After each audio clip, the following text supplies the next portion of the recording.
this game, so I'm gonna go back and do it because it seems like you guys like it. Had like 15, 16 viewers last night watching it, which is actually pretty interesting for this type of game. I was not expecting that. So we're gonna go right back into chapter 3 where we stopped yesterday, right as it was about to start. So let's get right into it.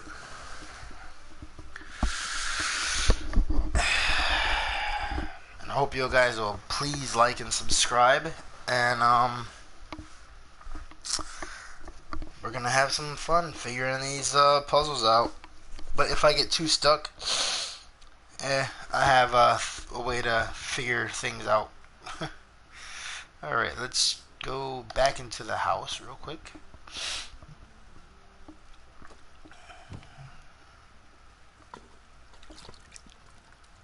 If I was still small as a rat, I could easily leave the caves. The rats have their secret entrances to the city everywhere.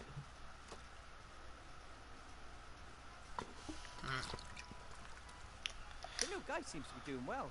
He gets fed regularly, has his own swing. Bad life.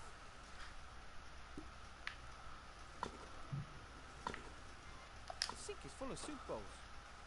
I don't know how many rats come here for a hot meal on any given day. Must be dozens of them.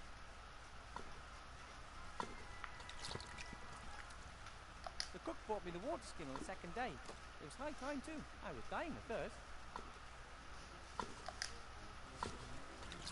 It's made of rubber. That's pretty unusual. Water skins are usually made from everyday materials such as animal stomachs and the like. Not something exotic like rubber.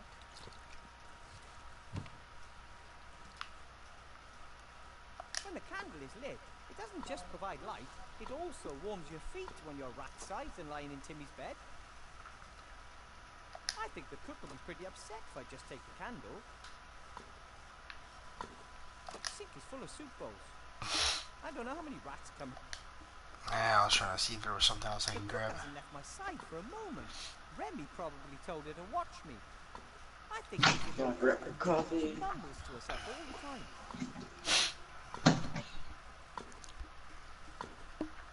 Hello. My God, oh God!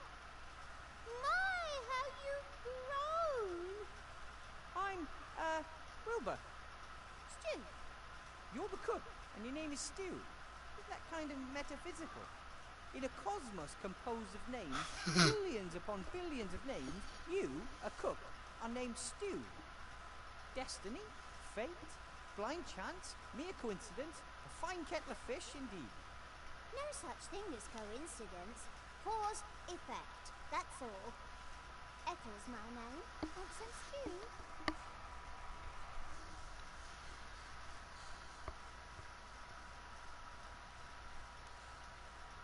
So you're the cook here in the Rats Camp?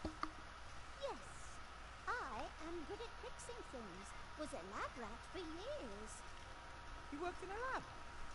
For a mad alchemist, until it got too dangerous. Wanted me to trial a face cream that would make you look 10 years younger. I was only 2 at the time. Oh, right. I get it. From then on, I tried to be really stupid, attempted to fail at every experiment. The question is, if one tries to fail and is successful doing that, has one really failed?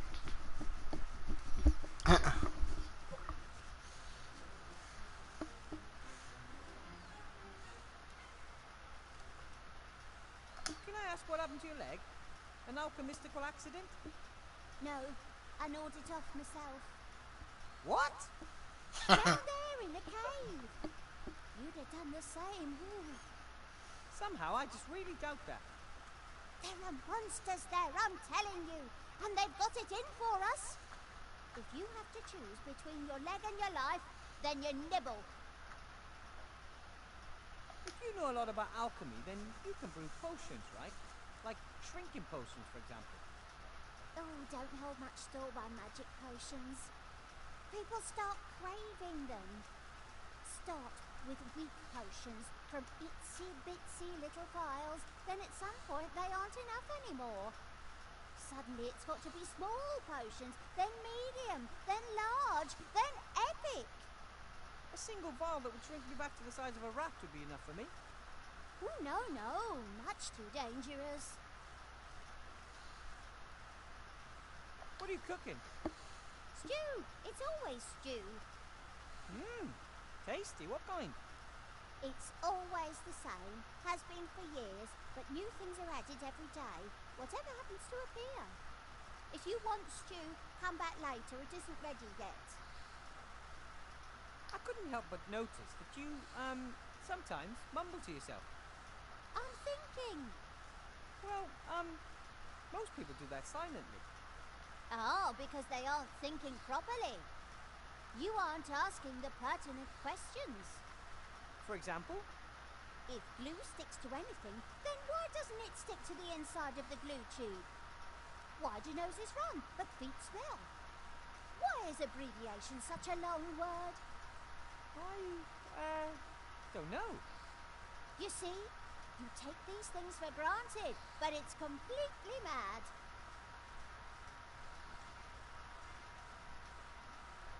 Perhaps one can ask oneself too many questions. What do you reckon? If a theatre has been filled to the last seat, who has this last seat been reserved for? And how did the inventor of the clock know what time it is? How do you come up with these things? There are unanswered questions all around us, and no one is doing anything about it. If you eat pasta first, then antipasta, have you eaten anything at all? Maybe you shouldn't ask yourself all those questions. Or, at least, not all at once. Oh, it can do your head in. Was on the brink of creating a self-help group, but then I thought, self-help group, isn't that a contradiction in itself? Maybe some questions don't need to be answered. But are we not here to answer questions? That's why I love alchemy. It gets to the bottom of life's deepest ones. It was nice to have met you, Ethel. Knew you already. You lay in Timmy's bed for days. Why? It wasn't your fault what happened to the Archmage. You think? Imagine if a few rats were to die because it turned out that, in reality, you couldn't cook. How would you feel? Not good. I'd blame myself. Would feel stupid. But Monsieur de Dumas requests your assistance. You can't leave him in the lurch. I tried to help last time too, and it ended in disaster. Who can say that it won't happen again? Questions, questions, tricky questions.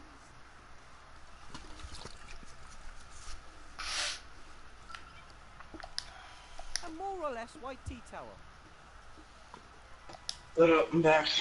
What's up? Good. Ouch! Shit. That's So what were you mine. saying before I was Sorry. eating? None really. I don't know how long I lay there. Must have been days. Trying to figure this The shit rats were out. very kind to me, talking to me and offering me stuff to eat. How the hell Just do I making get it worse. downstairs? If they told me off, I might not have felt so guilty. What the?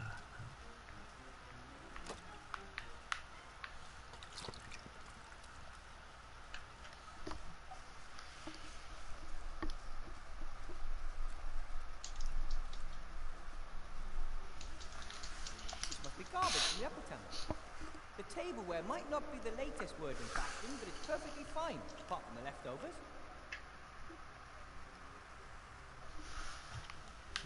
Another trophy.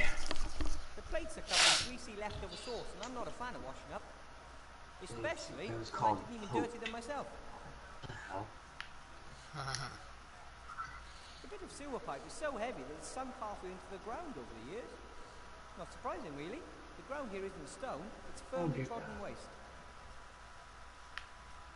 I don't see no There's freaking. a few artificial columns and arches here, as well as natural caves. Ugh. I wouldn't be surprised if there was some mining. Kill here 20 once. enemies with a long weapon.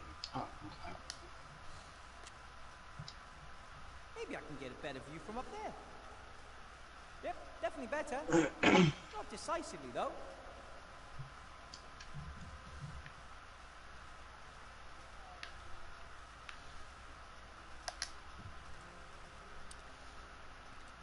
Looks like, a V-belt.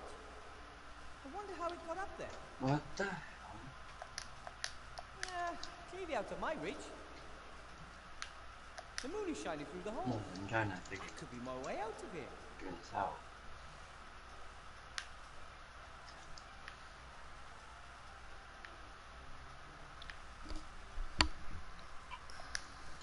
A fur collar that looks almost new. Why would you throw something like that away? One could have given it to the poor, or even left it on the chinchillas.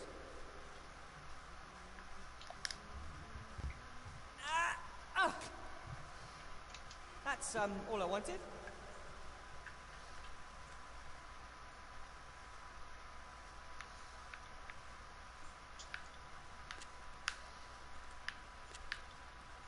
Oh, come on.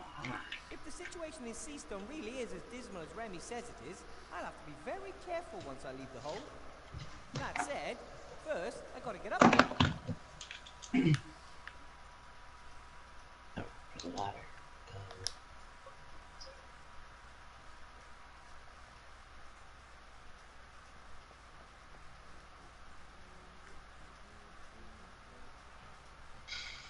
Oh my god.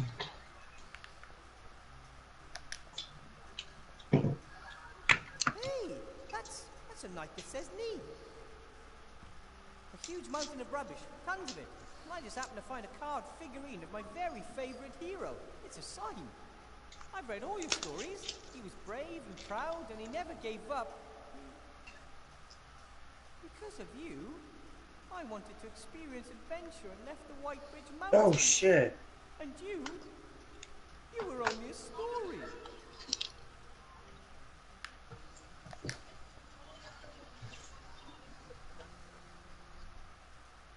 Oh shit. A bell. I guess it's there to get people's attention, which is usually what bells are for. Should I ring it or not? Do I really want the attention of someone up there? But that seems to be the only way if I ever want to get out of here. I'm trying to figure out now how to get out. Yes? Are you finally finished? Bill? That you?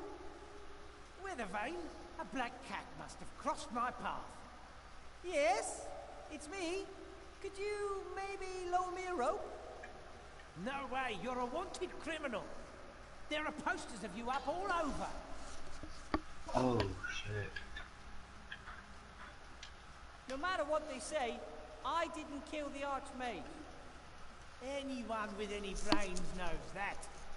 You couldn't What have the pulled hell? a hair on the Archmage's head even if you wanted to. But as long as that's the official version of the story, I'd rather not think about it out loud.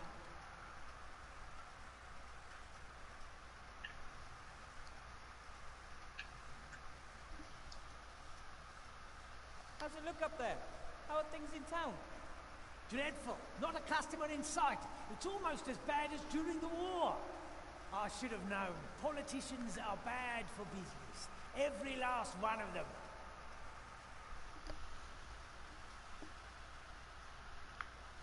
There are posters of me hanging everywhere. Here. Not a bad likeness if you ask me. Wanted for the murder of Archmage Alistair, the scurvy, dangerous, armed and stinky fiend Wilbur Weathervane. I don't stink. Or if I do, it's only because I spent a few days in bed. I told them if they wanted to catch you, they'd have to put a serious bounty on your head. Would you betray me? If the price is right, sure. But until then, I'm keeping my head down, like everyone else who's got any sense. No, you've got to be smart these days, or you'll end up running around in a pink tutu, or worse. Come on, get me out of here, Bill. I won't cause any trouble. That'd be a first. Please, I want to leave town. Mr. Don't blame you, Mister. but it's too risky. If Van Buren catches me, she'll probably turn me into a pink, doe-eyed petting lamb. Come on, for old time's sake.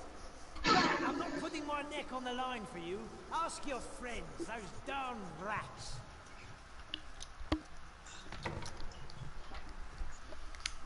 Bill? Bill, are you there? He'll never help me unless there's a juicy profit in it for him.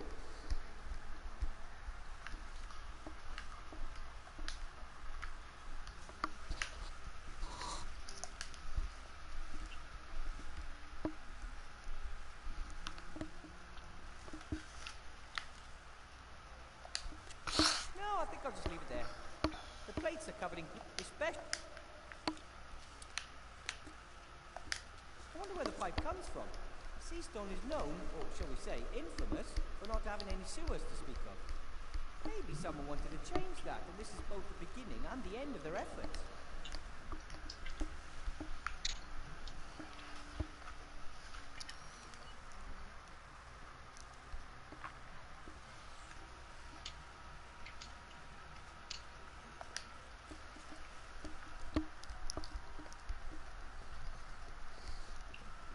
Wow! A workshop worthy of a gnome. I wonder whose it is.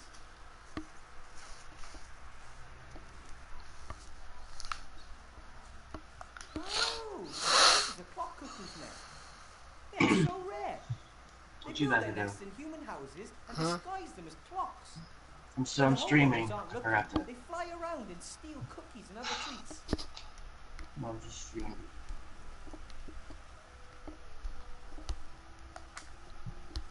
Do a little bit of streaming. There's no point if you're doing a little bit. You gotta do it for a while. Alright, yeah. You know, like at least 2 hours. Alright.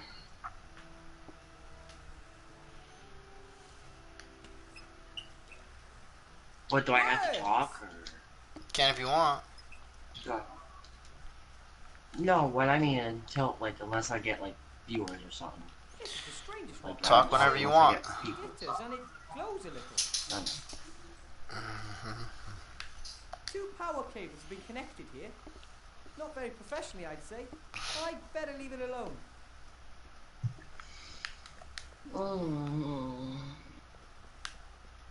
As a gnome, I can recognize what that is immediately. A garbage sucker. It sucks garbage in the front and blows it out the back. Some might wonder Sounds why, like but my Red Bull, inventors got my never ask blueberry such red questions. Bull. Ew. A small box with a switch on it. I will That's the resist. nasty Red Bull. I like it. This shit nasty. Well, alright. That could be the best machine ever built.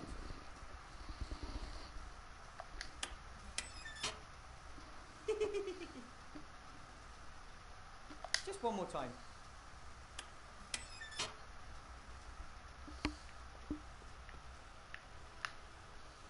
Oh, this thing has way too many cogwheels, levers and gauges for me. All of the other members of my family would definitely know what to do with this. But all I ever wanted to do was magic. Boiler, combustion chamber, flywheel, a steam engine, clearly.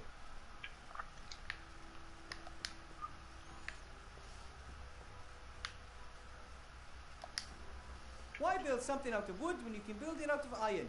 That was one of my granddad's favourite sayings. That philosophy brought me iron toys, iron shoes for the garden, and lucky, my iron horse.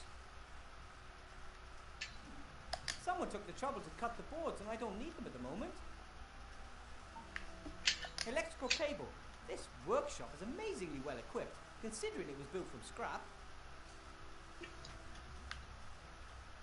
Someone took the trouble to cut...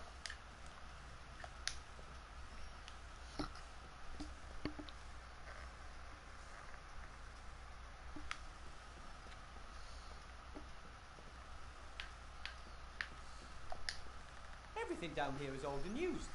Some of it's pretty strange too. But every single thing now has a second life and a new task.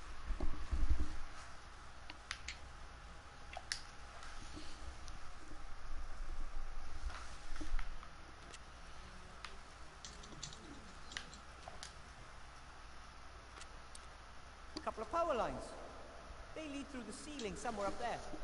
One strand goes into the rats' camp, the other leads down towards the junkyard.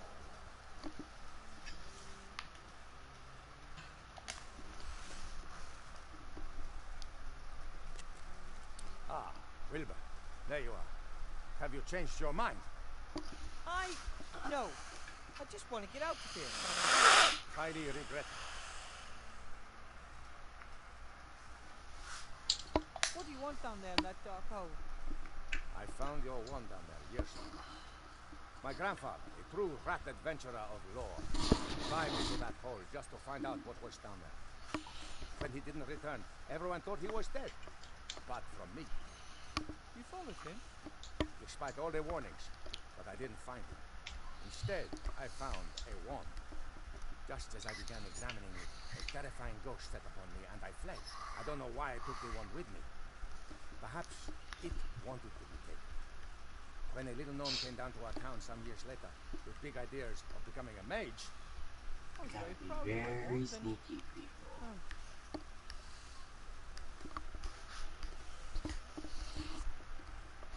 How did the magic wand get there? And whose was it? I don't know. There are old ruins down there, and lots of terrible tales. If I can find out whose wand it is, then perhaps I can find a way to break its power. This ghost that followed you back then, do you think it's still down there? I haven't dared return to the darkness for years, because I'm convinced of it. Then maybe you shouldn't go back down there. Perhaps you're right, but someone's got to go and find out what's going on with that wand, right? Remy? Courage and conviction, Wilbur. Courage and conviction. Good luck. Someone had to install the pipes down here. How did they get into the underground? And even more importantly, how did they get back out? The hole is eerie. Whenever you get close, it feels like icy fingers are reaching for you.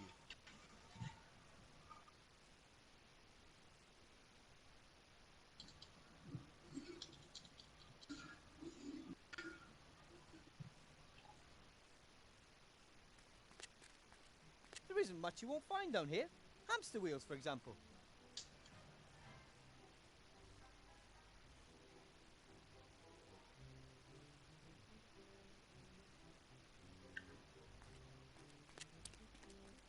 Back in the White Ridge Mountains, I had to listen to long lectures by the cellar master about different types of stone and minerals. Can't really claim that I listened all that attentively, but that looks like a coal vein to me. How does something like that end up in the trash? If I had a bongo drum, I'd play it all day long, at night. And then others would throw it in the trash. Ah, got it. Yeah. I don't feel like playing. I want to get out of here. I want to go home. Maybe it's a symbol warning visitors about the evil in the hole. Or maybe it keeps the evil trapped down there. There are ancient symbols that can do just that.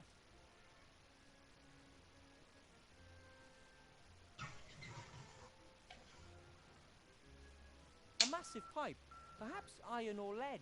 Presumably it transports something from the town into one of the caves down here. And probably, I really, really don't want to know what it is.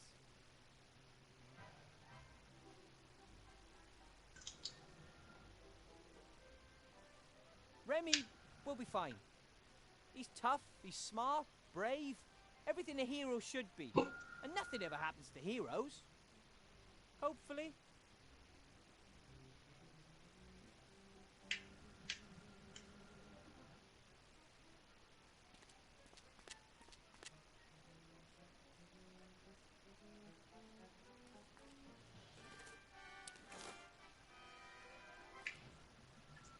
Ah! What the heck? Hey, what's the big idea?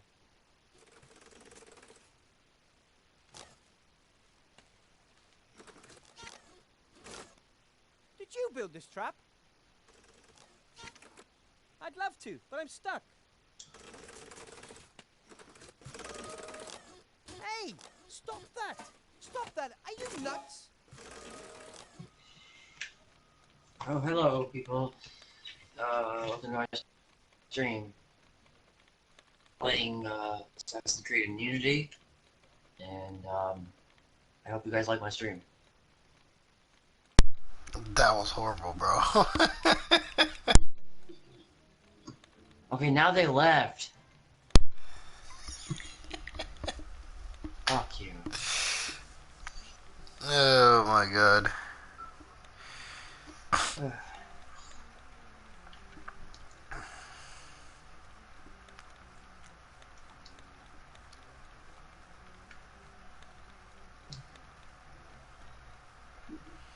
Let's see.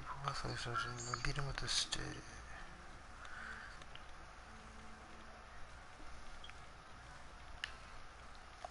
Hey, little fella.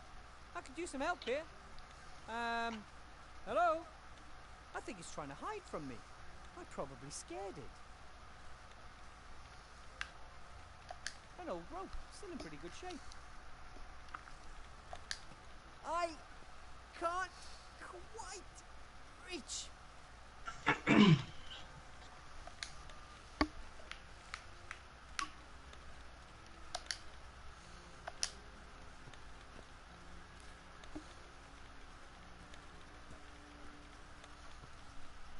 it.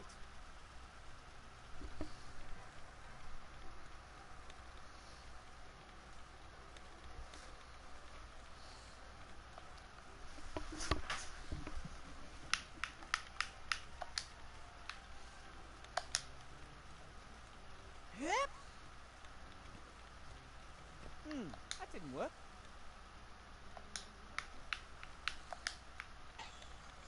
I wonder if No.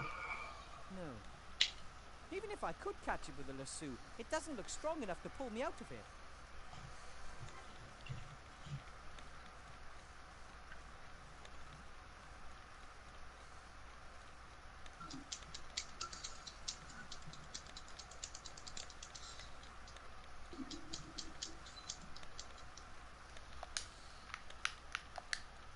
Oh, welcome to my stream here, and Hi there. I just want... really? An approximately fist-sized stone. That would really hurt if it hit me in the face.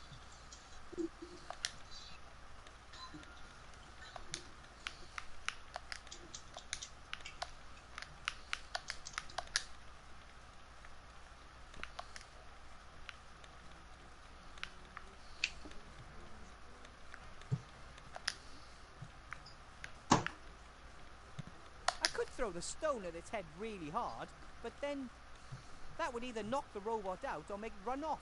Not much help either way, really.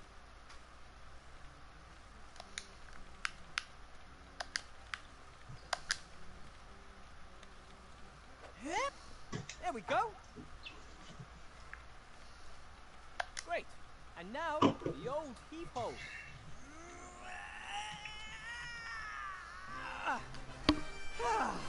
That got it. Hey, wait. I'm not going to hurt you.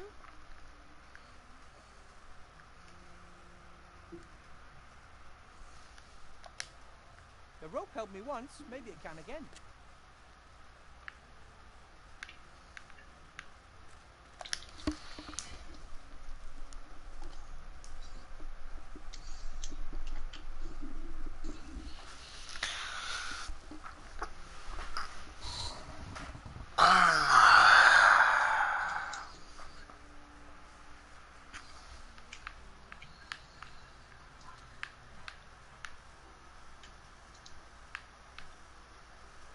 Oh shit.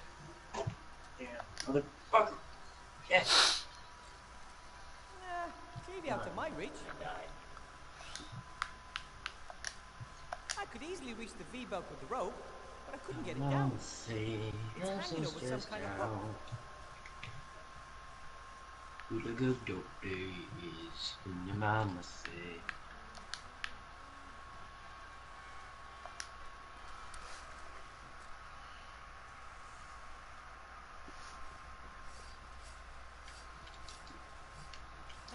That must be one of the monsters Ethel was talking about.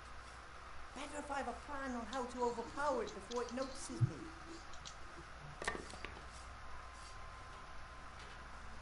Oh, hello. You must be the terrible monster that was destroyed by my son's wonderful trap.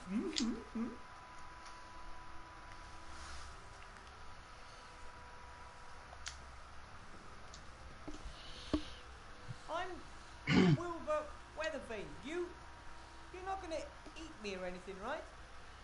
Wilbur? You're not Nate's little friend.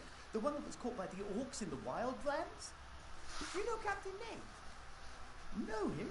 We idolize him. Without him, I'd never have met the love of my life, Esther. Gulliver's the name. Welcome, Wilbur Weathervane. Feel at home. Any friend of Nate's a friend of ours.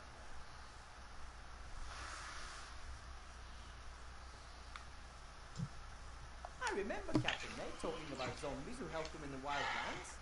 Anyway, what brought you here to Seastone? A better life. If you can make it in Seastone, you can make it anywhere. Hard work still pays round here. I learned that from Bill. He got us the job here. Bill the merchant? The most successful trader in Seastone. Only just arrived in town and we're working for a man like that. Not bad, eh?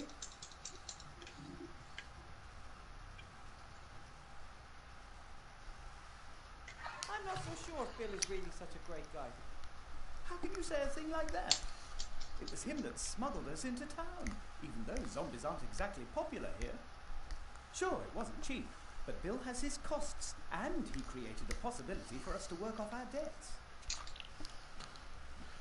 We build these slates for him. They're a hit, he says. He always wants more. Hey, I had one just like that. You see? A hit. Bill has Another a nose trophy, for the yeah. business. I'll work hard and learn from him. Then I can finally offer my family I'll what they deserve. do that real quick. My magic slate is Stop evil, it for a and it second. deceived me. Magic slate, poppycock. They are neither made out of slate, nor are they magic. If they're not magical, how do they work? Because I don't see any gears. I don't really know. Has something to do with the intelligent stone, as Bill calls it, fell from the sky one day in a blaze of light.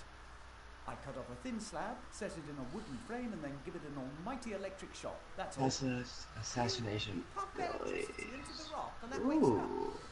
Yes, you could put it like that. Unfortunately, it doesn't work anymore. It's a serious problem. How am I supposed to finish the last batch if I don't have any power? Wow. And Bill came up with the idea for the slates. I never would have believed it. Why not? He's very innovative. He copied the idea from a trader down south with his very own eyes. At first, he had a couple of carpenters from the lower town work on it, but they just kept wanting more and more gold. Didn't give Bill a chance. He had to let them go and shift production down here. We were lucky that we were standing at the gates at just the right moment and were looking for a job. And now we're just one batch away from earning our own gold.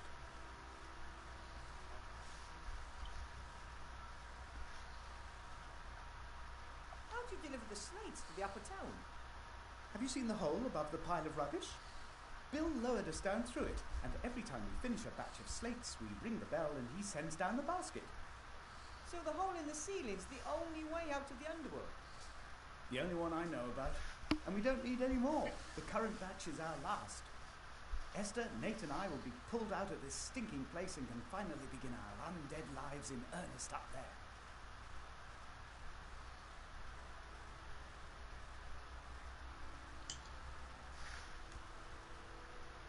Yes, we promised an old friend we'd name our first child after him. And this little robot? Nate. Nate? We promised Nate we'd name our first child after him. We actually wanted to wait a bit, but my little cherry blossom started having problems with depression, said I worked too much and that she felt lonely. You know how women are. Nope. So then we built Nate. Well, we started him off at least. He did the rest himself. He's a great little inventor. Nate built himself. Once he could hold a screwdriver, there was no stopping him. But he doesn't only tinker with himself, he invented most of the machines in here. That thing too. It's really impressive. What does it do? That? He got it in his head that a machine could do my work quicker. But as you can see, it's not working.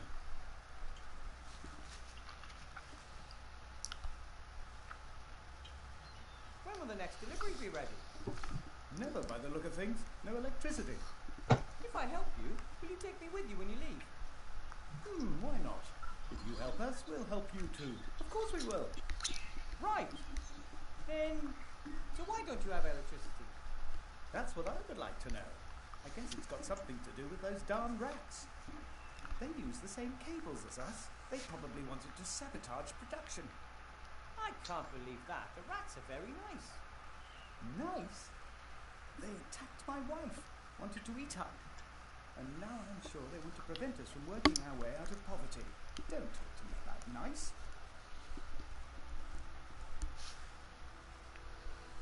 I think I scared Nate earlier. He's shy and has never seen anyone like you before. In fact, he only knows Esther and me. Where is Esther? Oh, at home, but it's not really presentable. Anyway, you ought to sort out the electricity first. No problem. Hopefully it's not a big deal. No one would ever expect a workshop like this under a junkie. Thanks. Built it all myself. I worked on it day and night. Hello, welcome to my stream here. And But it was worth it. My son's an inventor, I will just be like his doing, old man. Here he can learn everything he'll need for later in life. There's a lot to do. right on the leave. Freaking That's the serious. spirit. You only get anywhere in this life through hard work. Fuck you. Yo, you're gonna. Every time somebody enters your stream, you don't have to say, "Hi, welcome to my stream. I'm." What do I say then? You say nothing. You just say hello. Thank you for watching my stream, and then you just keep playing, or you just say, or you just say hi or something, or you don't say nothing at all. Okay.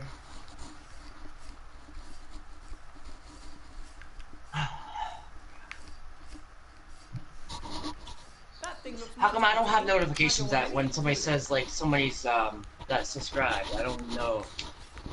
You don't get a notification when somebody subscribes, dork. Oh.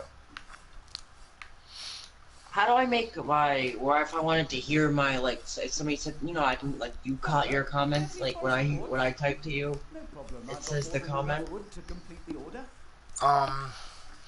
Because I don't have my one thing where it shows it on the screen, the words. Yeah. That's why. Oh. The steam engine's probably supposed to power the strange machine next to it. Doesn't look like it ever did, though. The engineer must have run into a snag. God. That's one of the little robot inventions. The machine is supposed to somehow help relieve his hard-working father. I don't know how.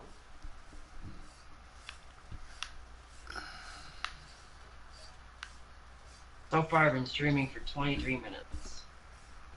And why are you checking that? No, it says it right there. I've never seen tape that wasn't useful for something. Yay! The elapsed time.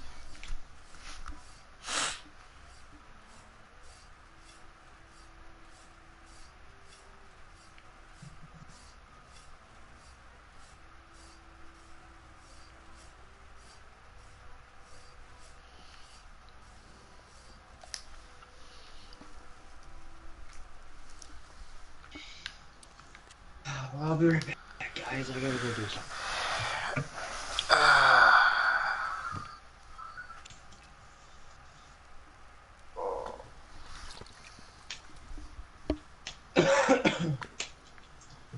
I have to go smoke a cigarette, guys, and I will be back. You don't gotta tell me you're gonna smoke a cigarette.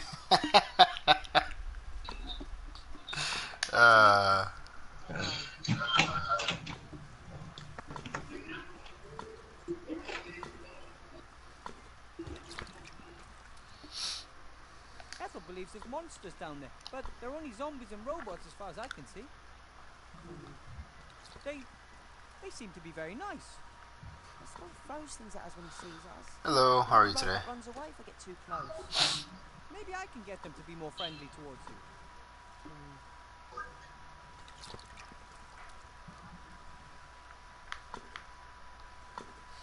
Nothing will happen to Remy. He's the toughest rat I know.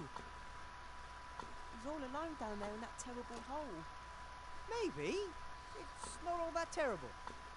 No one has ever dared to go down there, apart from Uncle Remy and his grandfather. That hole is evil. I wish I could have gone down there with him. Ethel's an excellent cook, but a little special, isn't she? Totally crazy. I might have expressed that a little differently. Her cage in the lab was just above the cauldron. Too many fumes. But she's harmless, and the best alchemist around. It looks like the power supply's broken. It's been down for 2 days. What happened? The same that's happening all over. Little Van Buren had some fun. He nicked electricity from the old role-play machine in the inn. The inn's not there anymore. The inn? Not there anymore?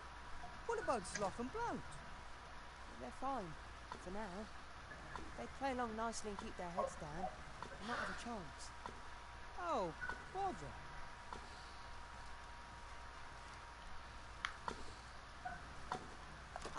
I know this isn't what you want to hear, but you know any way out of these caves?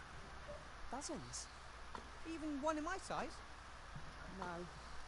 Apart from the unreachable hole in the ceiling, of course. That's exactly what I was afraid of. Timmy? Hmm?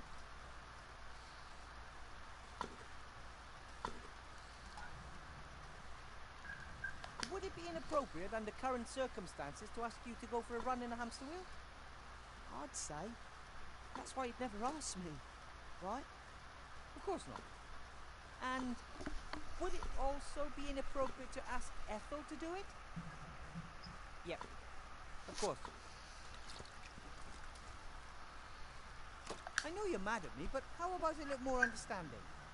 Imagine finding out that you're not a mage, even though you never wanted to be anything else. Imagine that you're so incompetent that your friends are killed and it's your fault. But we need you here. The resistance is getting weaker, and Van Buren's getting stronger every day. And you're going to abandon us anyway? How am I supposed to help you? I'm not a mage. I'm not a fighter. I'm not a healer. I'm not an engineer. I'm back, guys. Nothing. What's up? Even the Archmage is powerless against that wand. What do you think someone like me could do? Could at least try. I have to go.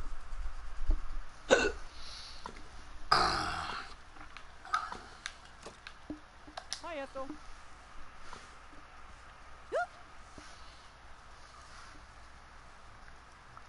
Rebby's gone. He's descended into the dark hole. Oh, so blank, all alone in the dark. He's taking another big risk. I wonder if that's such a smart idea. Oh, one of the downsides of risk is that it's risky.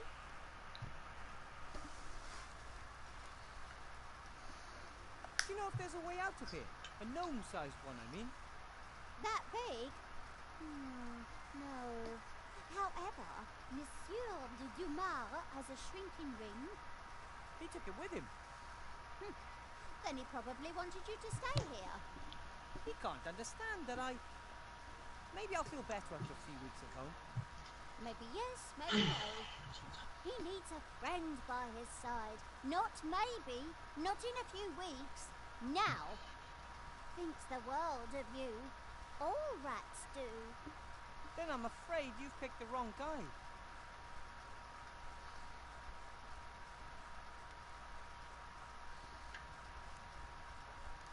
Remy should never have locked me up in here.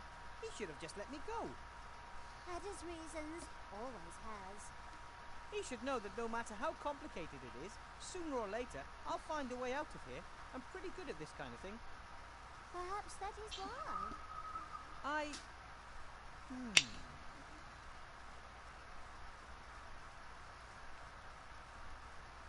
Do you have any idea why there's no electricity? No, not a clue. Don't like electricity.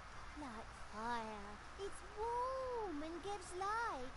Can be explained in terms of alchemy. Electricity is like... magic. The soupy stew smells surprisingly good. What do you mean, surprisingly? Do you want a bowl? Well, I guess I'm kind of hungry. One stew coming up.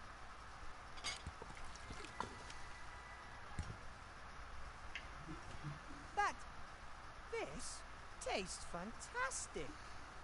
Cooking is like alchemy, just fewer explosions.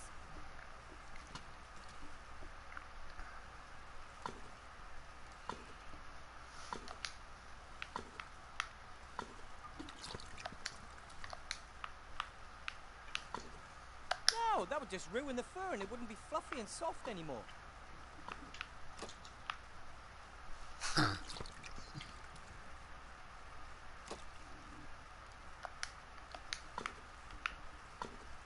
The fur would fall out right away. I need somewhere to attach it.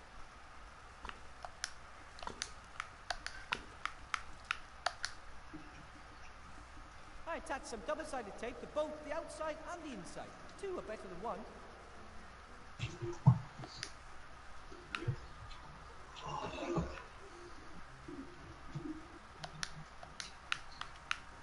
The fur would fall out right away. I need somewhere to attach it.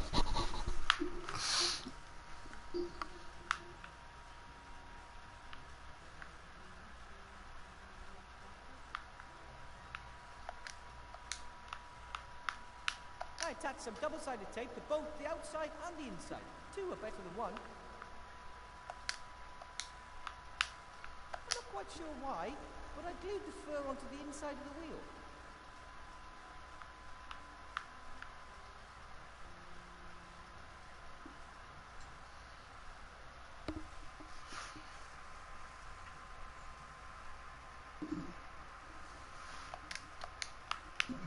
I'm not quite sure why, but I glued the fur onto the inside of the wheel.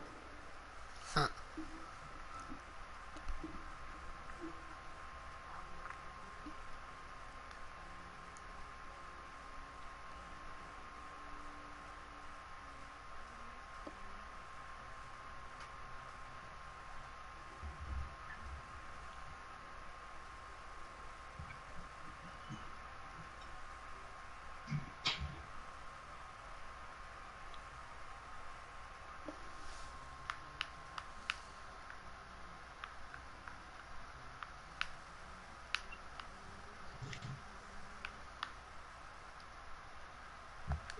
That might even work. Wow! You can inflate black water skins. Who'd have thought?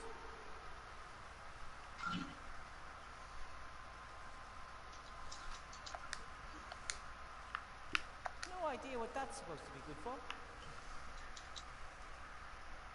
I inflated the water rubber skin. Air outside, air on the inside, and nothing in between but a thin layer of rubber. Fascinating.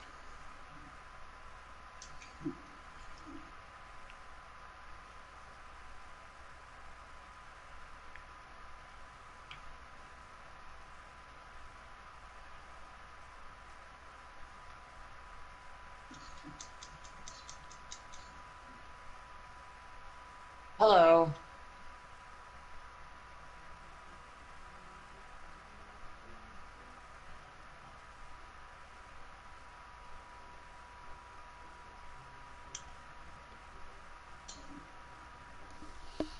Hmm.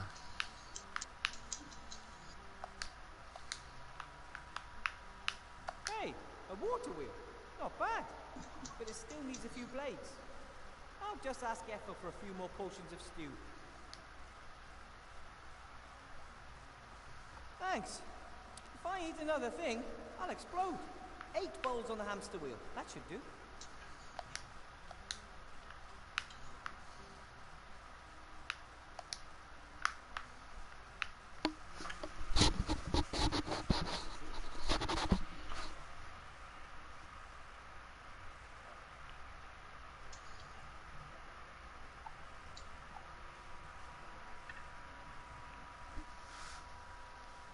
Strip of pretty long head fur.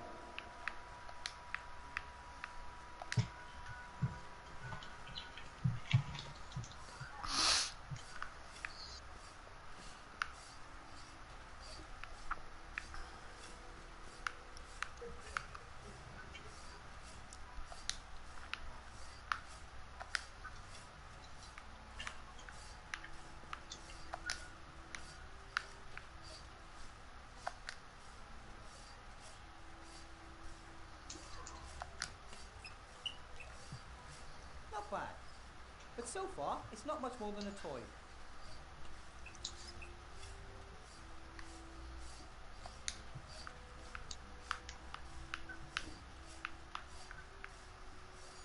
I could fill the water skin back up with water, but if I were thirsty, I could just drink straight from the tap instead.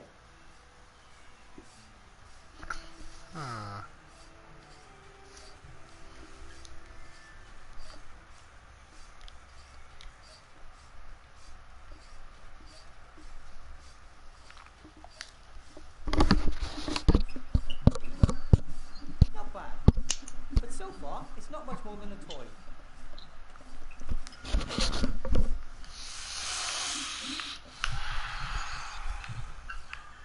So, died. So, Hi, Gulliver. come on, man. Hello, Wilbur.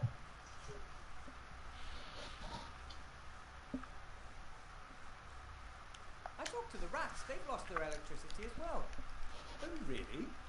They said they were getting it from the role-playing machine in the inn. Something must have happened there.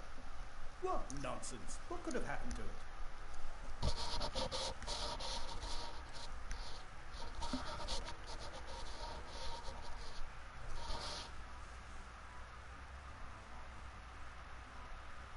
I know you have a lot of hopes for your life up there in Seastone, but... Nothing opens as many doors as success. Perhaps we have to work twice as hard because we're zombies, but we'll make it. We've got a whole lot of time, you know. maybe you won't be safe in the town. You could be transformed. Transformed? What are you talking about? Someone might not like your appearance and, do something about it. We won't be intimidated.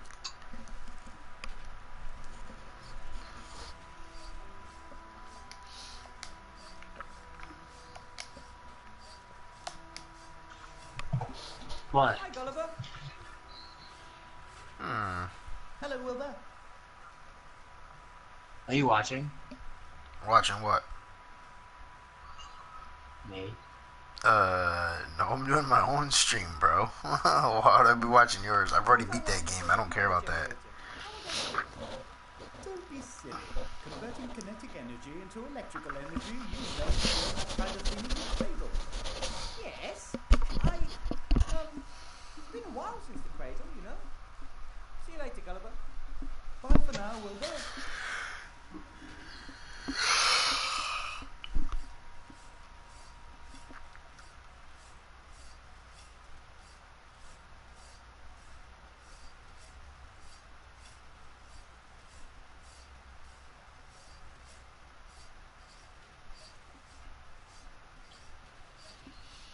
Oh, what the?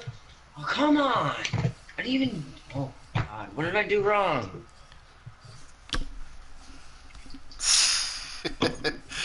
Figure it out.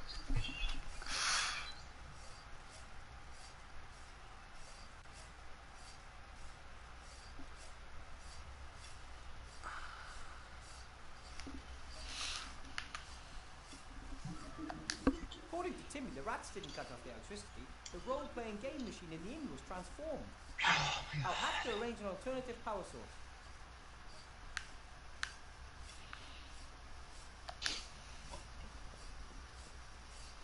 According to Gulliver, the electricity failed a while back, but he needs it to wake up the slates. I don't think it's because of the cables.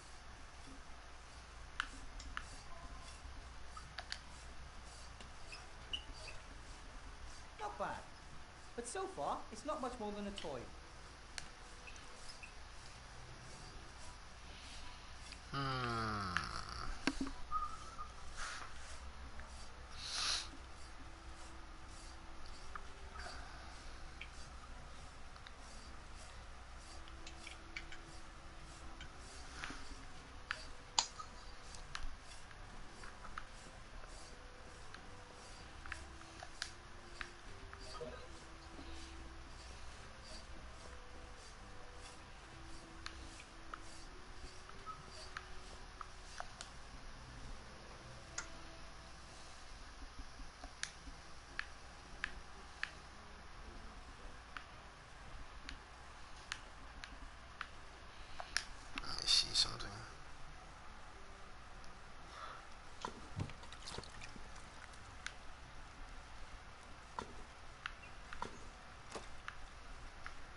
Ethel?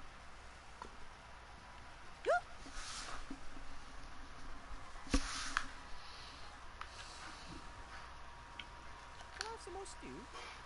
But of course, my big un.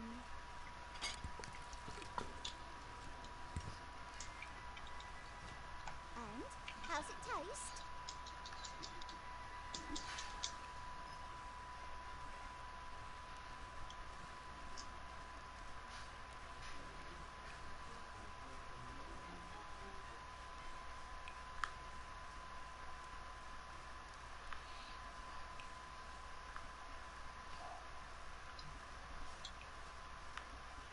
Tastes great, but it could be a little hotter.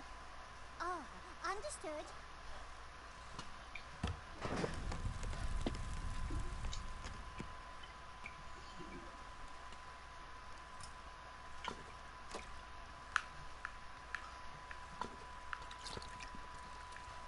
Timmy is disappointed because I don't want to support the rats in their fight against Van Buren.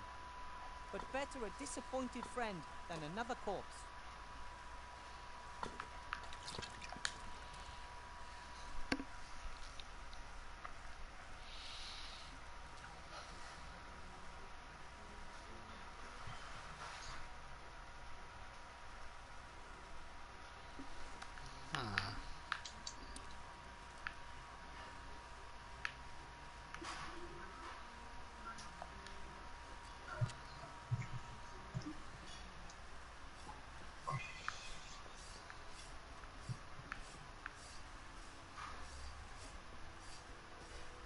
That's a good start on producing electricity. Only... what next?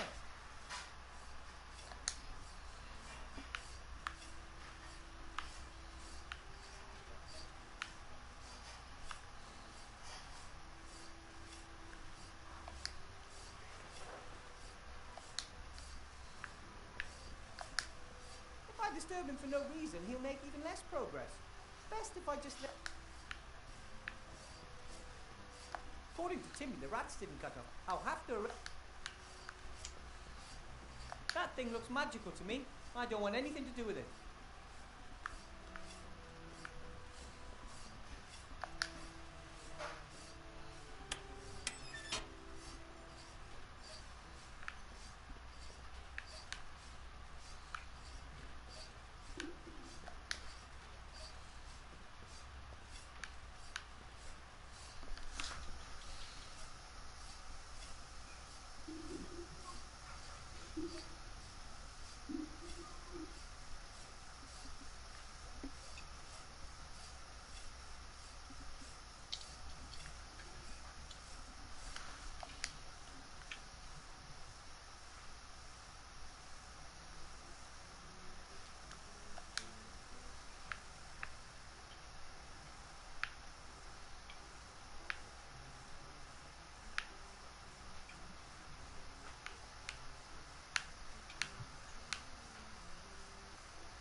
Can't figure out how to get out of here. How the fuck did I Although, get it out? looks more like a replica of a cockatoo's nest. There are people who actually hang these things in their living room. La da da da da. The electricity doesn't even get this far. Yeah. The steam engine's probably supposed to power the strange machine next to it. Doesn't look like it ever did, though. The engineer must have run into a snag. That's one of the little robots, and the machine is supposed to somehow...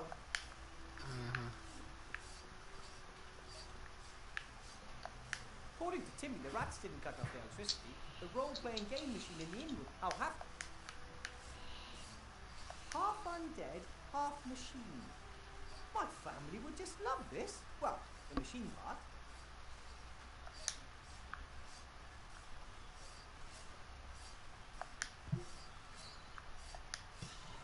Yeah, buddy. This person is considered armed and dangerous. Like I even own a land shotgun. As if.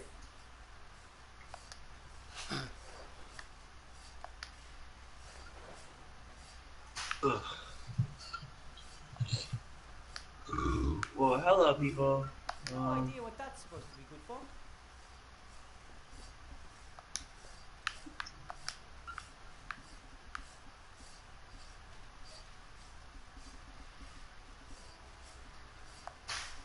No idea what that's supposed to be good for.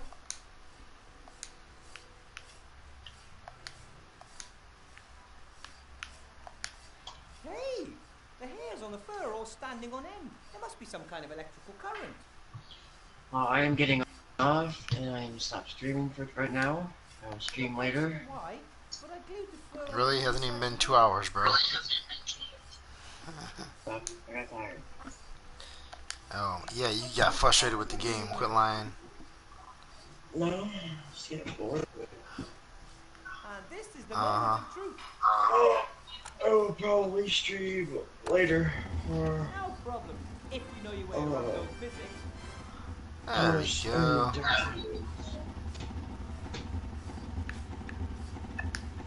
Oh. Hi, Gulliver. Oh, God. Hello, Wilbur. I'm not gonna take a shower. I am the master of electricity. Excuse me? We. I'm not gonna take a We've got shower. electricity again. Really?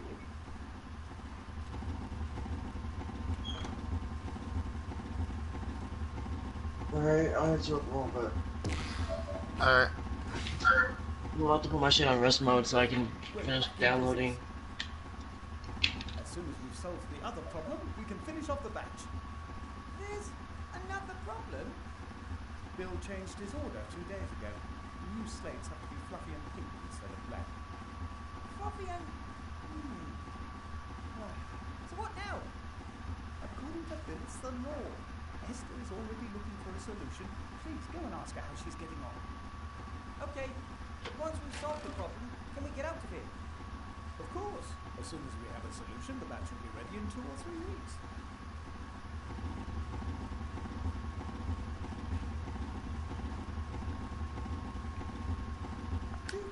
What? If all goes well, I can manage 3 slates a day, 4 if I put in a night shift. A couple are pretty much finished. Bill wants 80. I want out of here, and I don't want to wait another 3 weeks. You can't always get what you want. Perhaps you can help me cutting the rock later. That might save 2 days. But,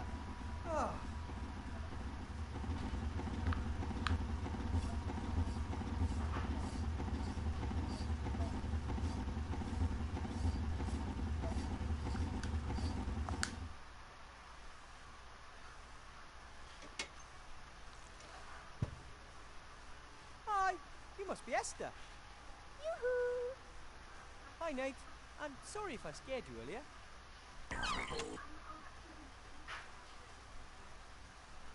Gulliver's promised to take me to the surface with you if I help you with the delivery. He said you're making the fluffy pink covers for the slates. Oh, I'm not ready yet. And it's not a cover. I'm trying to mix a fluffy paint. A fluffy paint? Yes. There are hardly any fluffy materials or furs down here.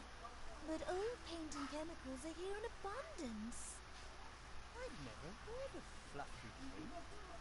Well, there are warm colours, cold colours, neon colours.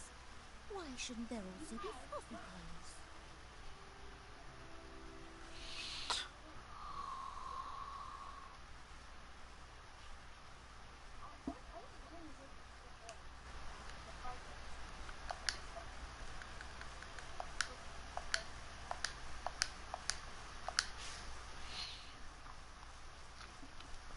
sorry about that, guys.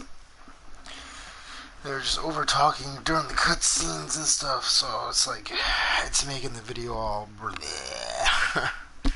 um.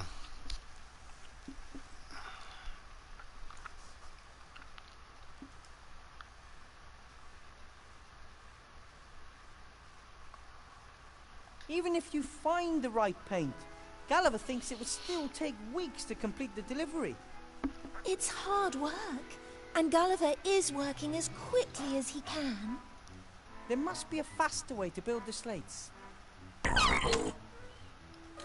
Nate thinks so too. That's why he built the constructor.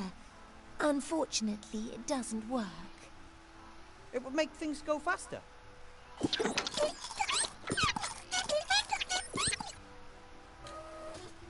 Well, not much faster.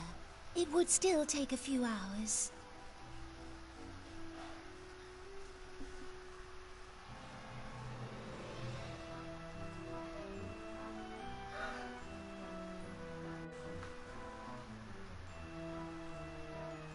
Nate and Gulliver seem to have no blood in their veins. No, Nate has no blood. Gulliver might have something sticky in him. That's, not what I meant. I meant they both like to invent things. That's right. They used to make things together, but now, because Gulliver has so much to do, he doesn't have any time for it anymore. I know, but Papa is only working hard, so he'll have more time for you later. I'm not sure if a fluffy paint is the right way.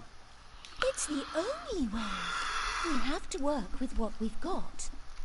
I'm sure that a good alchemist could find the correct mixture. Ah, I know someone who's good at alchemy. Really? Would he help us? I, don't think so. She's actually the cook in the rats camp. Oh, the same old story. The rats are lovely, and you folks are easy to get along with too. Why don't you like each other? Oh, it all went a bit badly wrong. We had had a long journey. We lay down in the rubbish to have a bit of a rest.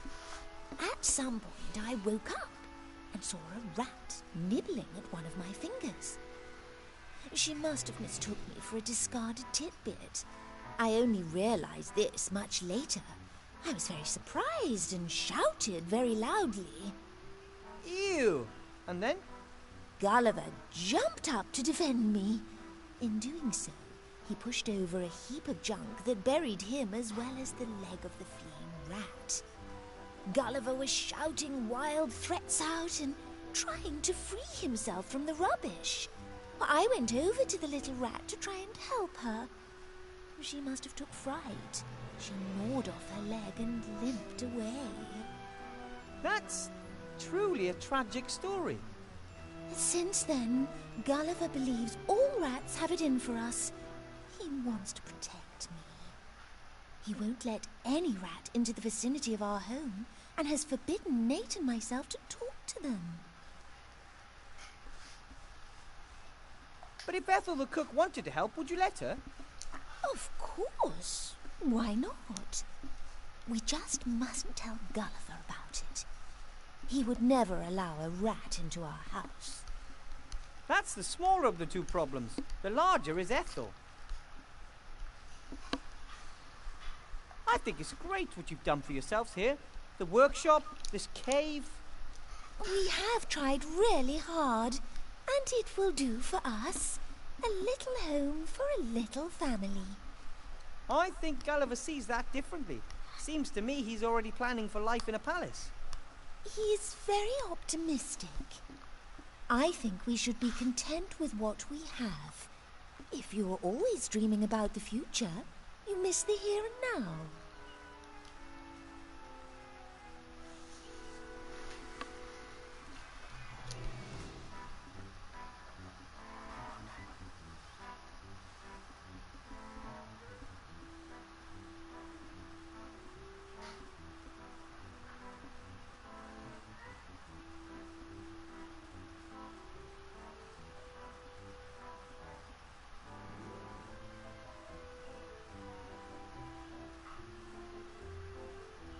Why choose? Surely you can enjoy the here and now and strive for more. Gulliver can't split himself in two. Okay, he can, but his body starts to really mess around if it isn't attached to his head. Gulliver's very enthusiastic about Bill. Yes, he thinks he will help us. But you don't think so? Oh, what do I know? I'm just a simple girl trying to take care of her family. But my head was chopped off just because I'm a zombie. I'm really not sure if the people in Seastone will take to us, however hard we might try. I suggest you keep on going for now. In the meantime, I'll go and see if I can win Ethel over to our cause. You do that. Take care, Nate, and That's you have interesting. nothing to fear from us, gnomes. Yes, Nate. Wilbur is a gnome. You remember them from your book, don't you? Nate has a book about the races in Avantasia. It's his favorite. I have to read it to him every evening. Yes, a gnome. Yes, gnomes. Nate thinks he has at last found another inventor. Inventor? The book says that all gnomes love tinkering and inventing. Oh, gnome.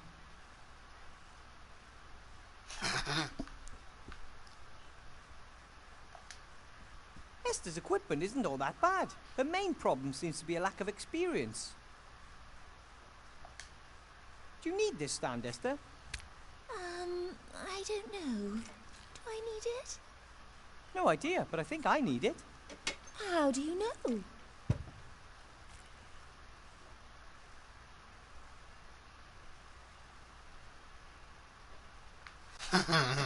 When the walkthrough says that I should take something, I do. So does the walkthrough also say how I can mix the fluffy colour? Of course.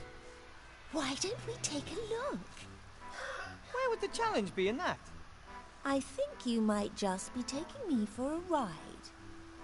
Be my guest and take it. I don't need it. That was funny. What is it? A map of Avantasia. Nate built it. He often likes to dream of travelling across the lands. He's never been up there? No. But I tell him about it every evening, and he has his books.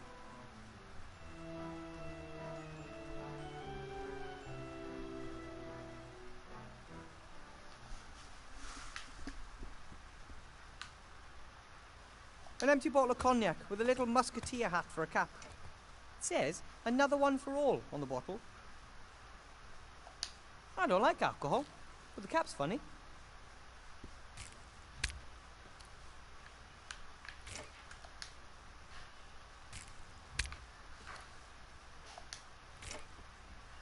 An empty bird cage? Oh, Nate often feels lonely when Gulliver and I have to work. We thought a bird might be a bit of company for him. I'm making good progress. I've already found a batwing and a few frog eyes. Yeah. It's fine white sand. I can't just put it in my pocket. I need some sort of container. Pictures of Nate, I'd say. Most show trees, flowers and clouds. Let me guess. This is one of Nate's inventions. Of course.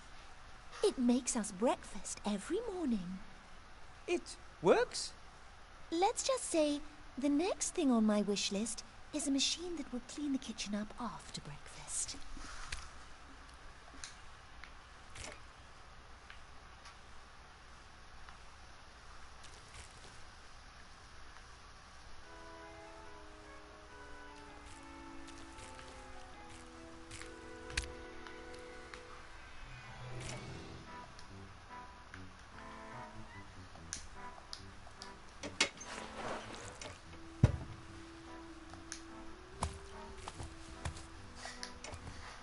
This looks like scales used by some of the merchants in the market. This one's broken. One of the pans is missing. Do you want me to see if I can find a second pan for the scales, Esther? Oh, don't. Just leave it. I'll mix the colour by eye. You're welcome to take the scales with you if you want. Ooh, might prove useful. Thank you.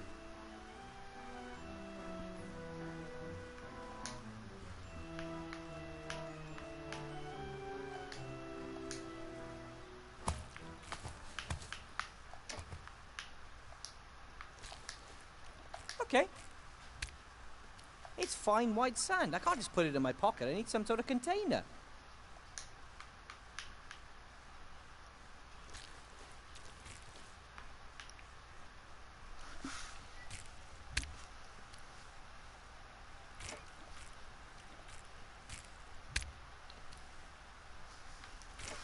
The little soup bowl is filled almost... The map is made from old sheet metal and recycled parts. It must have taken forever. I really hope one day Nate gets a chance to visit some of these places. A small socket wrench. Nate must have used it to build the map. I'm sure he won't mind if I borrow it.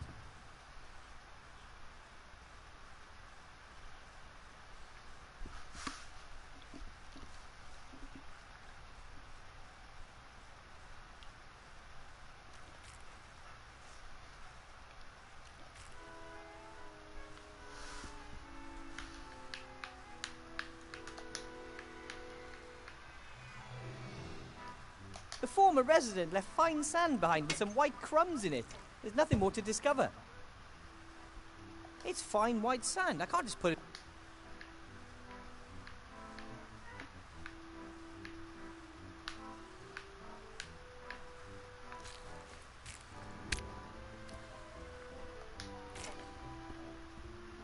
A portrait, painted by Esther.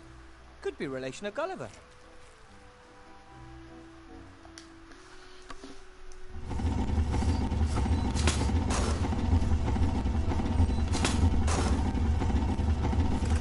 Son says you could help him with his constructor.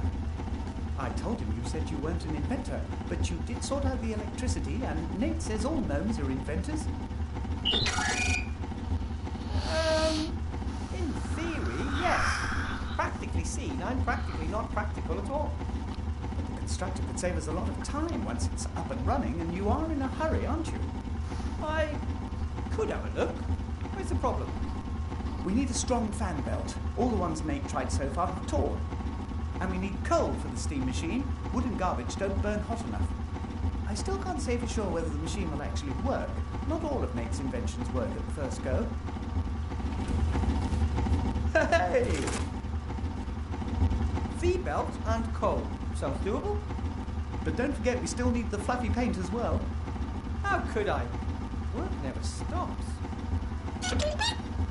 It looks like you'll have some help.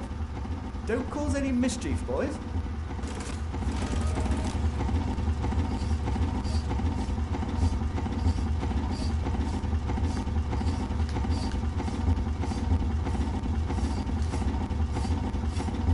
I need some of the intelligent rock.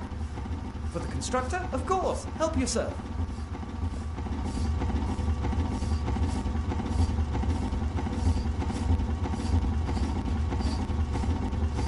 Our little hydroelectric power plant works. Cracking. We have electricity again.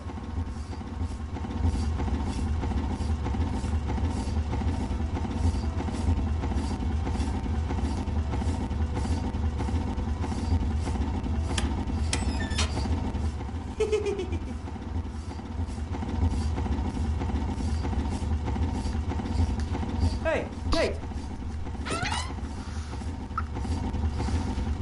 I've seen the map you made. Although, you can hardly call it a map, it's almost a miniature world. Yes, all the mountains and forests and cities. And you learned all that from only books and your parents' stories. I can't even imagine what it must be like to never have left this place. Blue sky, green trees, fresh air. You've got so much to see. I'll get you out of here, Nate. I promise.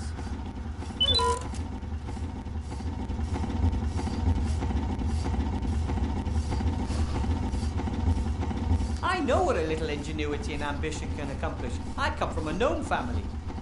But the constructor? This is a truly impressive piece of technology. Yes, if we can get it working, the delivery should be ready in a jiffy. What do we need to get the constructor operational?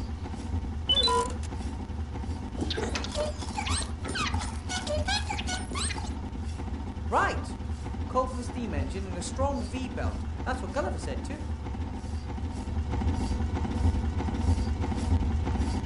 Time for work.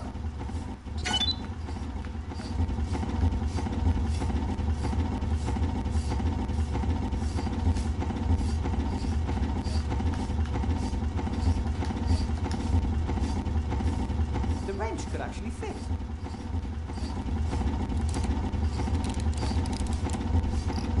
It's worked! It's ticking! I'll set the hands to 12 o'clock.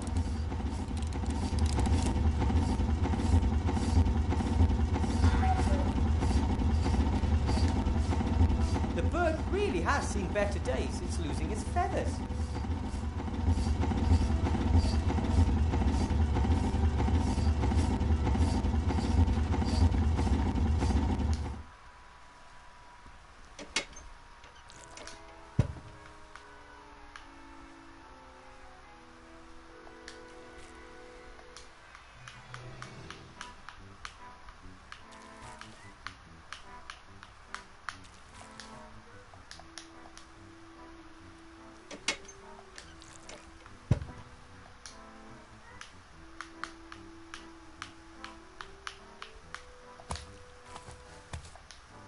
A pretty little feather.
another firework.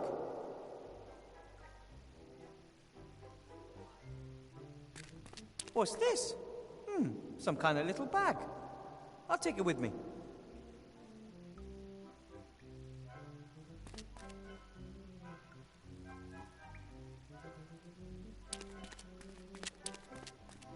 That V-belt up there, would it do the job? All right then. Then we just got to get it down somehow. Clearly out of my reach.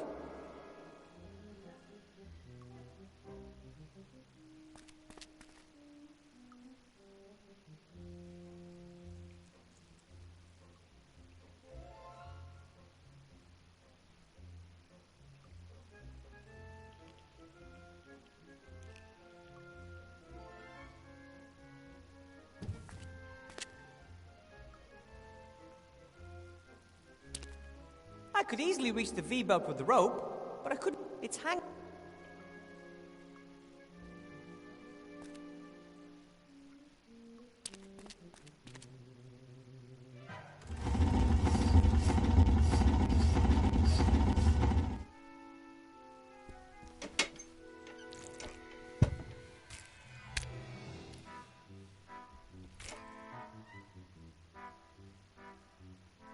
A few handfuls of sand should be enough.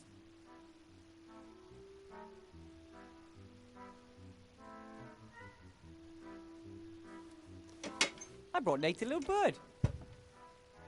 Oh, that's so kind.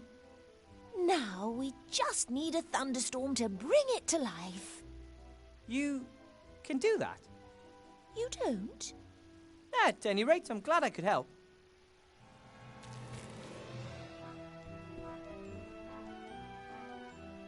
Ooh, another firework.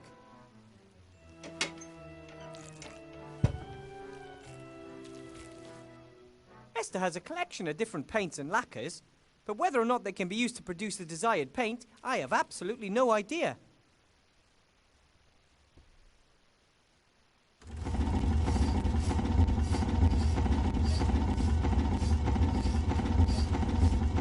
Ooh, another firework.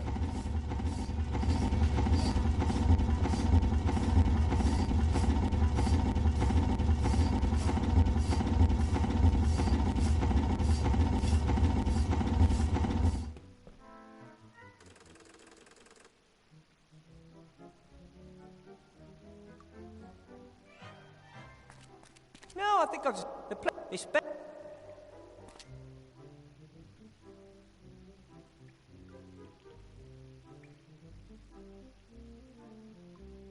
Ooh, another firework.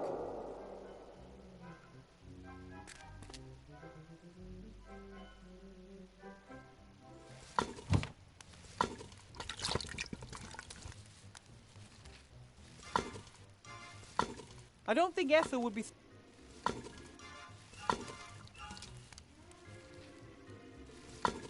Hi, Ethel.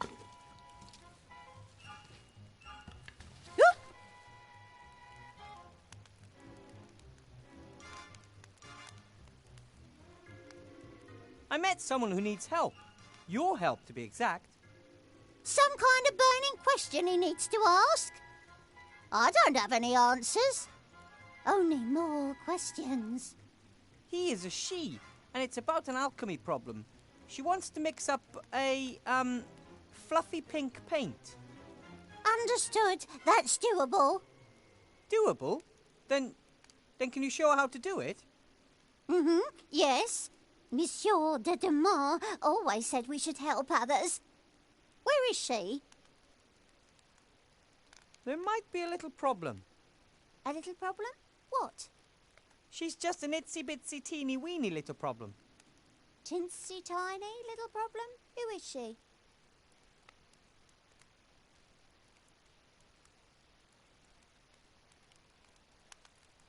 That's, secret.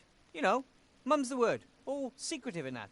I could tell you, but then I'd have to kill you. Secret? Yes.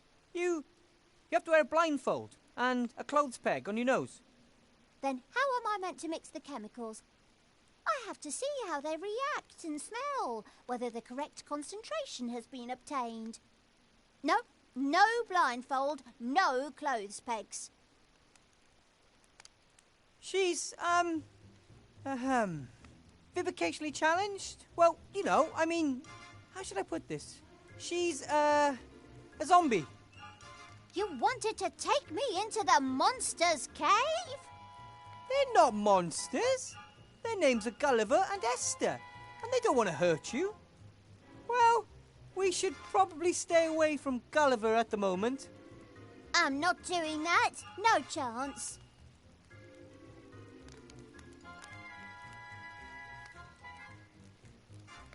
The zombies want to leave their caves. Isn't that a good reason for you to help them? I'd like the caves to be zombie-free, believe me. But I'm not going anywhere near those monsters. Cost me a leg last time. Whew. Isn't there any way?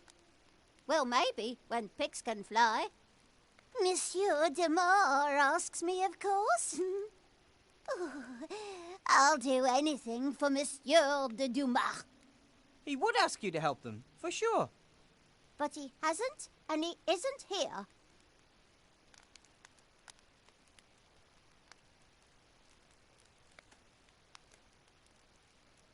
Will you help Esther mix up the fluffy paint? Please? No. Well, only if Monsieur de Dumas asks me. Or when pigs fly? Somehow I have to convince Ethel that Remy wants her to help the zombies. Either that, or I need a pig and a pair of really big wings. I have to be going, Ethel. Don't let them get you, my biggin. Timmy?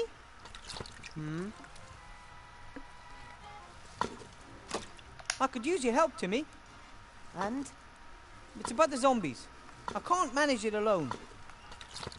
I'm supposed to help people who throw things at me. What do you get out of it? They're going to help you out of here so you can just run off?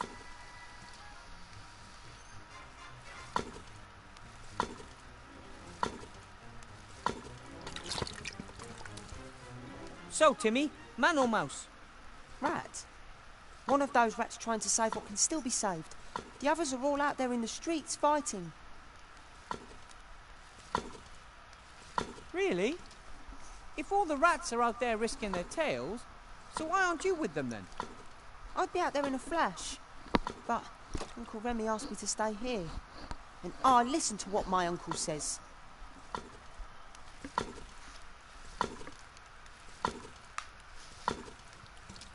You know Bill, the merchant?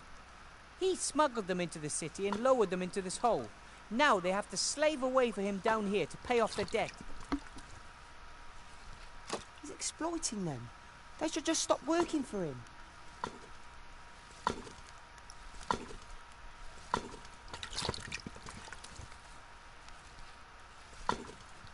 And once they stop working, what do you think will happen then? They're stuck here underground, without any gold, without any way out.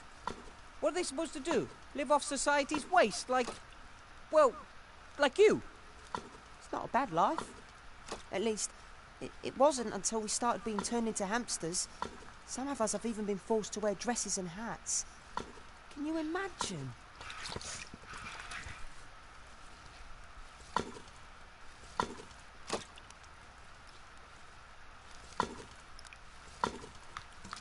One question. What would your Uncle Remy do? Right now, he would climb down that black hole to find a way to destroy the one that's transforming the world. The zombies need our help, Timmy. Why should I help the zombies? You know Bill, the merchant, he smuggled them in. He's exploiting them.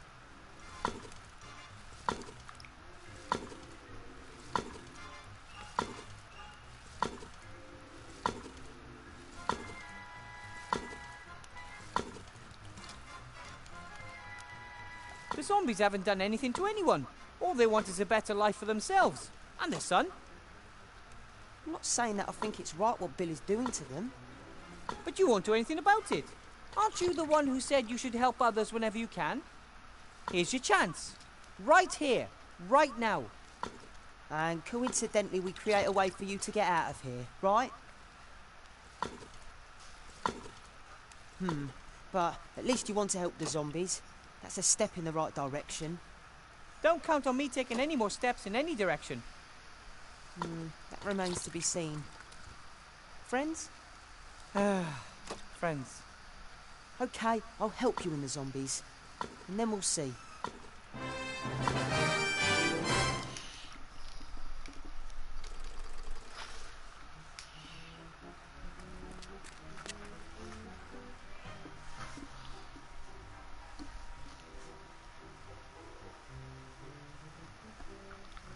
Oh yeah. You got Timmy to help me.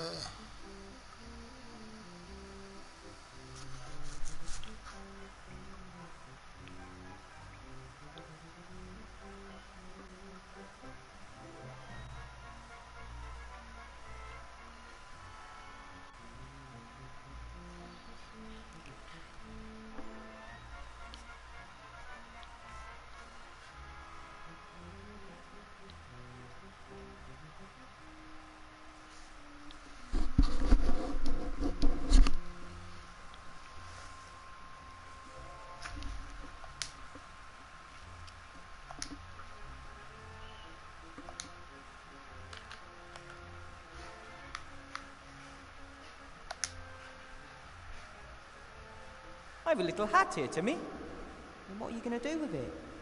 Esther isn't able to mix the fluffy pink paint alone. She needs Ethel's help. But Ethel won't help her unless Remy asks her to. Uncle Remy always gives his orders face to face. And I think even Ethel would realise you aren't Uncle Remy. Exactly.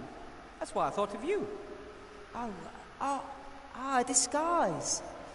But my voice is much too high-pitched. I could do the talking for you. That sounds like a plan that simply can't fail.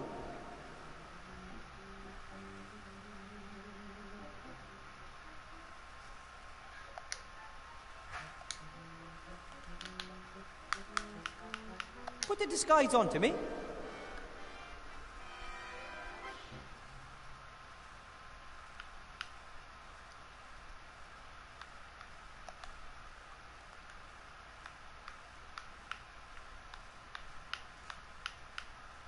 The rope helped me once, maybe it can again.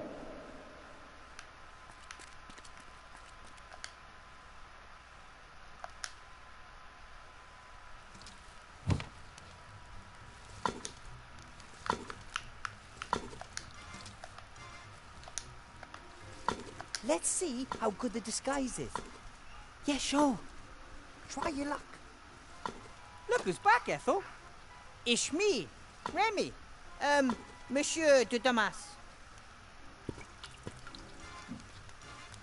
So where is Monsieur de Dumas? You trying to pull my leg? There's nothing wrong with my eyes. You boys.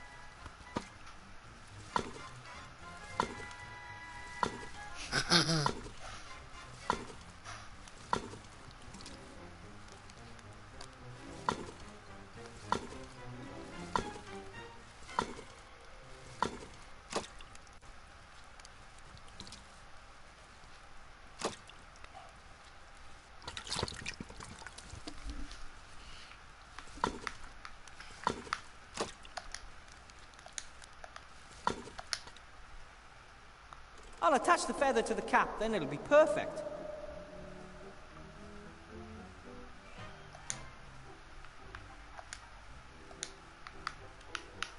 The cape is about the right size and colour.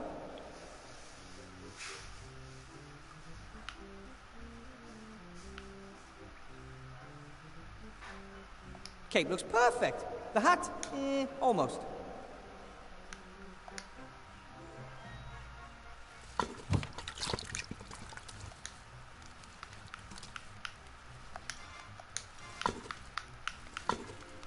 Let's see how good the disguise is. Yeah, sure. Try your luck. Look who's back, Ethel. It's me, Remy. Monsieur de Damas. So where is Monsieur de Dumas? You trying to pull my leg? There's nothing wrong with my eyes. You boy.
The rope held me once, maybe it can again.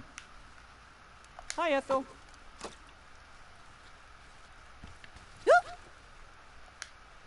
Can I have some more butter?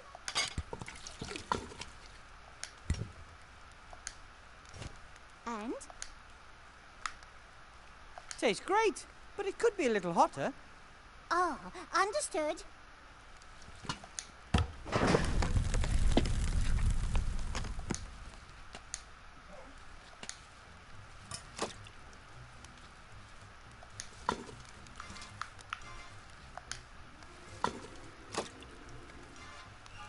Hey, Timmy, do you think you could bring me that towel?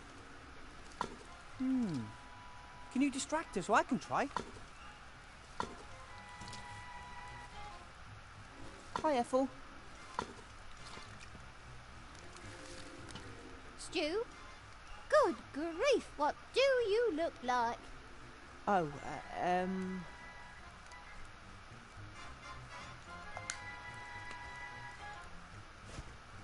Got it!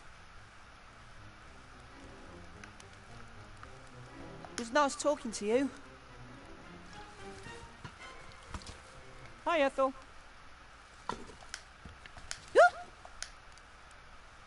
Can I have some more Butter?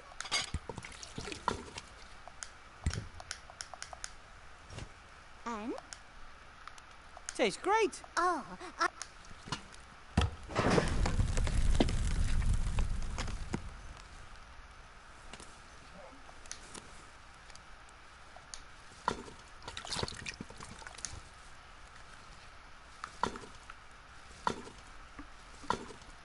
Let's see how good the disguise is.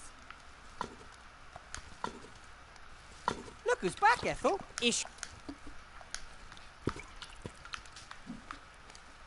so where? There's nothing wrong with you!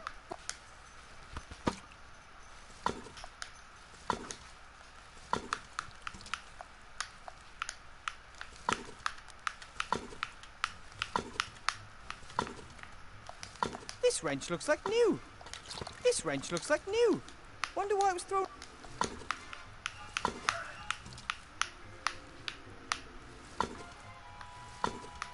Wrap that in some paper and light it, and you'll get a pretty decent explosion.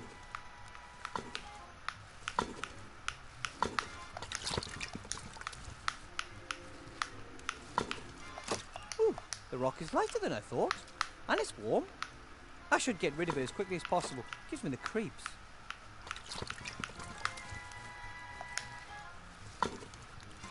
Psst, Timmy.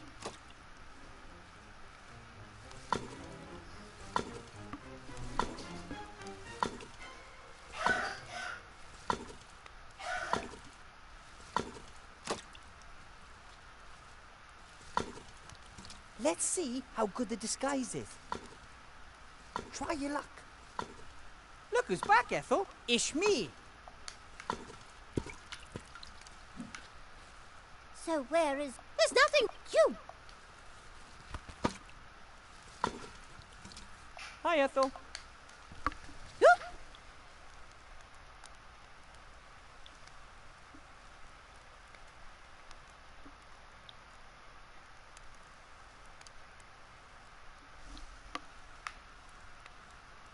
I have to be... Don't let...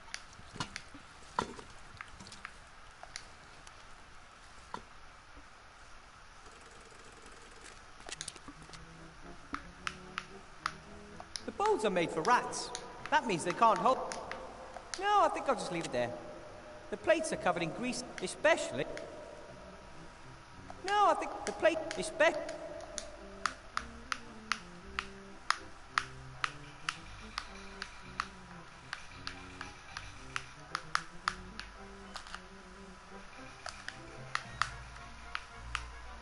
The bowls are made for rats. That means they can't hold...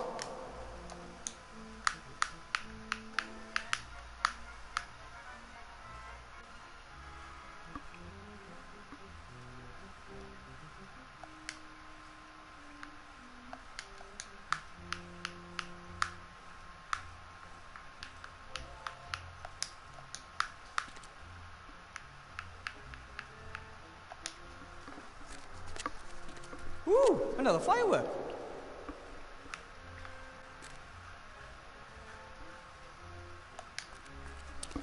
The tableware might not be the latest word in fashion, but it's perfectly fine, apart from the leftovers.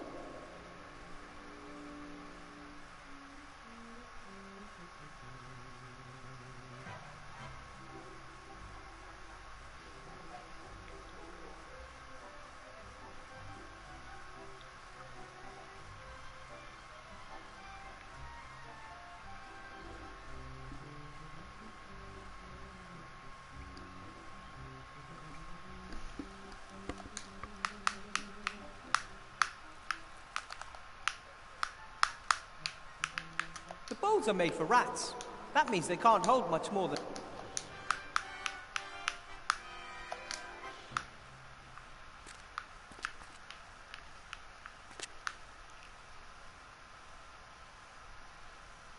Nate!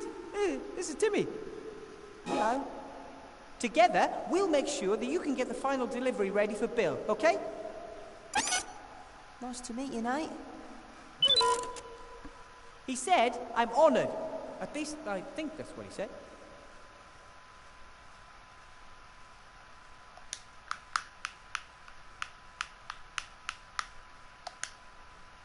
I'm sure Timmy could get that thing off the hook. But there has to be a safer way to get the little guy up there, or a more spectacular one. Either would work.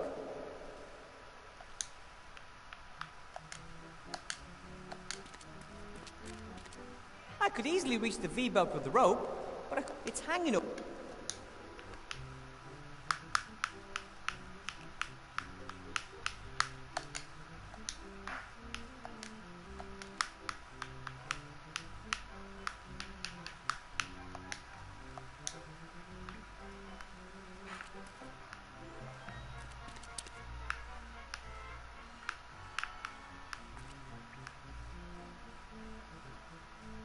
No, I think I'll just leave it there. The plates are covered in greasy leftover, especially when I didn't even do it.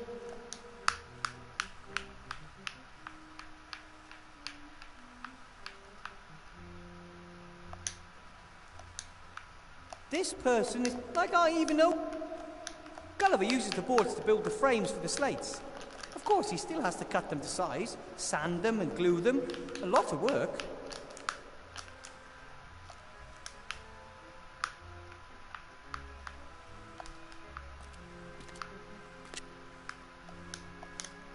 The tableware might...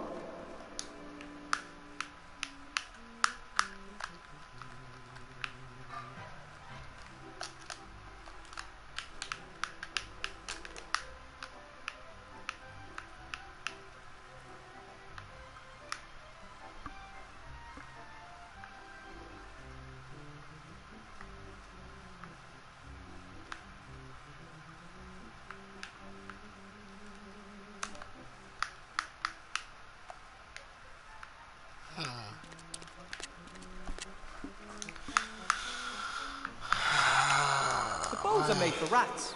That means...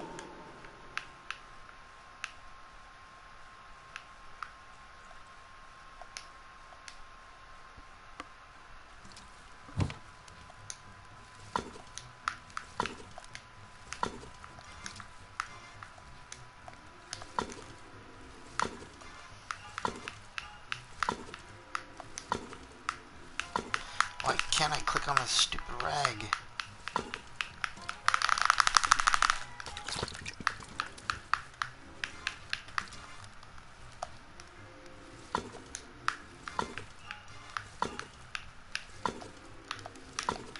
The rope held me once.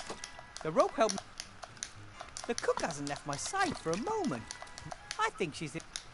The cook has... I think she... Hi, Ethel. Can I have some more butter?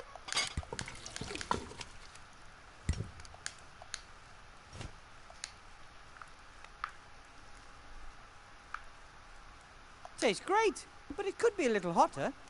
Ah,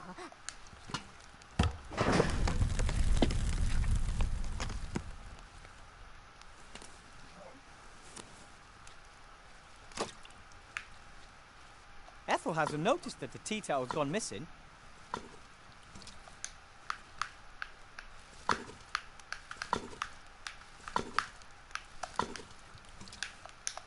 An approximately 4 gnome step longboard, which, like everything else, easily fits into my jacket pocket.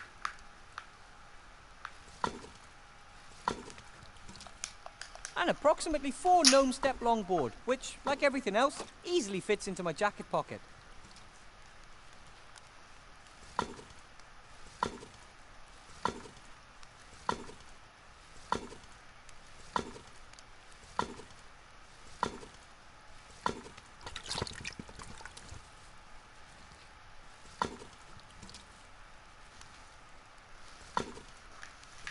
Pretty strong and very... It's even double...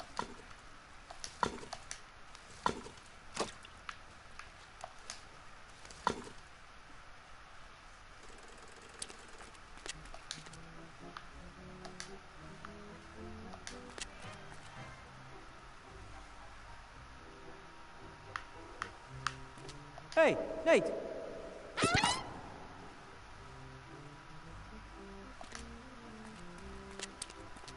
Hey, Nate! Get on the other side!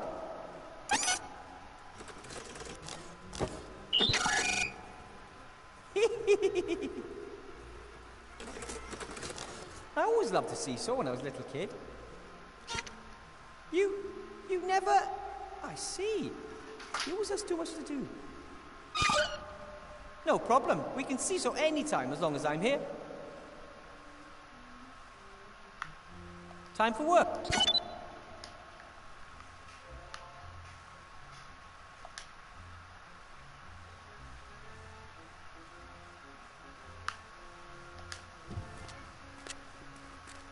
Hey, Nate!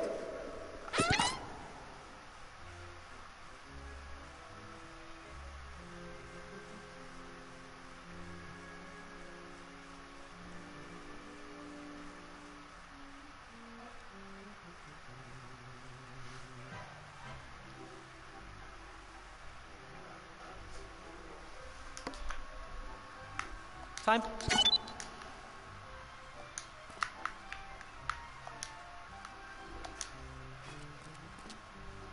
Stand over there, Timmy.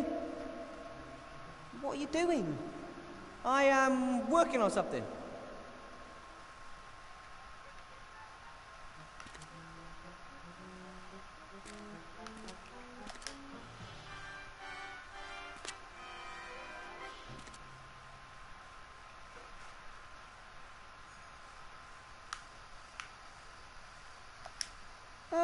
What exactly are you making? Do you remember the bit about the ruler in my classroom? Of course. But what are you trying to get? That V-belt, up there. Do we really need it? Come on! Don't you want to be catapulted through the air and risk life and limb? All right. But give it a bit of va-va-voom.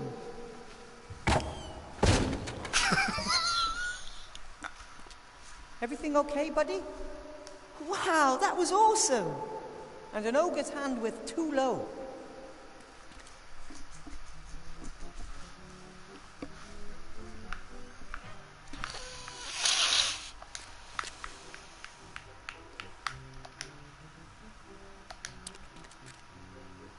Stand on the seesaw again, Timmy.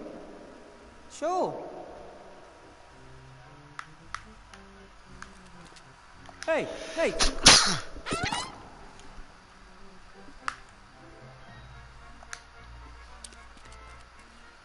Nate, can you come over for a minute? I need some extra weight. Trust me. Oof, that should do it. Ready, Timmy? More power! Woo! That's it.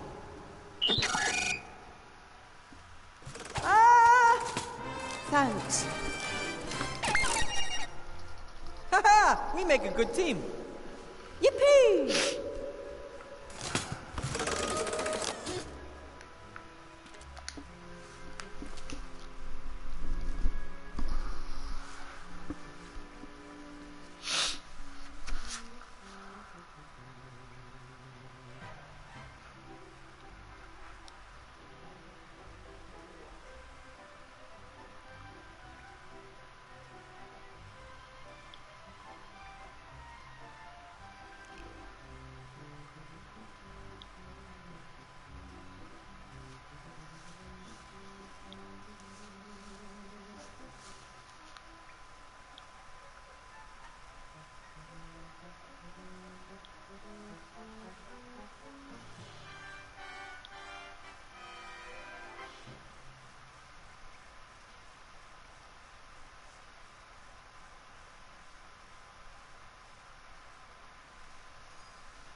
So, let's see. If I roll the gunpowder from the fireworks up in the poster, I'll have a stick of dynamite. Homemade dynamite. Although, I will need more black powder.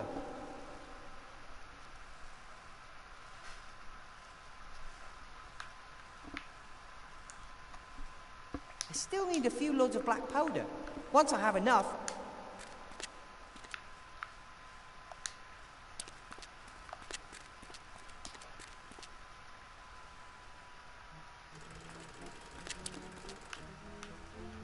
Ooh, another firework.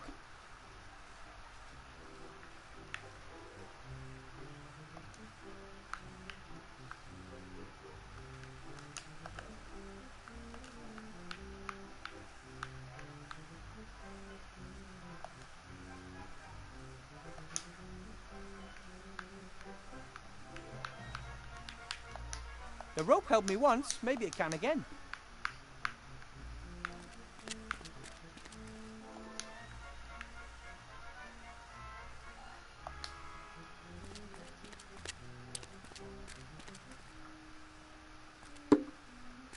Not bad for a beginner, eh? Practice makes perfect. I'm getting... Yeah. Yeah! That's more than enough coal to get the steam engine up and running. I just need to get it out of the rock somehow. Yeah, I think I need even more black powder. That's more than enough coal to get the steam... Alright.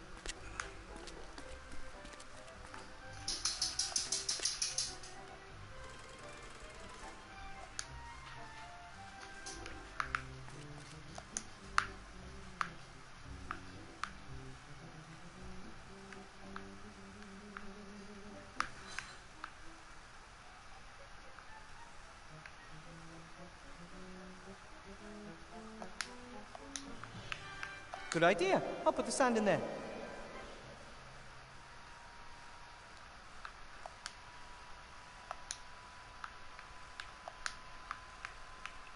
Good idea. I'll put the sand in there.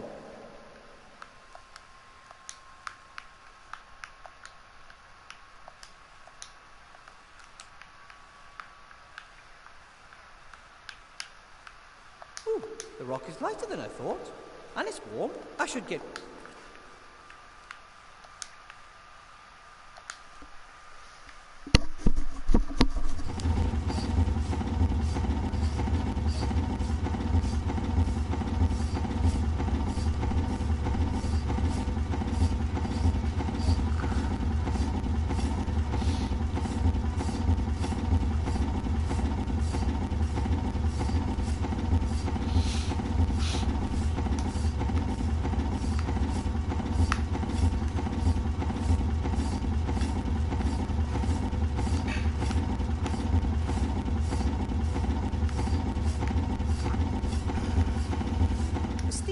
Supposed to power. This monster could speed slate delivery production up so much that we could even finish that last delivery for Bill today. All we have to do is get this machine wound up and rolling. Ooh, another firework. Any steam-powered machine worth its salt has a...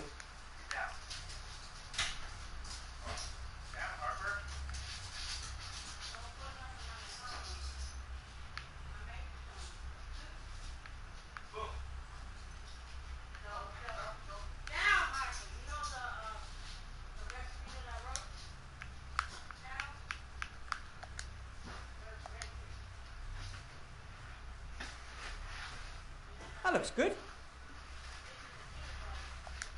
Everything looks to be in order. Okay, as I understand it, the raw materials are fed into the machine through this funnel, right? Okay, that would be wooden planks and some of the intelligent rock.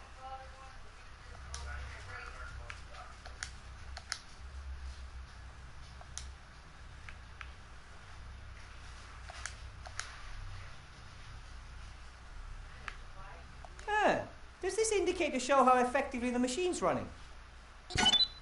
Then we'll have to keep an eye on it once we're rolling.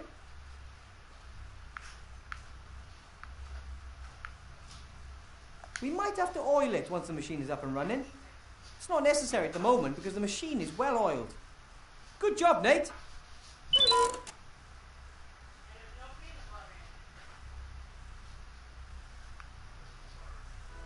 Without the engine running, not much is going to happen. But once it is running, I'll be the first to pull it. Okay, the second.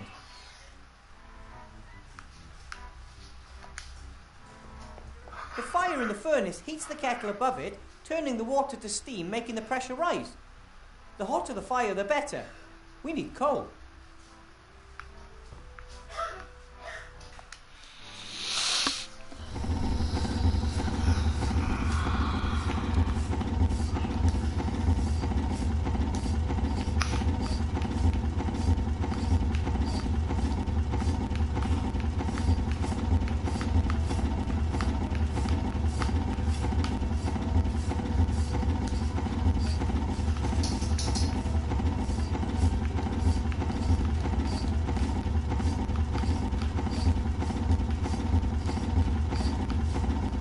Need a few loads of black powder. Once I have enough,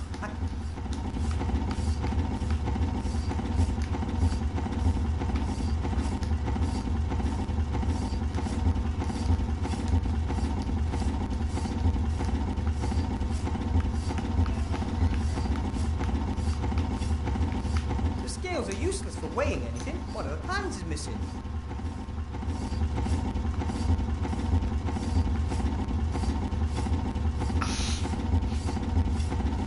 Just one more time.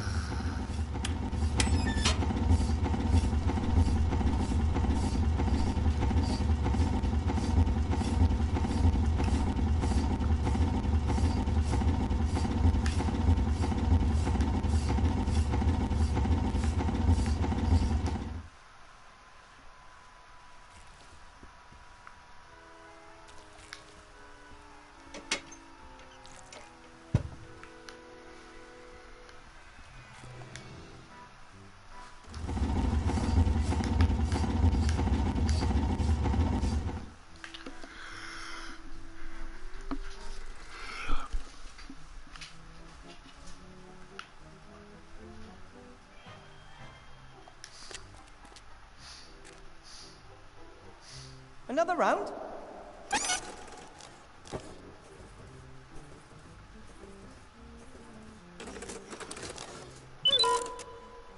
It was my pleasure.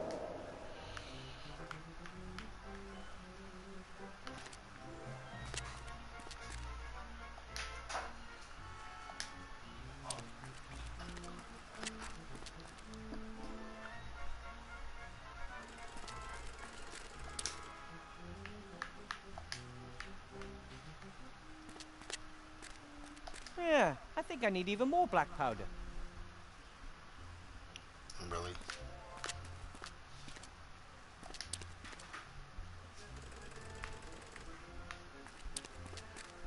No, I think I'll just leave it there. The plates are especially.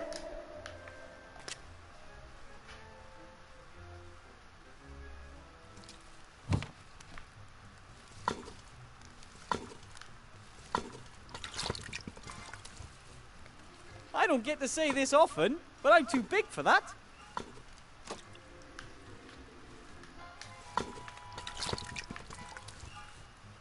My own bed is waiting for me in the white. If only I could hide myself away there and not... I don't think Ethel would be thrilled if I just took the candle.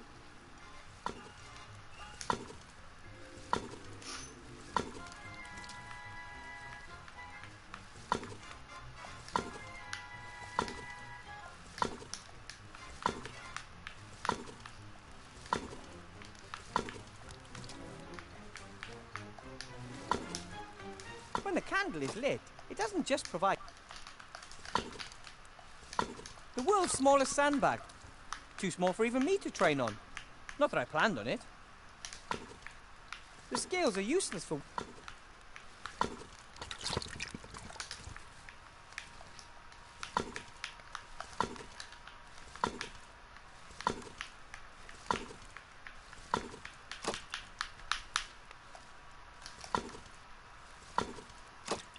I don't think Ethel would be...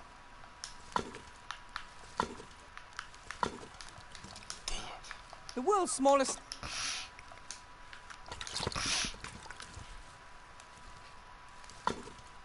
Hi, Ethel.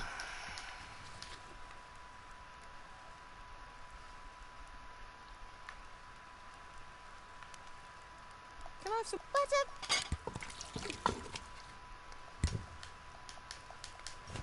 And Delicious, but if it were thicker, it'd be even better. understood.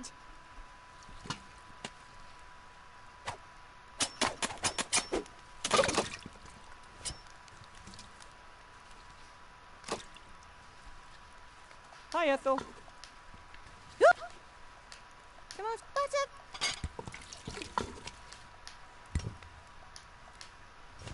And Lovely.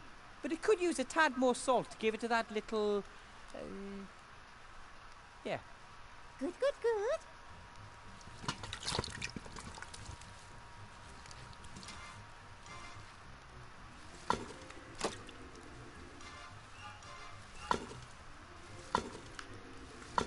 Ethel hasn't noticed.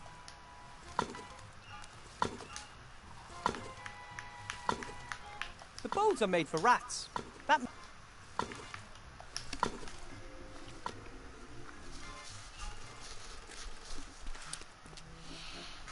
I'll have to check something. Hold on.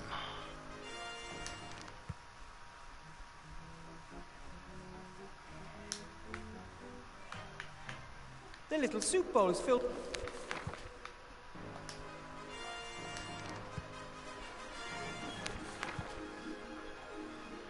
There, maybe that'll fix it.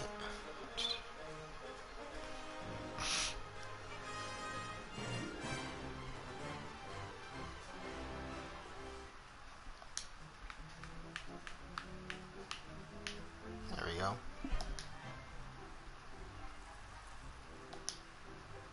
Oh, okay. Ugh! Now the towel's all dirty and greasy, but the dishes still aren't clean.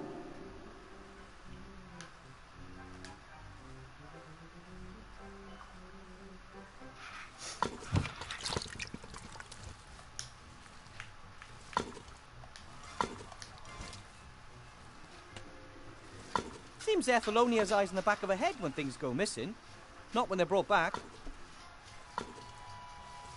Hi, Ethel. Can I have some Butter.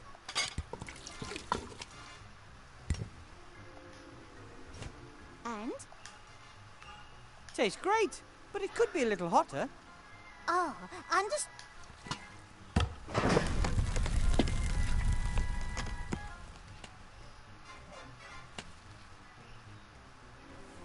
Is something wrong?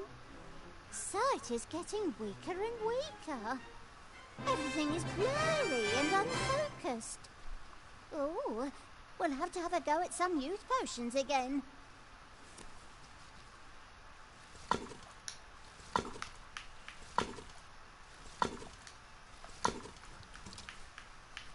Let's see how good the disguise is. Yeah, sure. Try your luck. Look who's back, Ethel. It's me, Remy. Monsieur de Damas. Monsieur de Dumas, you're back! Yes. But only very briefly, because I have to go back. What is lurking down there at the bottom of that frightful hole?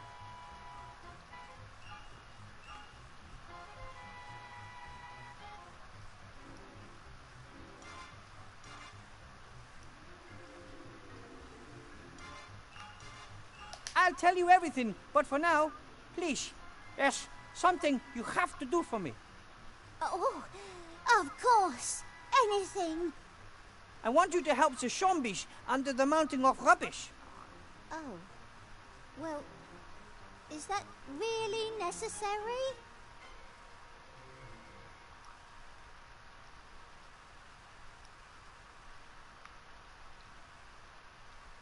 The way things are at the moment, we use every friend we can get. Wilbur said something to that effect as well.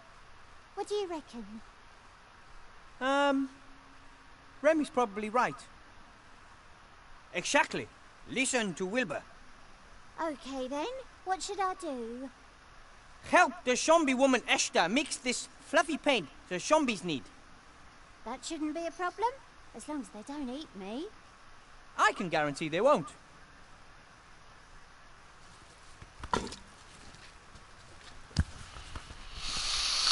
Oh, Timmy, you're here too.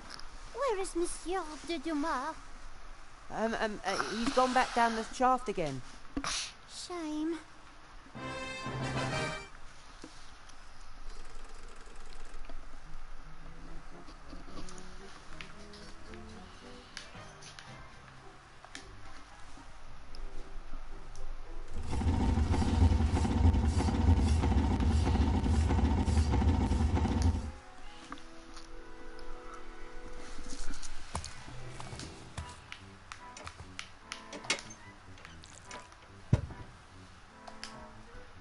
Look who I have here.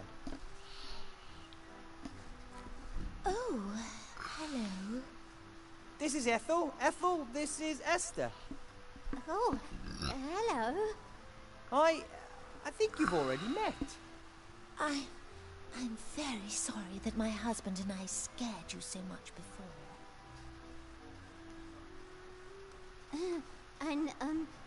I'm sorry that I nibbled you a bit. That's okay. It can happen. I like the flower in your hair. Very pretty. Oh, thanks. I like the fact that you don't want to eat me. Wilbur said you had some kind of alchemy problem. I'm trying to make pink paint, but it has to be fluffy. Ah, understood. Show me what you've got.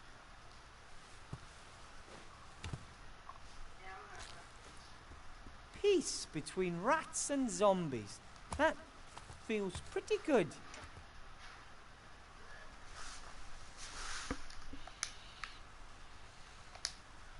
When do you think the fluffy paint will be ready? I bet we'll be finished with this before you boys have got your slate sorted. That's good news. Don't tell Gulliver about it. Let's surprise him. My lips are sealed.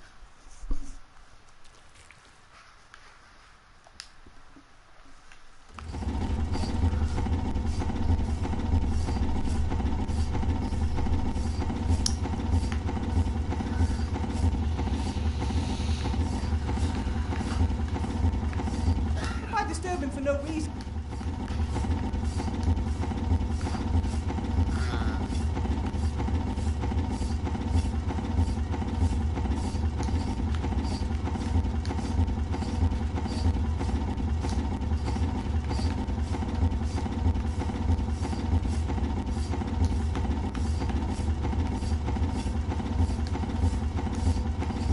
I'll just press the candle onto the crosspiece where the missing pan used to be.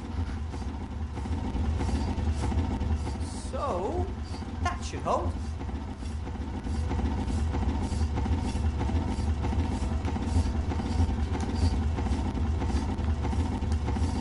Good idea. I'll put the sand in there.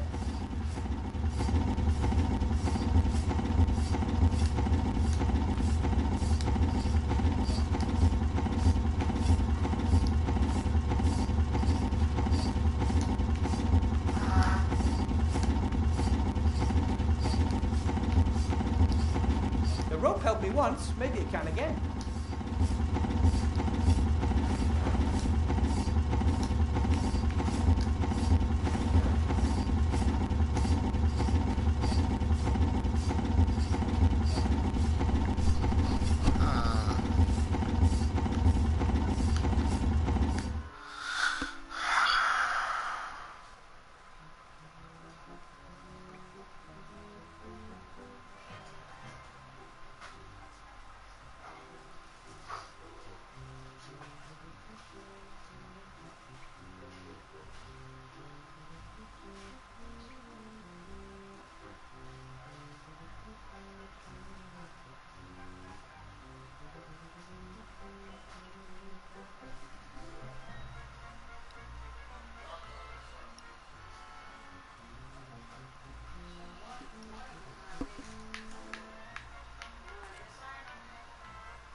still need a few loads of black powder.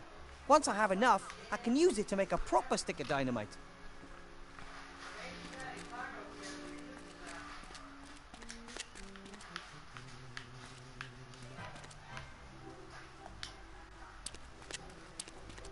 The design doesn't look too stable. On the other hand, it doesn't look like it was built anytime recently either, which in turn speaks for it.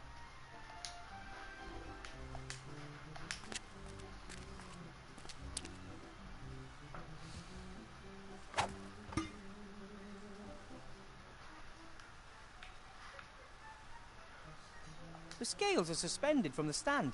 If I had a second pan, I could weigh something.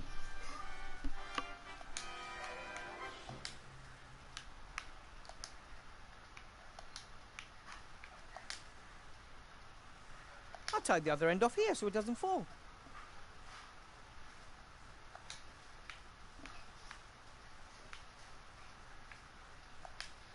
Yeah, I think I need even more black powder. The bowls are made for rats.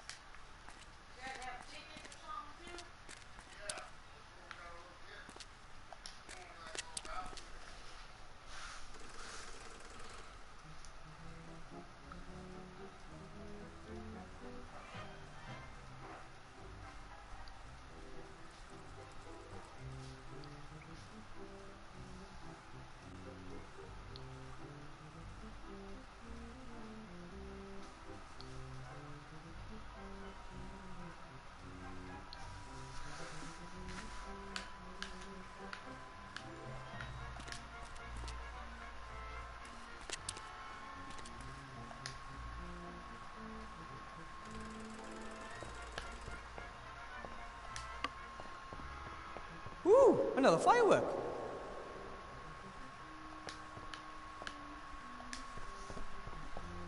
Ooh, another firework. I think that should be enough for a nice stick of dynamite.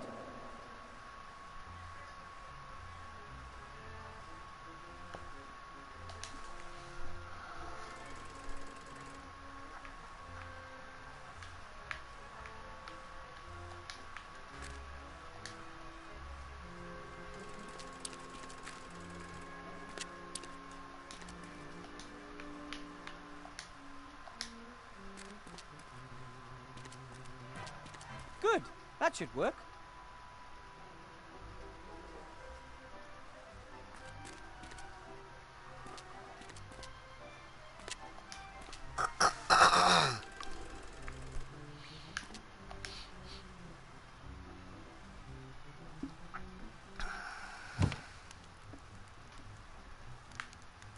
Ethel won't need this while she's with the zombies.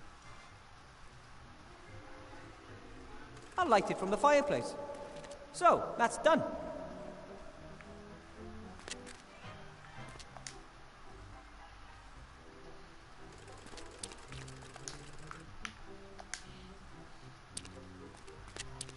Absolutely not. Dwarves use long fuse. Those explode.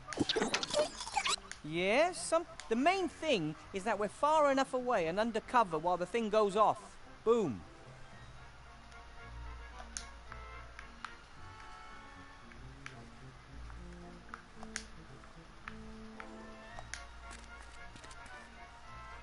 I'll just press the candle onto the crosspiece where the missing pan used to be.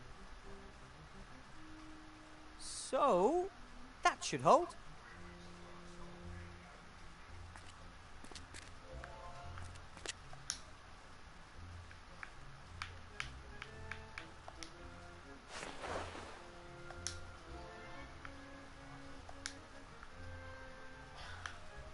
The explosive charge should be enough to blow the coal out of the rock.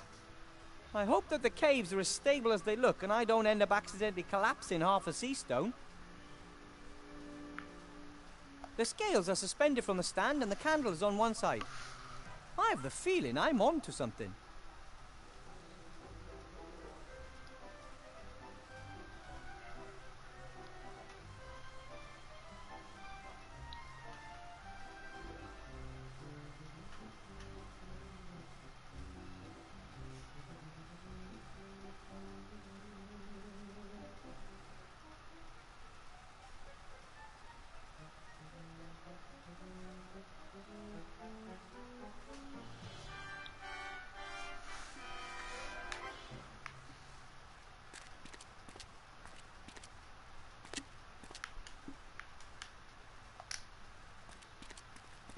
Nate!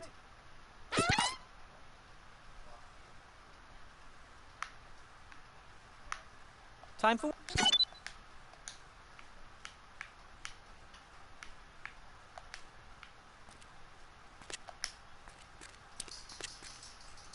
Okay, I poke a hole in the bag, sand runs out. It falls onto the scales, pushing one side down and raising the candle on the other side. It ignites the explosive charge and boom! We have our coal. And, thanks to our ingenuity, all our fingers too.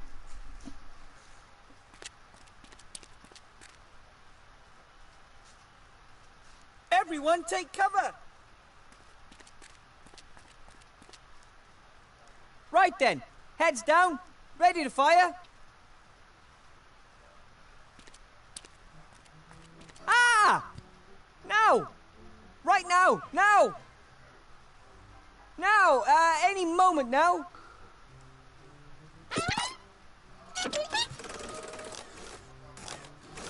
Nate! No!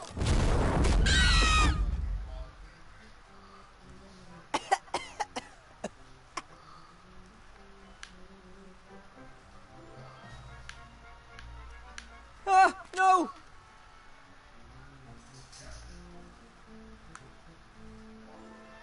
Nate? Nate! Don't do this to me! We've got to do something. You have to repair him. I can't. I'm not an engineer. That doesn't matter. Help him. Wait a minute. Maybe there is a way. Grandad told me about it. The best gnomish engineers pass this technology on to their students. Do it. Now! Work! You stupid thing. Do you have a heavy wrench? That works better. Not necessary. Nothing that he can't fix himself, I'd say. We were worried, Nate! But then someone saved you. As someone who'd forgotten for a moment that he couldn't. Nate! Are you okay?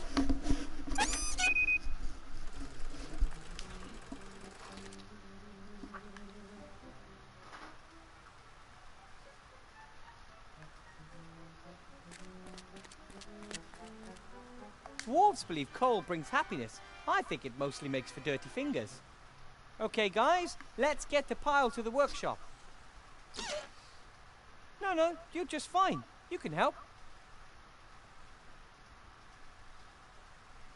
Phew! I'll never be a miner, that's for sure.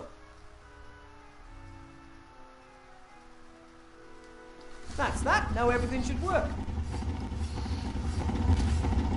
The constructor works? We'll only know once we try.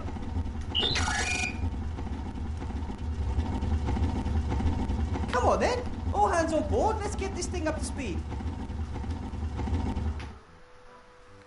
If we can get the pointer into the green and keep it there, the machine will be running efficiently. And how do we do that? The good old gnome way. We just keep fiddling around with it until something happens. All right. You're the boss.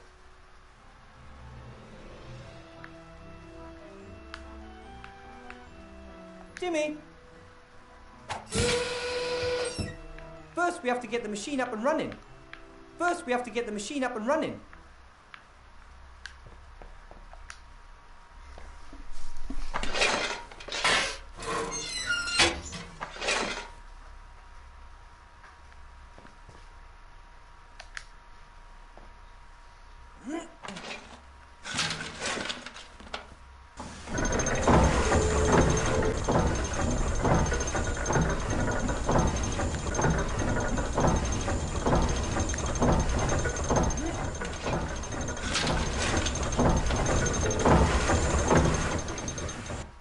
Wrong order. This is harder than I thought.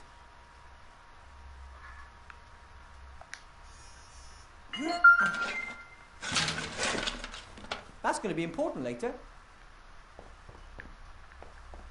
Jimmy! Nope. Nope. We have to get it into the green and keep it there. Keep going, God. Nate, oil!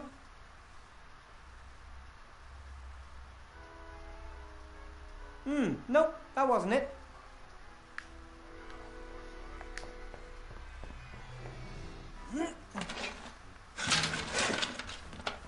Nope.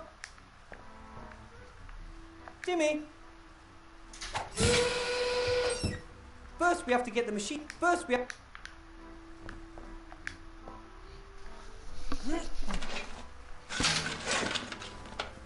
Nope, that wasn't it.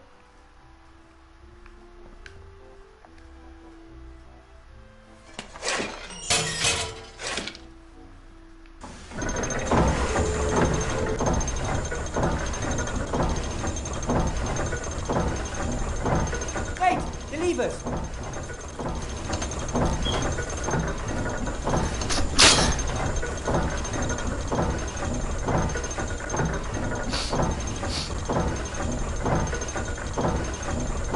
Get it into the green and keep it there. Keep going, guys. We'll eventually get the right order.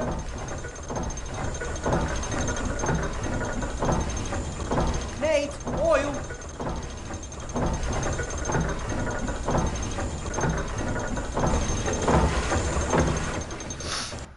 Darn it.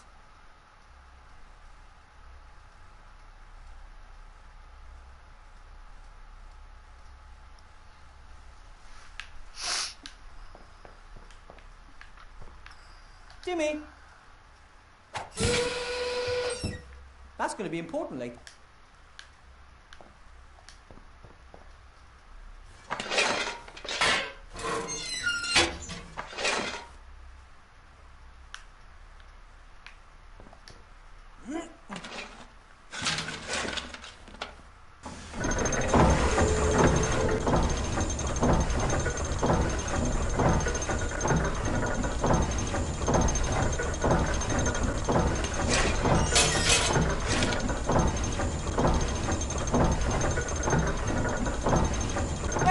Levers.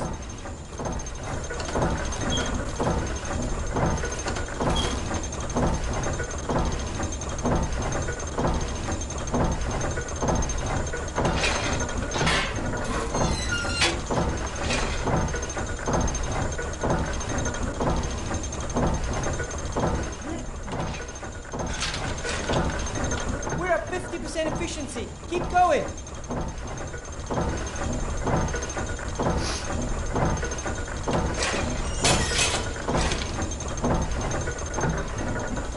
Nate, oil.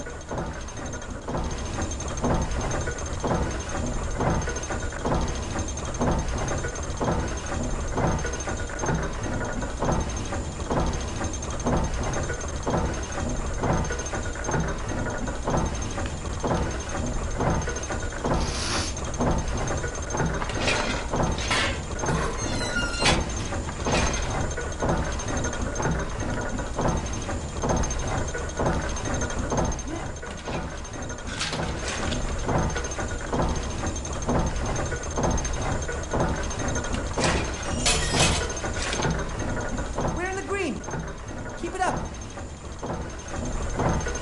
Nate, oil.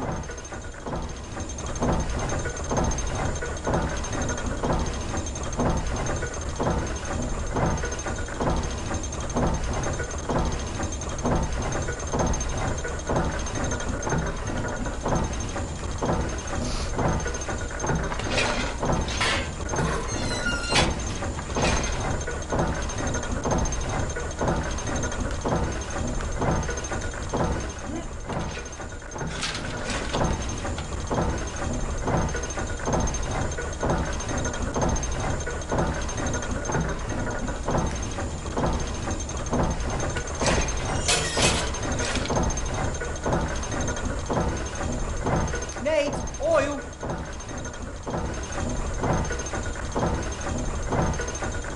By George, I think we've got it.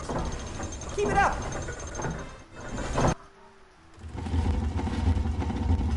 It's beyond our wildest dreams. The slates are practically flying out of the machine. If only we had the paint too. Here we are. Lovely pink paint, as requested. That's What's that? That's Ethel. She's been helping me. But isn't that... Yes, and she's my friend. Now, clear a space there. We have to paint the tablets fluffy. Yes, Buttercup.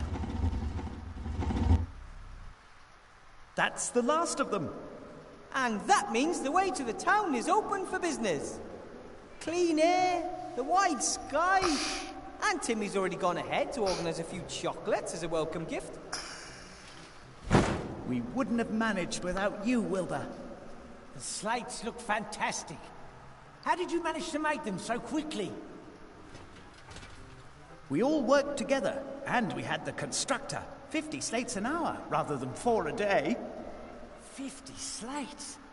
Do you know what this means? The slate business is profitable again, despite the poor price, thanks to low production costs. Yes, I thought we might open a little factory outside the town gates. You put up the capital, and we bring the know-how. And you'd already have a factory manager, too. I've got a better idea. You stay where you are and produce a few hundred more of these babies. But that wasn't the deal. I promised the others I'd get them out of here. You should never make a promise you can't keep. You've got a week. You better get cracking. Or I might just let slip you're hiding a wanted criminal down there. Bill!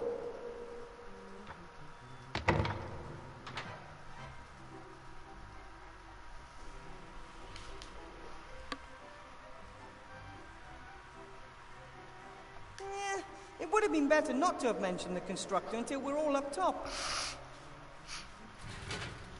He gave me his word. How can someone so rich and successful be so dishonest? People are weird when it comes to gold. What are we going to do? Are we going to spend the rest of our lives amongst the rubbish building things for Bill, so he can live a better life? I'm sorry, Gulliver. I really thought he would take us out of here. We need a plan. Only I just don't know where to start. Ivo! Princess Ivo is in town. Oh, yeah.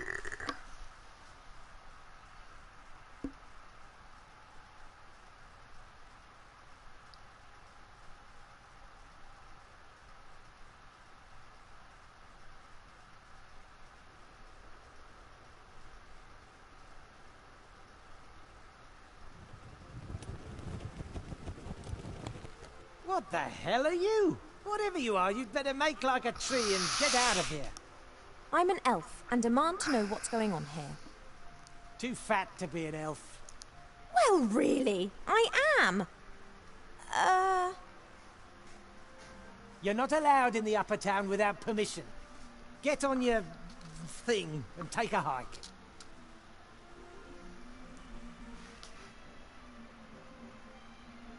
I'm Ivadora, Princess of the Woodland Realm.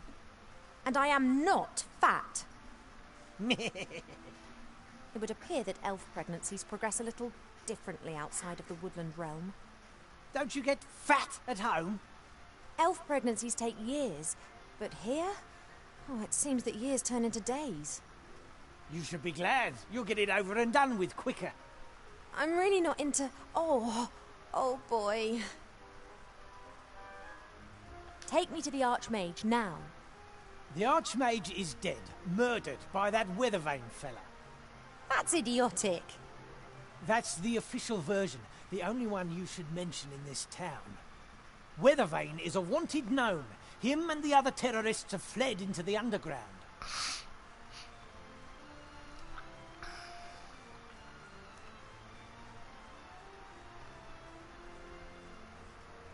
You think that Wilbur Weathervane, little Wilbur, is a terrorist? What's size got to do with it? That damn king of thieves is a terrorist. Him and his rats are the heart of the underground. Where are they hiding? I already told you, in the underground. There are hundreds of ways down there, if you're a rat. And Van Buren is having all the rat holes she can find blocked up. And if one is not a rat? I only know of one way in, big enough for a grown man. That means it's maybe even big enough for you.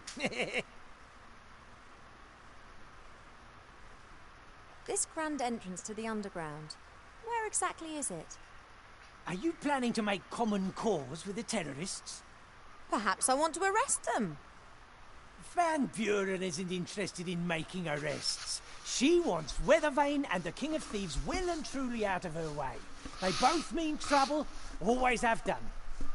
I've got nothing against your friend, but I'd love to see that little French rat with the Spanish accent put to the sword. Where's the entrance? You won't get any information out of me, Elf. Trust me, I'm doing you a favour.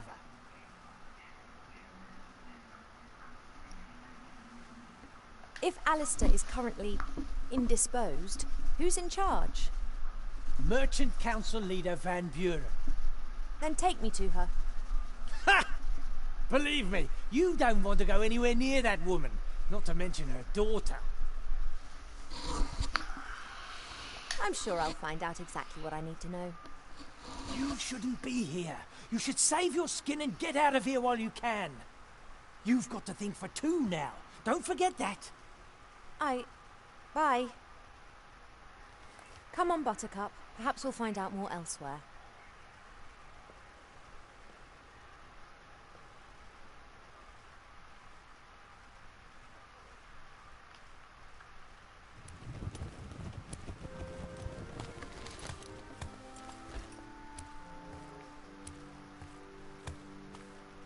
What the hell?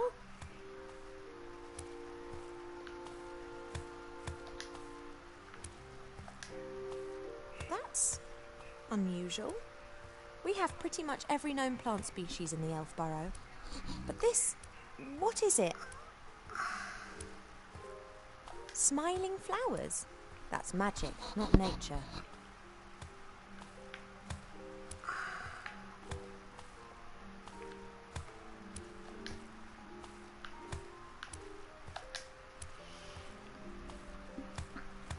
Hi there. Well, hello there. Oh, what do you want? Wanted for Archmage's murder? Has this dangerous terrorist still not been apprehended? It's a lot of nonsense. Van Buren wants to get rid of the rats because they're Alistair's allies. She calls them terrorists so that her people can snoop around under the pretense they just want to block off the rat holes. Completely incidentally, wink wink, they find out, of course, who lives where and what they think of Van Buren. You jeeper troll dung, I tell you. Hello, Mr. Fox. Oh, shit. It appears we need to have a little conversation.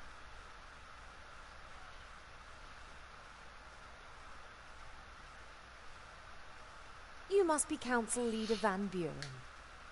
Clever girl. I wanted to ask you if...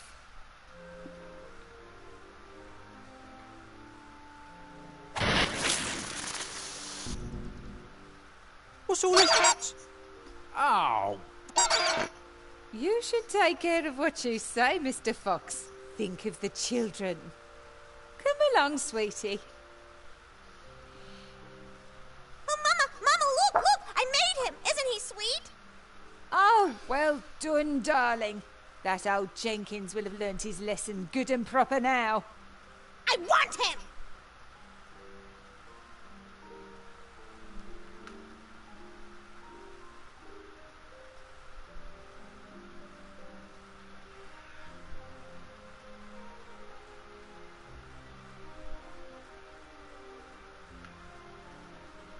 Perhaps we can reach some kind of agreement. I'm sure that we... I made him, Mama! He's mine! But, sweetie! Mine! Oh, of course. Then, you take him with you. Huh?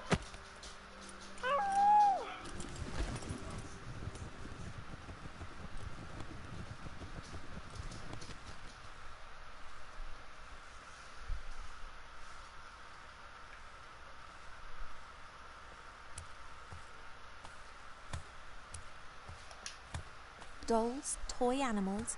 There are poppies and pink dresses back there. And there's a painting of young minstrels. A remarkable range of goods.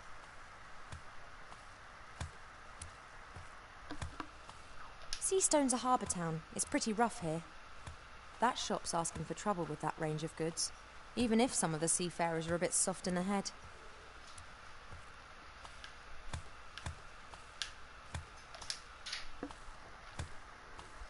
I didn't see them. Sorry.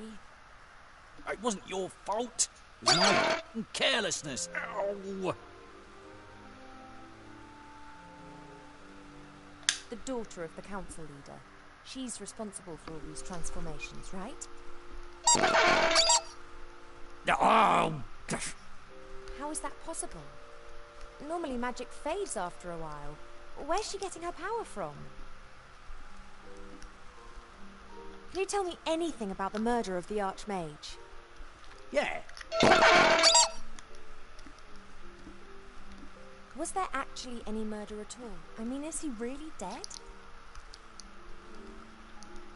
Wilbur and the rats would never have harmed him. They're being made into scapegoats? Assuming the Archmage is still alive, Van Buren would have kept him close by, wouldn't she? In the Mage Tower? In the school? Right, that's where I'm heading next then.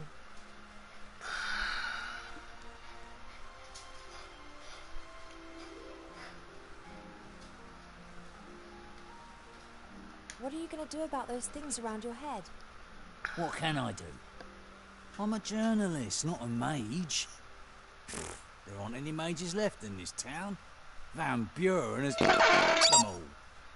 Magic is the key to her power. Does she think that only a mage can stop her now? How convenient that the town's most inventive mage is underground and wanted for murder. Van Buren can't have gained power by legitimate methods. These lovely things around my head stop me from saying certain things. Like swearing? Ha! Oh, apparently yes. Sybil Van Buren's power without any to do so. Censorship! That's what it is. Do you know what the worst thing about censorship is? I understand. I must go. Stay strong. You might find this useful if you want to take a look round the upper town. Thank you.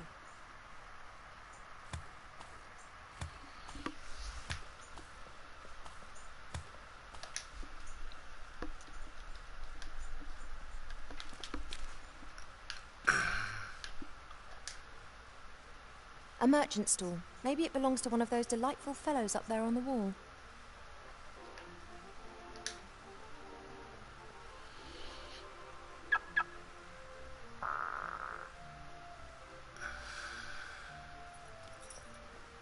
Stop! Papers, please.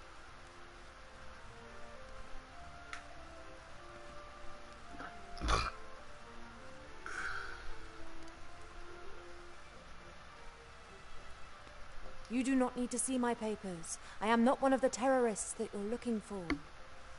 Jedi mind trick. You're trying to do some kind of elven magic, aren't you? No, I'm just not a terrorist. I'm Princess Ivo of the Woodland Realm. Ah, Princess Ivo. I didn't recognise you. You look so different.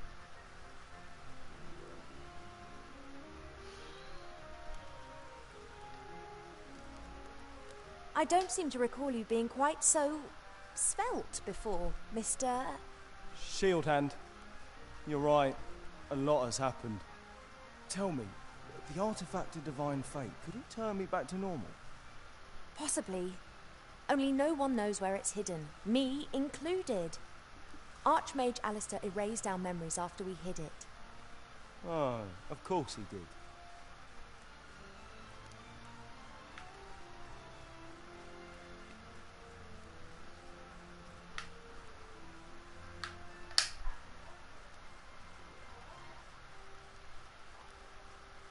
You're Honourable Council Leader Van Buren is cleaning up the town. Seastone is to become a beautiful and peaceful town. Rules must be applied. And the townspeople have agreed to this? Well, strictly speaking, there wasn't an election. The council leader was the only candidate left after the brutal murder of the Archmage. An election would have just been a waste of taxpayers' money, wouldn't it? I have an appointment with Council Leader Van Buren. Take me to her. Are you sure? I mean, she didn't tell me. Does the council leader normally discuss her diary with the town guard? No, but... I'm here on an official visit. My mother, the Queen, has sent me to pay the council leader Van Buren a courtesy call. Is there a problem? Of course not, Your Highness. This way, please.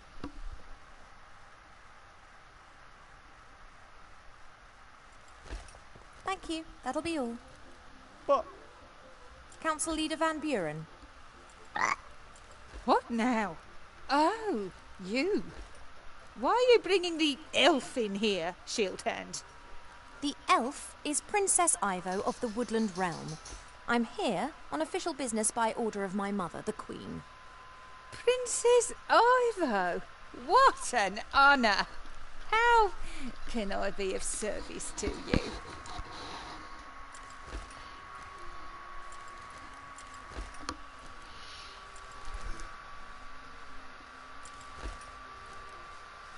We received the sad news about the death of the Archmage.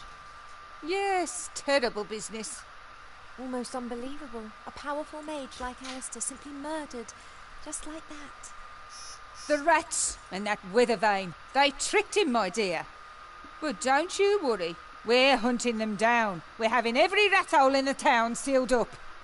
I know Wilbur Weathervane and Remy de Dumas. We're friends. What are you saying? Friends? With terrorists?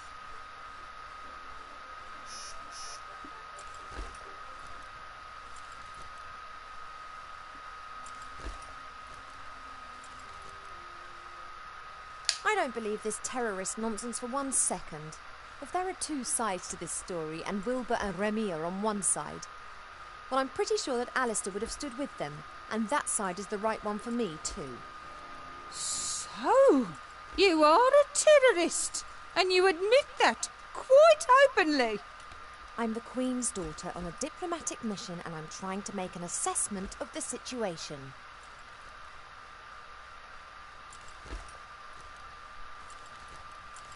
Do you know how difficult it is to get hold of a fully trained hippogriff?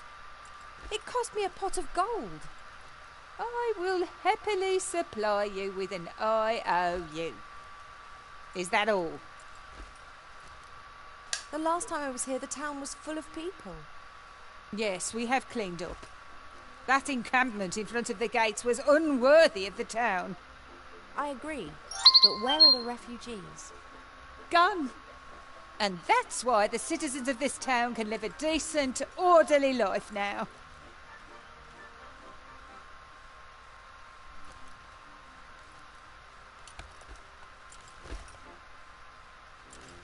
A decent, orderly life according to your standards?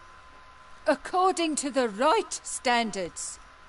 There's no crime in Seastone anymore. No beggars. No one breaking the rules. How can I leave the rest of the world to remain in a state of chaos, disorder and brutality? You can't impose your ideas onto all humankind. They have to follow you of their own free will, or not, as the case may be. That was how things used to be done, but now there are ways and means of ruling more efficiently. If that's your attitude, then I've heard enough. Goodbye. Wait! You're not about to go and fetch a certain artifact, are you, by any chance? Even if I knew where the artifact of divine fate was, I wouldn't use it. Oh, Alistair's girl. But you must see that I can't take any risks. Shieldhand, put her in jail. What? But Lady Van Buren, she's an envoy of the Queen and her daughter. I will pay a visit to the Woodland Realm and explain from Queen to Queen. From democratically elected leader to queen. Oh, this way, please, Princess. Come any closer and I'll box you.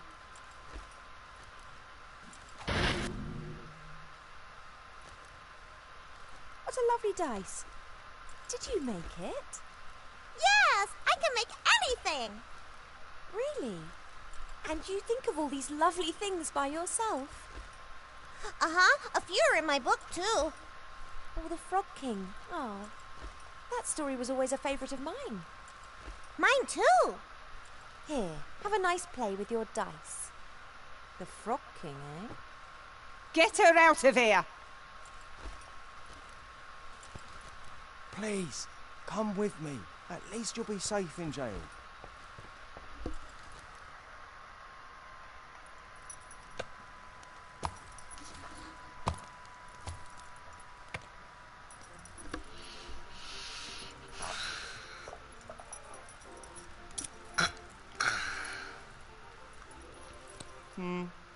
No, that's not quite straight either. Try again.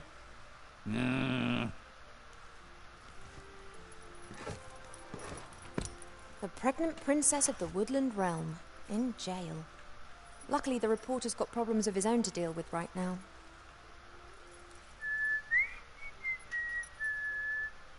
Hey, psst, you there.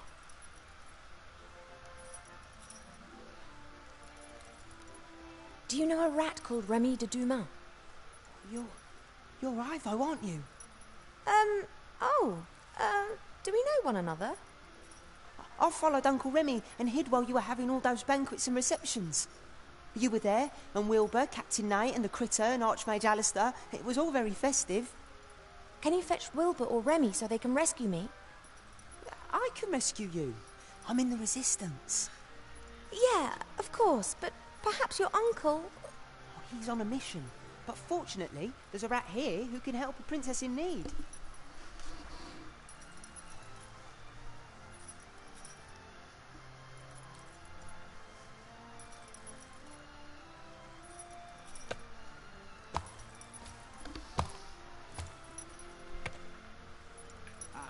Many say Mr. Shieldhand is the worst town guard Seastone has ever had. Us rats see it differently. He's lazy, not particularly clever, and when he does happen to patrol the streets, his armour clanks and creaks so much you can hear him from miles off. Perfect.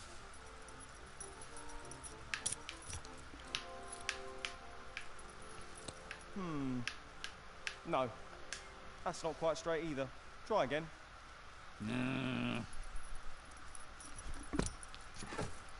I'll have you out of there in no time. Yeah, and if that doesn't work, then you'll get help, okay?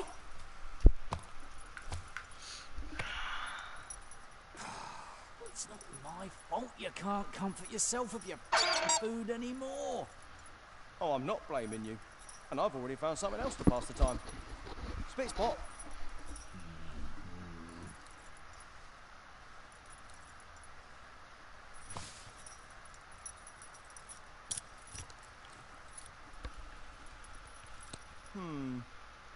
No, that's not quite straight either. Try again.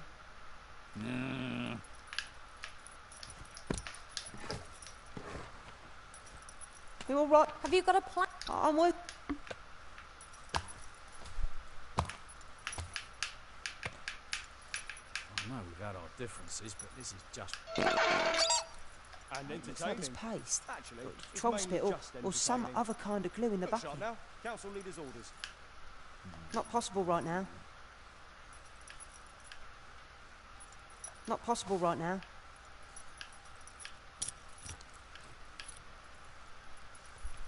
The bucket is clearly too big. I couldn't even pull the brush out of the That's not paste quite without straight being either. spotted by Try Mr. again.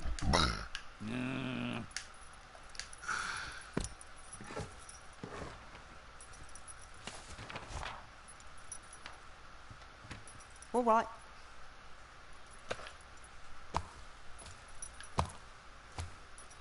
Oh, I've already taken one. That should be enough. How much longer is this? Oh, I've already taken one. That should be enough. Until you've learned to put the posters up nice and straight. Wanted for the murder of Archmage Alistair, the rotten, dangerous, armed and stinky fiend Wilbur Weathervane.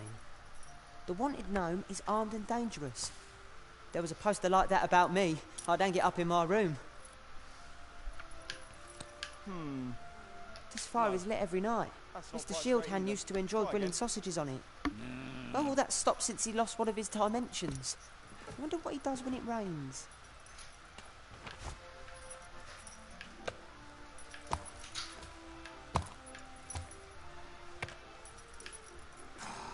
It's not my fault you can't comfort yourself with your food anymore.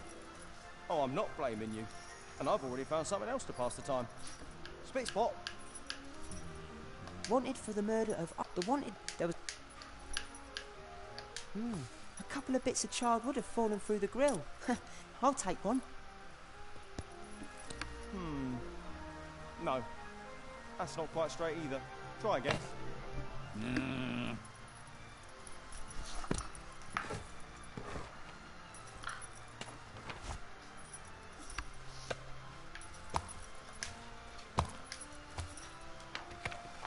The symbol of the resistance. That should be hanging up all over town. And entertaining. Actually, it's mainly just entertaining. Not a good idea. He'll Shut arrest now. me as Council soon as he leader's orders. sees me.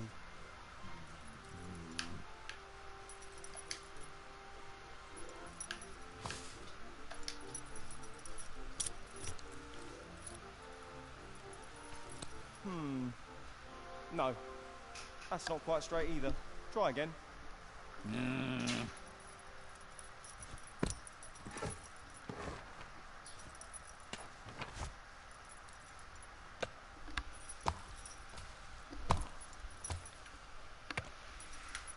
How much longer is this gonna go on?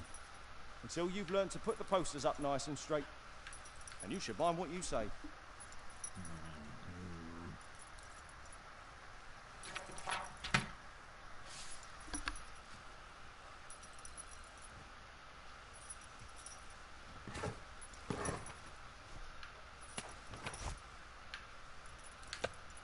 Not possible right now. It's not my fault you can't comfort yourself with your food anymore. Oh, I'm not blaming you. And I've already found something else to pass the time. Spit spot. The bucket is clearly too big and I couldn't eat.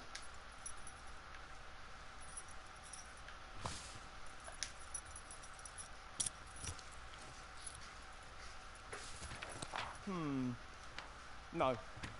All right. That's not quite straight either. Try again.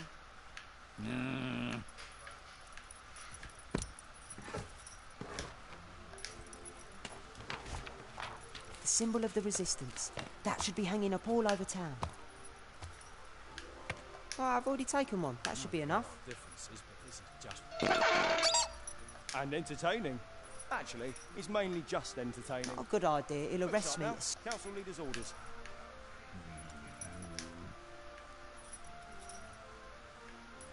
Not possible right now. Not a good idea. He'll arrest me as soon as... No. Not a good idea. He'll That's arrest... not quite straight either. Try again. Not a good idea. He'll arrest me. Not a good idea. He'll arrest me as soon as he sees me. How much longer is this gonna go on? Until you've learned to put the posters up nice and straight. And you should mind what you say.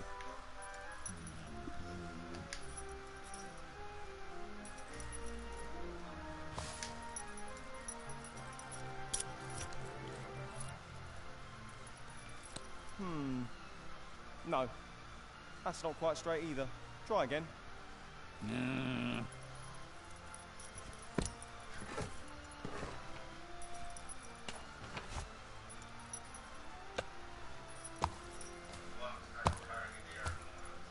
Not possible right now. It's not my fault you can't comfort yourself with your food anymore. Oh, I'm not blaming you. And I've already found something else to pass the All time. right. Spit spot.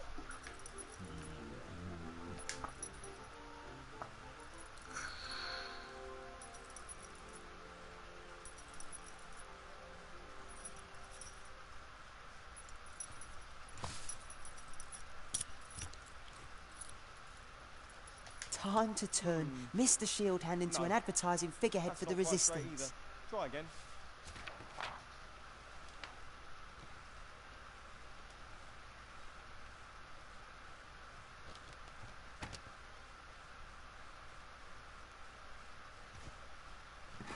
What the?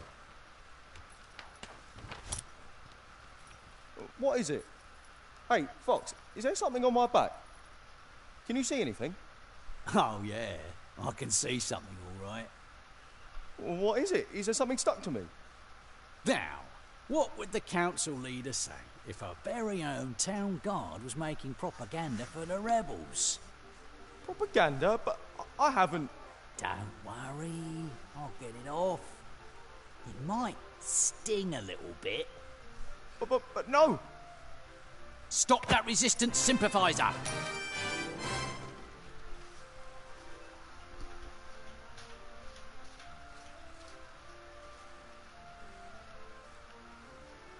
There are 3 keys on the town guard's keyring.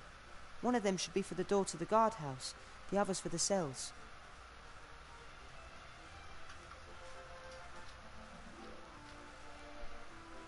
This is the second time I've had to rescue one of the big heroes of Avantasia. Timmy Mousevich, hero rescuer.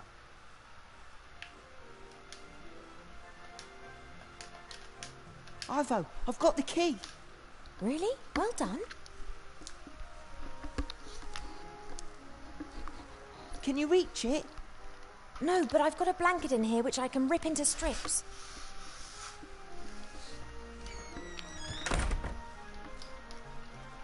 Right, that's sorted. Wow, you're really fat. I'm pregnant. Somehow. Where are Wilbur and the others? In the underground. I'll let them know you're here. But where? Oh.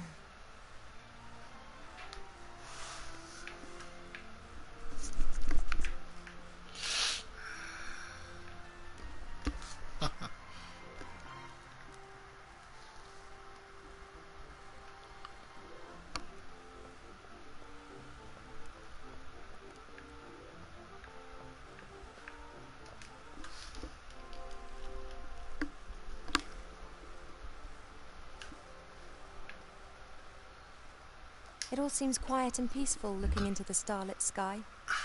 However, there are unbelievable powers and great tragedies occurring up there. You just don't look carefully enough.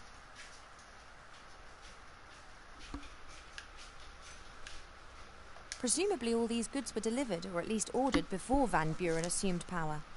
I can't imagine any sane airship captain would dream of flying into Seastone right now.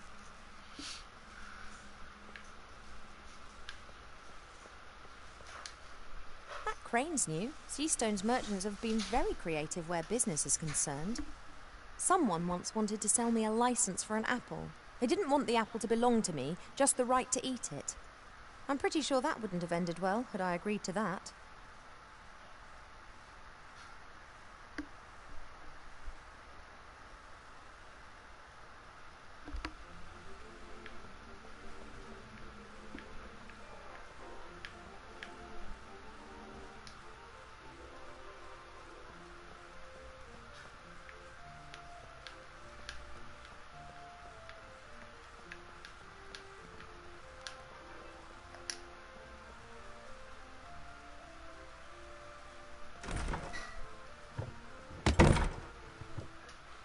Oh, it's you. Working late, are we? A merchant's work is never done. Now, if you don't mind, I'm off on holiday.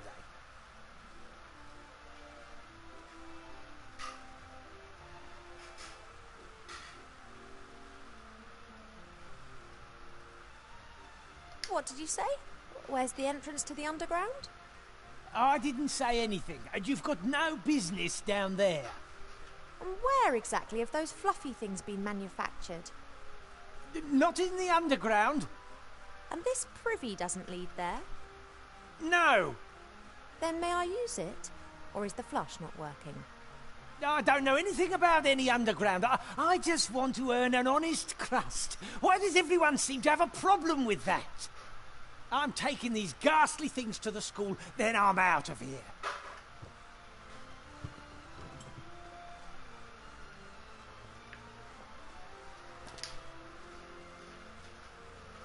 great disguise for the secret entrance to the underground. No one would be keen to know where the things plopped into a privy would disappear to.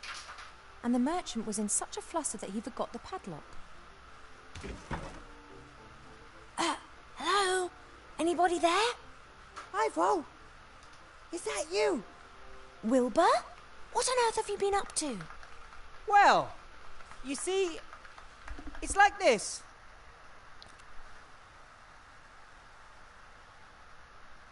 And then he didn't pull us up. And then Timmy came and said you were in town. And then you called out, Wilbur! And I... Thanks, I'm fully informed now. It's a pretty long story. Yeah, but exciting too, right? And sometimes funny and a bit sad and... What's the next step? How are we going to change the Archmage back? So, actually, I wanted to. Someone else should... Wilbur was going to run away. What?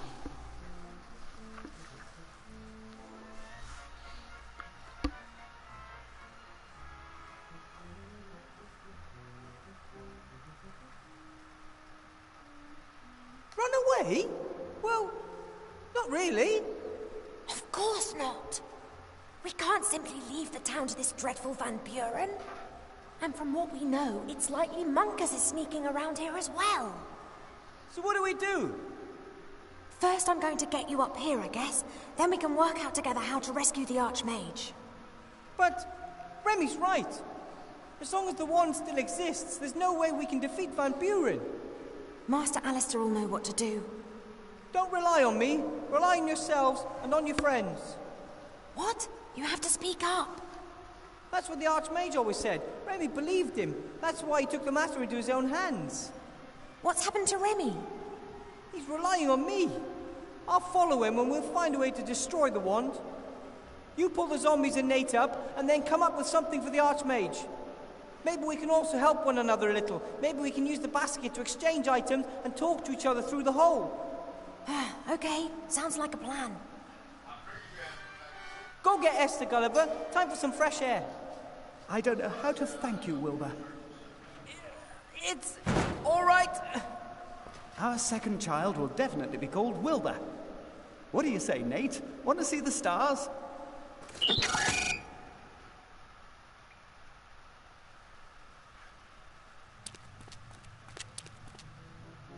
You wait here, Timmy. But I can help. You sure can. If you hear terrified screams coming from the hole, then think of something. You are going to find Uncle Remy, aren't you? Of course.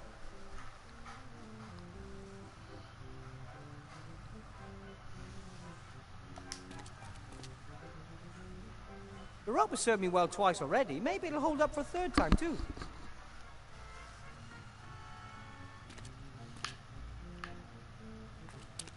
The hole is more than scary. But Remy's down there, and maybe he's injured and needs help.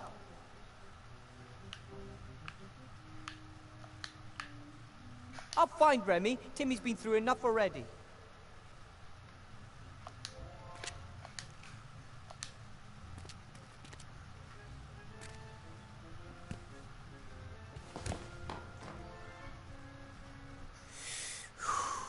Okay. The time had to come sooner or later.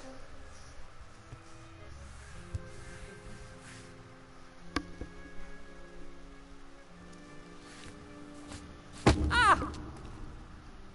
Oh, hello? Another one. For years no one visits, and now all this activity.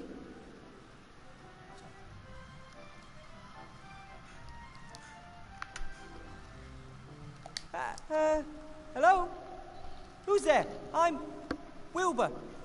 Said the ugly dwarf, whilst peering into the darkness. Hey, I'm not a dwarf, I'm a gnome. And Mum says I'm a handsome little fella, too. He said defensively, but this did not impress the darkness much. Next, the dwarf said,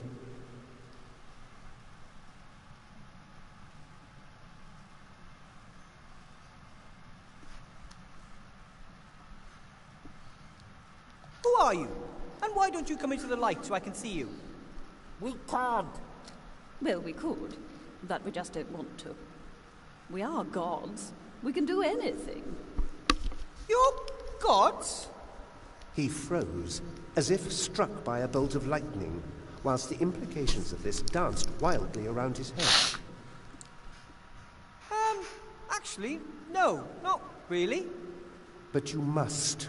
You are speaking to gods. What exactly are implications? Hey, hey!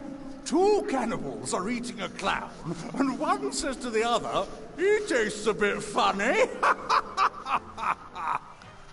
Oh, do be quiet. I'm trying to create atmosphere here. Isn't it about time for a riddle?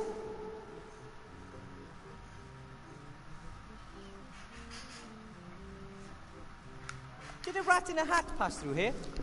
Asked the gnome in a brave voice.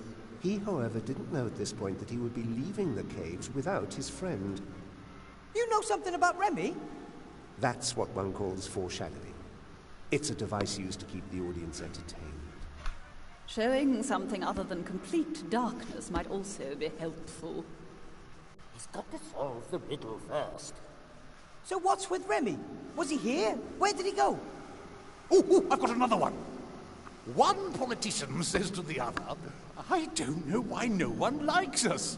We don't do anything." And what exactly has that got to do with the story?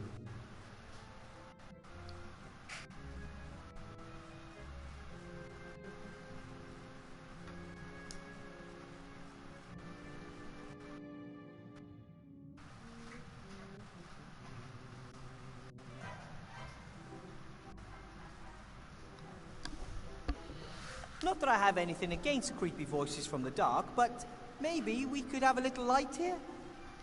Why is it dark? And what could you do to make it light? The young hero stood in a beam of light, surrounded by the deepest darkness, and the voices said, Two trolls look up into the night sky. One asks the other, "What do you think? Is there life on the moon?" And the other replies, "Well, of course! There's a light on, isn't there?" Ugh. Fantastic.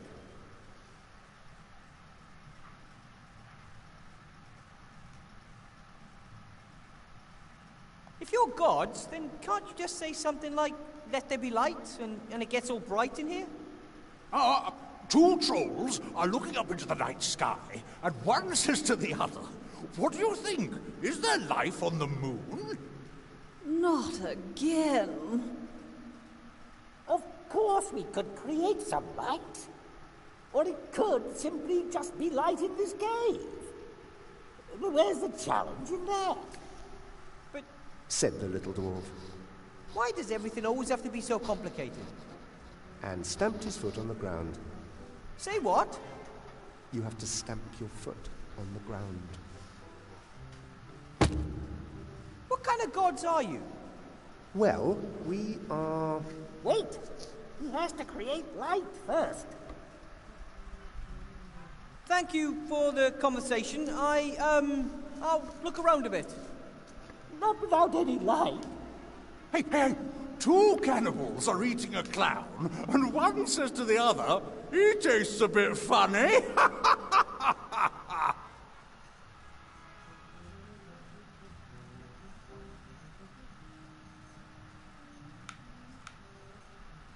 That joke, I think you told it earlier. That's absolutely no reason for not repeating it again and again and again. Hey, it's a good one.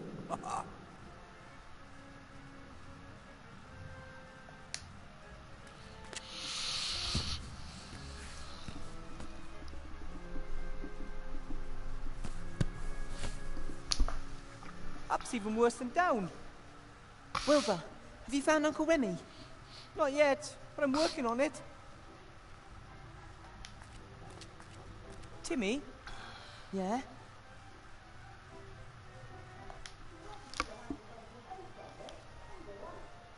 We could build a torch. Not only is it pretty dark down there, but pretty scary as well. A flickering torch that casts shadows? No thanks. I need something different. Something that illuminates the whole place. I've got to get back. You can do it.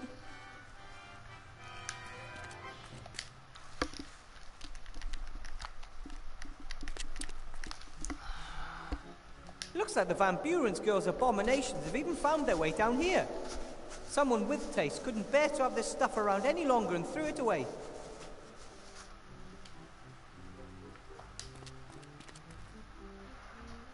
Mostly toys. Oh, what's this? A hand mirror. I'm going to take it with me. Could come in handy somewhere.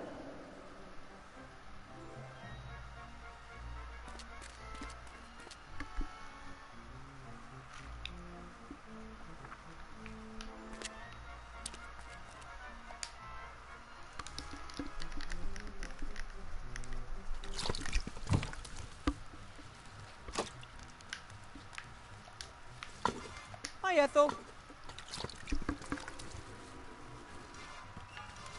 Ooh, you always have this habit of creeping up on me.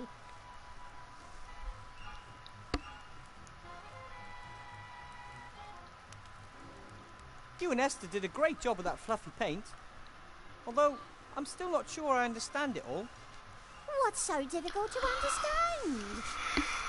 Yellow and blue give you green, pink and fluffy give you fluffy pink. There's a colour called fluffy. Fluffy jumpers are dyed with it. Many wash powders are made almost entirely of fluffy. Oh, young people today. Absolutely clueless with regards to alchemy. You and Esther got along well together, didn't you? Surprisingly, yes. Didn't want to eat me or anything like that.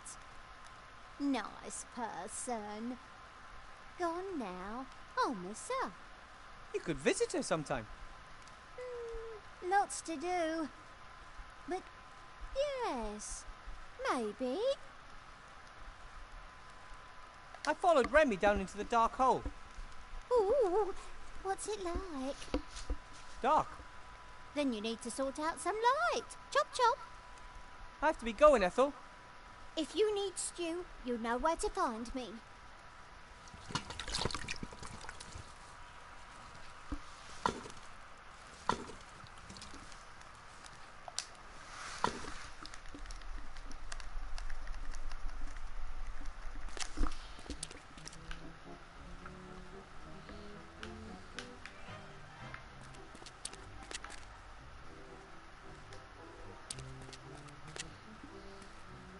Without Gulliver, Esther and Nate, everything down here looks even more desolate.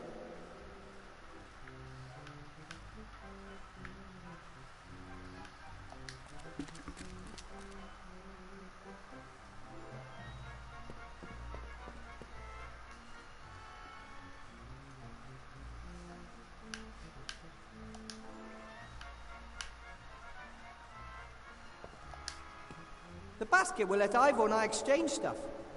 Very handy if one of us gets stuck at some point.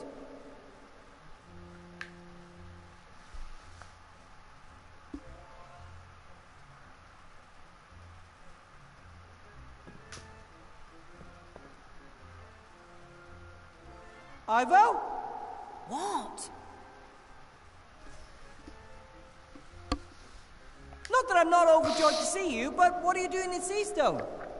I need to talk to Archmage Alistair. There's a little, problem. Unless it's about catching flies with your tongue, he's not going to be any help to you at the moment. Well, the problem can wait. I hope. Monkus has completely disappeared since the fight in the staff room. Do you think he's still in town? Yes, I fear so. Like flies to Arbor's pot, dark sorcerers are attracted to power. A little girl with seemingly unlimited magic. He'll try anything to exploit that. And he can transform himself into anyone. Be careful about whom you trust up there. Who says he's up here? He could be down there with you. We must both keep our eyes peeled.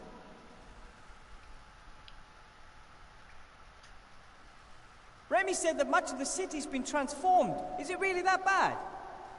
Some buildings have been badly affected, but nothing that couldn't be fixed with a few flaming torches. What's worse is that some people have also been transformed, and no one dares to say what they think anymore. That is terrible! Van Buren's intoxicated by power, worse than Joffrey. She's insane, she's going to ruin our world, and she has the means to do it. Luckily you're here, Ivo. We'll stop them. Wouldn't be the first time.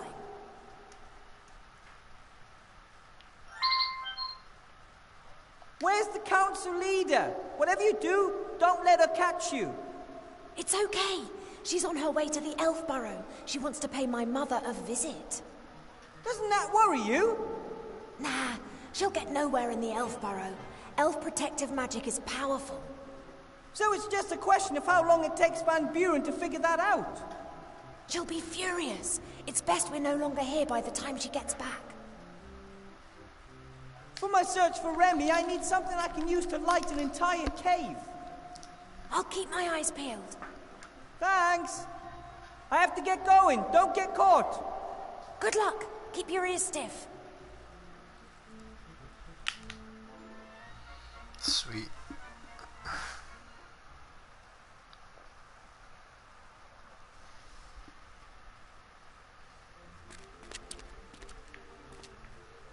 I get the impression they would go through thick and thin together. They simply belong together.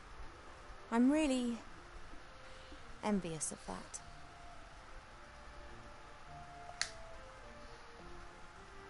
Hi, you two. Oh, hello.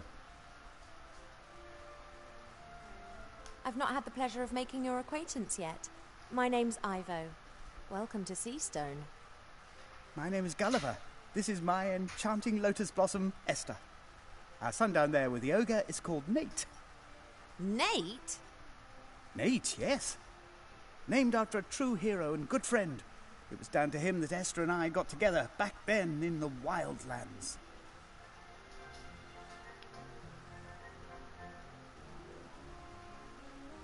About Nate. You haven't seen him recently, have you? Unfortunately not. We would have loved to have had him at our wedding, but he suddenly disappeared. I'm sure he's out there in the big wide world, helping other lovers find the happiness they deserve. But he left his love behind in the process. Do you know him? That deceitful hypocrite who disappeared in the middle of the night with no explanation and leaving me standing there like an idiot of a pirate? No, I don't know him. Not anymore. It's not safe for you here in Seastone. Not for anyone. I know, but where else can we go? Zombies and the undead aren't really welcome anywhere. People think that we eat their brains. But to be honest, they really don't taste of anything. Ew. Well, perhaps you'd be better off in the wildlands. There are loads of people like you there. Why do we have to go? Just because other people have a problem with us? That's not fair. Wilbur talked about the machine that you built together. Maybe you can bring it up here and build slates for yourself when everything's returned to normal. I don't think so. Only Bill knows where to get the intelligent stone. And he'd claim I've stolen his idea. He can afford ghouls. Worse, lawyers. Anyway, where am I going to get the gold? Who would even lend me a copper piece? Don't give up, Sunshine. Small setbacks are a part of death. Esther's right. Those who fight may lose, but those who don't fight have lost already. Says the young, pretty and rich elf princess. I've got to go now. Bye, you two. Bye. Bye.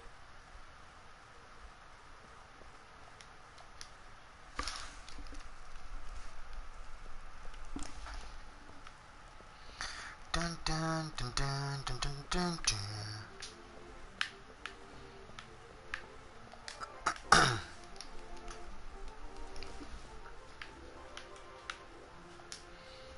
When the cat's away, the mice will play. Let's go in.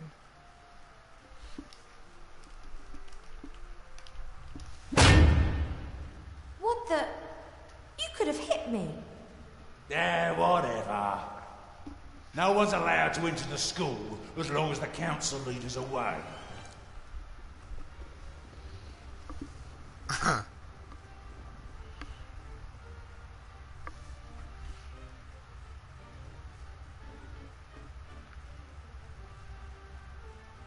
Oh, somebody's really on the ball here. I'm really decisive. Well done. Yeah, no problem for a professional like me. Oh, I'll mention that in my report. What report? Oh, Oh, I'm not really permitted to tell you, but let's just say a positive evaluation should give your career a boost. But I'm exactly where I want to be. Really? Sure, otherwise I wouldn't be here.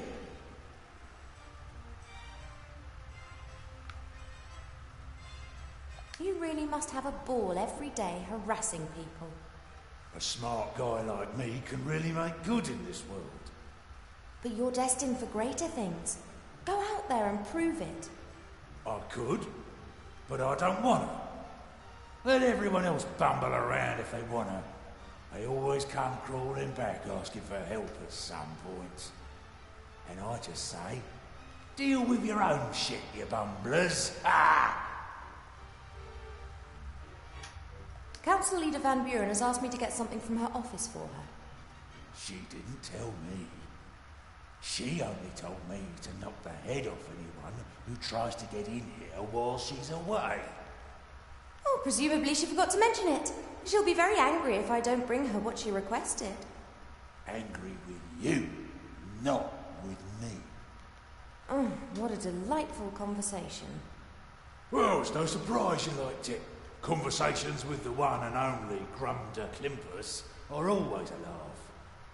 It was rather disappointing for me. But you did your best.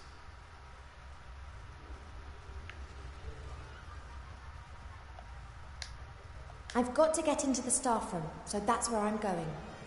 Of course you are. And I'm going to give you a taste of my axe. You wouldn't hit me. Despite the fat belly and skinny legs. His general appearance is not exactly pleasant, and his most defining feature is his melodious stink. Think you're something special because you know all these long words, eh? Pathetic.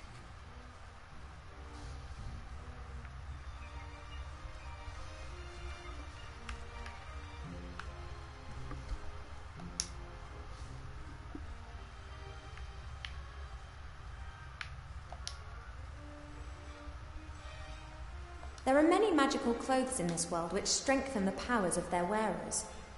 However, the rule of thumb is, the more useful the garment, the uglier it is. He's not particularly quick, physically nor mentally. It's all learn English. He's not particularly quick, physically nor mentally. It's all. Will you please let me into the staff room? Listening's an art. N-O. No!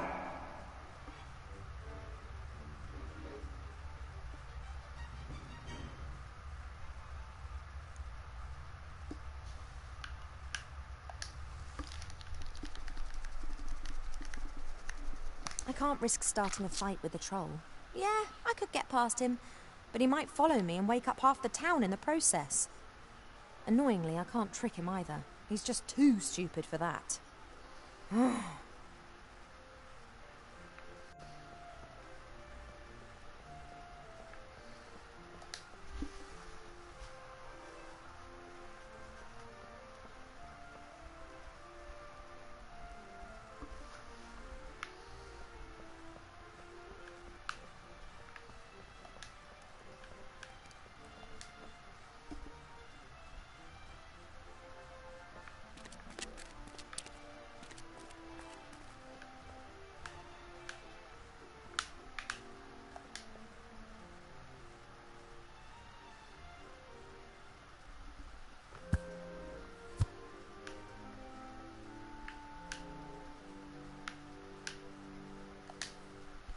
This is Nate.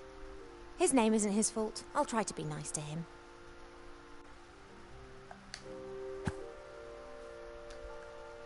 Hello, Nate. Are you interested in these toys, then?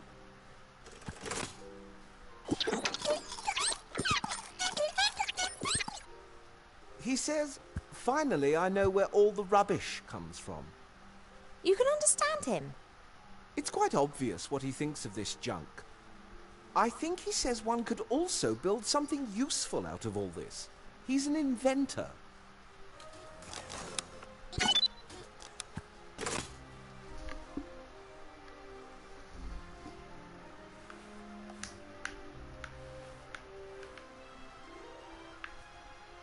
A two-headed ogre.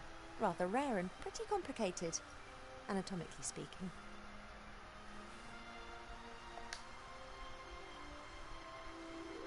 Good evening, gentlemen.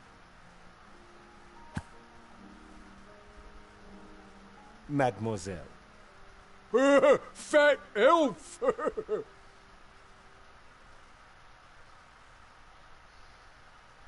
My name is Ivo, and you are...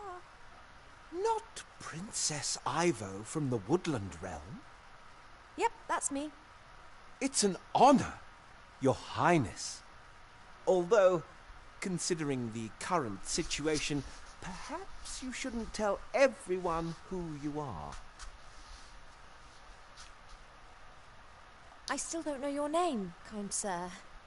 Oh, excuse me, Your Serene Highness.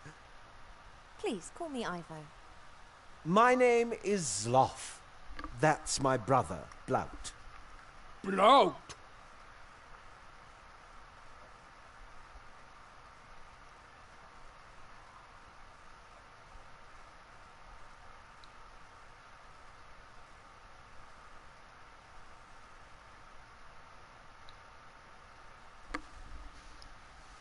Perhaps you could explain to me what's happened here. You're a mage, right, Zloff? Mage? Me? No. Why Zloff always say that? Zloff is mage. Not after what happened to the other mages in this town. What's happened? Oh, nothing. Nothing at all. But I've definitely given up magic, and therefore I am no longer a mage.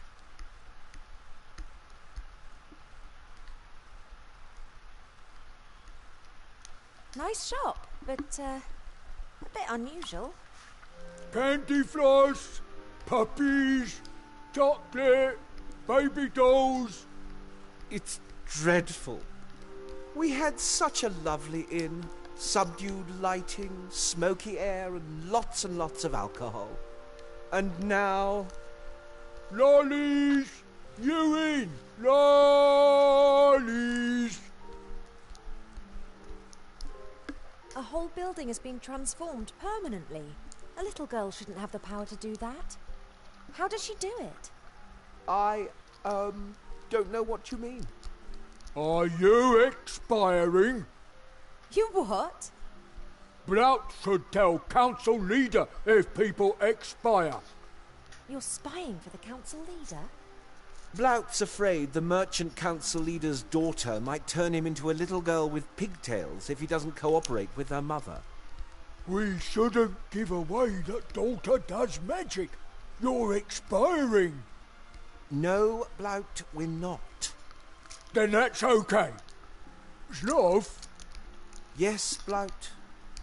What is expiring?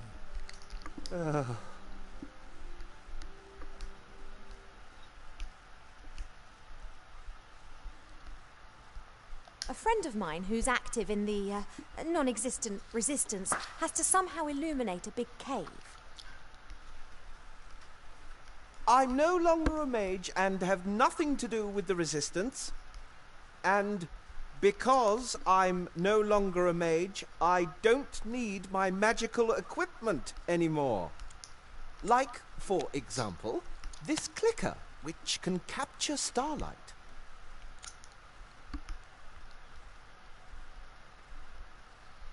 Good job that you aren't a mage anymore.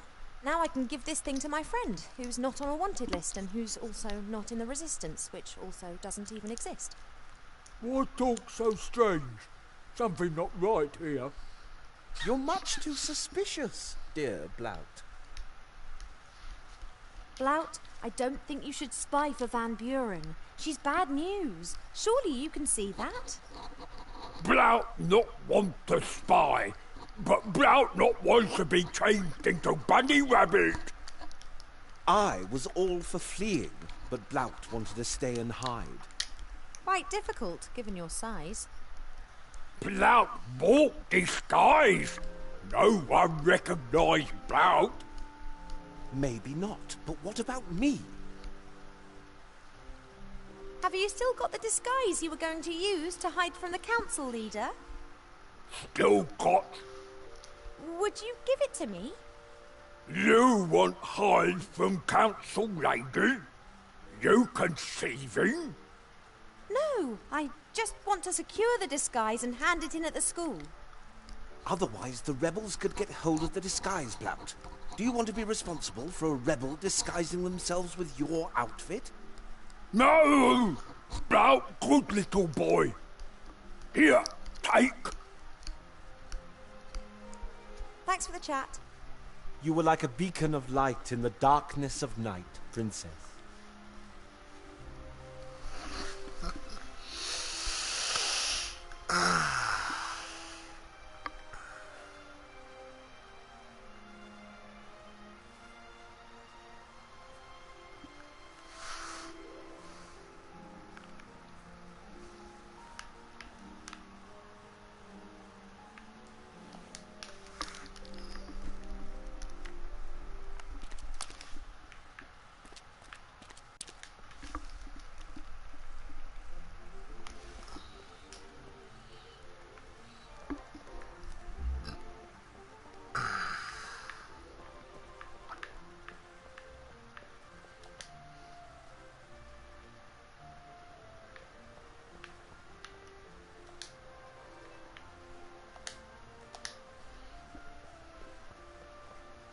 Right then, capture Starlight.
Hello, you two.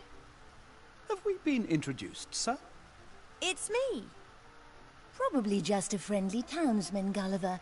You don't mean us any harm, do you, good sir? No. Goodbye. This disguise works really well.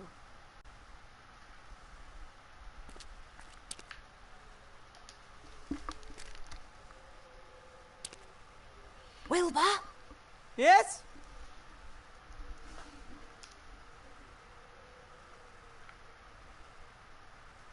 There's a fully grown troll with an axe in the entrance hall of the school, and he won't let me into the staff room. Is there another way into the school?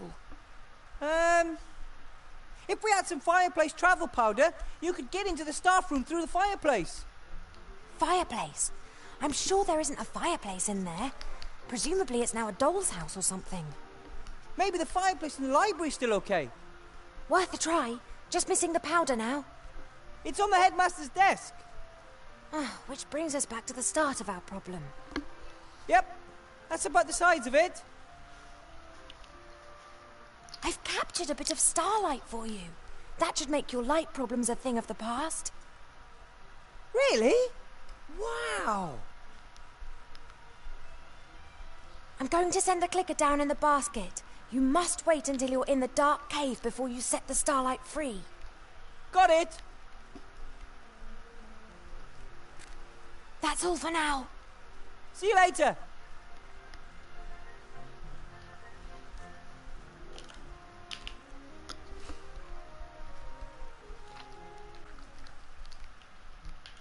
The basket will let Ivor and I exchange stuff.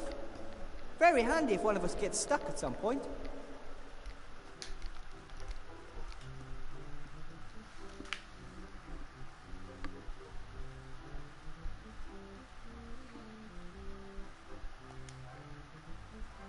people up there already have enough of the stuff. The rubbish stays here.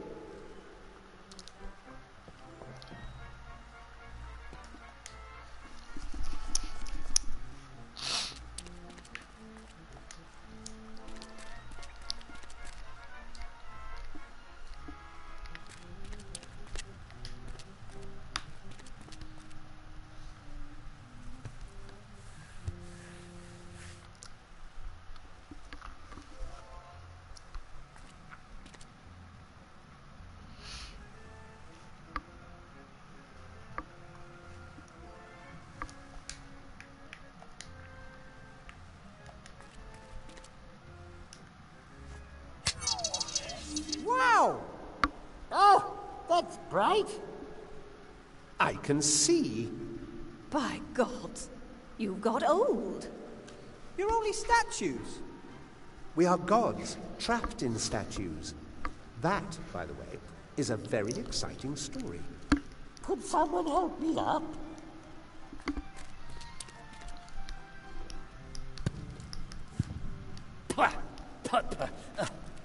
Thank you.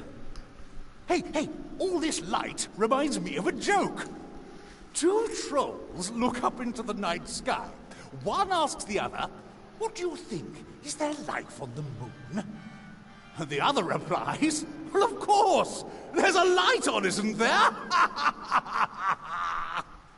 Maybe you could just lie him face down in the sand.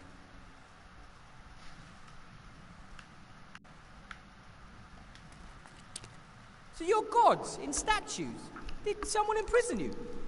And so it came to pass that the young hero encountered the epic story, which... The statues depict us. They are our last refuge. I always thought gods Good. lived somewhere up in the sky in really stylish cloud palaces. I have lived in many temples, all of which were dedicated to me. The faithful met in them, discussing and answering the most difficult questions. And they all paid homage to me, the god of riddles. And then you were forgotten and ate sand for a few centuries. That one calls himself Jerry, the god of bad jokes. The god of humor? That is Avini, goddess of the arts, and I am... Hypnis, the chatterbox. the god of good stories. One picture speaks more than 1,000 words.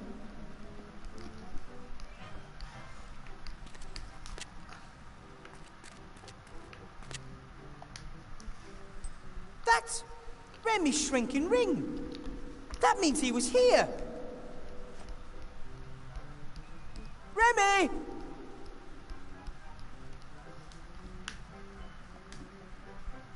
Is this also a goddess? No, that is an Amazon. They guarded our temples. Didn't do a particularly good job of it, did they?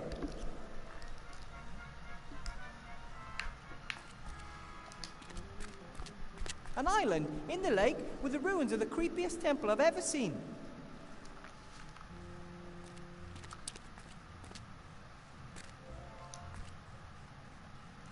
Huh.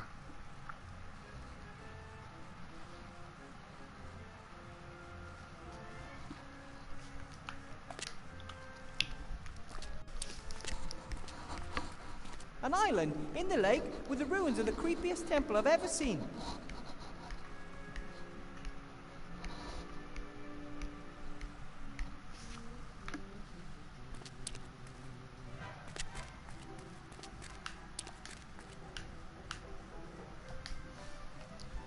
Hi.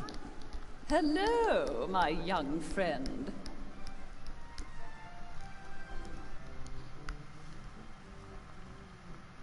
The art? Is that like when you make a face out of macaroni and glue it to some paper?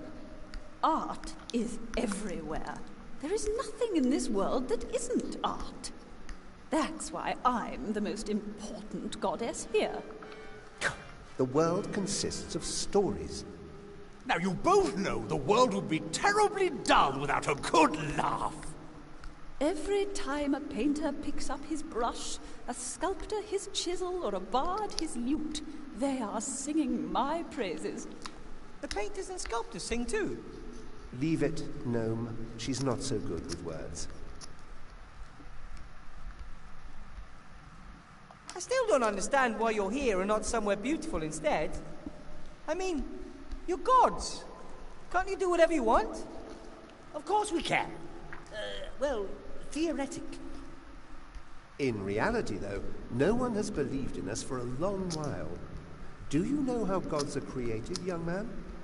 I thought all of the gods had always been there. Nah. We get our power by people believing in us. It can be a great power. A power that can move mountains and flare up conflict. But if no one believes in you anymore, nothing remains. Our temples were destroyed centuries ago, or rededicated to other more bloodthirsty gods. These 4 statues are all that remain. If they disappear, we, like our religion, will cease to exist. I have to go. Go forth and create something.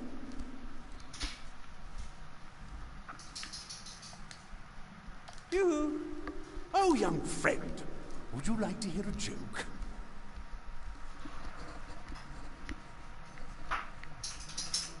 The god of humour! Wow! Sounds like you'd have a lot to laugh about. Oh, of course! It'd be a sorry state of affairs if I didn't. It is really bad if one constantly has to hear the same joke told time and time and time again. Oh, you just haven't got a sense of humour. Listen, one politician says to the other, I don't know why no one likes us. We don't do anything. or do you know the one? Yes, we know it. Party poopers. I have to go.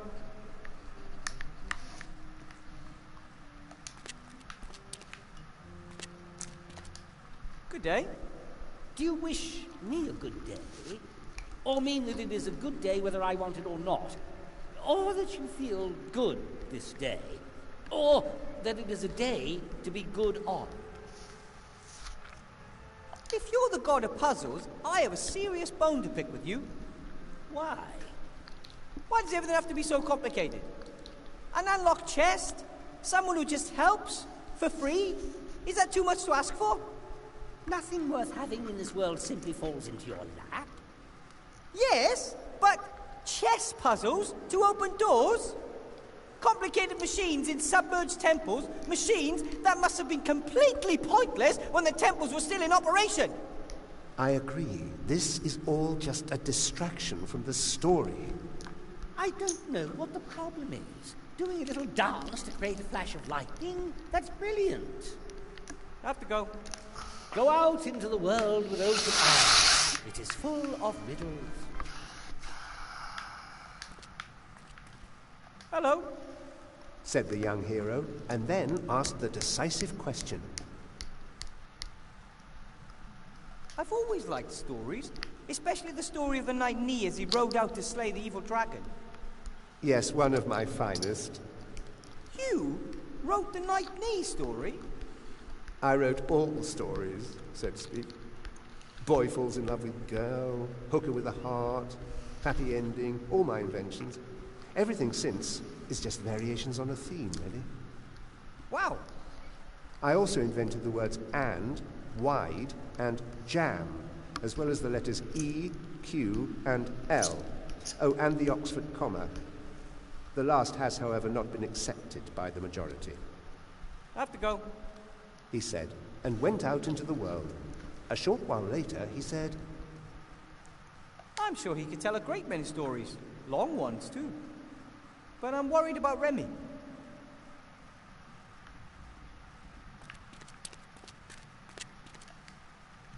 An island in the lake with the ruins of the creepiest temple I've ever seen.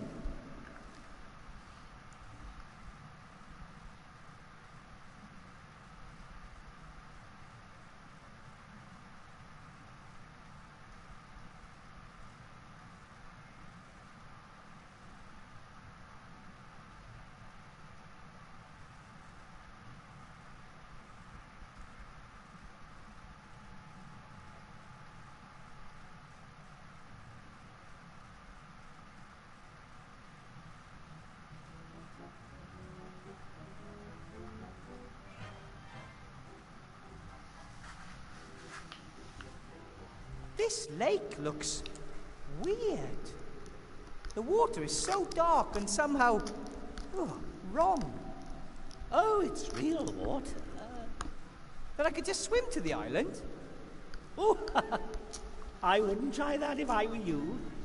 And if I build a raft and get myself a small rowing boat? No boat can cross this lake, spoke the mighty voice of the highest of the gods. We can only explain to you how to get over the lake.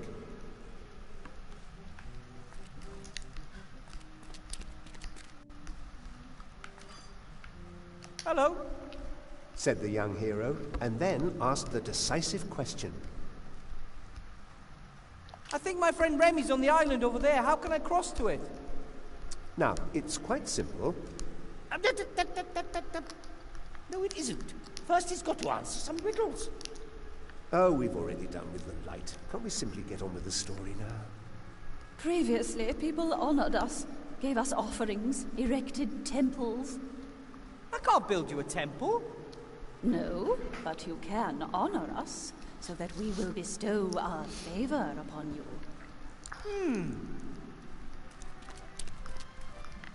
You are, awesome. How pitiful. You must give each of us an offering, or fulfill for each of us one wish. Or something like that. Yes, and only when you've won over 3 of us will we reveal how you can cross the dark water safely. People, gods, whatever you are, this isn't a game. Remy may be in danger. When he is in the temple of the Nameless One? For sure. Another reason for you to hurry. Chop chop, mortal. Win our favor.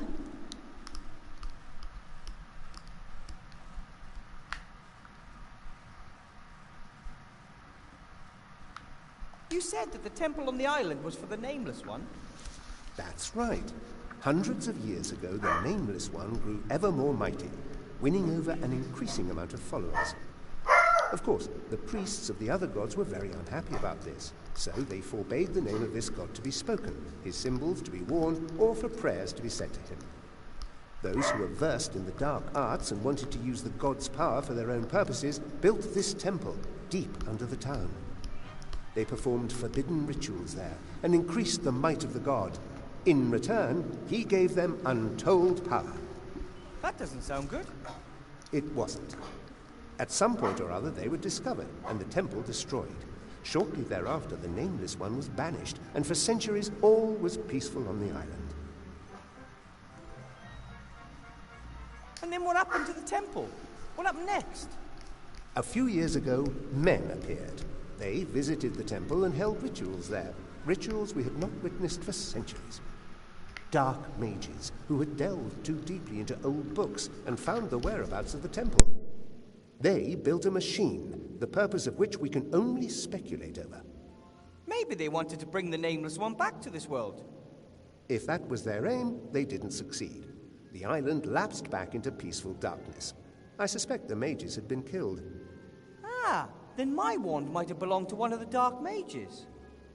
I don't know anything about magic wands. I just know that for several years the temple has been inhabited by a ghost which never leaves. And Remy's just gone there. That reminds me of an old story. Shortly before the first amphibians... Sorry, I just don't have time for long stories at the moment. Of course. But just run along then. Check out the neighborhood for stuff and try to make sense of it all. What do you want me to do? Nothing. My vote would be to get the story moving again. We agreed that he has to complete a task for each of us. But you don't know what happens on the island. It will be very exciting and very emotional. Oscar-worthy. What's happening on the island? Down here, riddles must be solved if you want to get any further. Just like in the good old days. Okay then. A task. Tell me a story. That's hardly a suitable task. Storytelling is not easy. It has to be a creative, exciting story that meets my exacting standards. Come on, gnome. Think up a story to knock us off our feet.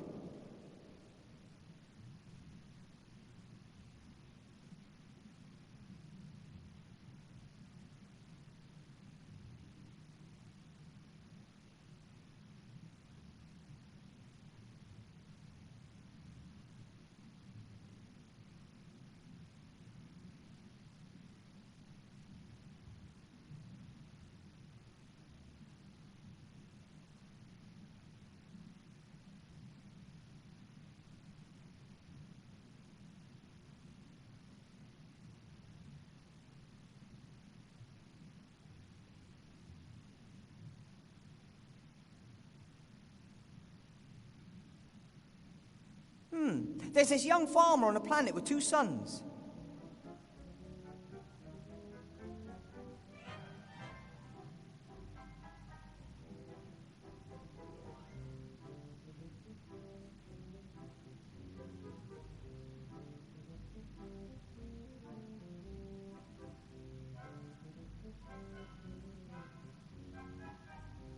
Then he realizes he has superpowers after being bitten by a spider. Aha! Gripping storyline, exciting characters. The first act is complete. What are the further developments and climax going to be?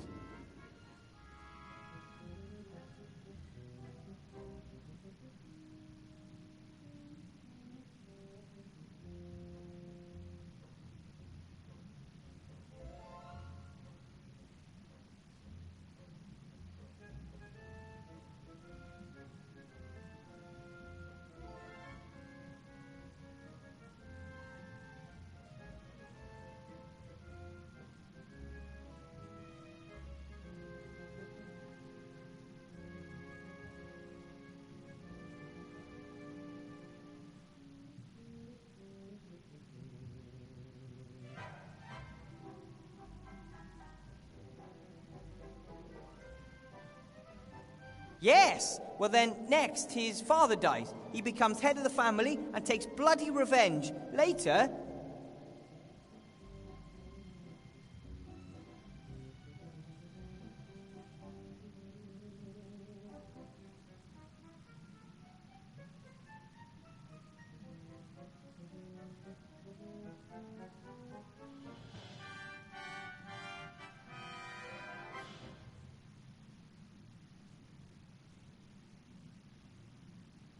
he and Jenny see each other in the middle of the water.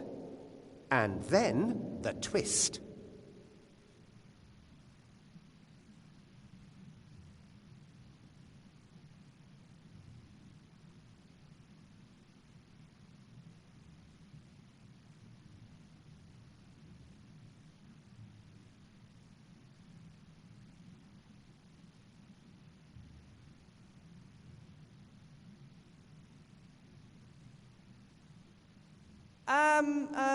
Well, he is Kaiser Soze. Ah, very original. Kaiser who? You've got my support, my young friend. So, 1 got down, 2 to go.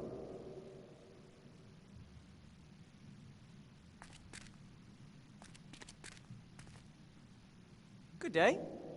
Do you wish me a good day? Or mean that it is a good day whether I guess the only way to gain your favour is by performing a strange set of tasks. No tasks. Riddles. That's all that matters to me. If you ask me a question I can't answer, you win my favour. That sounds familiar. My first riddle for you goes like this. What has roots nobody can see, towers beyond the tallest tree, never grows to get this high, but reaches up towards the sky?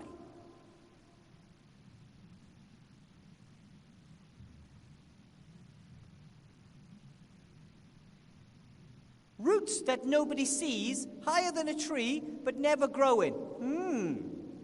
A mountain. Could be a mountain. It is a mountain. Well done.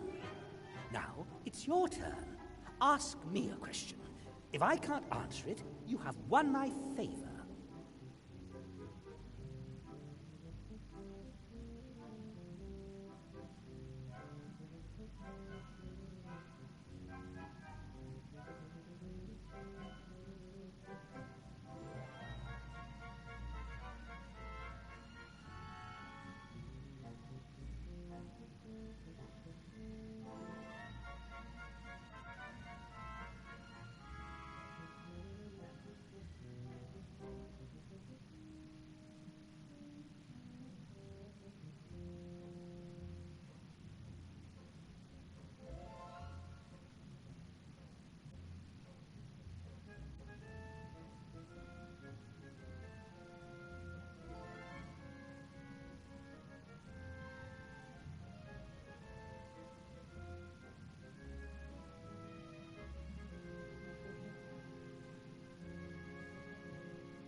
What have I got in my pockets, sis?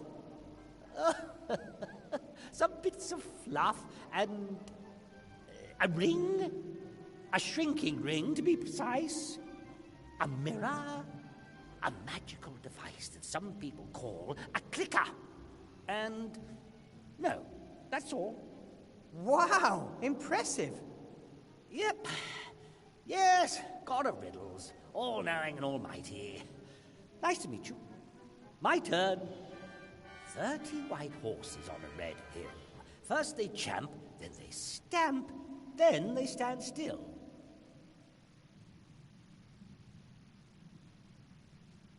"30 white on a red hill. Teeth? Teeth! Well, I never. That's correct. Clever little fellow. Your turn.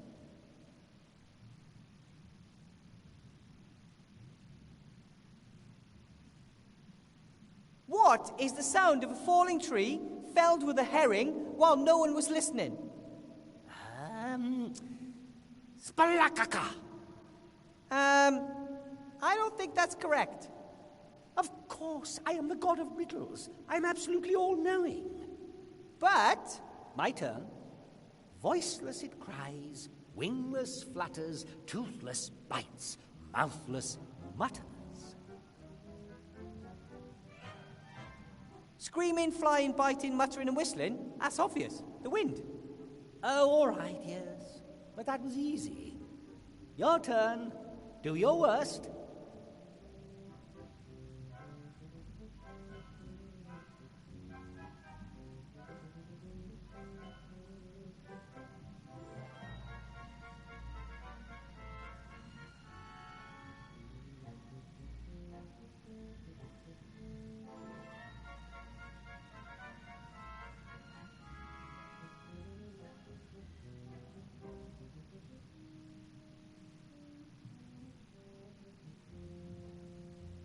What is the answer to the question of life, the universe, and everything?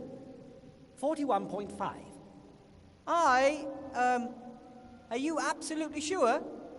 Of course, I am the god of riddles. I'm absolutely all-knowing. Others may get their sums wrong, not I. But... My turn. Something that consumes us all, from the mighty to the small, eats into iron and grinds down stone, dulls every sword, breaks every throne, defeats kings, turns their castles to dust, waits for no man, for pass it must.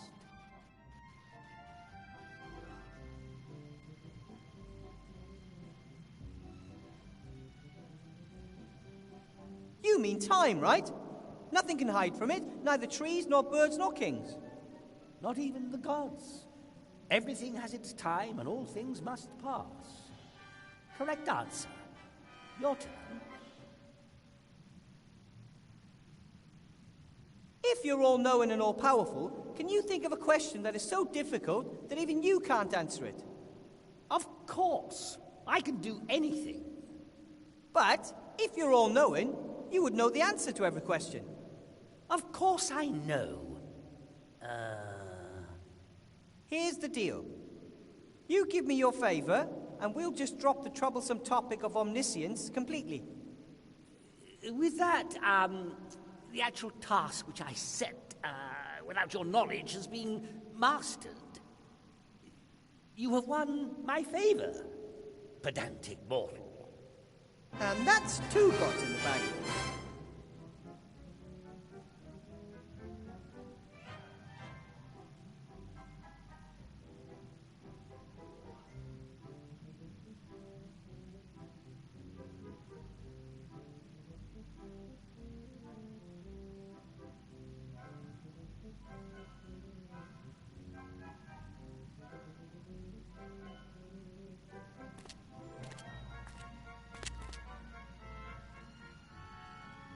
Hi.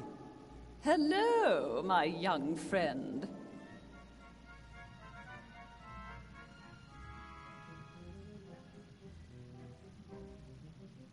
And what do I have to do to gain your favor? Well, you don't appear to have a cup of wine on you. Can you dance? Of course. Okay, my first request, don't. And don't ever think about dancing again. Painting, sculpture, music. How do you fare in these arts? To be honest, I'm a cracking dancer, but I'm rubbish at everything else. Then best leave art to the professionals, like myself. I would love to sing again, but I really can't remember what the notes sound like. Bring me a tuning fork or something of that kind. When I hear the notes, I'm sure it would all come flooding back to me.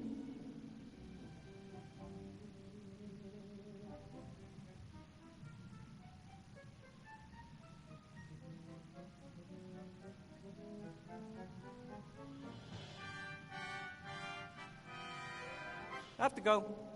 Go forth and create something. Yoo-hoo!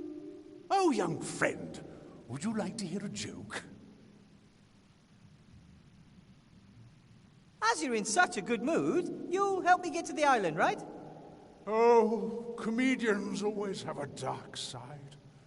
It's not easy making everyone else laugh. And what do you know about that? I am the god of humor. I invented badumtus. Yes, only so that people will know when they have to laugh. Oh, yeah? Two cannibals are eating a clown. One says to the other, he tastes a bit funny. Eh? Eh? Ha! Ha ha ha ha, that was new. You see? It's a tough business making people roll in the aisles. You lot just don't realize that because you've never tried it yourself. Hey, that's it! That's the task I'll set you, mortal! Make me laugh! You want me to tell you a joke? One that's so funny, it makes my stomach ache with laughter. Oh, it'll have to be a right royal rib tickler.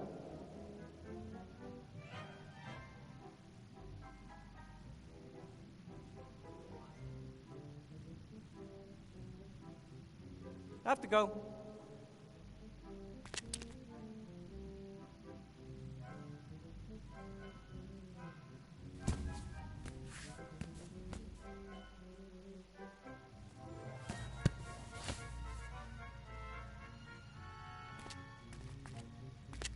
Timmy? Yeah?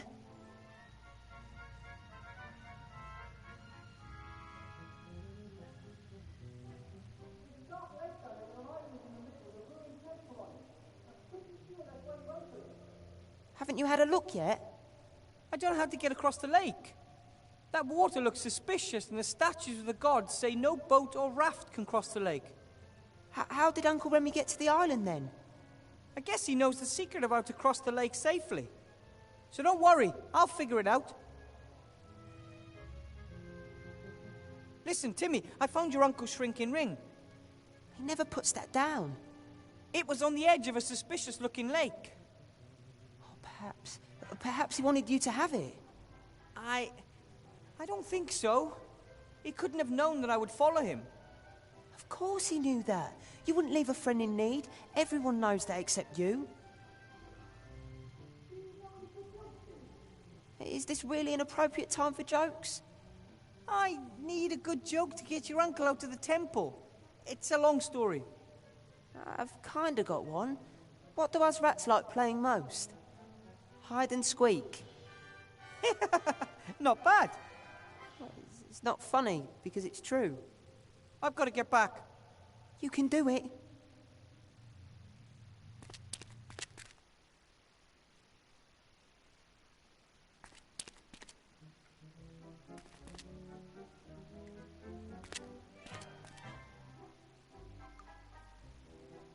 The three of them took everything really important up with them.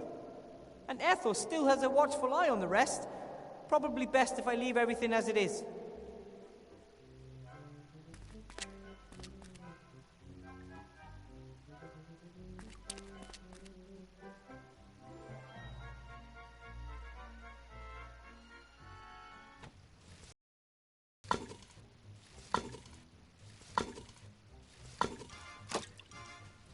Hi, Ethel. Ooh, you always have this habit of creeping up on me. I found Remy's ring. It was lying down there on the shore of a dark lake. Oh, he never leaves that ring lying around anywhere. He's always saying that magic rings aren't a toy. You have to bring Monsieur de Dumas back to me. Us, in one piece, Wilbur. I'll do my best. Don't ask why, but you have to tell me a good joke. Two hydrocarbons meet. One says, hi. The other answers, ah, go away, you're substituted. Come on, tell me a joke. That, was one. Old alchemist joke.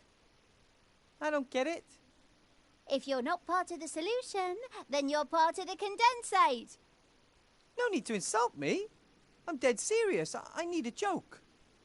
Your mother is so ugly, not even fluorine would combine with her. Now you're even insulting my mother. I just want you to tell me a joke. Oh, something like, so this cannibal cook says to the captive, can you please whistle when the water boils? Yeah, something like that. I don't know any jokes like that. Oh well, then I'll use the one with the carbon thingy. I have to be going, Ethel. If you need stew, you know where to find me.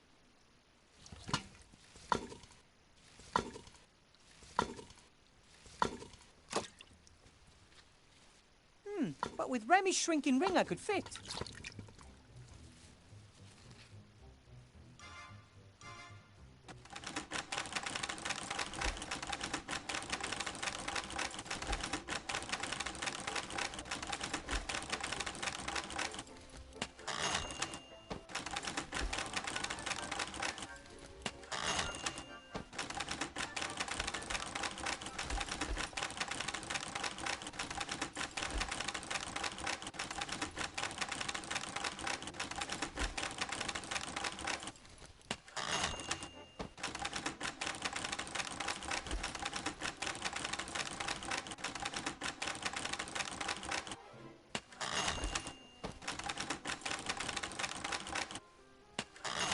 Parents often say it looks like a bomb exploded here.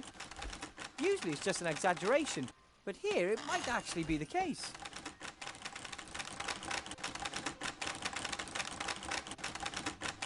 A lot of the stuff here is made out of this smooth, shiny material. I don't know what it is, but I do know I find it kind of eerie. I wouldn't want to run into this doll in the dark.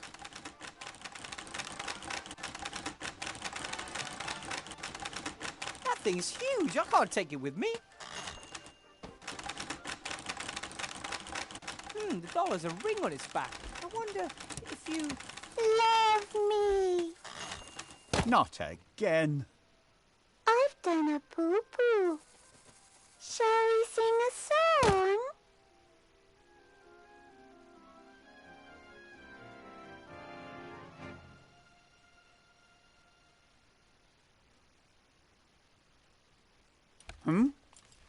Professor Weathervane? It's not what it looks like. So you're not trying to liberate the frog?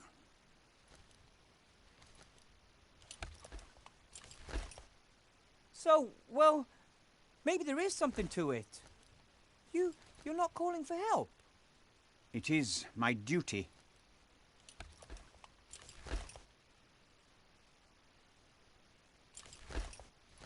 How can you work for Van Buren? Don't you know what she's doing to this city and its people? It is not for me to judge her politics. I'm just a simple civil servant who must obey his superiors, no matter what they do. Even if she's as mad as a cuckoo clock. Since the death of the Archmage, Sybil Van Buren is my new employer, and it's my duty to serve her loyally. I didn't transform the Archmage. I hope you know that. Of course I know that. The very idea is... Archmage Alistair was Professor, Doctor of Magic. You are just a graduate mage and not even a real teacher. It's completely implausible that someone like you could defeat the Archmage in a duel. Thanks. It was Chantal Van Buren. She cast a spell on him with that cursed wand, just like she's done with everything else, right? That's right. But how does she do it? It's impossible for a little girl to have such power. We believe that she... Stop. I don't want to know. I'm a loyal civil servant. I work for the council leader. The less knowledge I need to conceal from her, the better.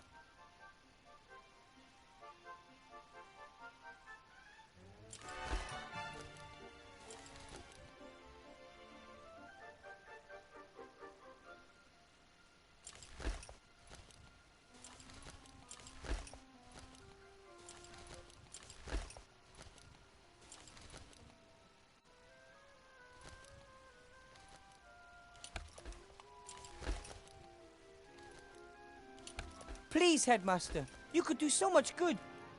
You could start by taking the chains off the jar. Betray my mistress? Never. However, well, it's time to call it a day. I will lock the door and admonish the guard troll to be vigilant. But the fact that I've seen a gnome here, perhaps I'll forget to mention that. That's very kind of you. I shall have to write a negative evaluation in my own file for this. Good evening, Professor, and good luck.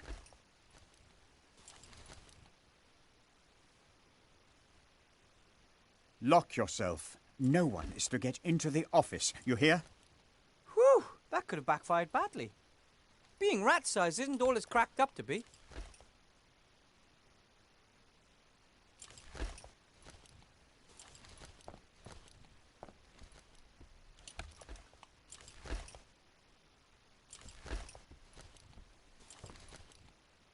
It's an old model. I wonder if... Welcome back, Professor Weathervane. It's my old slate! The traitorous thing! I only do what I am programmed to do. All evil is on your side of the screen, not mine. Who ordered you to deceive me? Username, Monkus Rules 1337. I see! I'll take you with me, but don't get any big ideas about me trusting you again.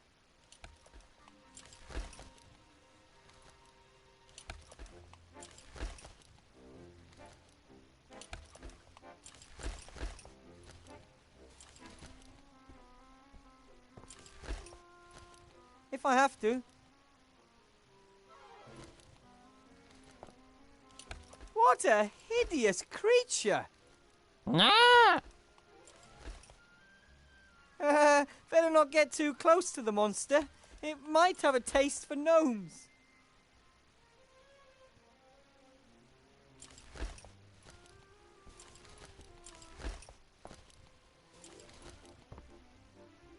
Lots of papers, quills, ink stains and the like. Nothing interesting. This time, I'm just going to take the whole tin. It's for a good cause.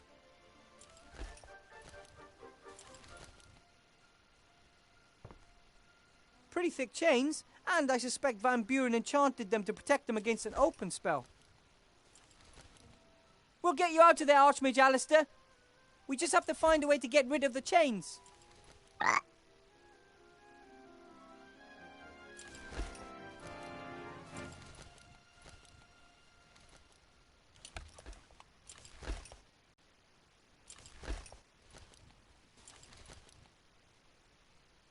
Until you deceived me, you were pretty useful. But I don't trust you anymore.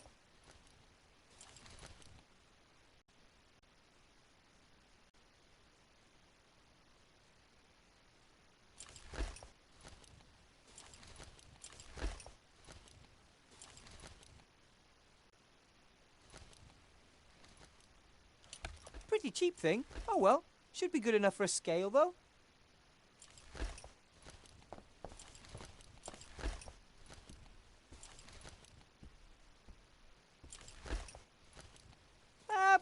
Probably best if I leave the way I came. And I'm not going back to town until I've saved Remy.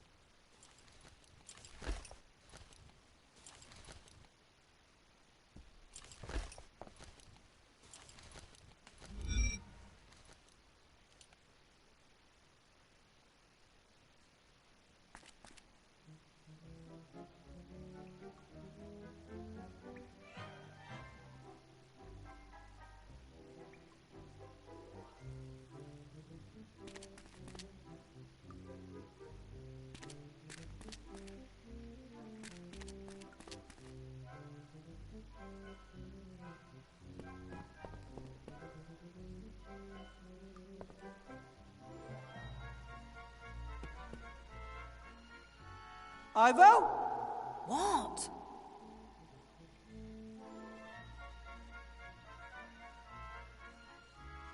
Did you know that there's a temple under the city? It's dedicated to an evil deity called the Nameless One. Well, that's not really his name, of course. He has a name, and it isn't the Nameless One, but... I know the legends, but what sort of temple are you talking about? There were people who worshipped the Nameless One. They built a temple using a machine. Maybe they wanted to bring him back to this world. I'm also pretty certain it's where Remy found the magic wand. Oh, then you should take a closer look at the temple. I'm working on it. I found Remy's shrinking ring. I can use it to get back to the school through the pipes. Great, that should help us. Do you know any good jokes, Ivo? Are you kidding me? Is that, are you kidding me, of course I know good jokes, or are you kidding me, how should I know any good jokes? Are you pulling my leg? Why in the name of all the gods do you want me to tell you a joke? Funny you should mention gods. They are involved. One in particular. Could you please just ask around? I need a really good joke, one that can make a stone statue of a god laugh. Of course. Thanks. I have the magic slate, Ivo. It will get you into the staff room. Just put it in the basket.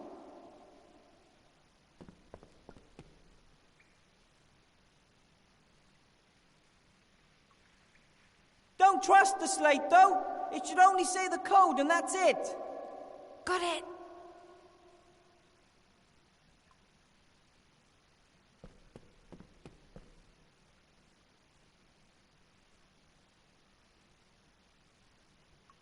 I have a doll for you.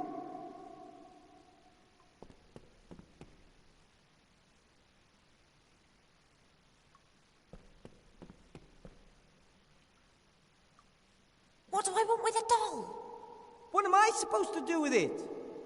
Why did you take it if you didn't need it? It gives me the willies. So I thought to myself, you better take it with you. That makes no sense at all. Do you, want it or not? All right.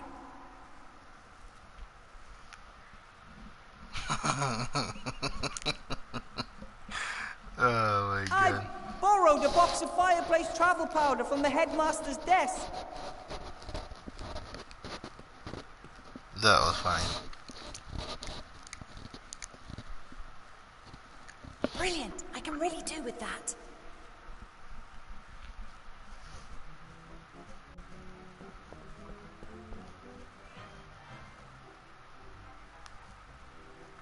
The island is supposed to be guarded by a ghost.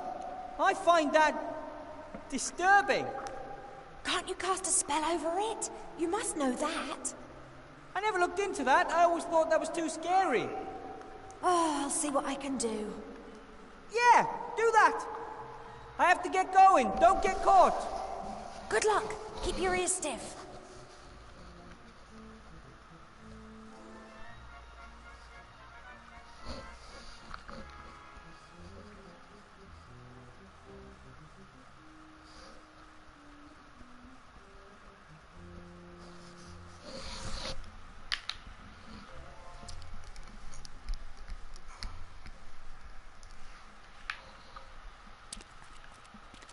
I don't want to confuse them with my disguise. They'll end up thinking it's normal being spoken to in a friendly tone by strangers.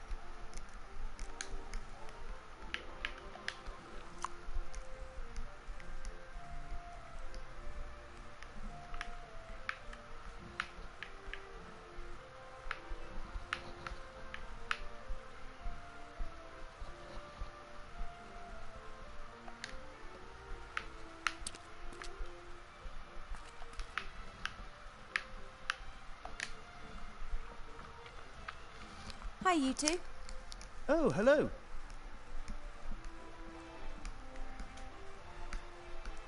Don't ask me why, but Wilbur wants to learn a few good jokes. Do you know any? But of course. After being examined, the patient asks, "Doctor, is there anything you can do for me?" To which the doctor replies, "Certainly, I'll prescribe you a couple of mud baths." And they'll help? Of course, the doctor says, it'll help you to get used to the feeling of being buried. Oh, I still remember the damp earth. For a long time, I thought if only you would let yourself be cremated. Oh, okay, thanks. I bet you know all about ghosts, don't you? I used to share a flat with some. Do you happen to know how to cast a spell on a ghost? No idea. But I do know that ghosts don't stick to cleaning rosters, and they don't use doors, and that could really give you a terrible shock. I've got to go now. Bye, you two. Bye. Bye.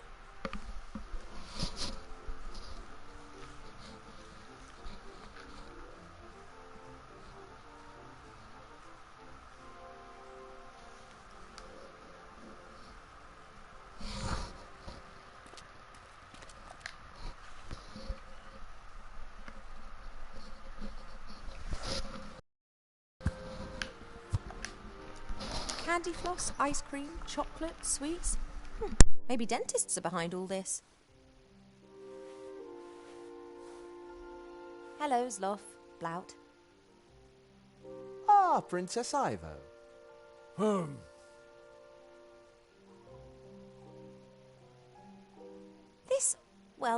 This might seem a little bit weird, but could you please tell me a joke?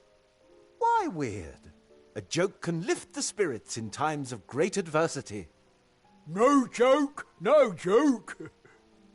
Oh, Blout, your jokes are always so lewd. That's why good jokes. Two statues stand in park, face each other for hundreds of years. One be young man, other be young woman. Both is naked. Here we go again. Then God appear. He says, I grant you biggest wish. Both can leave plinth for 1 hour. Both disappear in bushes, rustling, whispering, giggling. Man pants, 10 minutes left. She reply, okay, now you hold pigeon and I sit on it.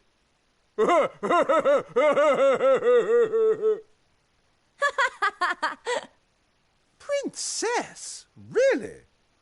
Oh, apologies. You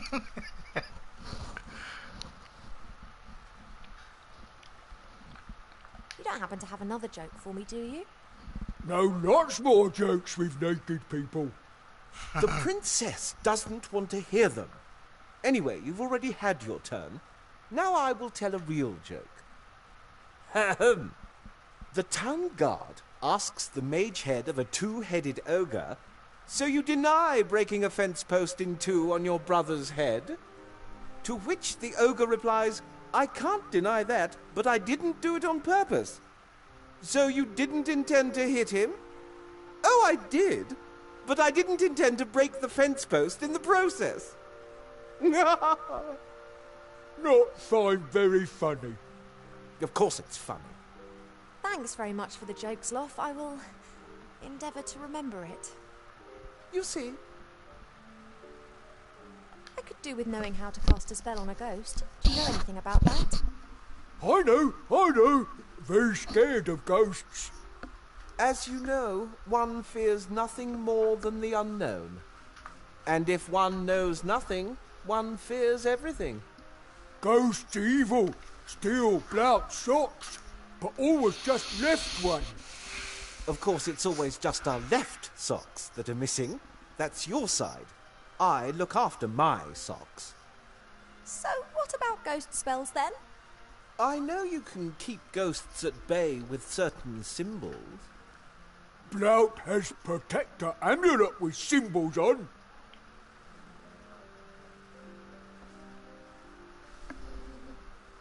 About the amulet. Protect me from ghosts. Works good. Not attacked by ghosts so far. Could I borrow it, please? No, then Blout unprotected. The amulet depicts the magic circle, but it's not magical. Blout got it from the bargain bin for 3 copper pieces. It could still come in useful. It's mine. Won't give. I would try to persuade him, but it's hopeless. He's almost as scared of ghosts as he is of the young Van Buren. Blout, how about I give you something in exchange for the amulet?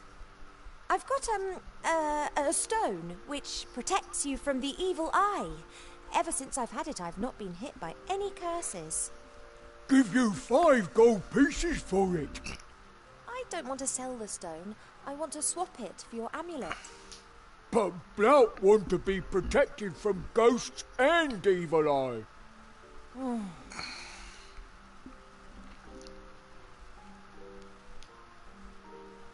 A life could depend on you giving me that amulet.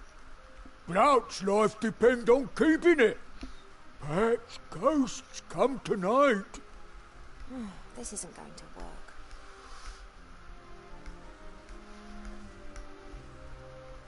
A life could depend on you giving... Blout's life... Thanks for the chat. You were like a beacon of light in the darkness of night, Princess.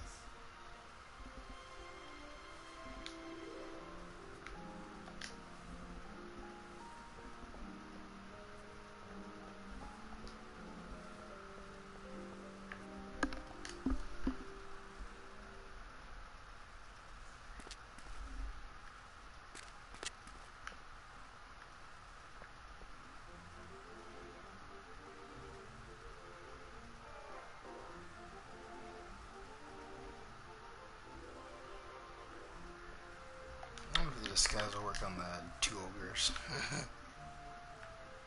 Ooh, Just for that fun. doll's voice makes the hairs on my neck. Next stand up.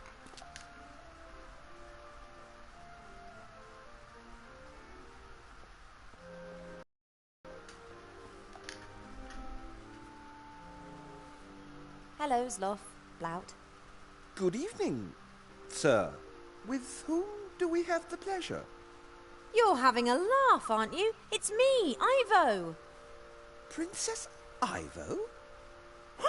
Fat elf dressed up. Don't be stupid, Blout.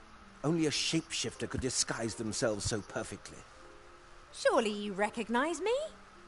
Just in case you're one of the council leaders' people, my brother Blout and I are model citizens, and we've never heard of any Princess Ivo.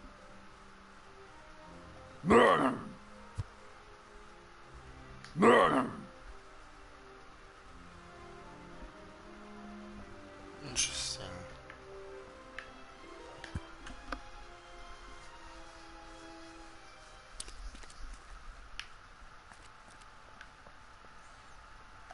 Let's go mess with the ogre.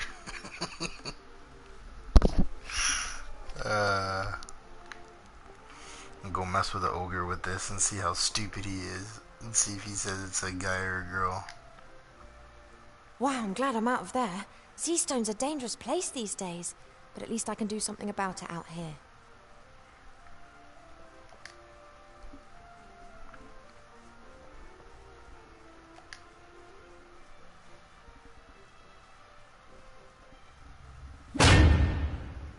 No entry. Listen! Huh?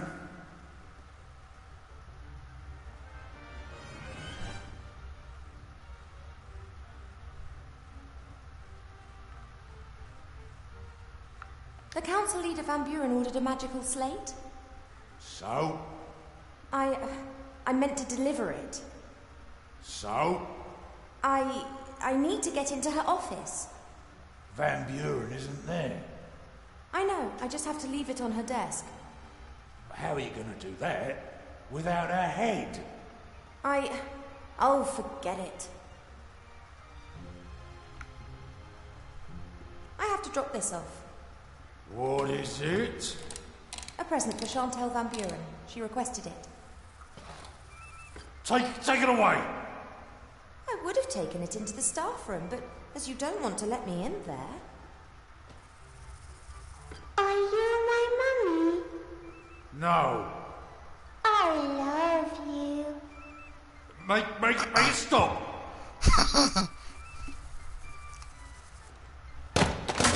Shall we sing a song? Oh, how I love having a friend. Turn it off!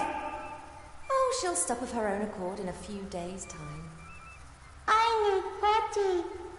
I'll smash it! And what would the little Chantal say about you destroying her new toy? You know, Chantal, the queen of pink and fluffy.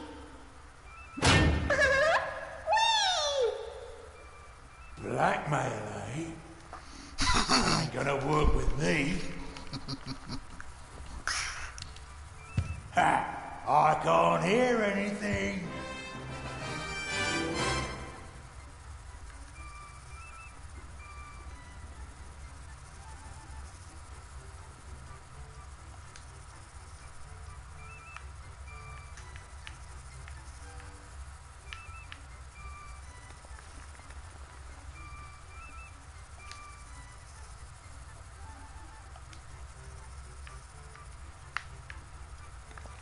Will you please let me into the staff room?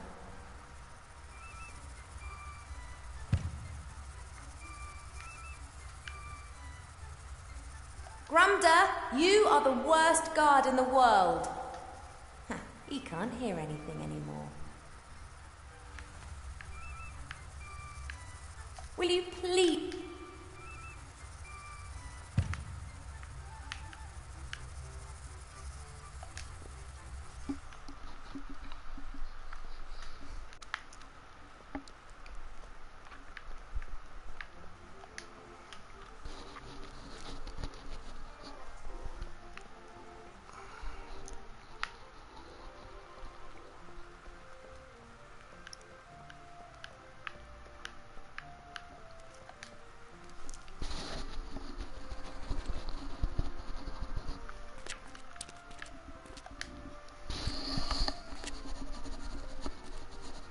Wilbur?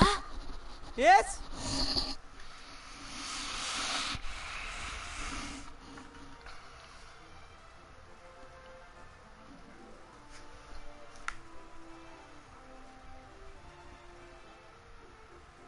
Blouts told me a joke, but it's a bit...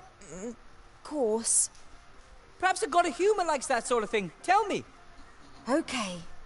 There are these two statues, and they've been standing in a park opposite each other for hundreds of years. A young man and a young woman, both naked. One day, a god appears and fulfills their greatest wish. They're allowed to leave their plinths for an hour. They immediately disappear into the bushes. There's rustling, whispering, giggling. Then the woman gasps, "We've only got 10 minutes left." And the young man replies, "Okay, let's switch positions. You get hold of the pigeon and I'll crap on it." That's good. It's got gods and statues in it. I've got this joke about a patient and a doctor. Who would have thought? Tell me. After being examined, the patient asks, "Doctor, can you help me?" The doctor replies, "Of course, I'm going to prescribe you a mud bath." "And it'll help?" asks the patient. "Of course," the doctor says. "It'll help you get used to the feeling of being buried." Is that a good joke? I don't know. There's only one way to find out. I've never used fireplace travel powder before. How does it work? You have to throw it in a fire. And then you walk into the flames and concentrate hard on the symbols of the fireplace in which you want to come out. Aha. And those are?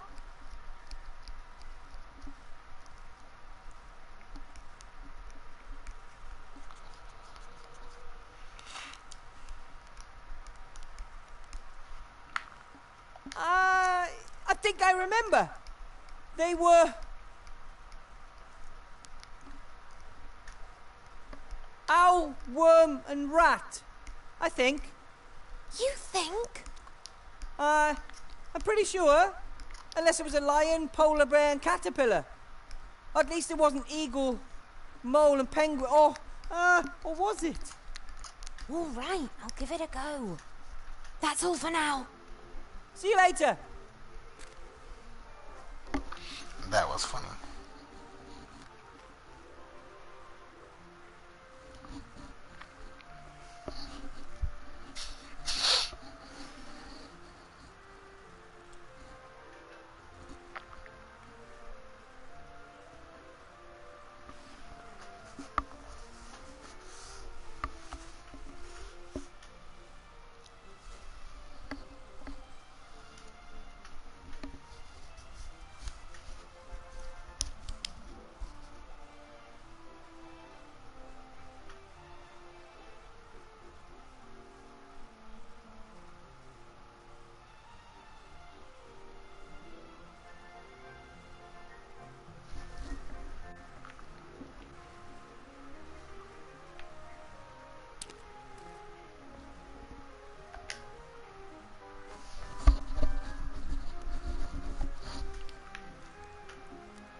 No entry.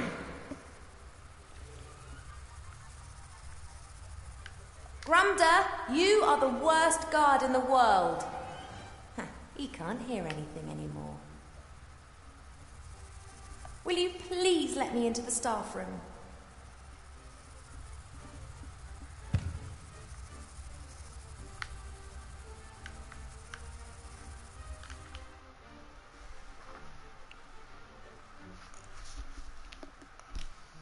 The basket will let Ivor and I exchange stuff. Very happy.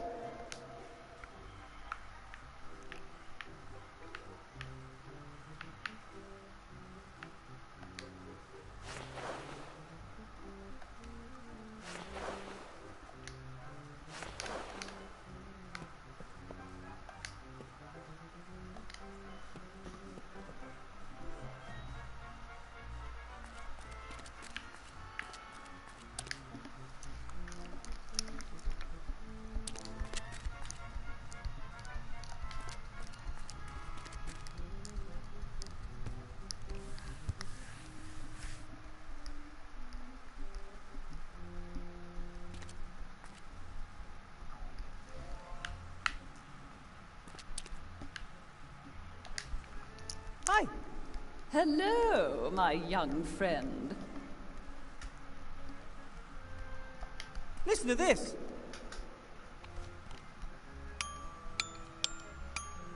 Oh, the music. Notes, semiquavers, vibrato. It's all coming back to me. Not bad, eh? I'm a natural. Oh, oh, aha! That's it. I thank you, Mortal. I'm going to practice every day so that I don't forget the notes again. Oh, great. Unless I counted wrong, I've now done 3 of you a favour. So, how do I cross the water? Walk. Ha ha! You might be able to walk on water, but I can't. And what about ice? Ice? Haven't you noticed how cold it is here?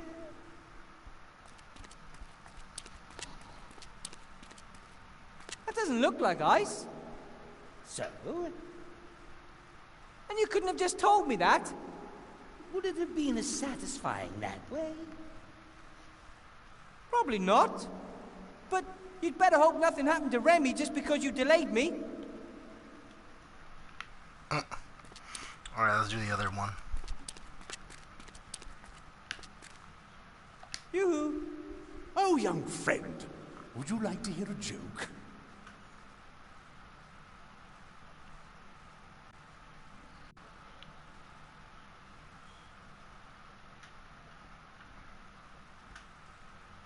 So, I heard this joke. I'm listening. So, 2 pieces of coal. One says, hello, whereupon the other says, go away, you're substituted. Are you sure that's how the joke goes? I want to retract my contribution. I thought you might.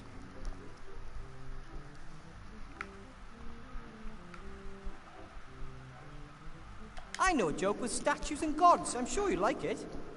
Oh, that sounds good. For hundreds of years, these two statues are in a park opposite each other.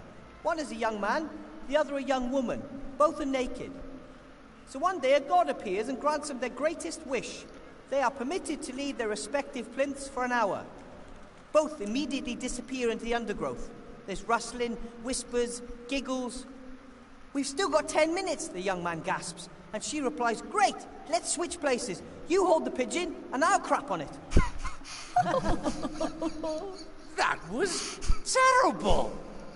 So predictable, so inelegant, so, I thought that was very funny. Me too. Well, which once again proves how little you all know. No, I didn't laugh.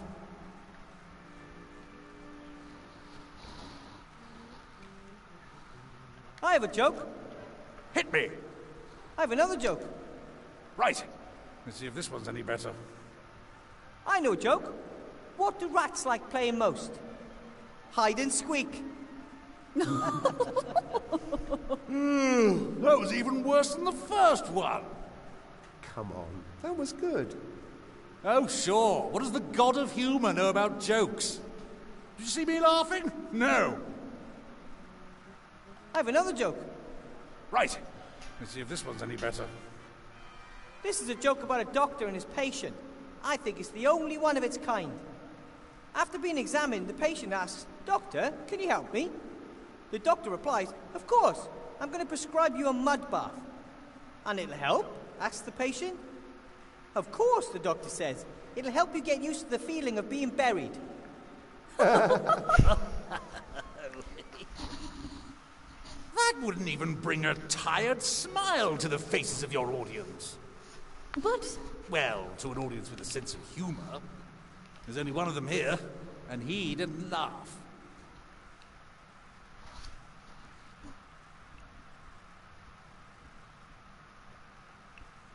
Well, I thought my jokes were good, and the others laughed. Oh, that's irrelevant. I have to laugh. But you only seem to laugh at your own jokes. Because they're the best ones. But that's... Wait a minute.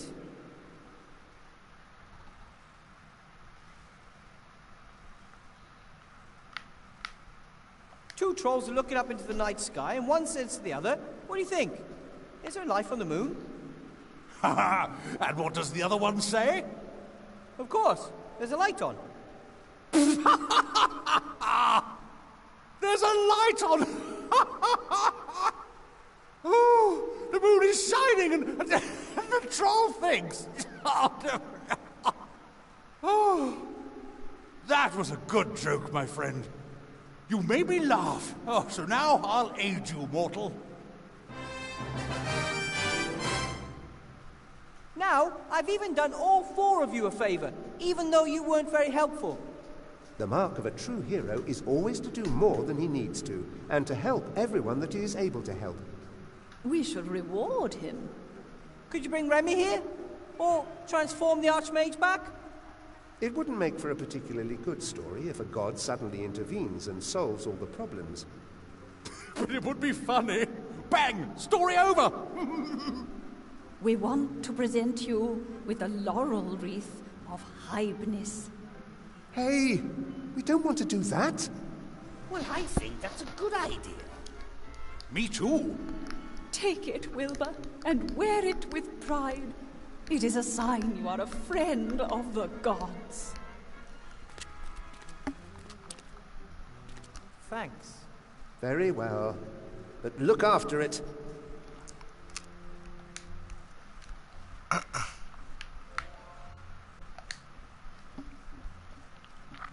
Servant of the gods.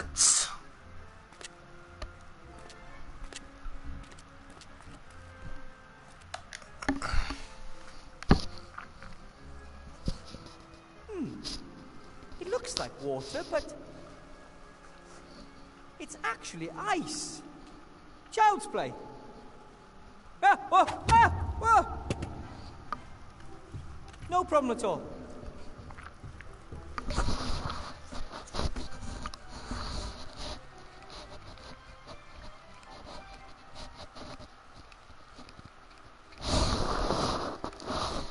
Remy!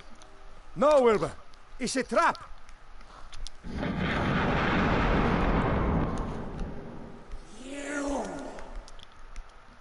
You will bring me the wand that this thief stole years ago.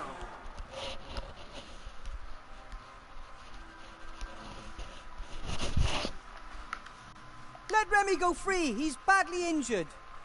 He will die if you don't bring me the magic wand. I don't have the magic wand anymore. Then retrieve it. Your friend doesn't have much time. Oh! Ah! Who are you? Or what are you? I am the gatekeeper. You're the ghost of one of those mages that wanted to free the Nameless One, right? The Nameless One must never be allowed to enter this world. No?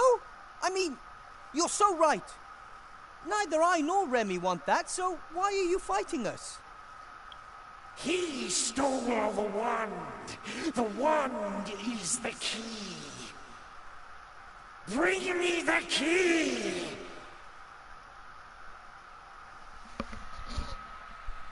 We don't have that much time. We have to... Your friend is growing weaker by the second. Bring me the wand, or he will die. But we can't! Ah! All right. I'll think of something, Remy. I know you will, Wilbur.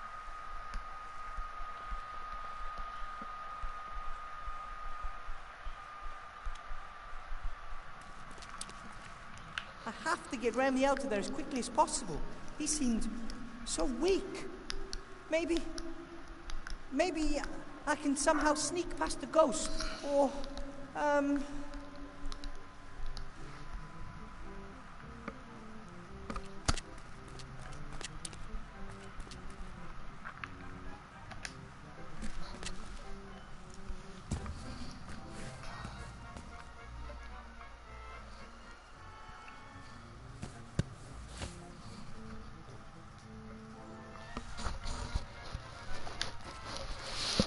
Timmy? Yeah?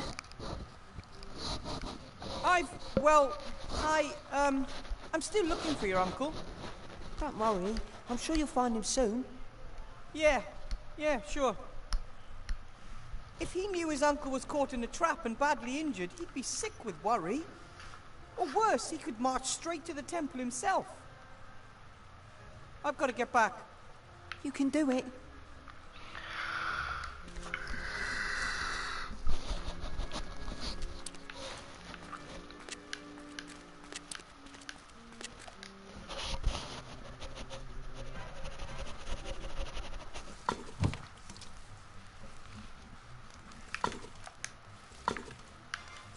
Hi, Ethel. Ooh, you always have this habit of... I found Remy. He's injured. Ooh! Do you have anything like a healing potion? I'll prepare one at once. Will take a while if it's to be a strong one. Okay. Please do your best. And do you by any chance know anything about ghosts? Oh, superstitious nonsense. That isn't quite true. There's one down there. Oh, temperature changes, fog, drafts, no ghosts. Look, there's a ghost down there and it's taken Remy prisoner. Hallucination, suggestion, not real. Get Remy here, quick! If you say so. You look after the healing potion then. I'll deal with the hallucination. I'll see what I can do for Remy. Yes, quick, quick!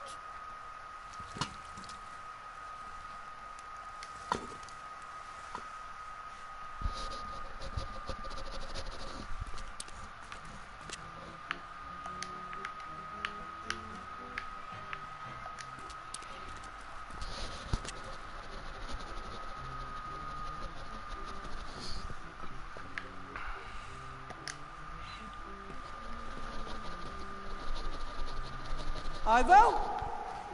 Nothing.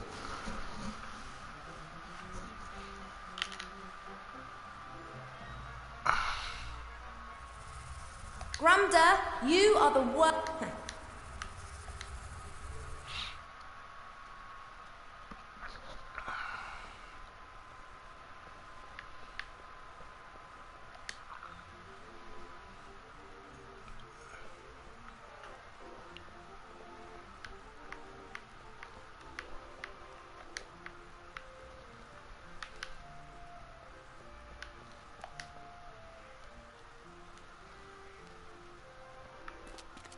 I'll let them have some time on their own. They've got to make a decision about where they're going to spend their life together. Not an easy decision. I don't know what I'd talk to Wilbur about right now. And quite honestly, I'd rather only stick my head down there when...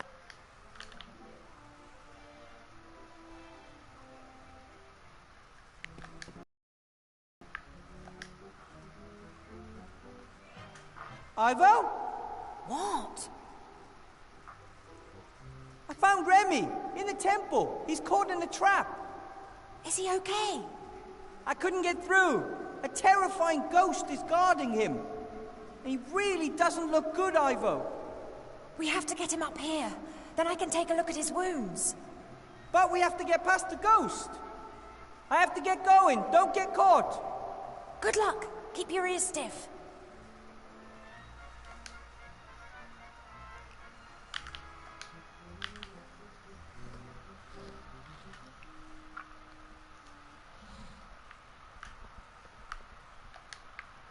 I'll let them have some time. They've got to... I'll let them have... They've got...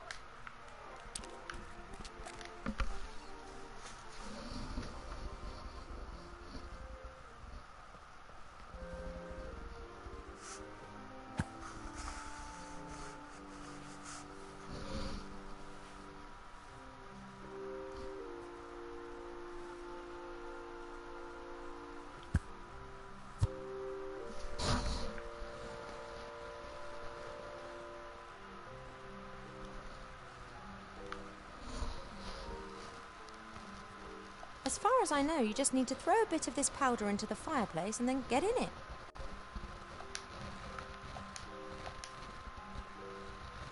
Right then, bit of powder into the fire. Am I thinking of the right symbols?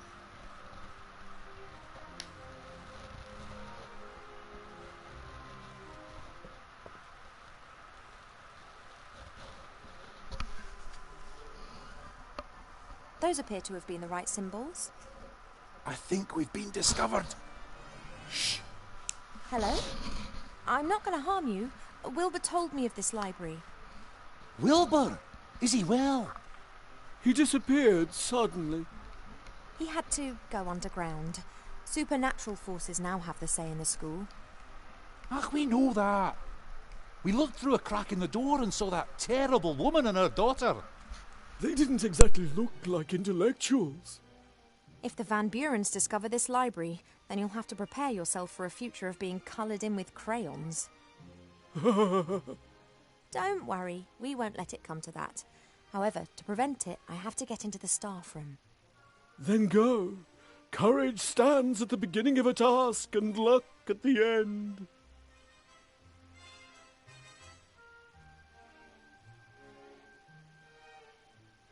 The workplace of a bookbinder, I think. I can practically still smell the troll snot. Ugh.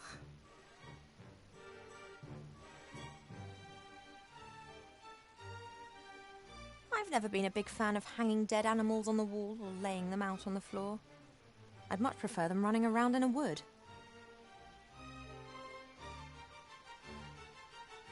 Why is there a fire here? Did you light it? No, that was Wilbur. But that must have been days ago. We thought it was strange too. Hey, Wilbur must be a mighty spellcaster if a fire he conjured up burns for so long. A mighty spell, maybe. But from Wilbur? Unlikely. An impressive library. No wonder the medicine book was so disappointed with the library in the Elf Burrow.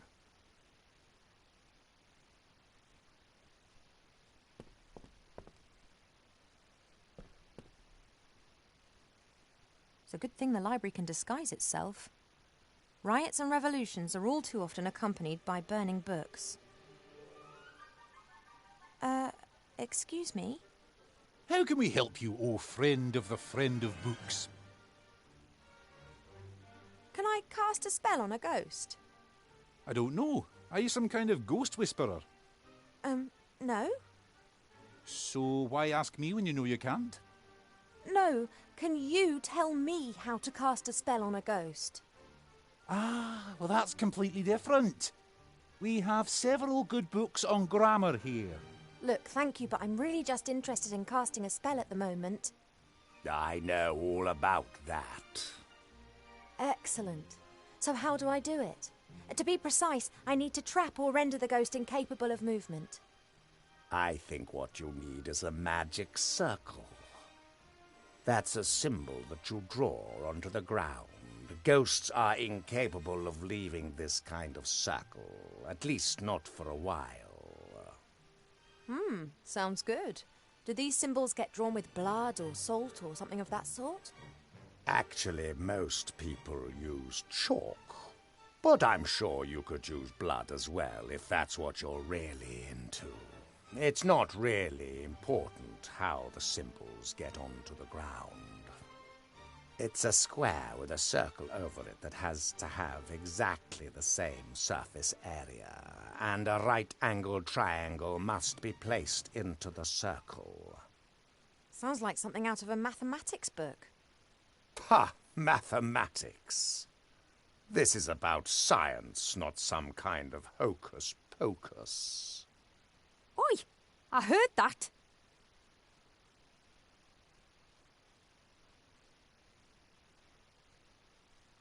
I have to go. Bonne chance. What's that wonderful saying? Better to be an ignorant traveller than to be wise and to sit at home. Wait a minute. She is travelling and we are sitting here.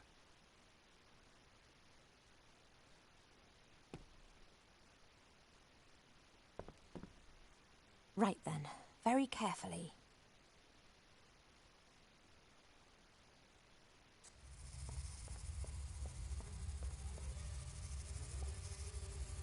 Hasn't noticed anything. Now, must be really quiet.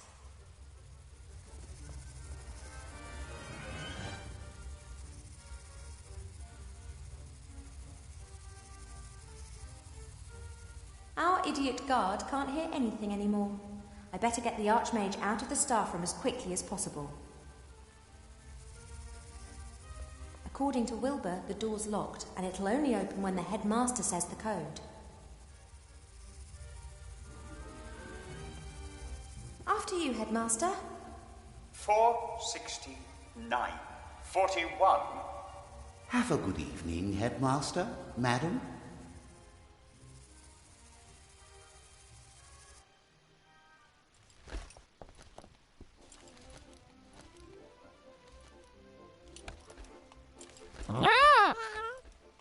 Well, my little one, have they been treating you well? I'll get you out of here. I just have to take care of something first.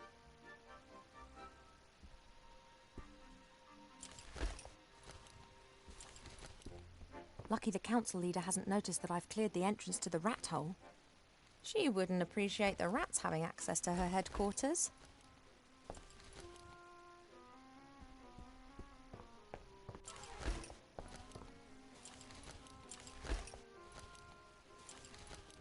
Lots of papers, feather quills.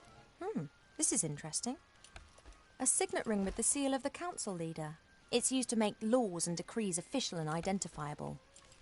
That means that until the council leader discovers it, I can pretty much pass any new law that I want.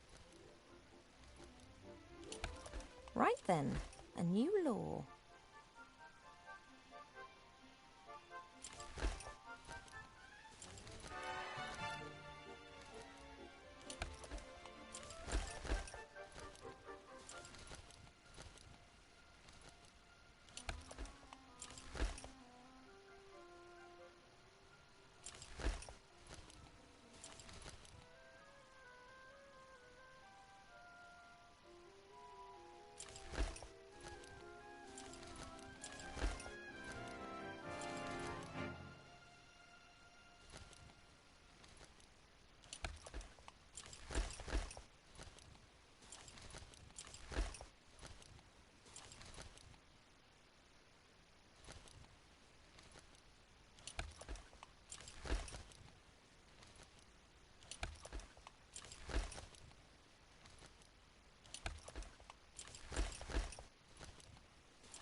Two adult humans, dwarves, elves, or any other beings capable of rational thought are allowed to marry whomsoever they please, and in any combination.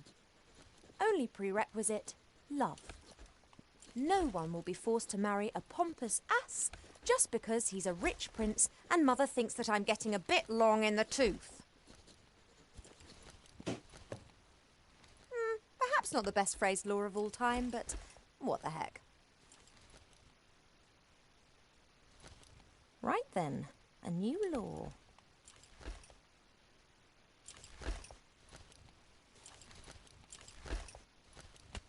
By order of the council leader, whosoever wishes to inhale the smoke of dried plants may do so for medical reasons. Furthermore, they are permitted to do so in order to write bad poetry or talk utter nonsense. That's for Arbor, should he ever come to town.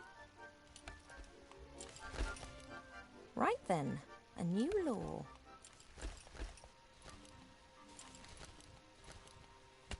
By order of the council leader, with immediate effect, all pregnant elves must be treated with the greatest respect by everyone. In particular, it is forbidden to call them fat, to poke fun at them, or to try and kill them with an axe. Anyone breaking this law will be banished from the town. That makes it law.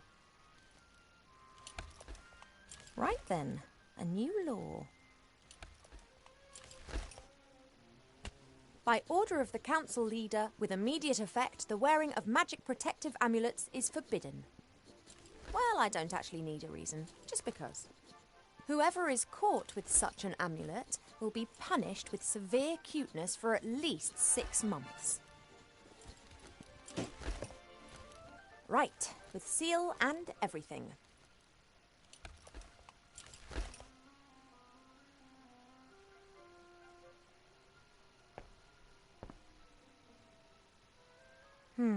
The jar's been fastened to the cupboard with heavy and presumably magic chains.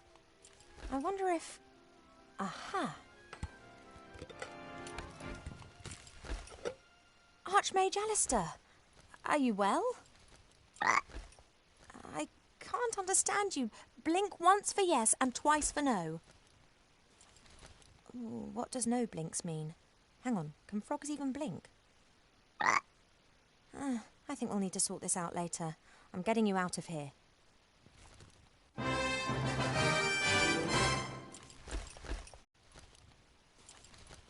Making new laws is fun, but as they won't be enforced, I'd really better concentrate on doing the more serious stuff.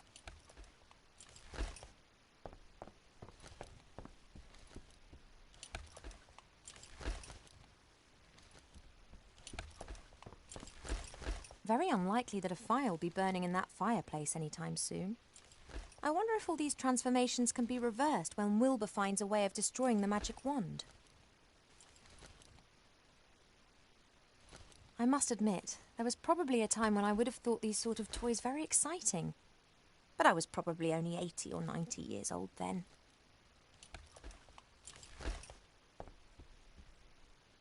I can't leave Buttercup behind. She may be a creation of the little Van Buren, but she's my pink-coloured love-hearty hippogriff girl.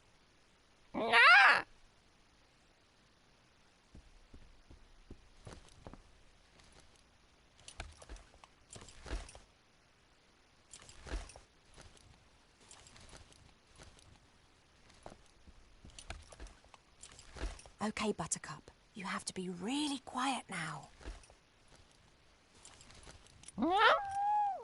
No, quiet. Okay, let's go.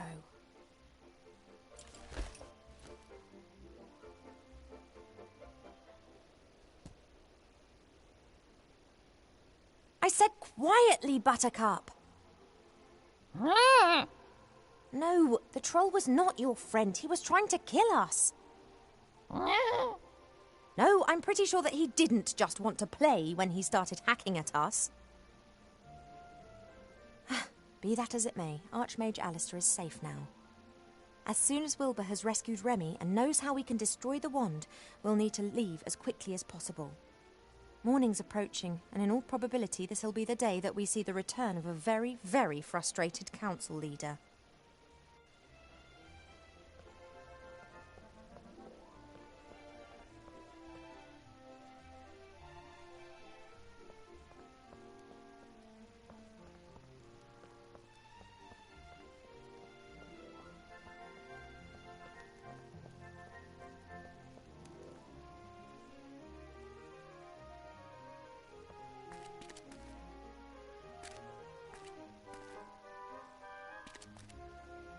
Wilbur?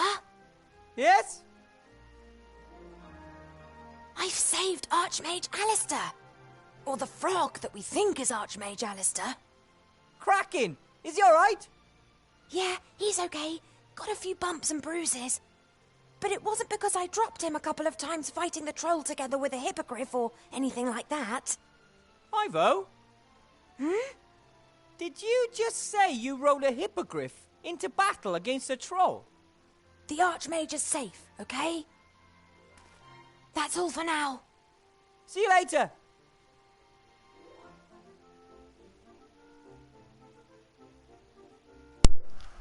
That was funny. Oh, man.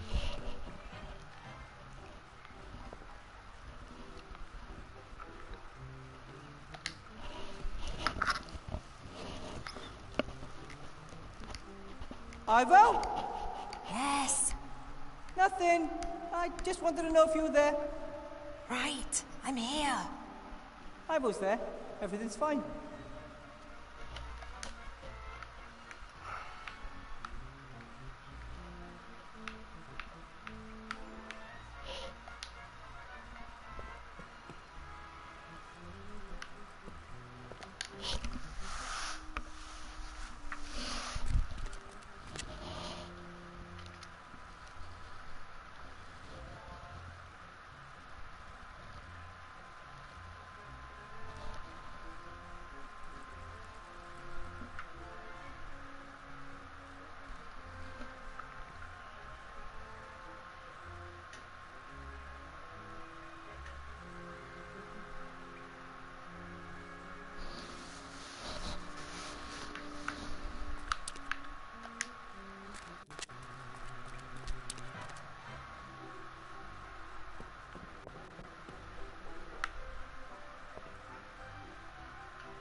I forgot to get the amulet.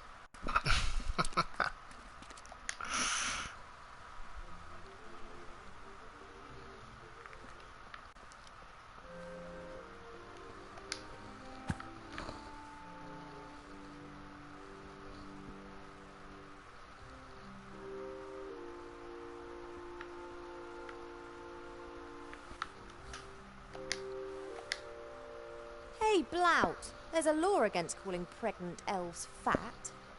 I never have called you fat. Really? I was sure.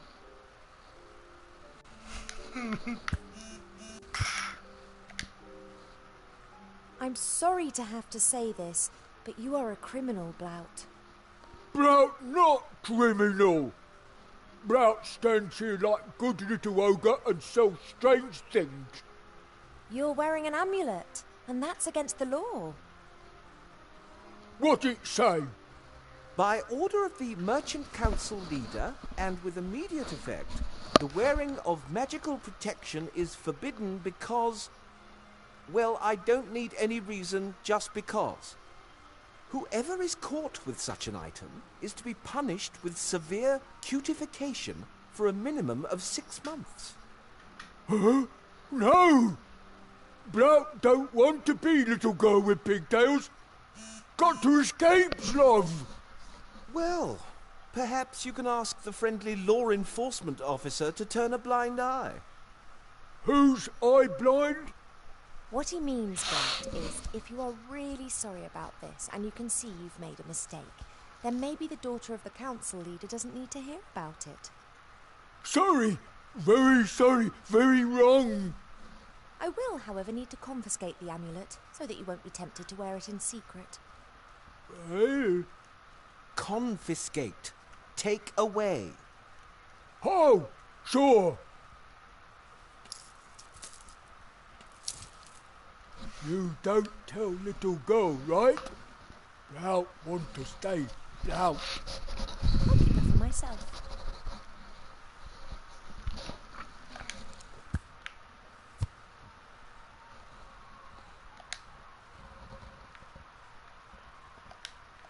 There are normally good reasons for distrusting magical objects and substances. However, fireplace travel powder has been used by mages for a long time. Accidents only tend to happen when several mages try to appear in a fireplace that's too small.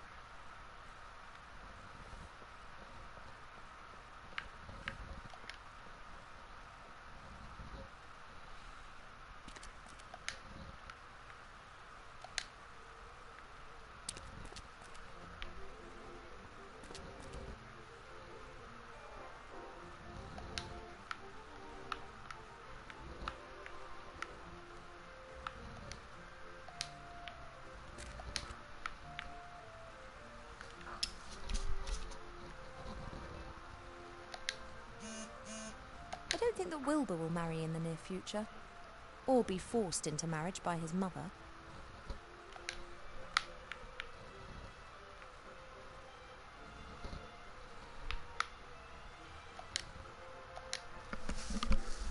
Wilbur? Yes? I've got an amulet for you. It shows the magic circle symbol.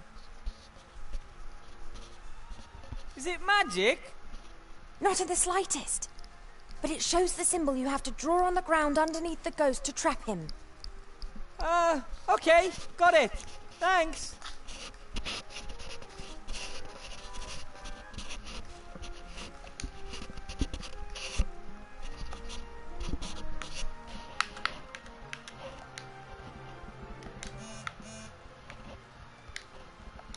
This law decrees that two people may marry if they love each other, irrelevant of who they... That should really...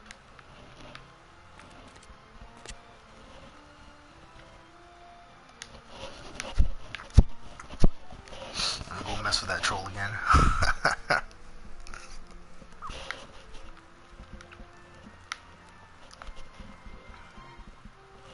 See if it'll let me mess with the troll.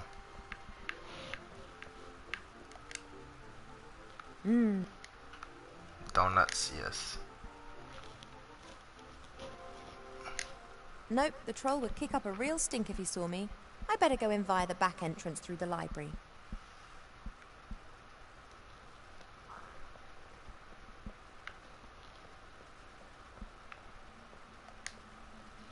A lotto ball. Blank. Doesn't look like this has ever been used.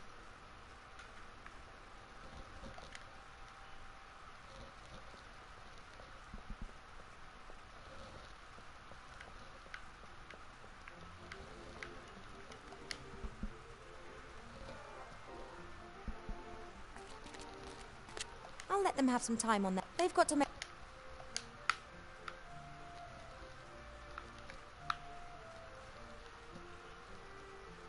There are many magical clothes in this world which strengthen... However...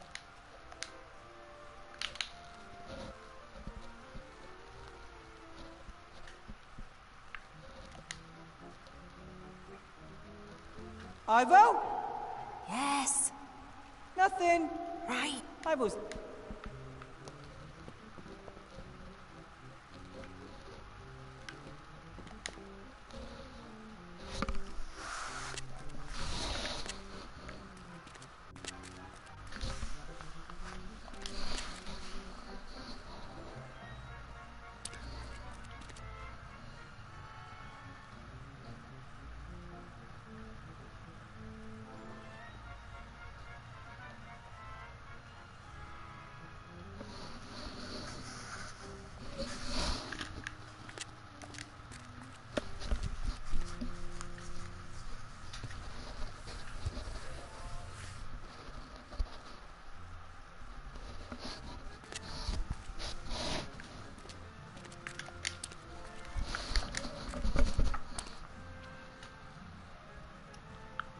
I'll sneak back over to the island. Now I know what awaits me there.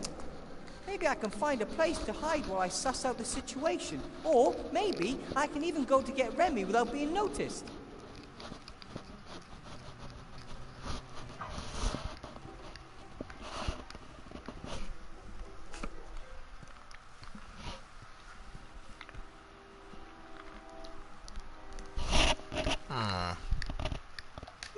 Looks like a mirror. I'm not sure. Maybe the cultists required either sun or moonlight for certain rituals and used the mirrors to reflect it down here. The beam of moonlight really emphasizes just how dark it is down here. Oh, Remy. If I'd have gone with you, this never would have happened. Or if it had, I could have got help. No idea how far down it goes. The cellar master spoke of caves and crevices reaching hundreds, sometimes thousands of meters down into the ground. That's probably the strange machine that cultists wanted to use for things. Doesn't look like it's been used recently.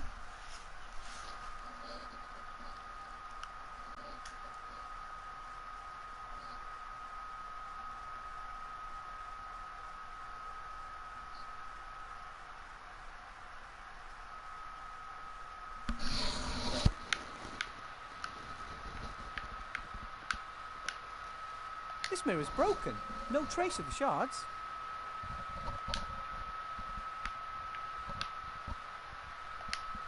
The hand mirror is, of course, much smaller than the mirror that was in there before, but it should be enough for a small beam of light.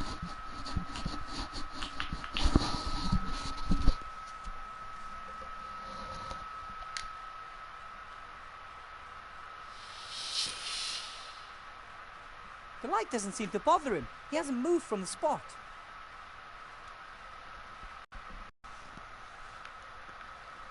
What a dreadful creature. The ghost lured Remy into a trap and now it's using me to get the magic wand.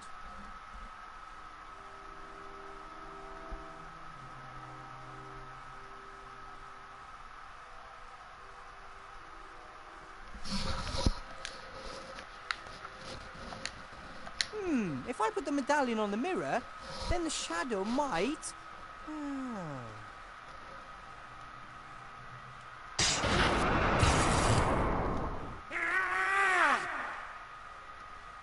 It works! Yes! The ghost can't leave the magic circle. I have to get to Remy, quick.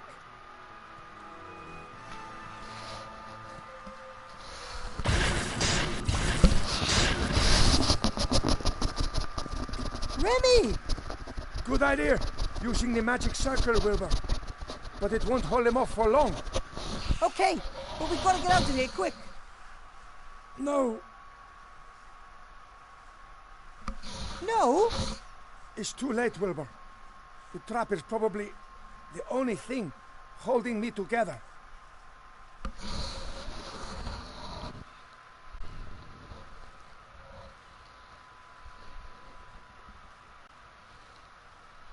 It's not too late. A good healing potion or a powerful healing spell and you're back on your feet. I don't have much time. Let's not waste it with impossible dreaming. I've only just found out what is going on with the wand.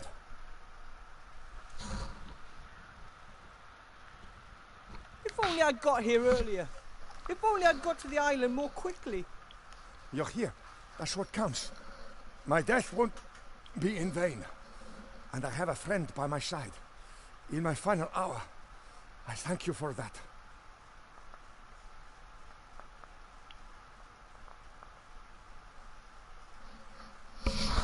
What about the wand? There were two brothers, powerful sorcerers. They amassed much wealth and power with the help of dark knowledge. They searched and found this temple. One of them went insane and left town. The other was killed by my grandfather. Remy! Shortly before the brother's death, he transferred all of his power to a wand.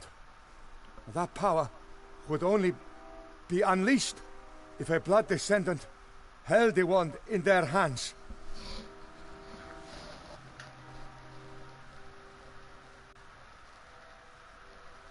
And one of the creators still guards his machine as a ghost. No. My grandfather must have encountered the sorcerer. By coincidence. He realized what the sorcerer's plan was and defeated him. He gave his life and never left the temple again. You mean... He dodged the wand. Didn't want it to find its way into the hands of the descendant of the sorcerer. This place is evil, Wilbur. It changes people. The wall between our world and the dungeon dimension is particularly thin here. The influence of the Nameless One is strong. I think my grandfather has forgotten who he was. He only exists to protect the wand. You found the wand and gave it to me, but I don't understand. Wilbur, in everyday life, the sorcerers were merchants. Their surname was Van Buren. Sybil married Montgomery Van Buren, the sorcerer's youngest son. Her daughter, Chantal, has a Van Buren blood flowing through her veins. The first time the wand acted strangely was in the classroom. It must have sensed Chantal.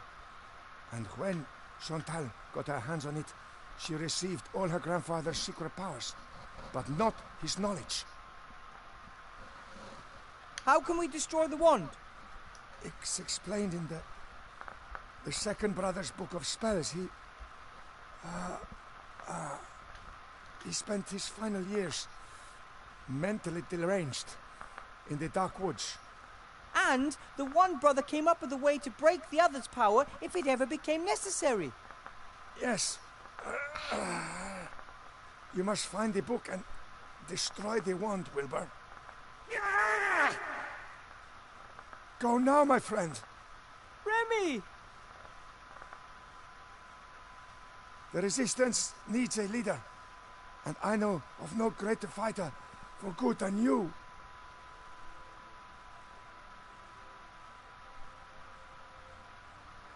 Give this to Timmy. Please, look after him.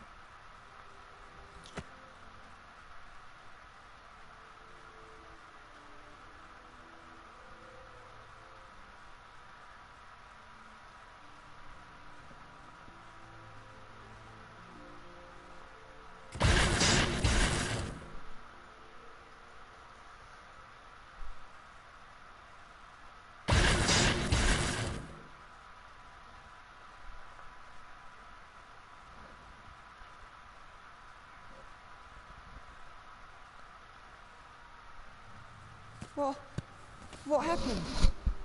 Where's Uncle Remy? I'm so sorry. No. But... you said you'd bring him back. I tried.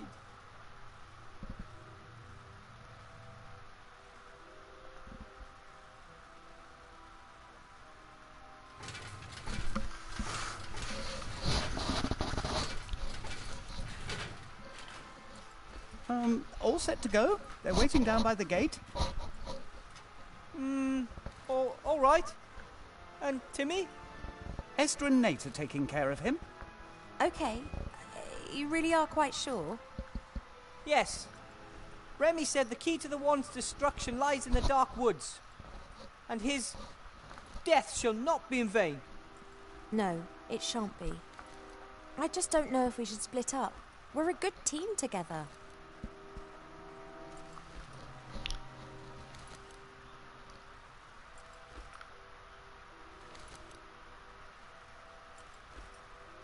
You look after the Archmage, I'll search for the book. Van Buren can't chase us both. You're right. She'll be beside herself when she notices that the Archmage is gone. Any idea how to bring him back? Not the slightest, but I know how to find out. How? An oracle told me. I'll have to help a friend and will not know what to do. I must then find a flying pirate island and on it a building without corners. Then that's your path. Come on, Gulliver. Let's go and see what Timmy's up to. Yep. Good luck. Look after yourself. And we should put as much distance between us and Seastone before the old witch realizes what's happened. Come on then, Buttercup. We're trying to find a flying pirate island. That's where we'll find the answers. Too many questions. Cheap, here you are at last. We're looking for a flying island. Try to keep up this time.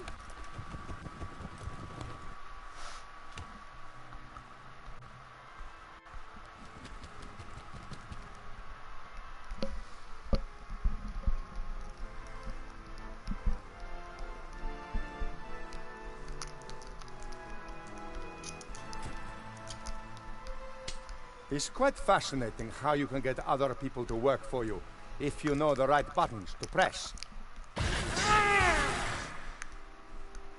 Your services are no longer needed. You're going to bring the Nameless One back to this world! Nonsense. Only an idiot or a lunatic would try something like that.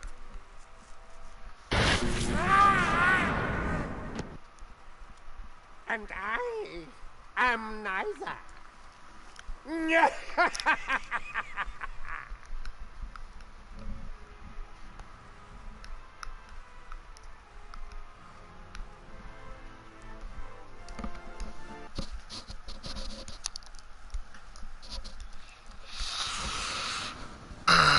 Chapter 4. It was a long flight, and it looks like I'm getting heavier and heavier to boot. Have a rest, but stay close by.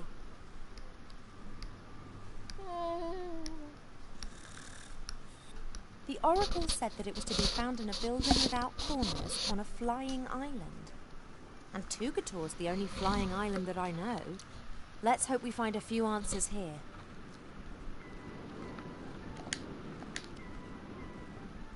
Strange.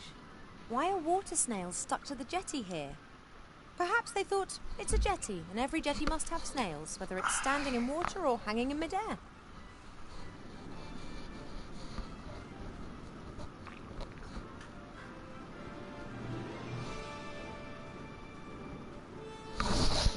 I know these snails. They're called purple snails. They emit a smelly substance to defend themselves, which turns purple in air. It's used as a dye for colouring things. I better leave the snails in peace. I don't want to get purple fingers. I better leave the snails in peace.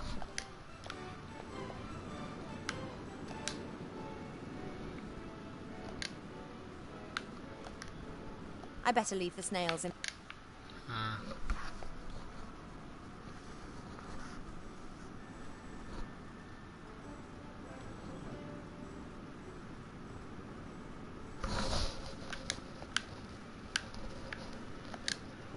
Haven't a clue what happened to the jetty. Perhaps there was some kind of attack, or the thing just collapsed due to old age.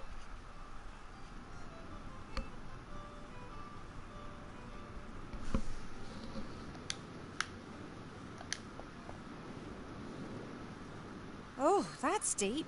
I wouldn't like to fall down there. A flying ship.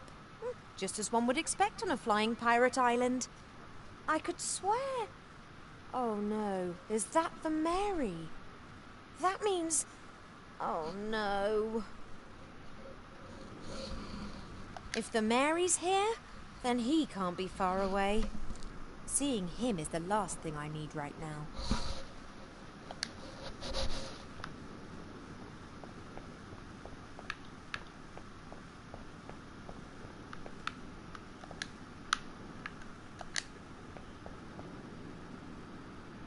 Pretty battered pan. Looks like it survived an explosion.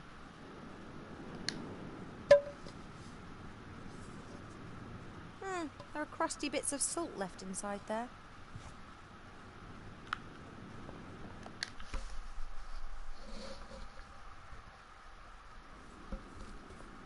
What's going on there, then?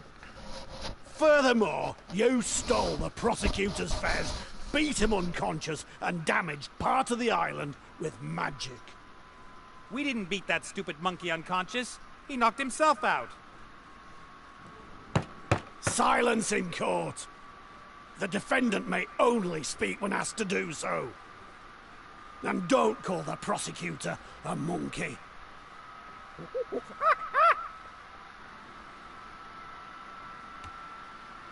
May I inquire what's going on here?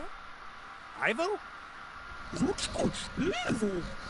Lovely to see you again, Critter. Fat?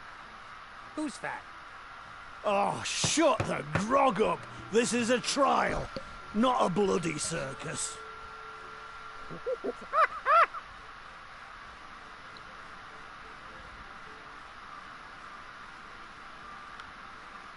The Red Pirate, I presume.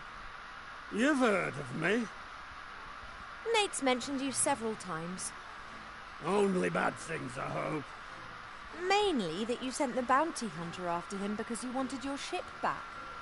The Mary is not his ship. I won it from him fair and square. You cheated. Of course. I just cheated better than you. Fair and square. Silence in court, you spawny wazzock. And that's contempt of court. Let me ask again. What's going on here? Critter and I were arrested for no reason whatsoever. I wasn't talking to you. Idiots.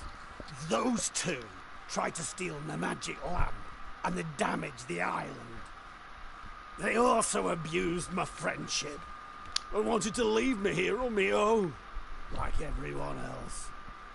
The ugly one's renowned for it. Ah, enough. Those two will be judged fairly and squarely. Then I demand a lawyer. Silence in court, you spawny wazzock.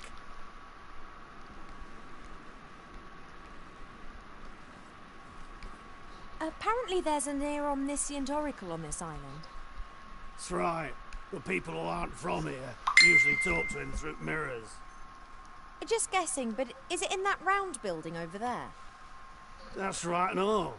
And you're not here because you want to steal from me. Or to rescue your friends. No, definitely not. We don't even want to be rescued.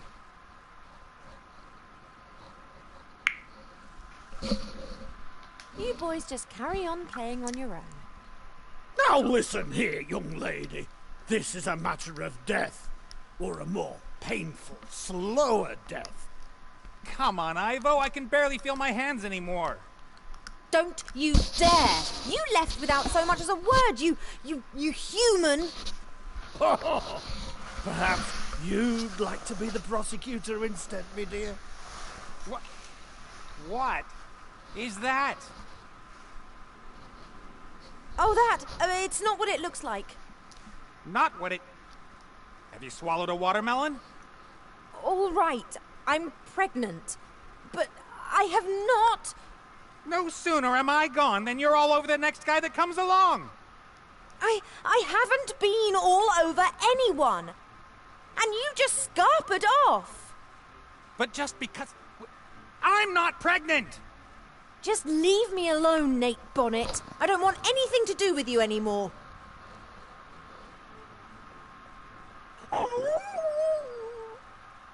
Quiet! Defendants are only allowed to cry out in despair when required.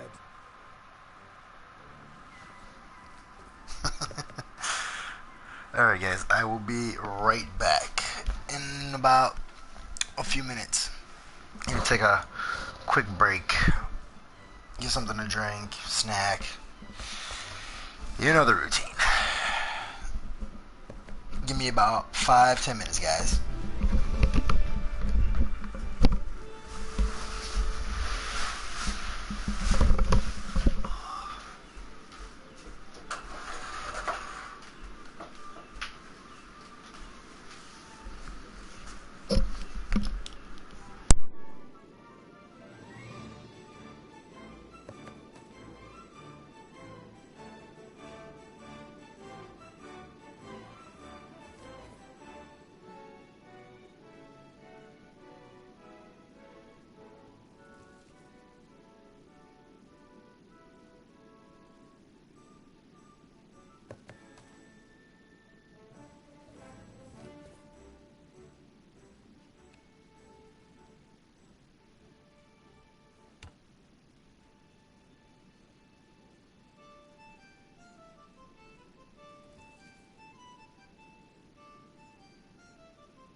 guys, I'm back.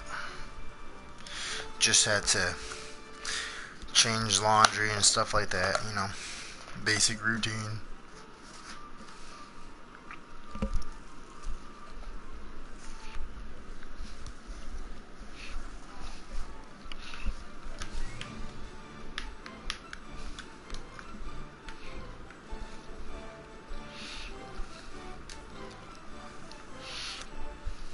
He didn't even hear me out.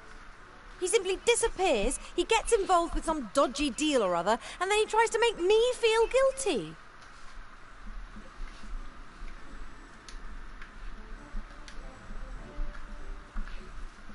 I'm not cross with Critter. He did disappear without a word like Nate, but he belongs to Nate.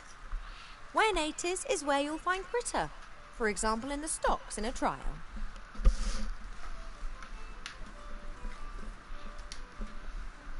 I guess this key will unlock the stocks. If I was planning to set them free, I'd be interested.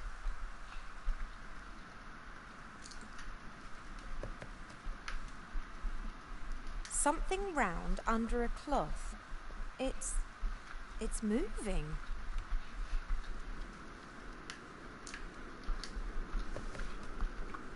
Nate talked a lot about his old nemesis, the Red Pirate.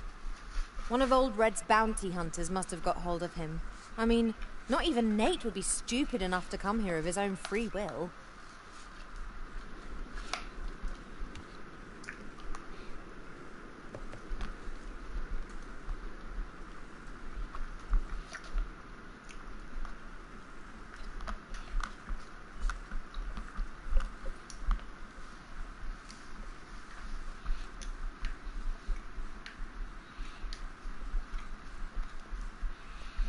A house with no corners. Got to be it.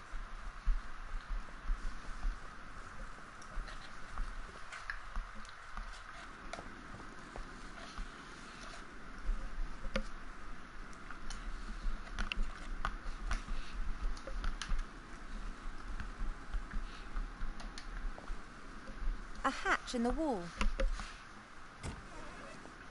Nothing.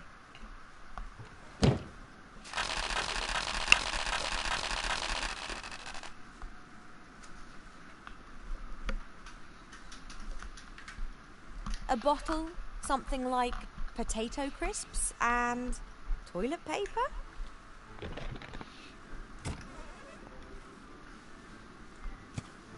Enemax, the energy drink, provides energy to the max, +2 endurance, -2 intelligence. The stuff seems to consist practically of just water, sugar and colouring. And now do I have to actually go and get hold of all this stuff just to get in there?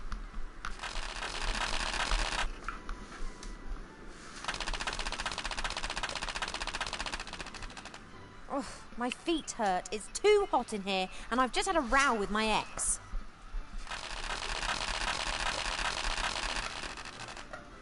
Woe betide you if your information is not any use.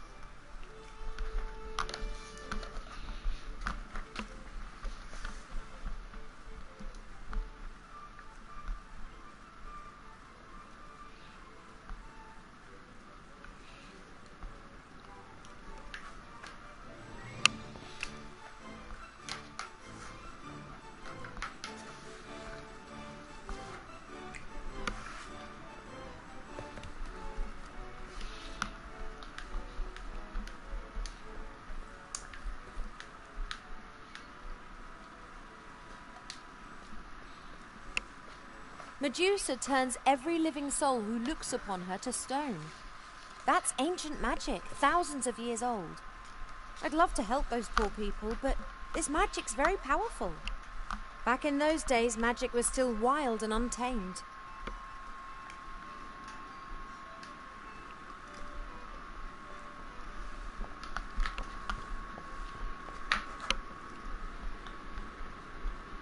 A rag shop.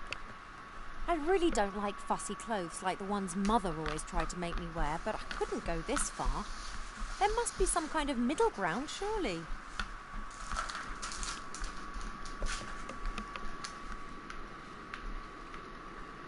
Nate often spoke of this island. He spent his childhood in New Old Town, but it was always his ambition to come here. Tugator, the flying pirate island. It was the place where a boy from the streets could make something of himself. For all I care, he can spend the rest of his life on this rock.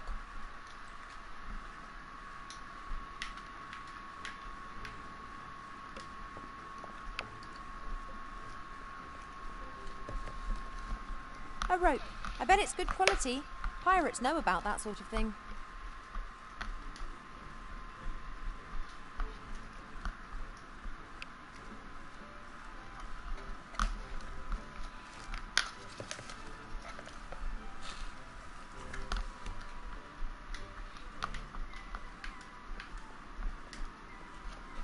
Pictures of ships, pictures of women with malfunctioning clothes, and a petition. Nothing much of interest here.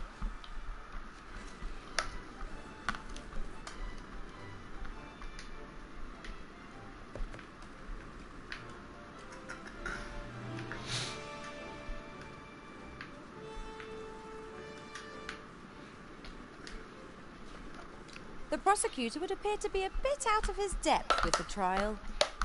At least he doesn't give me the impression of being particularly professional.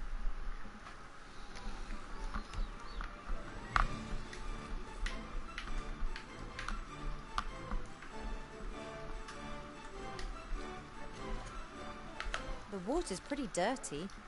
Looks like the trough hasn't been cleaned in a while. The water's pretty dirty.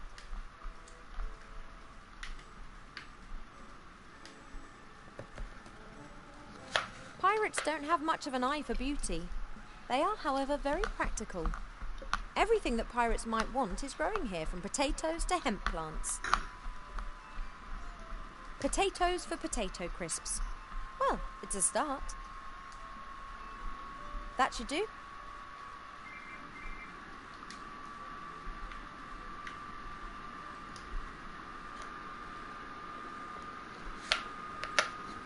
The door's locked.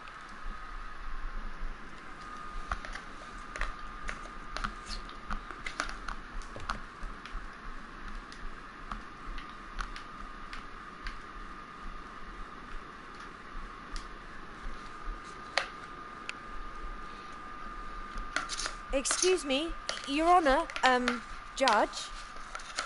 Yes.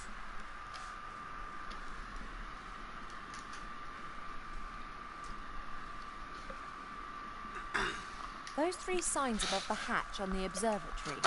They signify offerings. If you want to ask the Oracle about the weather before a long journey, for example, you place the things the Oracle wants in the hatch, and then you're given an audience with them. Yeah, that's what I imagined.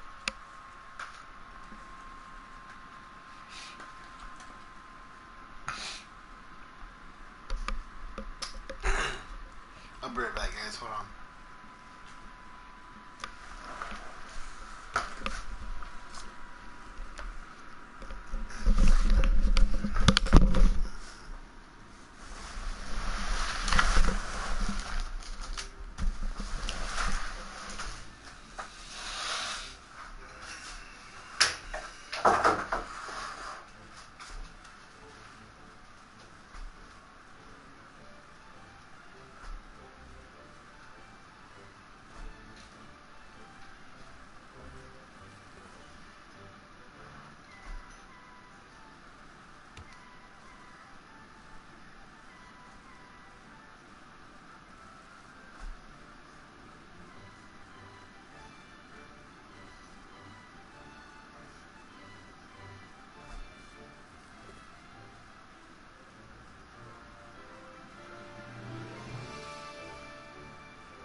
Sorry about that, guys.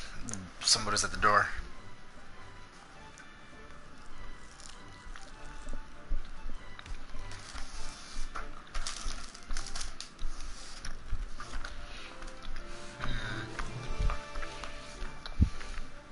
The Oracle wants some unusual things.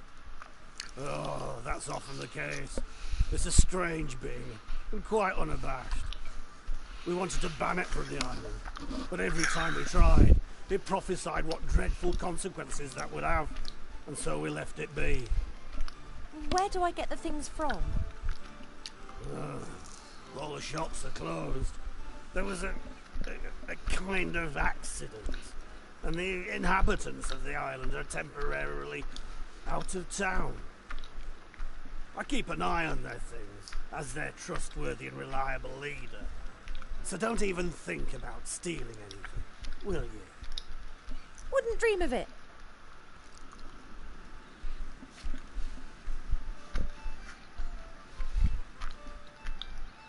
A judge cheating at cards? Tut tut. That's not true. Pirate poker is a dice game. And, I don't cheat. In the past, maybe. But this is the new Tugator. It's all about law and order now.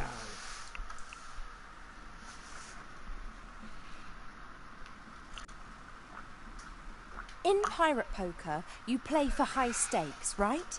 I mean, if we play and I win, then you owe me something, right? Theoretically. In reality, however, I will win. And you will owe me something.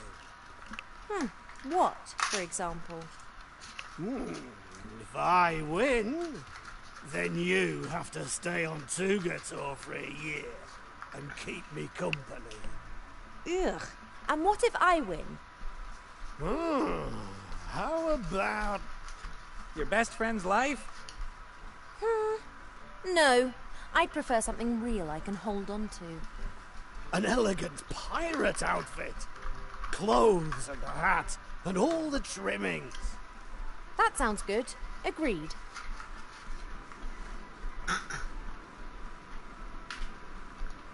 So what are the rules? The easiest way to explain it is by playing a practice round.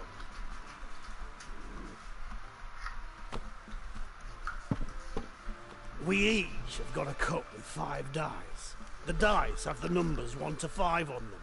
The 6th side is a star that can be any number, like a joker. Roll. But this is just a practice game, right? Aye, this game doesn't count.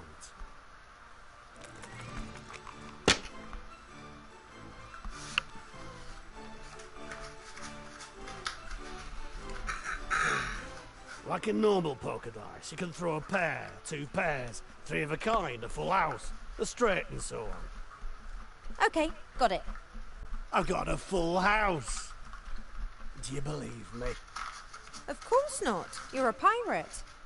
Not so fast. If I lift up my cup and I haven't lied, you've lost. So think about it. Am I telling the truth?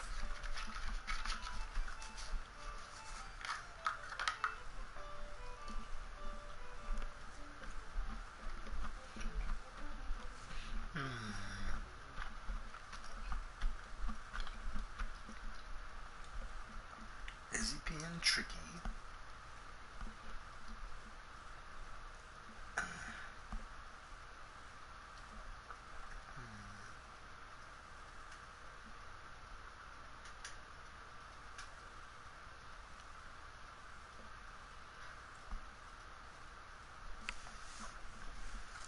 Should I believe him?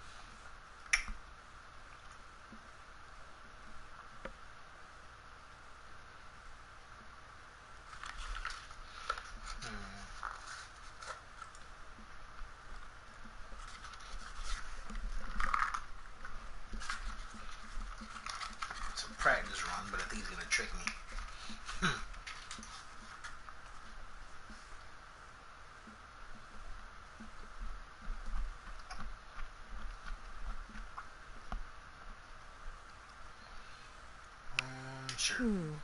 You're lying. Bad luck. I wasn't lying. You would have lost. But let's just pretend that didn't happen. Now you have to tell me what you've rolled. You can tell me the truth or lie. The most important thing is you say something higher than me. You can also pick up any number of dice and roll them again. Just once. Before you tell me what you've got on the table. So, put the dice in the cup and roll again, or tell me what you've got. What's it gonna be?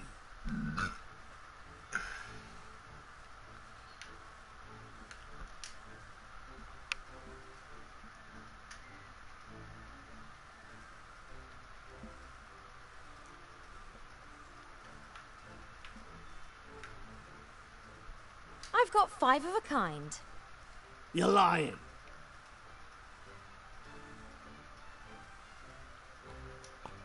See those stones? You get 1 for each round you win.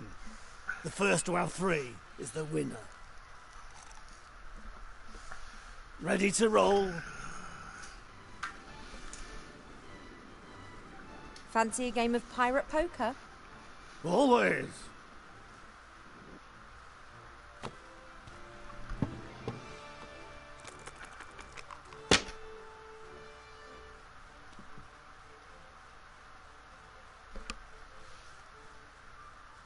I've got 4 of a kind.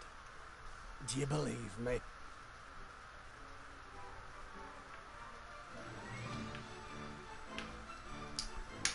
I believe you. All right then. Roll again or tell me what you've got.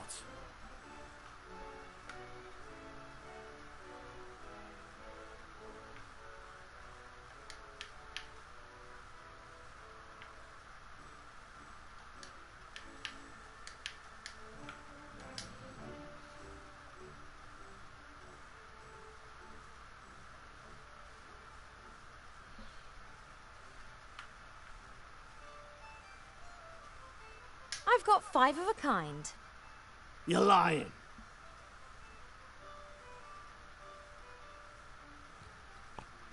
Oh, you lost. Next game.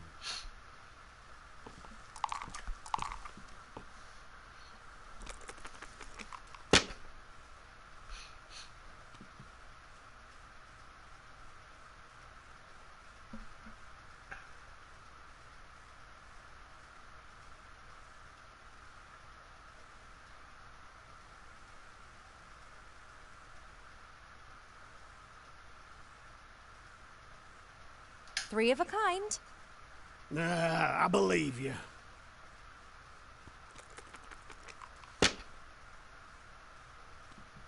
I got it straight. Do you believe me?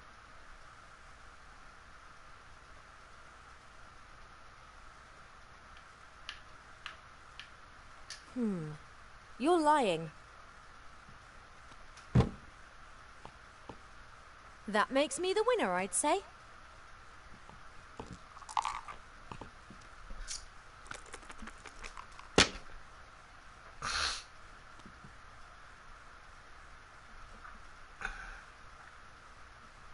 Three of a kind. Do you believe me?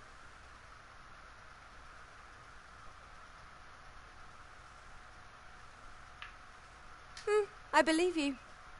All right then. Roll again or tell me what you've got.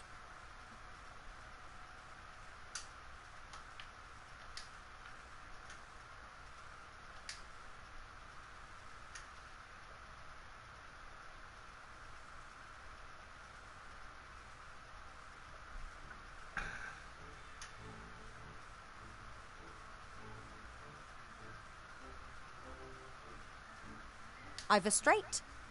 Nah, I believe you.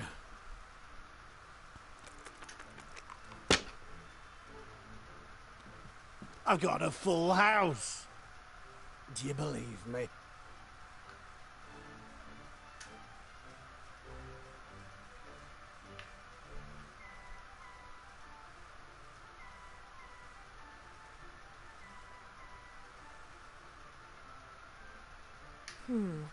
You're lying.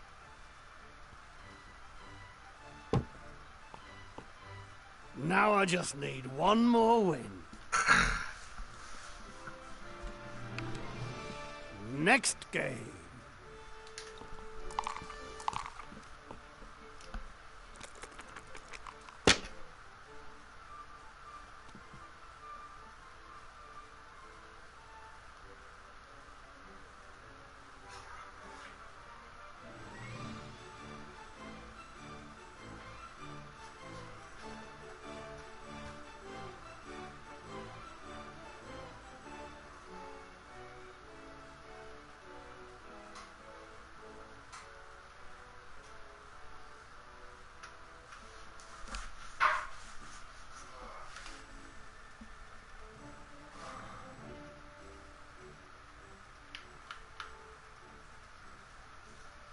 That's a full house. I believe you. I've got 4 of a kind. Do you believe me?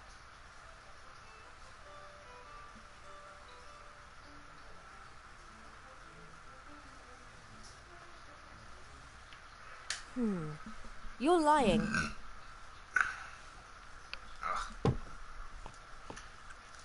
Oh, what a surprise. That makes me the winner. Now you've got to stay on 2 guitar for a year. Yeah, whatever. He'll be waiting a long time before that happens. I didn't say Princess's word of honor.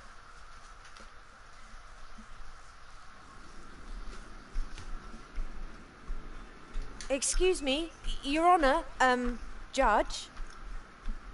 Yes.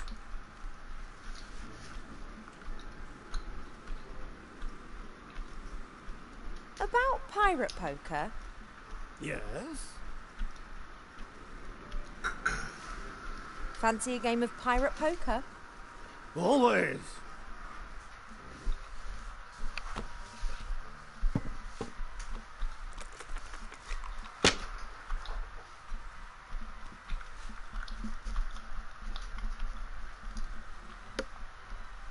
I got it straight. Do you believe me?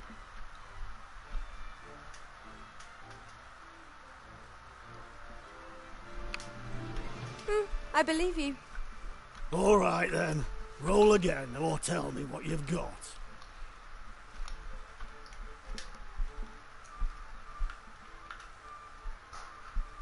That's a full house. I believe you.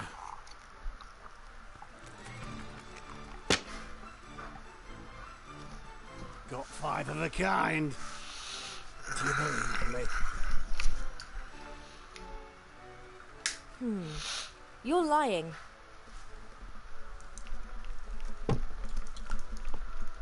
Oh, you lost.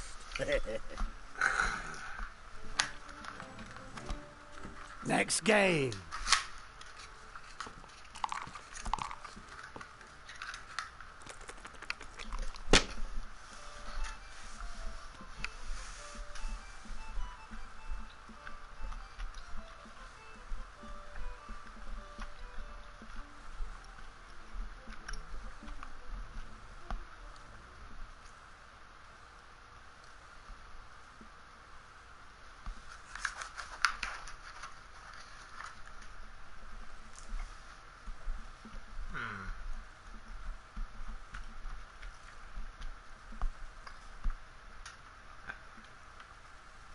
Two pairs.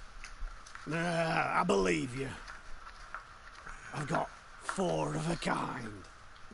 Do you believe me?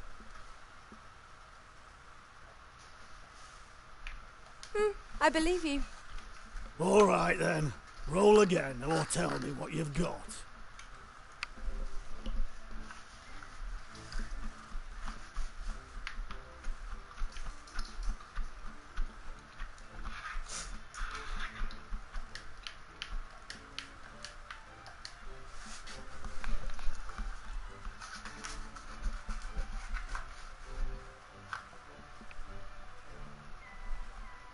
I've got 5 of a kind. You're lying.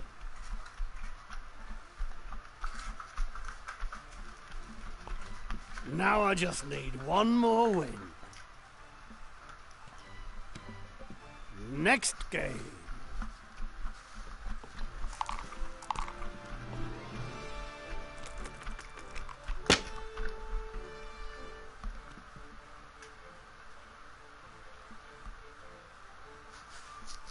Three of a kind.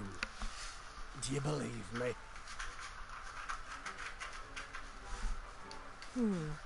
You're lying. That makes me the winner, I'd say.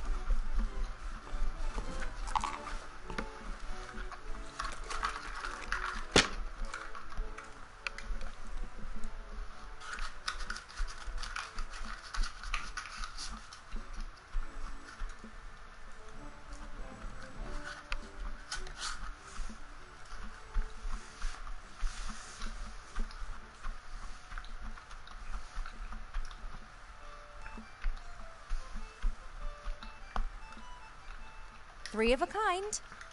I believe you.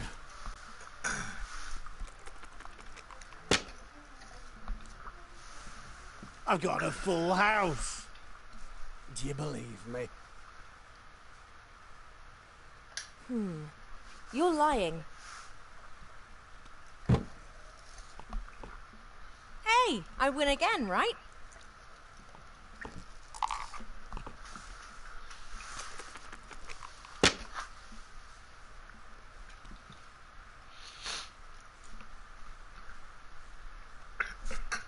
I got her straight. Do you believe me? I believe you. All right then. Roll again or tell me what you've got.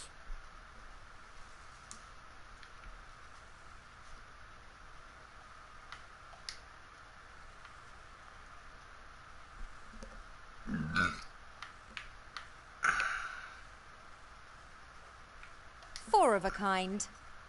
I believe you.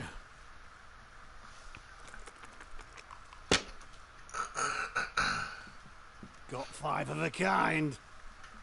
Do you believe me? You're lying.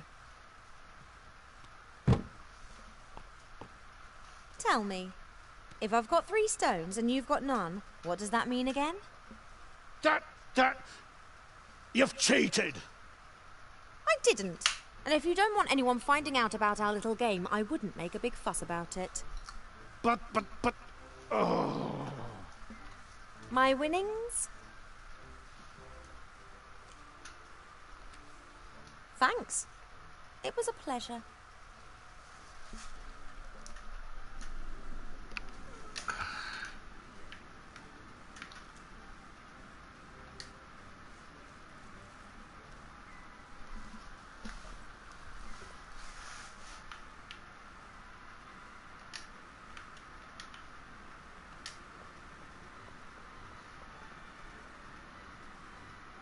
Right then, the bottle's full.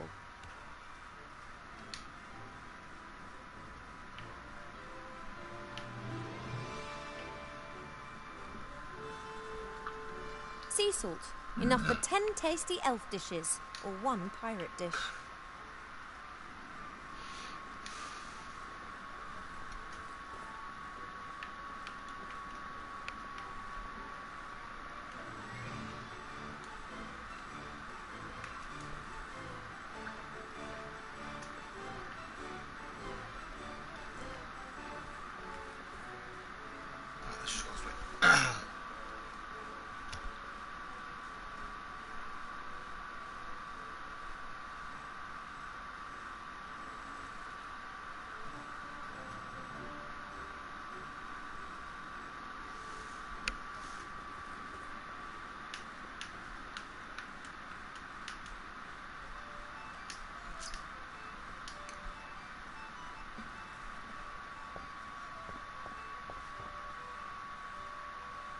Headscarves for bald pirates, swashbuckling patches, ripped rope for a belt.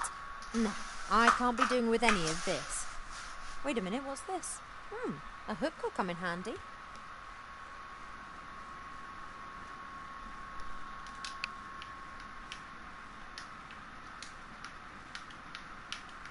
I should be able to attach the hook to the rope.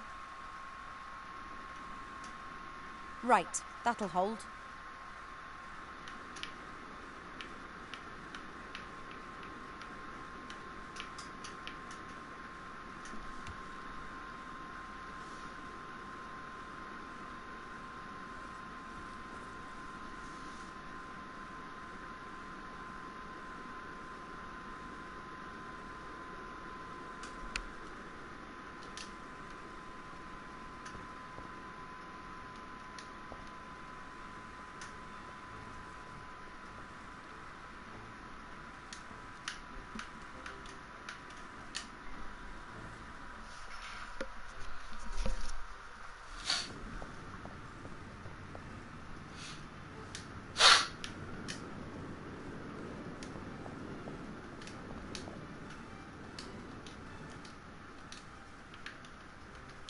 I hope that...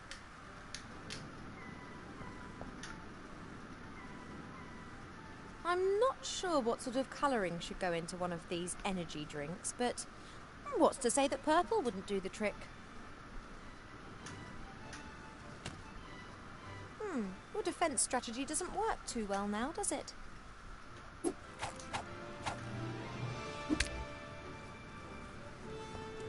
Whoa, relax, little guy. I've got what I need. The colouring's going in the bottle.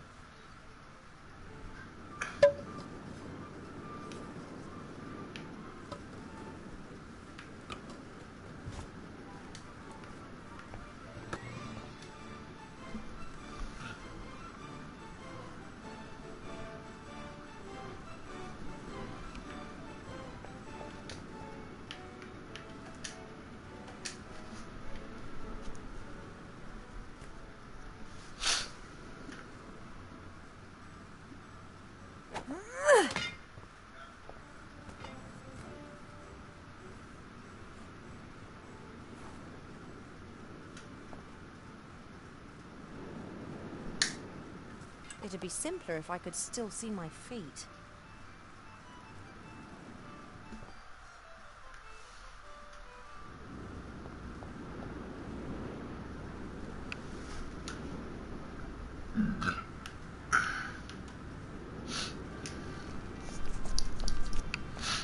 That's Nate's lucky headscarf.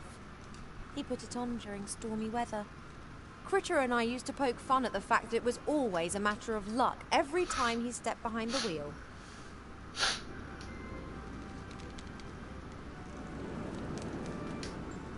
Buttercup's too tired to carry me any further. But I can't just steal the Mary. She and Nate are thick as thieves. She wouldn't obey me.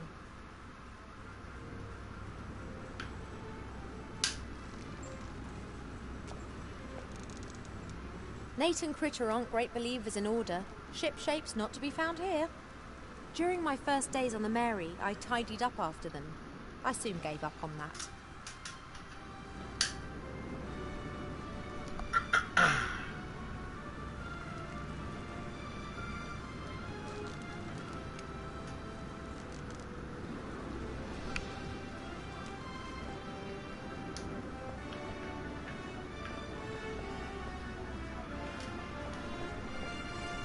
After we defeated the Archwitch, we returned to the temple where we'd left Mary. We flew her to Seastone and Nate fired off 3 salute shots. There were only a few injured. When I saw Nate for the first time, he was sitting in this very cage. The bounty hunter Mazaz had captured him. He managed to convince me that he was a capable captain able to help me. I thought he was brazen and pompous and clumsy and somehow also very sweet. I shouldn't have got involved with him. The heart's a poor counsellor when it comes to matters of love.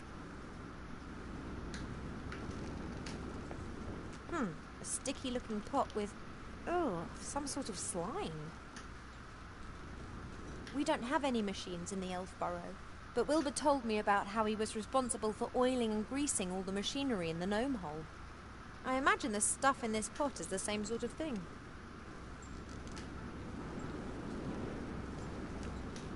We didn't fly a direct route from Seastone to the Elf Burrow. We made detours and explored Avantasia.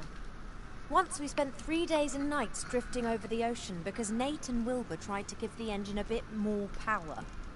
It was wonderful. The peace, the sea, the moonlight, and the 2 engineers making things worse each day.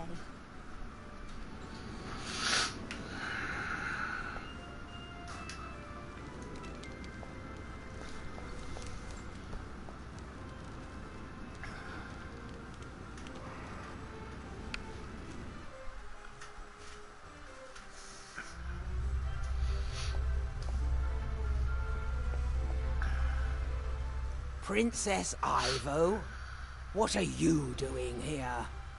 Hello, Mary. Are you here to break Captain Nate's heart again? Did he tell you that?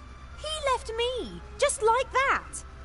But that's just ridiculous. He loves you. He left the ship full of hope, and 30 minutes later, he returned a different man. You said no, didn't you?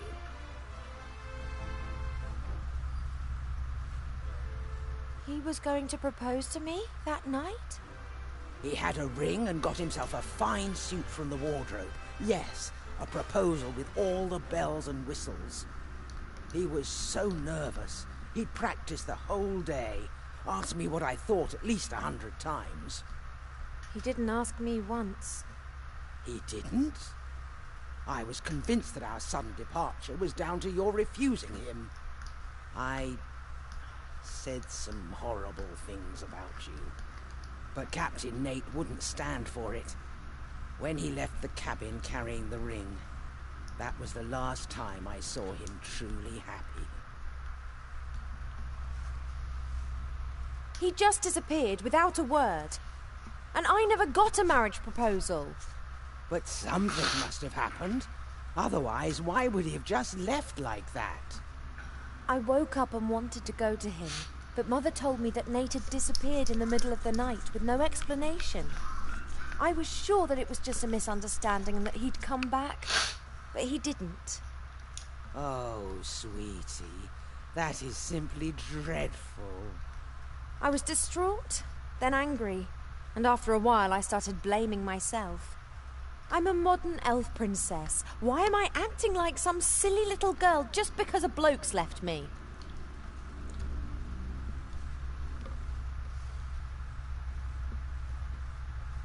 Why did you come to Tugator? Captain Nate made a deal with a little bounty hunter in Bonzing. A gnome, I think. I hardly believed it when he gave me the course, but he said it was important. The most important thing in the world. A wretched magic lamp was the most important thing to him, huh? When Tugator appeared on the horizon, Nate let the bounty hunter put him in chains. Just like I was put in chains by the Red Pirate when we eventually reached the island. The next day, I felt the chain release itself. There was lots of shouting and noise, and ever since, I've wondered what was going on. And then I came down the stairs. Exactly. The princess who had given my captain so much heartache. Well, that's what I thought, at least. Whatever the reason for him running, he shouldn't have just turned his back on me without explanation. Not that I wish to defend him, but do you think he might have got cold feet because of your child? Oh, congratulations, by the way. Oh, it's not his child. What? You lying harlot! Go all doe-eyed at my Captain Nate and then go whoring around with someone else?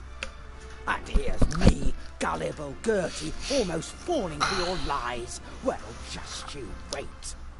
That's the same reaction Nate had. I have never and would never cheat on him. My pregnancy's a bit of a mystery to me as well. But hey, thanks for your support.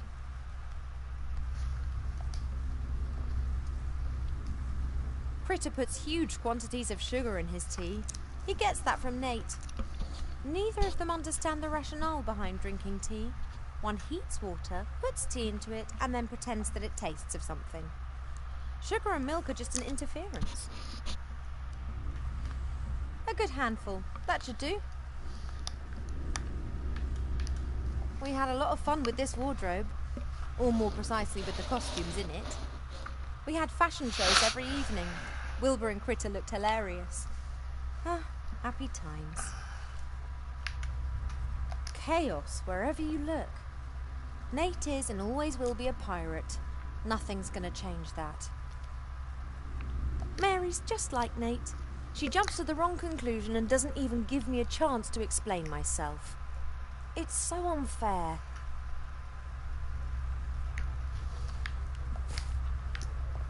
Nate always insisted he hadn't got rid of the Red Pirate's dressing table because it wouldn't fit through the hatch. However, my theory is he'd missed the mirror.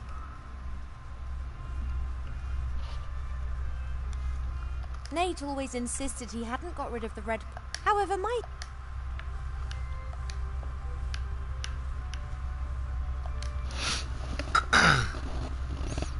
There's a whole heap of coal glowing in the oven.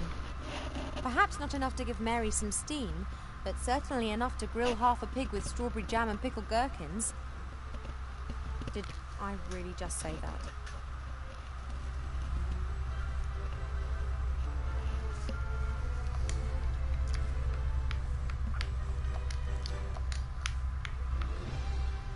Okay, I'll cut the slices as thin as I possibly can.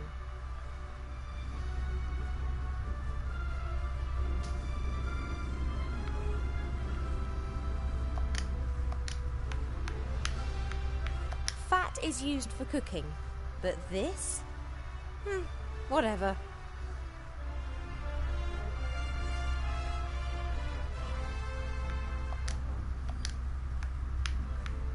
The thin potato slices get put into the pan, like this. I've left the skins on. That'll give extra flavour.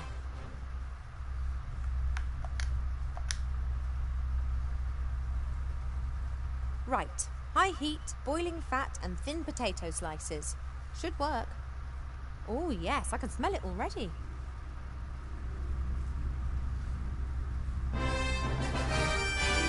Done. If I didn't know it was just my hormones talking, I could easily eat those.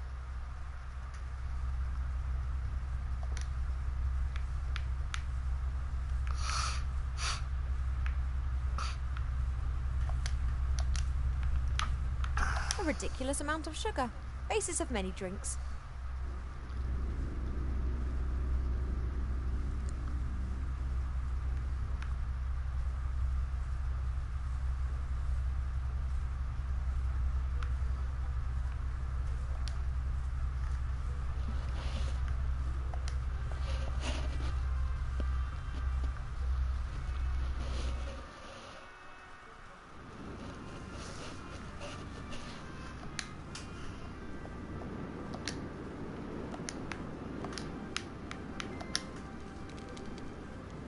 Now to add the crowning glory to the crisps. Salt.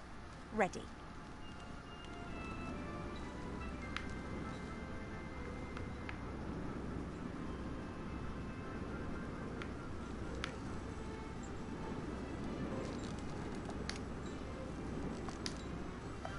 The Archmage survived the long journey from Seastone to here well. I hope that the Oracle in the House Without Corners can tell me how to change him back.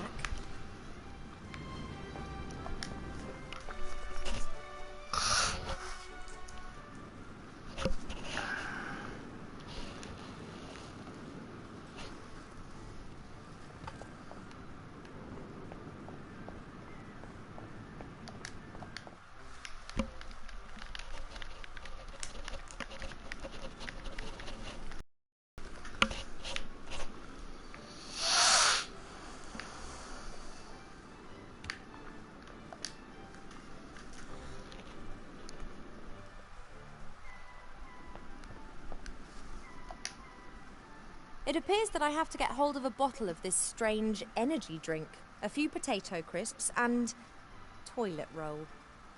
Strange offerings.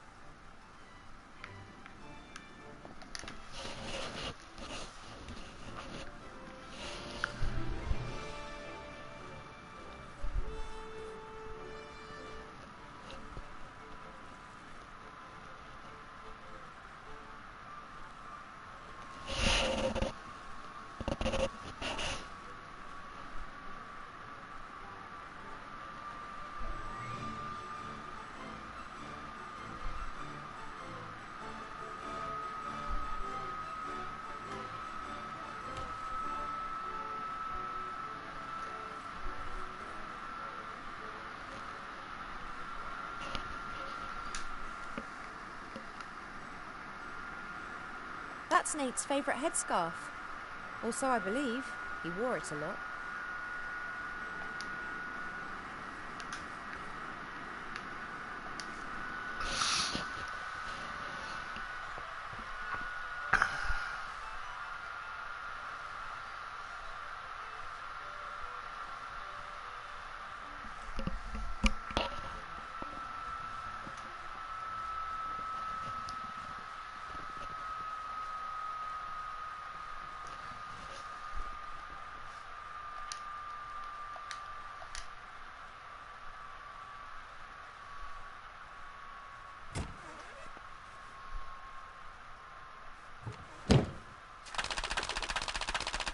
That's that then.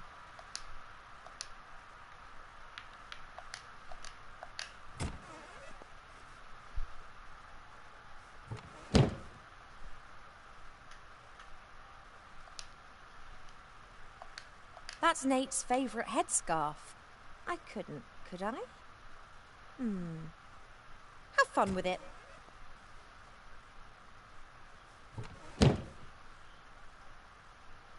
All right then, open sesame. Are you taking the piss? I'm gonna do cool and you can it up your you. I'm sorry. I really shouldn't be getting so excited. Let's try that once again. If you don't open this door this instant, I will personally ensure that this building is smashed onto the rocks 3,000 metres below us. Then I will set fire to everything on this island and allow the island to crush your broken body. And after that, I'll get angry. I see we understand each other.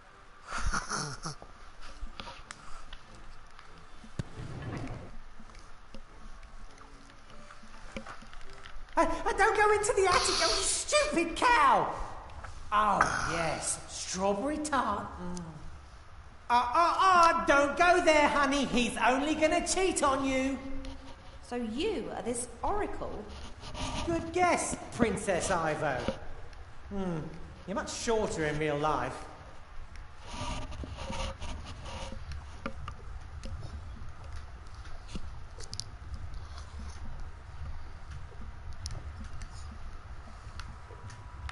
What's this about offerings? Do you think I'm going to be your errand girl? Well, you already have been. I can't leave this room. I offer a valuable service, and someone has to do my shopping. No, not that door. Right. So, the pirates have provided you with everything you need to survive? Correct. But then the Red Pirate went crazy and scared them all off the island. That's why I have to make do with coloured sugar water and disgusting crisps. You ate that?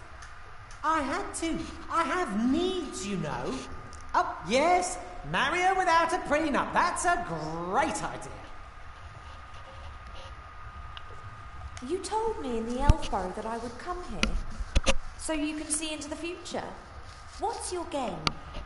The mirrors show the future. Or possible versions of the future. Then why didn't you warn Wilbur or the Archmage what was going to happen? How could I get their attention? Anyway, I only observe. I don't get involved. Oh, let him cry. He deserves it. You're getting involved now. But only because it's absolutely necessary. Oh, a boat! We're saved! I've got the frog. I mean the Archmage. I saw the battle! Spectacular! That little girl and Wilbur's wand. You couldn't make it up. Is there a way of changing Master Alistair back? Oh, that's not so easy. He hasn't just been turned into a frog. He is a frog now. Oh, don't go, Johnny. She needs you. But he can be changed back, can't he? Perhaps. His consciousness and his soul are in another place. But there is still a weak bridge connecting him to this world. So there is hope? Yes, but just a vague one. You have to... Wallop! Right between the eyes! That had to hurt! How can we return the spirit of the Archmage to this world? The Red Pirate has a magic compass. It always points in the direction of what you desire most. In the case of the Archmage, this is hopefully a way back. The Lost Book of the Dead explains how to summon a spirit back into this world. But without a spark of life, he would die as soon as he returned. A magic compass, a lost book, and a spark of life. Doesn't sound like a walk in the park. That's why I lured you here. Oh, no. Not him. No, no, no, no, no, no. You need them, Ivo. You won't manage this task without them.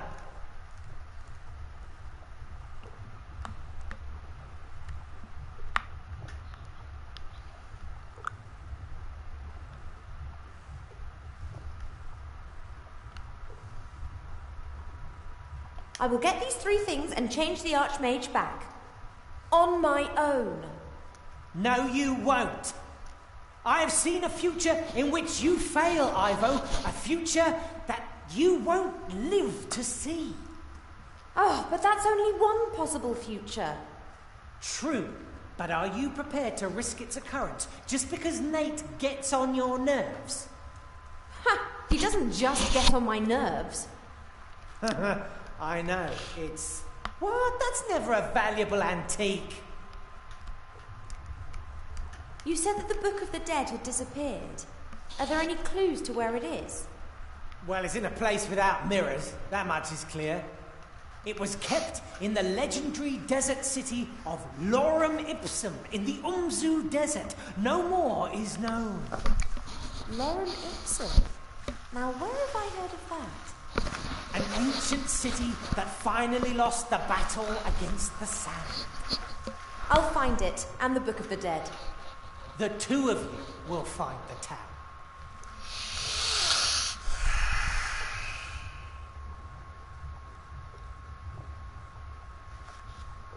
Oh, very well. I'll get both of them out of there. It's not that easy. You're forgetting the head. The head of Medusa? I've seen it. Fortunately, just through my mirrors. It's terrible. If you try to rescue Nate and the critter with all guns blazing, the Red Pirate will unveil the head, and then no magic in the world can save you. Got any suggestions? You have to win the court hearing. Would that not strike you as somewhat improbable with that judge? Not with the right defense strategy. I haven't heard that one before. Hello? Stick to the point. How am I going to convince the Red Pirate of Nate's innocence? Considering the fact that I'm pretty certain that there's a case to answer on every single count. Of course Nate did everything he's accused of. But was it his free will? What do you mean? Say someone is controlled by a voodoo curse and kills someone. Is he the murderer or the one controlling the doll? Oh, I wouldn't eat that salad. What have voodoo dolls got to do with Nate and the theft of the lamp? Act as his defense lawyer and tell the Red Pirate that Nate was controlled by a higher power. The rest will follow of its own accord. That's insane. Trust me, I can see through all mirrors. And anyway, I love courtroom dramas.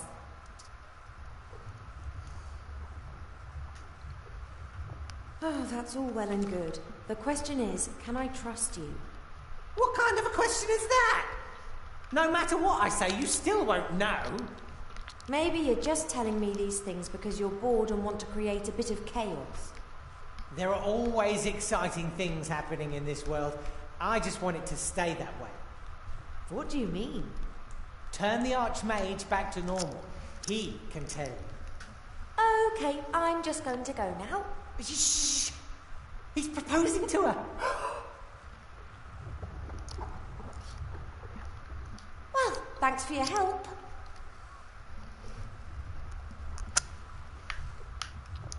Thousands of lives are being reflected in each mirror. I really shouldn't look, but there's such a powerful allure in watching other people go about their daily business. It's very difficult to recognize anything at all in this mirror. Perhaps it's showing a future in constant motion? Perhaps you could help me again. Shush! This is getting exciting.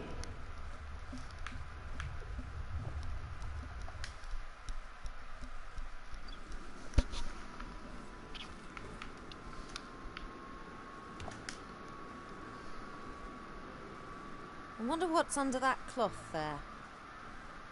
It's the horror. The horror. Old Red won't spill the beans. Guards that thing as if it was his biggest treasure. A deserted island that should be swarming with pirates. A few stone statues. The only survivor is a collector of magical artifacts, hiding something the size of a head under a cloth. Let me guess. The head of Medusa? Aye. She's dreadful. I knew that. I was just testing you.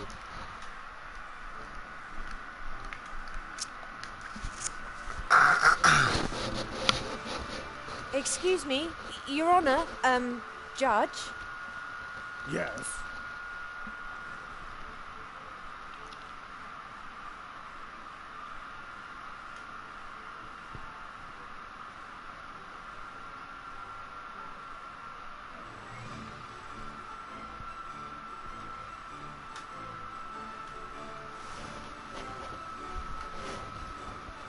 I think I've... True.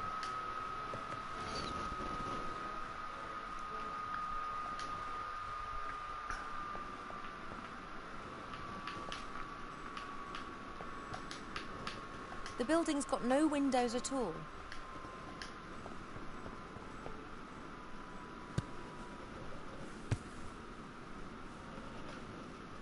Nothing. I can't see anything like a door handle either. The Oracle might not be the most pleasant company, but at least he's coughed up some valuable information. I guess it was a fair exchange.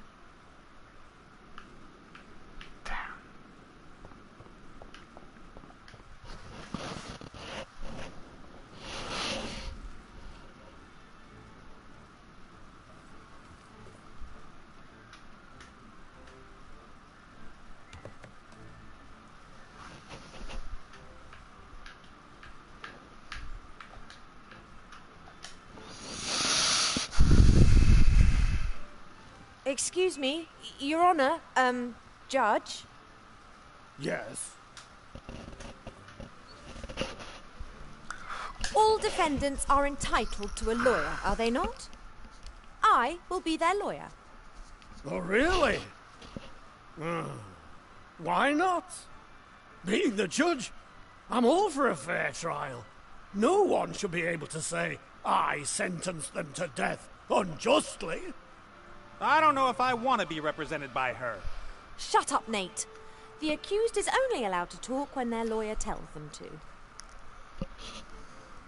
Well, what do you have to say in their defense?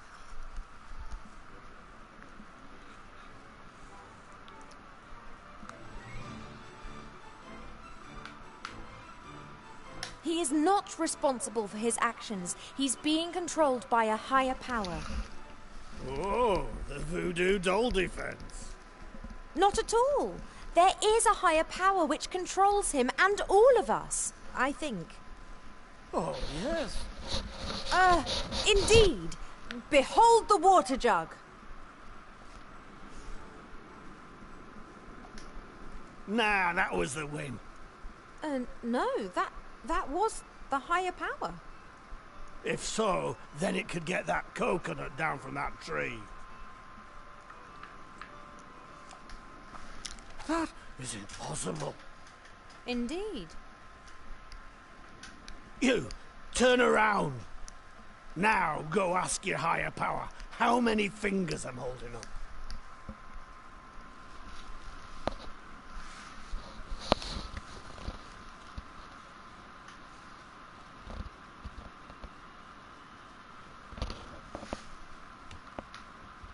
It is 3 fingers. That's witchcraft. Someone's watching me. They want to control me. And they want to drive me crazy.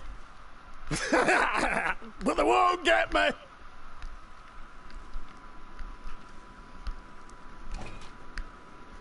That was brilliant. How did you do that? I don't know.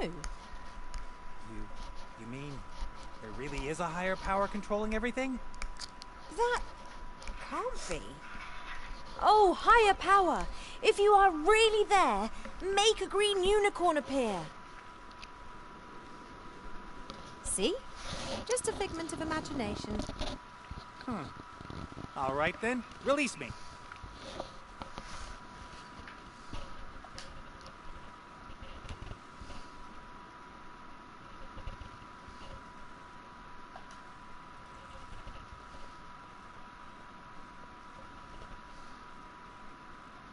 The head of Medusa is a dangerous weapon. Whole armies were stopped with it. I'd feel much happier if it wasn't in the ownership of an unstable pirate.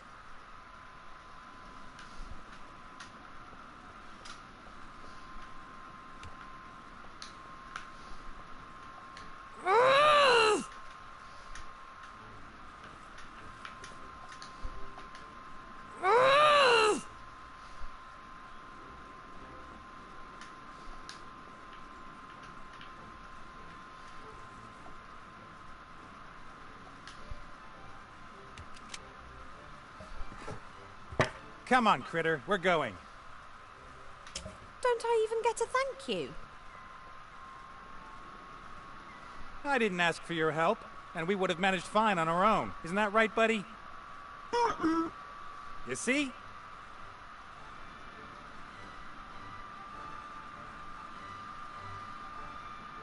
I could have just left you to rot in the stocks. Maybe you should have. You're good at betraying your friends. I have not betrayed anyone. Critter, can you tell that person that the proof of her infidelity is clear enough for anyone to see? Critter, tell this excuse of a pirate that I was not unfaithful to him. Even if I'd wanted to, I couldn't have been unfaithful to him. He left me. Critter, tell her that I won't listen to this any longer.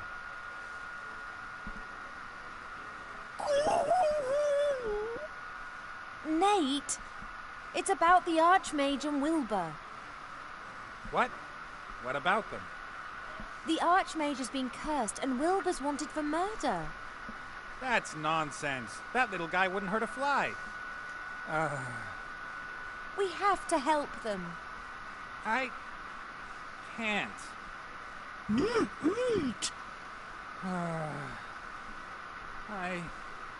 I can drop you off in Elfborough if you like.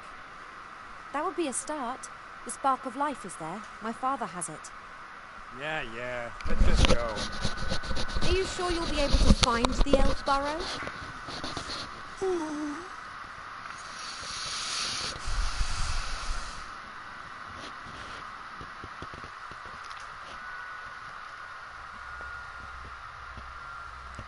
Right, someone's going to have to go up to my father and ask him for the spark of life.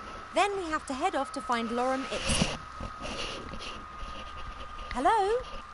I'm not going to help. That's your problem. Well, I'm not over the moon about it either, but the Oracle did say that I needed friends in order to overcome the challenges that lie ahead of me.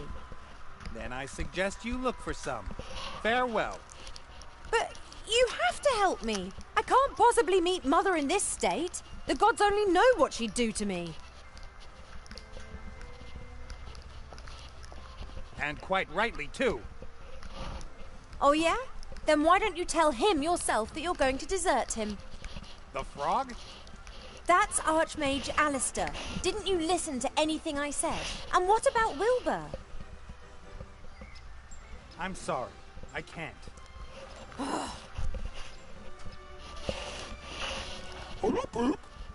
Boy, Critter, come on. Just look what she's done. Critter!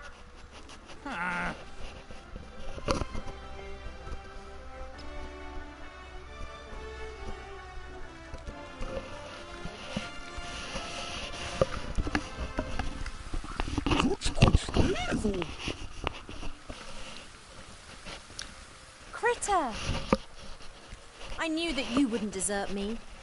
And that's good. Mother must under no circumstances see me like this. I was informed of your arrival, Ivo.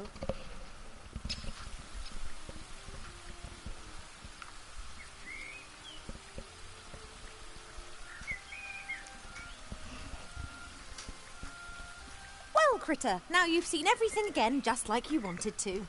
Let's go. What is the matter with you? Why don't you turn around?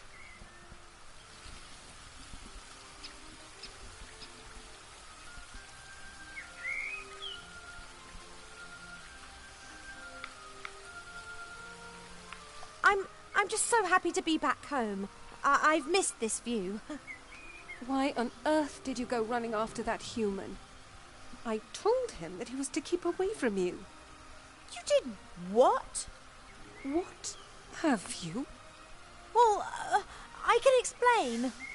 Not necessary.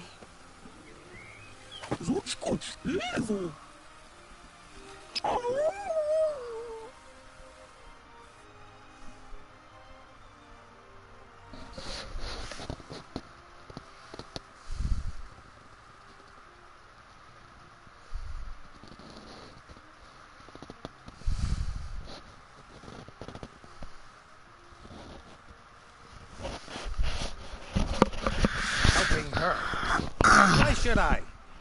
Just turns up and what the hell is taking so long? Critter, come on, it's time to go.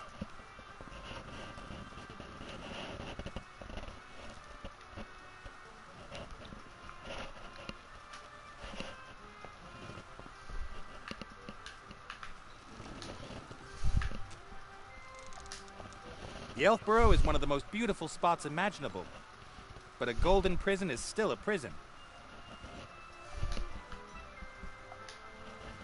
Ivo's hippogriff doesn't seem very happy. Perhaps she's missing her rider. Or she's just hungry. Or both. The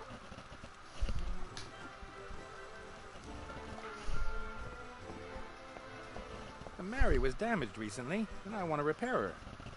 When I say recently, I mean about 2 years ago. But in my defense, I had to save the world in the meantime. I'll start the repairs tomorrow. But what can you do if there's a better use for the plank?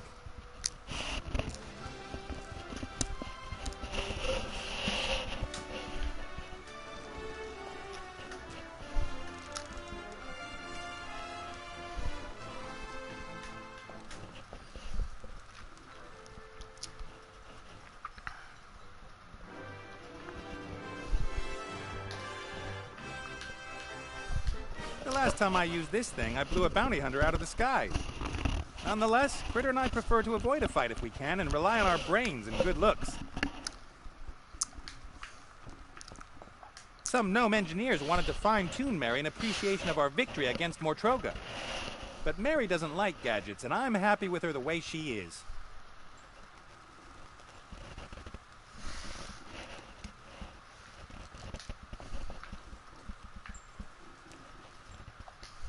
The Mary tried to teach me some knots.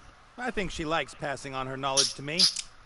She said she'll try and teach pigs to fly next.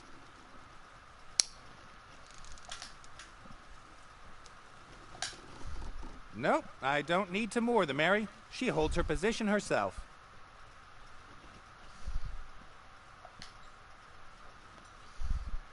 Nope, I don't need to...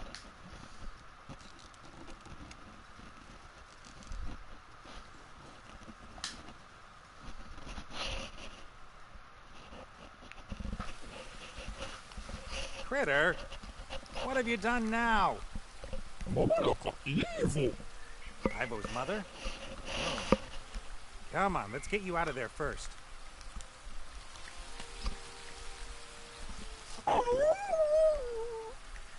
All right. Darn elven magic. Yes, I'll get help. Wait here.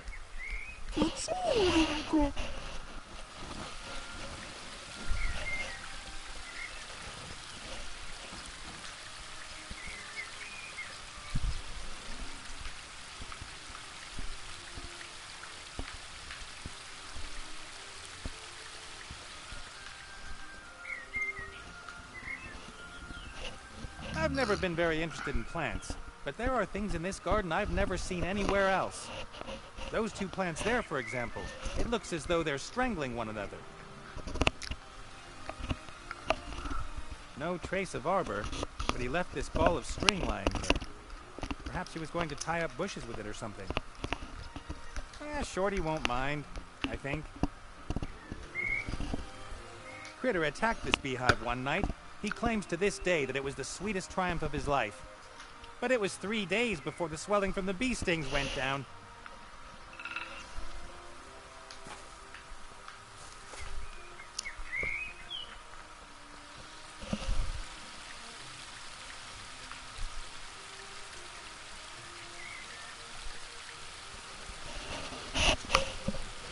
At school, I had a teacher who hit us across the fingers with something like that when we were naughty. I stayed the full 2 weeks nonetheless. Education is the key to success.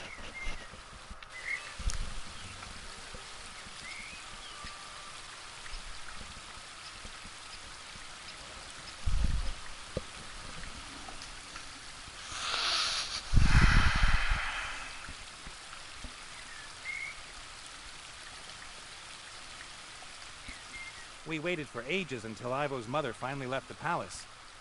Then it was pool time. Critter and me cannonballed in from the balcony. Ivo was torn between outrage and laughter.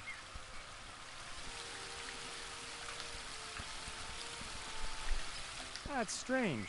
When I was here last, that tree looked a lot happier.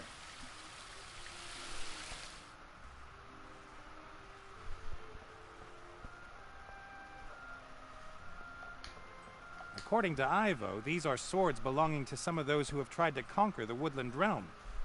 Nowadays, everyone knows it's better not to pick a fight with elves.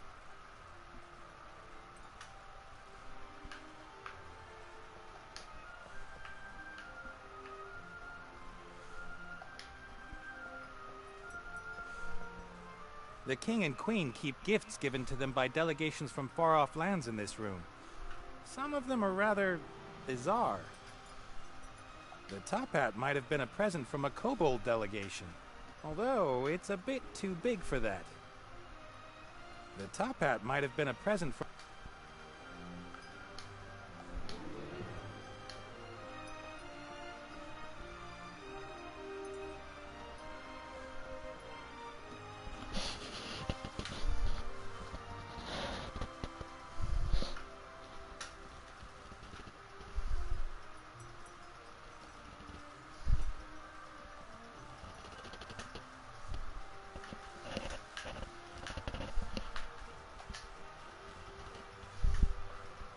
I've only had dealings with a dragon once. The dear thing wasn't really all there, and completely harmless. I'll have to be careful. If the queen catches me, there'll be no leniency.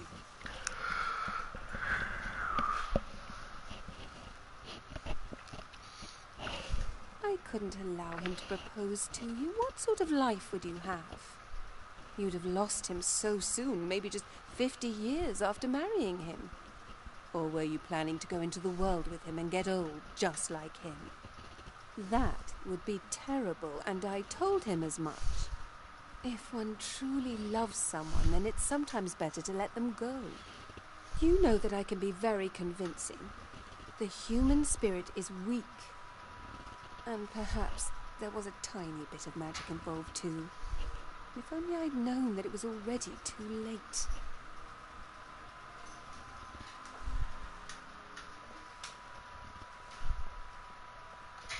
That darn witch! It all sounded so right. I was already across the sea when it became clear to me that I might have made the biggest mistake of my life. No wonder Ivo hates me. Her mother must never have told her what happened, or she blamed me for everything.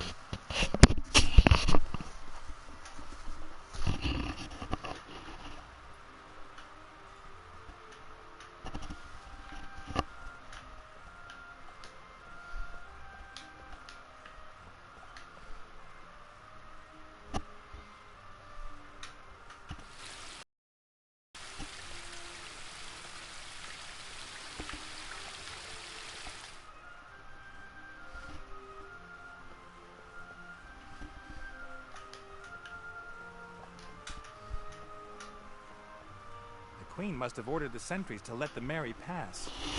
So long as she doesn't give any orders to the contrary, we should be able to enter and leave the Woodland Realm at any time.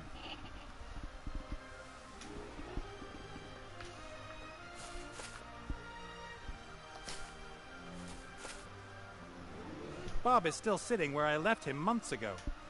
Of course, he's not really called Bob, but his elven name is too complicated and long to remember. And he likes Bob.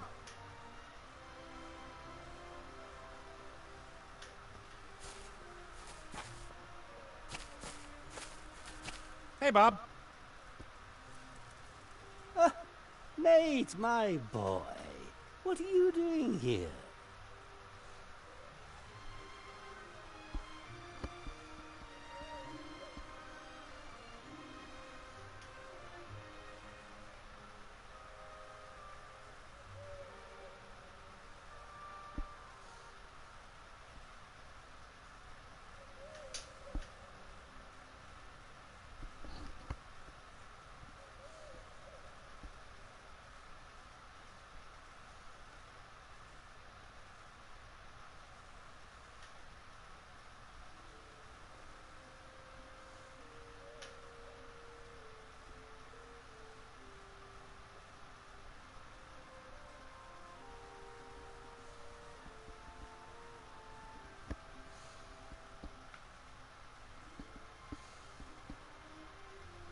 Your wife has hexed Ivo and imprisoned Critter.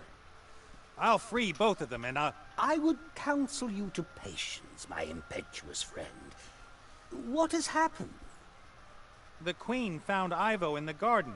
She's pregnant. Did you know that? I hope that you are speaking of Ivo and not my wife. Of course I knew. She's put Ivo into a kind of deep sleep. Theodora knows wise decisions take time. It isn't a simple sleep. It's a kind of time out. For Ivo, time is standing still until her mother brings her back. And when will that be?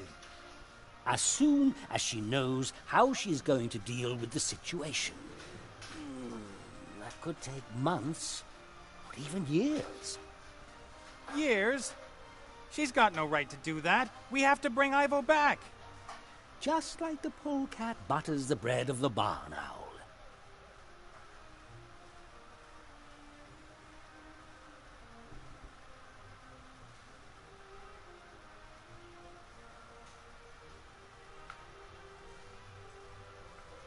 What? A little girl transformed the Archmage?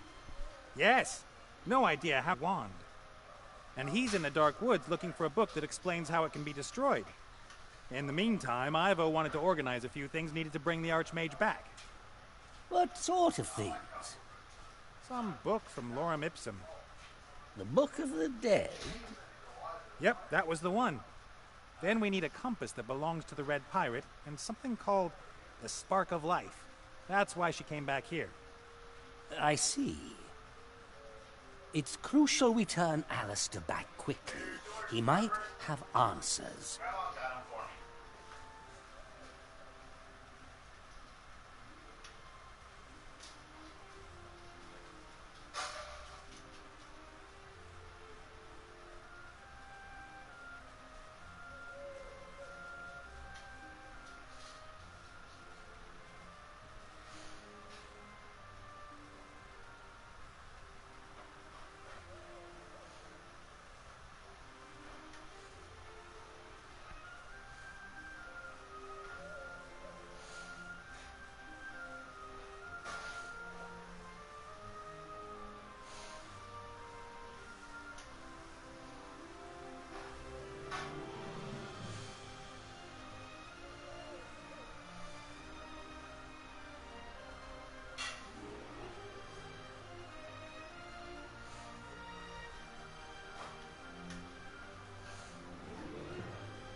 I eavesdropped on the Queen. She never told Ivo what happened, right? What happened? You just disappeared one night. It was all your wife's fault. She hexed me. I was going to propose to Ivo. The Queen intercepted me and whispered something in my ear. Her words would have just washed over you had they not found something which they were able to catch hold of. I thought long and hard about whether I should propose to Ivo. I loved her, but I also loved my freedom. Gods and the wise call that getting cold feet. So she could manipulate me because of my feet? She magnified your doubts and let you lose sight of what was really important. Your love for Ivo. But I didn't want her to have to watch me die. And I certainly didn't want her to come with me out into the world and grow old and die herself. Would it have not been up to my daughter what sacrifices she would be willing to make for you? She is, after all, the more intelligent one. How can we wake Ivo up? Without the help of her mother. Impossible. Then we'll have to force her. She can't keep Ivo imprisoned against her will. You won't have any luck. Fiora will defend her daughter. She thinks she's doing the right thing. But if you can make her see that she's not acting in Ivo's best interests, then I'm sure she would let her go. I should talk to her? Oh, you'd be dead before you'd stuttered out your first sentence. Hey!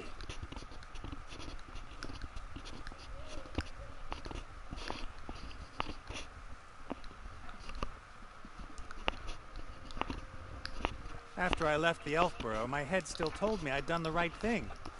I wouldn't condemn Ivo to a life with me, and a goodbye would have been too painful for both of us. But your heart told you that you were a fool. Later I thought I'd found a solution. I'd find a way to live forever. Then I could marry Ivo and we'd never be separated.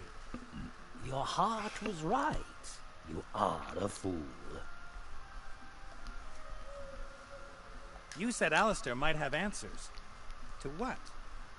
Something is stirring. A great evil. I have felt it for a while now. The little brat with the wand?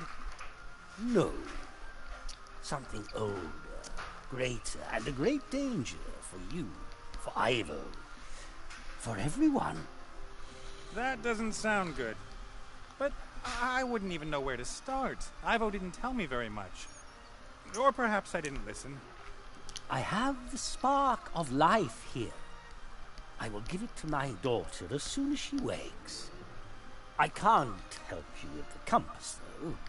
But I saw the lost city of Lorem Ipsum with my own eyes, oh, long, long ago.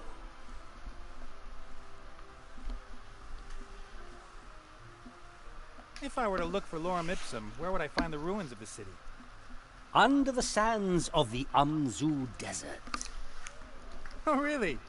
Could you be a bit more precise? The desert's pretty big. I can't remember the exact location.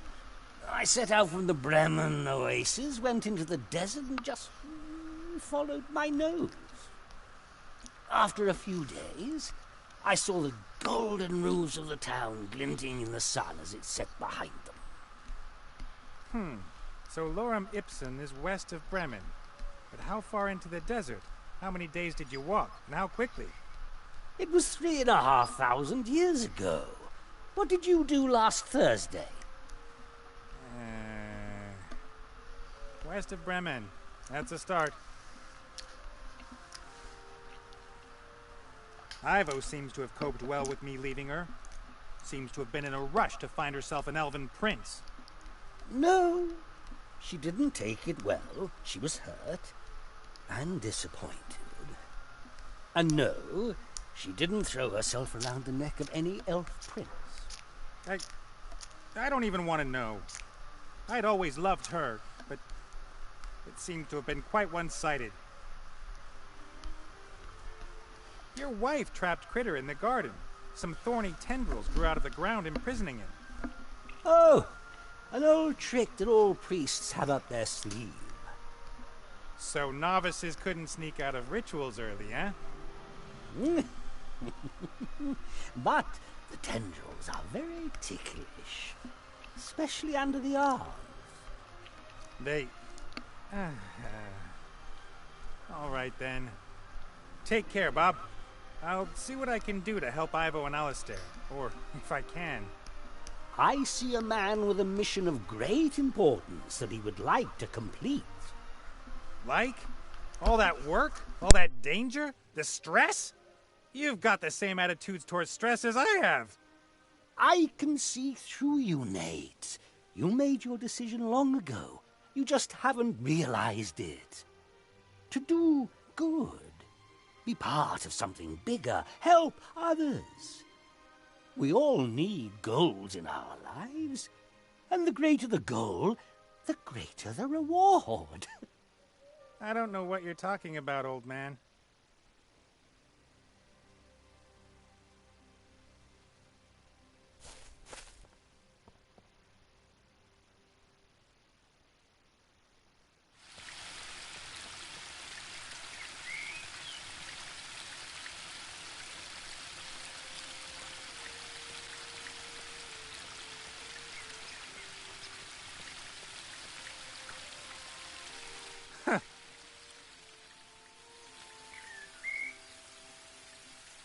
Tickle, tickle, tickle.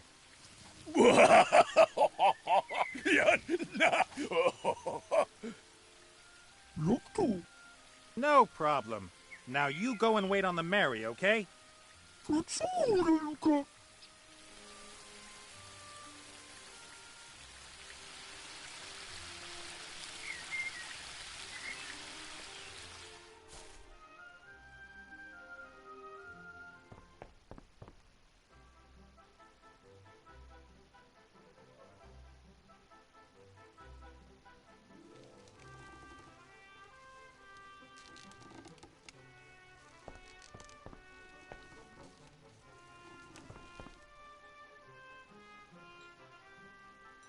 Hey, Critter. Huh?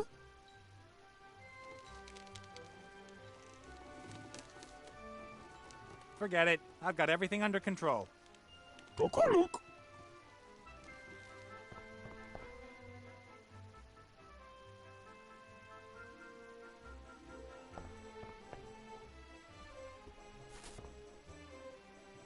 Mary and me like a bit of banter. She says I haven't got a clue about flying airships, and that we only stay in the air because she ignores my commands. Ha! Hey, Mary. Captain Nate?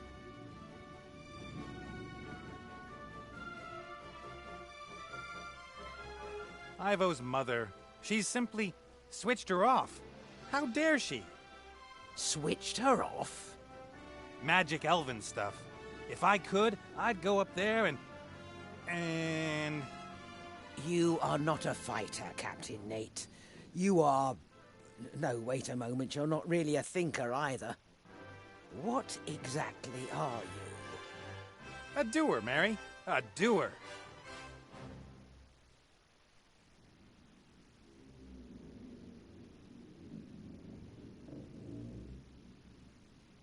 What's our course, helmsman?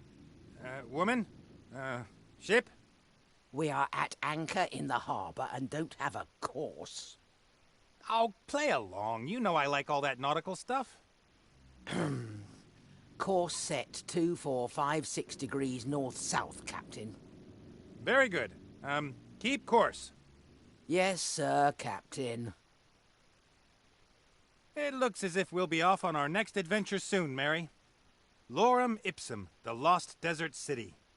I'll travel to the end of the world with you, but I'm driving. All right. Let me know if there's a problem. And then?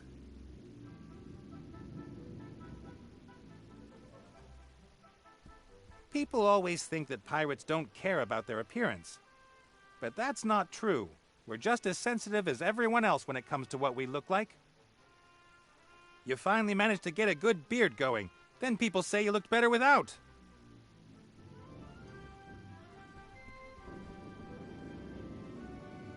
pile of maps, diaries, travelogues and stuff. I was looking for things that promise eternal life. The Holy Grail, the Philosopher's Stone, the Fountain of Youth, that kind of thing. Harder to find than you'd think.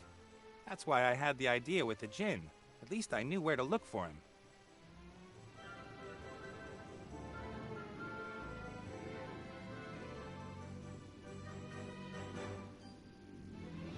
Provisions are low.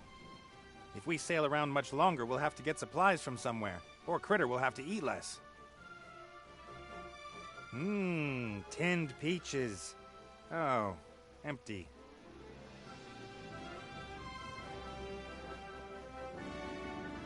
Ivo tidied up here when we flew back from the Wildlands. At least that's what she called it. In reality, all she did was bring confusing order to my orderly disorder.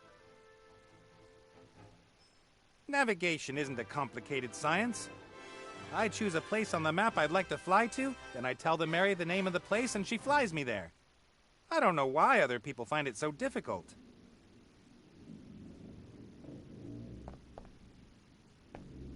All right then.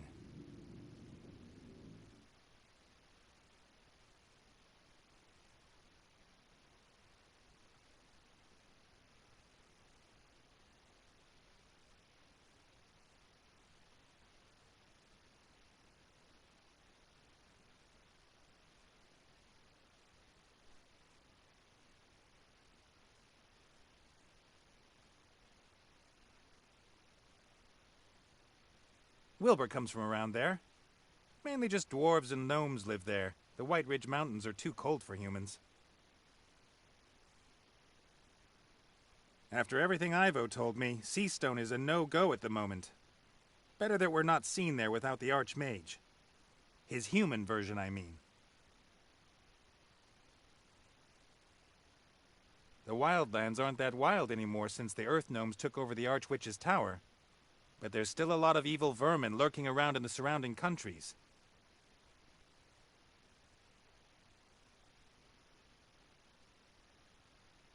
That's the desert where Lorem Ipsum must be. Wait a minute.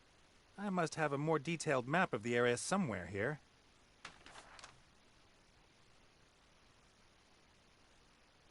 The Umzu Desert isn't all sand.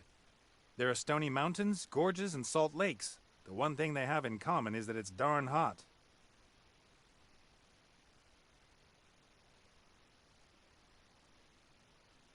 That's the old oasis of Bremen. Ivo's father set off westwards from this town and reached Lorem Ipsum at some point. The problem is, I don't know how far west of Bremen the ruins are. The area is large, and if I'm unlucky, the ruins are completely covered in sand. I have to reduce the search area somehow.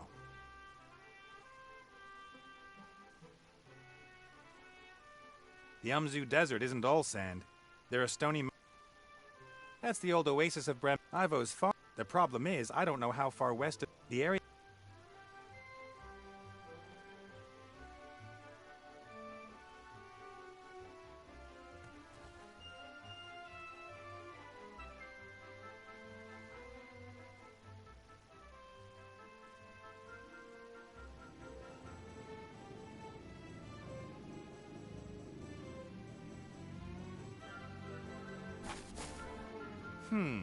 Wasn't there a book on Lorem Ipsum here?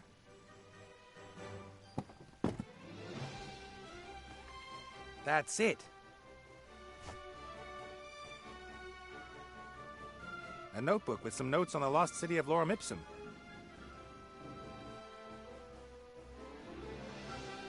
This is the famous travelogue that reports on the city Lorem Ipsum in a forgotten language. Scholars claim it speaks of life in the city and of huge wealth, the main reason that this text is so well known all around the world.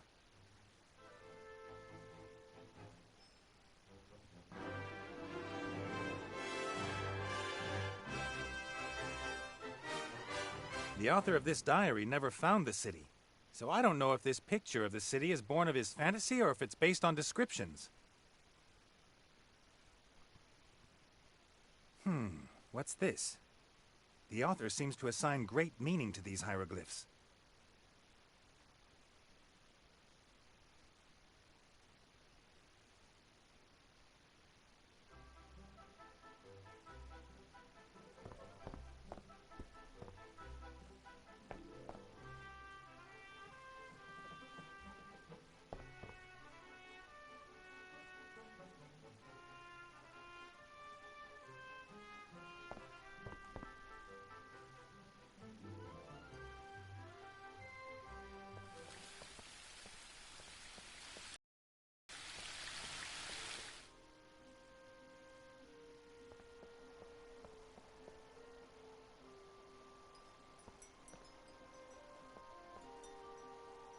I wonder whether...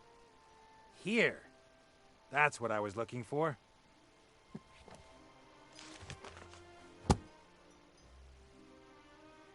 The book describes what the symbols mean. The first one is... a kind of angular stone?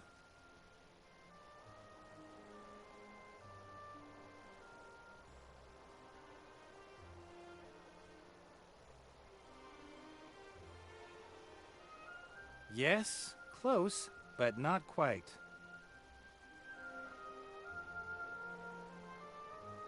Gemstones, jewels. That's a promising start. The second symbol... Desert. Yeah, makes sense. The city is somewhere in the Umzu Desert. Next. Feet? What have feet got to do with it? Can you only reach the city by foot? The next symbol... 3. 3 feet. That's unusual. Perhaps the last symbol will make it clear. Mountains. Jewels, desert, mountains. The jewel of the desert at the foot of the 3 mountains. That's it. Lorem ipsum. The city with roofs of gold is the jewel of the desert, and it lies at the foot of 3 mountains. And these 3 mountains must be west of Bremen. That should be easy to find.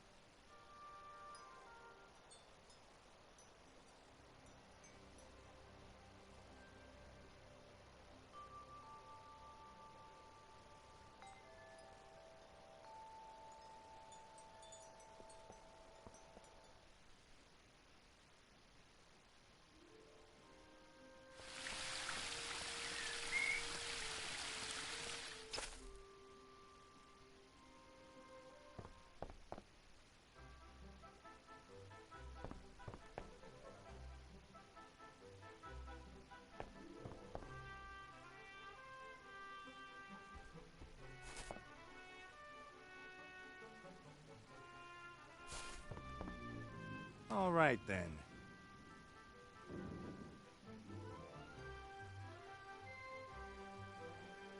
Three mountains west of Bremen. I bet Critter's next meal that the jewel of the desert is at the foot of these mountains. I'll mark the place on the big map. There hasn't been an airship visiting Lorem Ipsum for centuries, perhaps millennia, if ever. Time to pay a call to the old city.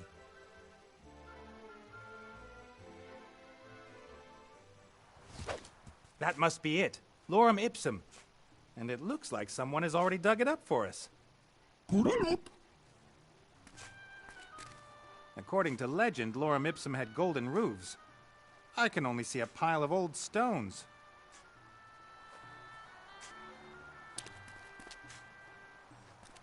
A massive thing.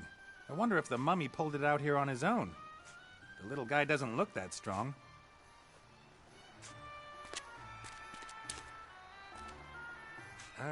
Mummy with a small spade. I wonder. Mortimer. No, I'm Nate. That's Critter. But I seek Mortimer. Here? Under the sand? Why aren't you Mortimer? I, don't know.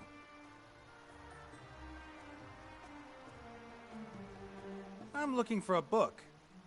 I've seen one lying on Mortimer's desk. I'm looking for a particular book.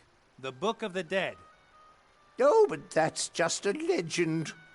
That book apparently explains how one can bestow everlasting life on people by wrapping them up in gauze bandages. Assuming it wasn't a legend, where would the Book of the Dead be hidden? Ah, the Book of the Dead. Some say it is mere legend, but I have seen it many times. It was put into the tomb of the last pharaoh of Lorem Ipsum, the mad Tut-Tut. And this Tut-Tut, where is he buried? He is lying under a mighty pyramid, just like that one over there. Actually, now that I think about it, it's exactly like the one over there. What do you think? Why would someone put a pyramid here that looks exactly the same as Tut-Tut's? How do you get into Tut-Tut's pyramid? Who is Tut-Tut? And what's this pyramid you're talking about? Ah, forget it. What should I forget? Who are you? I am... Isn't the question more, who are you? I'm Nate, like I already said. So you are neither Mortimer nor that elf who was pretending to be Mortimer. That... Yes, I can confirm that. So many people. I can't possibly remember all these names. I will call you... Nate. I can live with that. Who is this Mortimer you're looking for? Mortimer fetched me out of the darkness many years ago. I lived with him until he disappeared. And now you're looking for him here? Looking for whom? That Mortimer. You've seen him? I've been looking for him everywhere.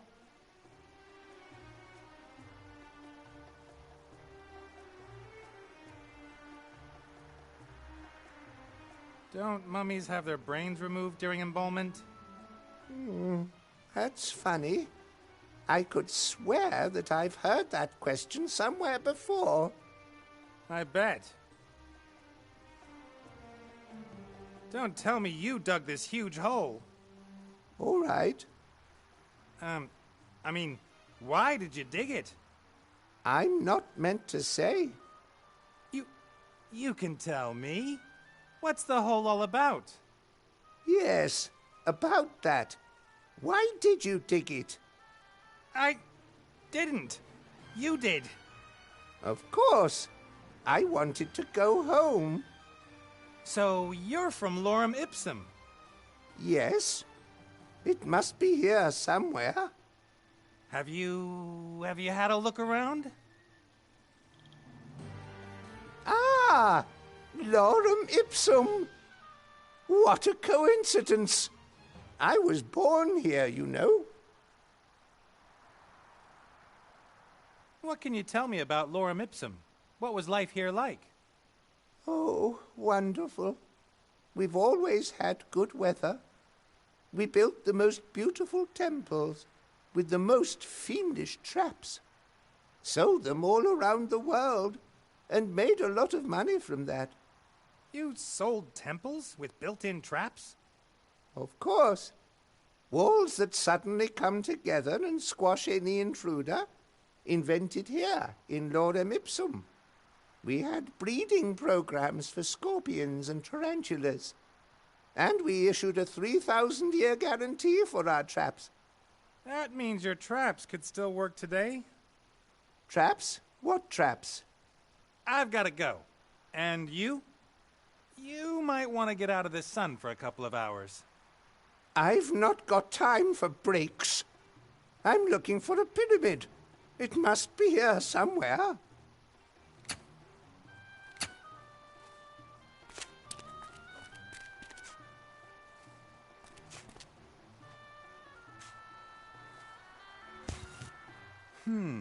The whole slab is covered with characters.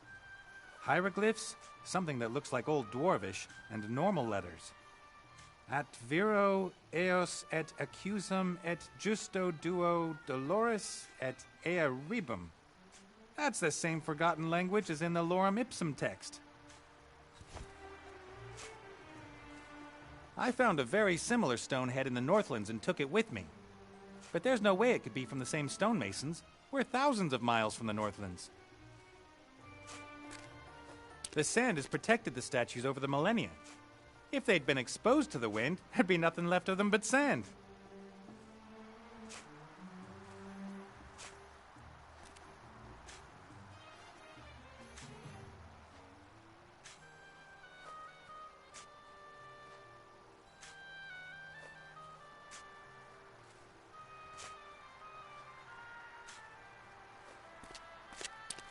A semicircular depression. There are lines and numbers carved into the stone on the inside. Perhaps some kind of calculation? Or something religious?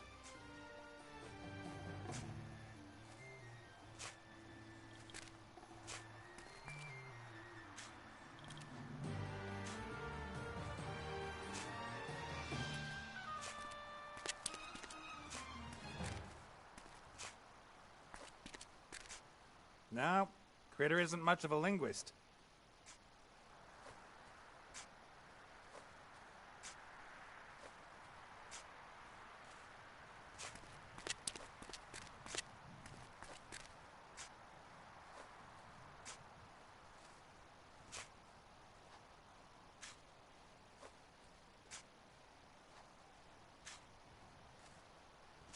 A good captain always has the most important maps memorized. The sarcophagus is gold-plated. In normal circumstances, I would pocket some of the gold. But it's a bit different if the inhabitant of the sarcophagus is full of beans and still needs it. Hi. Who are you?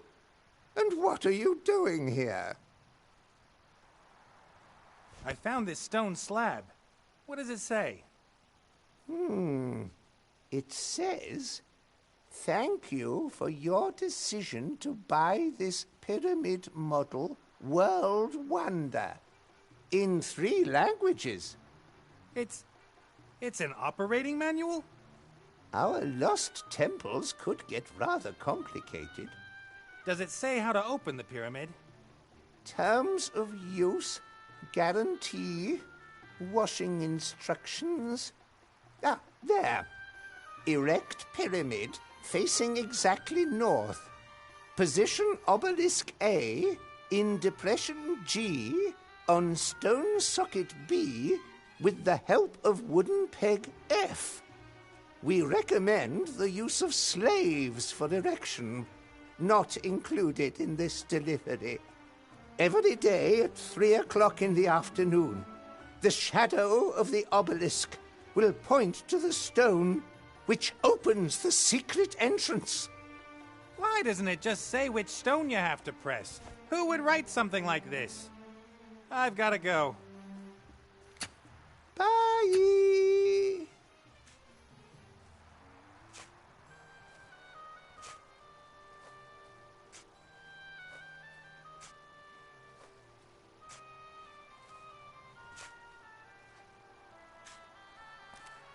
I guess that's the obelisk mentioned in the operating manual. At least, I can't see another one.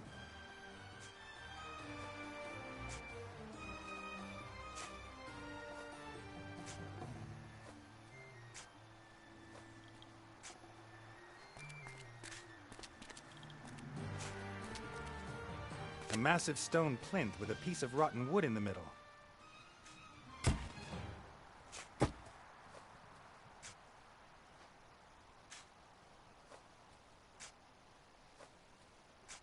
I might be able to stand the obelisk upright, but there's no way I can heave it onto the stone plinth, even with a lever.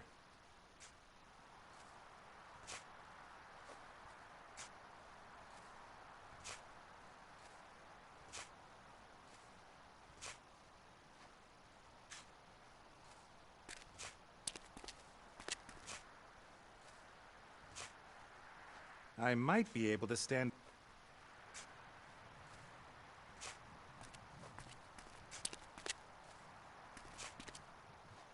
Without a replacement for the wooden pin, the obelisk won't stay on the plinth.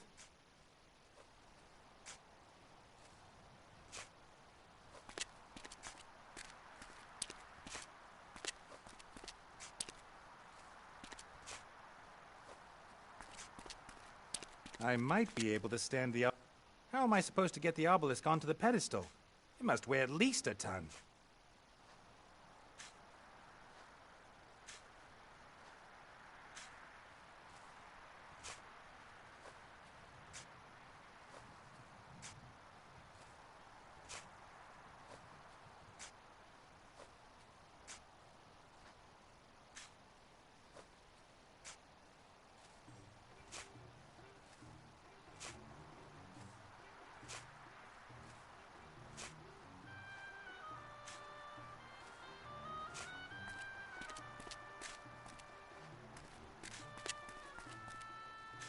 Aye. I think that we've met once before, haven't we?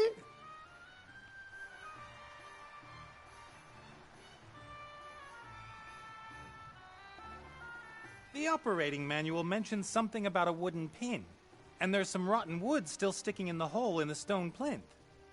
Yes, we always had issues with the wooden pegs. Wood is easy to craft, but not as long-lasting as stone. I discovered something completely new in Mortimer's hut. Metal. Metal? Yes, but not bronze. Much harder, much more durable. I called it ugly super bronze. I brought a sample of it with me.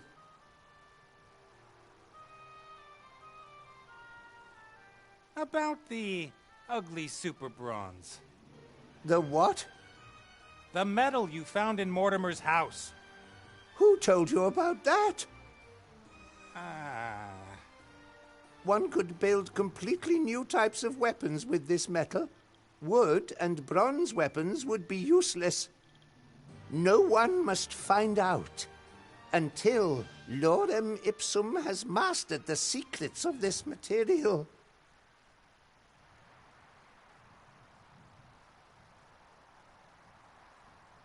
It is I, Pharaoh Tut-Tut. Ah!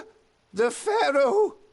Yes, and I command you to give me the metal sample. Wait a moment. The Pharaoh looked completely different to you. It's been a long time since we saw each other last. He's taller than you, and last time I saw him, he was dead. I have to go. Hi. Oh, hello.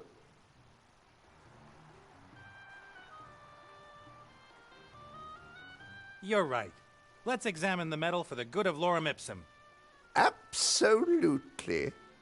If we should ever get lazy and start to rest on our laurels, it could result in the town's downfall. We, wouldn't want that to happen. No. Wait here.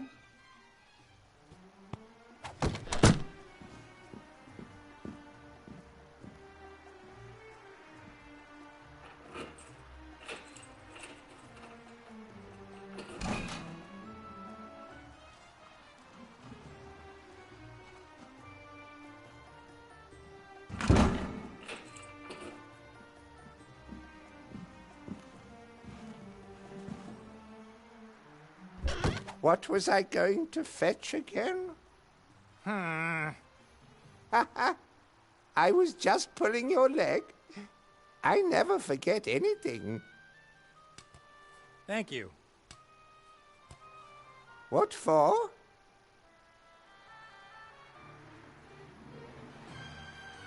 So I should put obelisk B onto slab F, or something like that. What are you talking about? The instructions. At 3 o'clock, the shadow of the obelisk, Why are you always saying things that don't make any sense? It's very irritating. Anyway, one also needs a bicycle, has to put 2 into the left-hand column, and then wait until the whole thing has been well roasted. This depression here, what is it? That is a sun clock. Why does the sun need to know what time it is? No, the sun tells us how late it is. So how does the sun know what time it is? Haven't a clue. The shadow of the little stick in the middle tells us for definite when it is time to, do things. There is no stick in the middle of the clock. It must have been broken then. I think more has been broken too. Didn't it look completely different here before? So I should put obelisk B on... What are... The ins... Why? And... I've... Bye!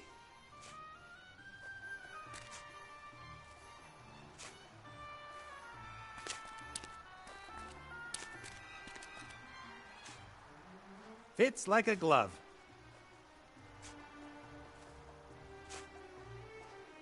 I might be able to stand the obelisk upright, but there's no way I can heave it onto the stone plinth, even with a lever.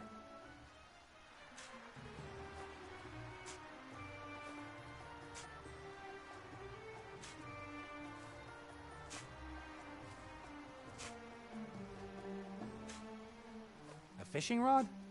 Nah, too obvious.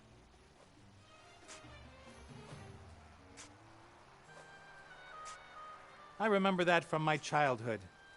You connect the cans with a string and can talk to someone across several meters, just like you could without the cans.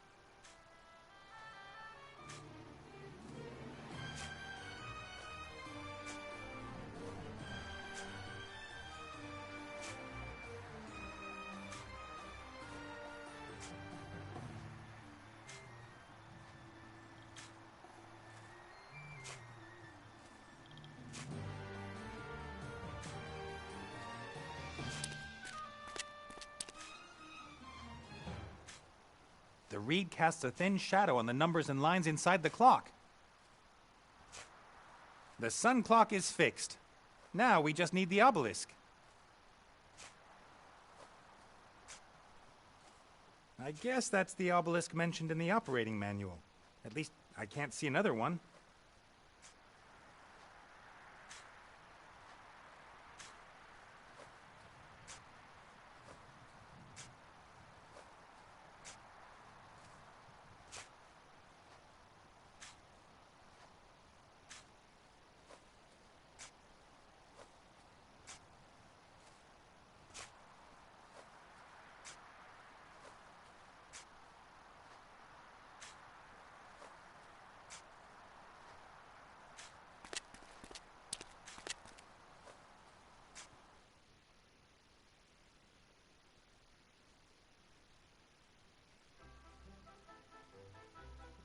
Sailor.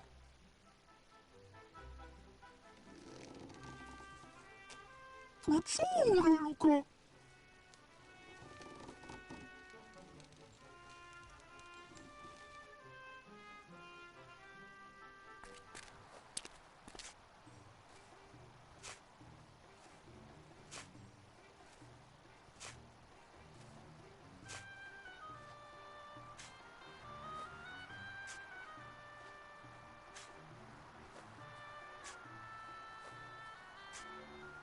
Neat.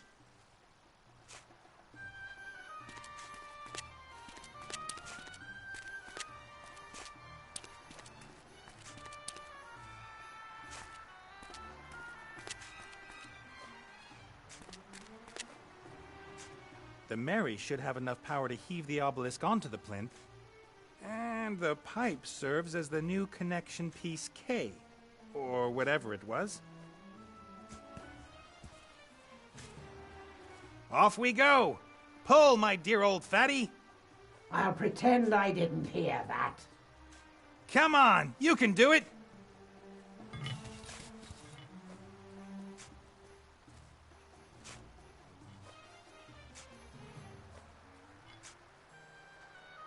All right. Now slowly... Ah! Well done, Mary. Did you ever doubt me, little one?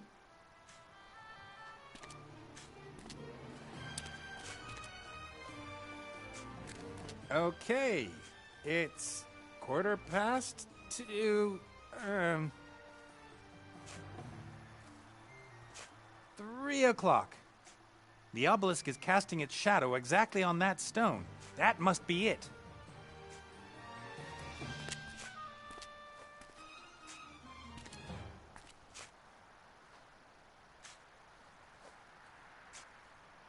That's it.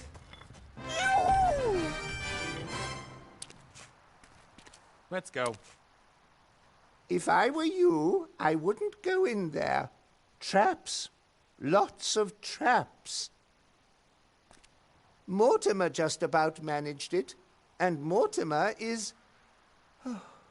Mortimer. He was in the pyramids? Of course.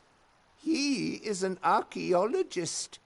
They always go wherever there are the most traps. Do you know how the traps in there work? Naturally. I even invented some myself. I am an enigma, I think. How about you accompany us? In there? Whew, it's dangerous.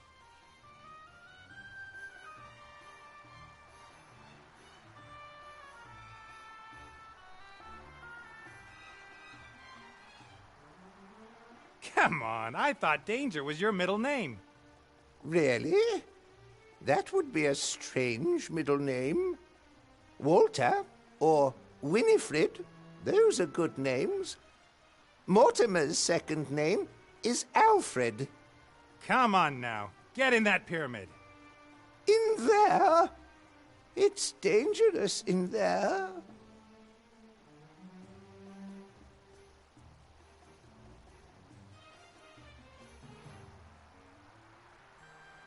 It's important. We need the Book of the Dead to bring a friend back into this world, and he might know something about a great evil that's stirring.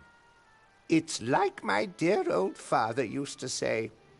Coyote, snake, bird looking to the left, sun, wavy lines, exclamation mark.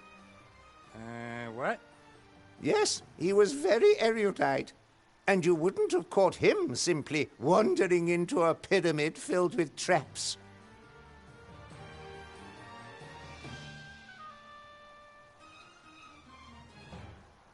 We really shouldn't go into the pyramid unprepared. Oh, come on. Danger is my middle name. And it's important. Great evil is stirring. What? You can't let me go in there on my own. You have to come in with me. Okay, if that's how it's gotta be. I win every argument. It's always been so. Put me on your shoulders. Do I have to? Hup. We have 40 days in the desert ahead of us. We're going into the pyramid. Which pyramid?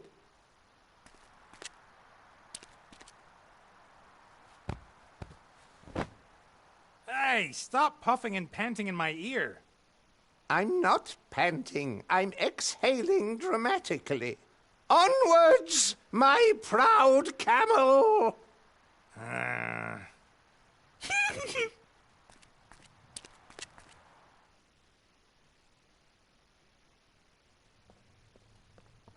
Nice little place.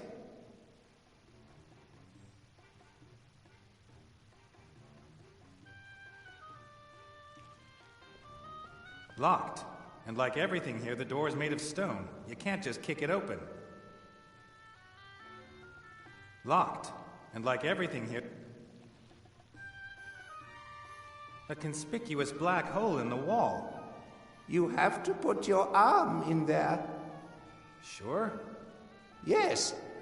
Sometimes there is a switch at the end of the hole. But sometimes your arm will be sliced off instead. I'm pretty sure that this one here has a switch.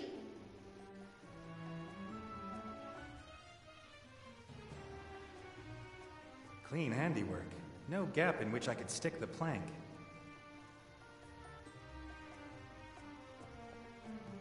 So, tell me again. You said that if I stick my arm in there, it won't be chopped off? How should I know? There really is something like a lever here. Pull it. Ah! Don't let go. The door is opening. Great. Yes. Broken.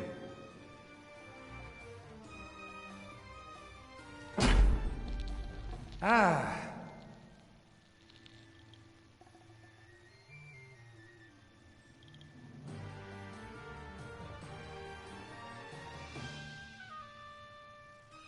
Right. Again.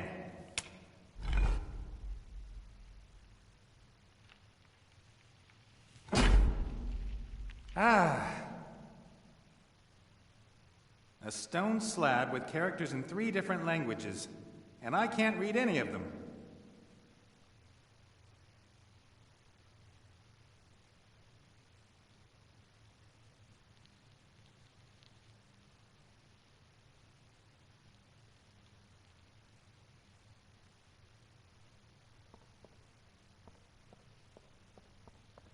Vases? Cat statues? A wooden chair? Why is there only junk here and no treasure?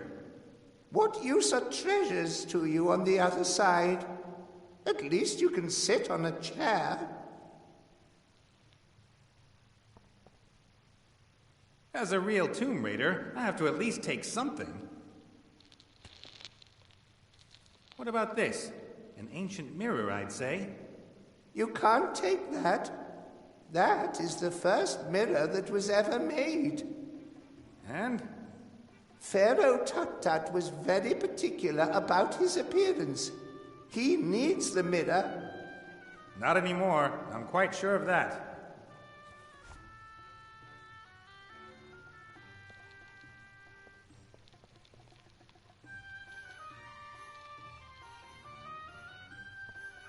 It would seem that the pyramid served not only as the last resting place of the pharaoh, but also as a junk room. No, those are valuable grave goods. The pharaoh should not have to want for anything in the next world. Seeds? Just in case there's a famine in the next world.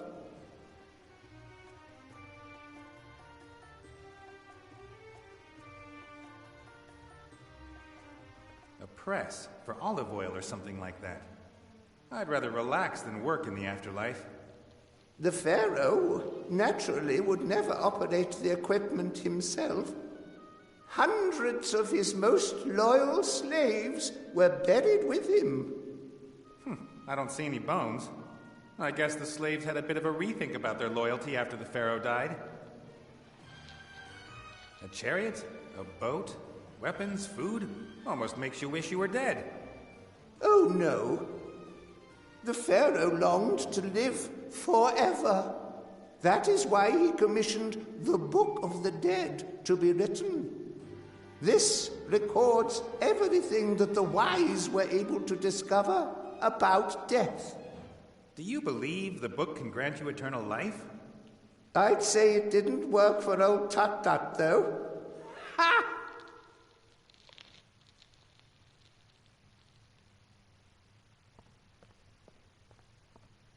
There are some nasty-looking spikes waiting at the bottom of the pitfall, and some scarab beetles are scurrying around between them. I would suggest that we don't fall into that pit, then.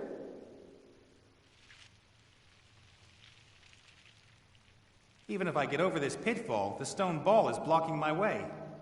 The ball should only block the entrance to the tomb in an emergency. I guess Mortimer triggered the trap when he was here.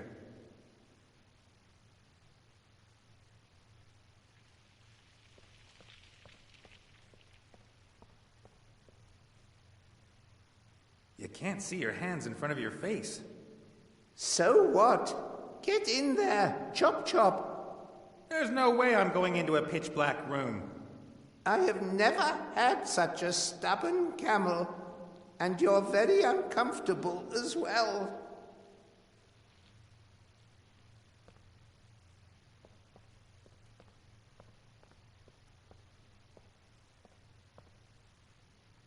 This column looks strange. No, that's a perfectly normal column. Sure? Be careful, Nate.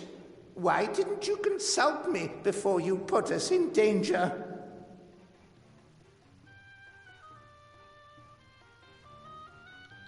This part of the column shoots out if you trigger a mechanism in the floor.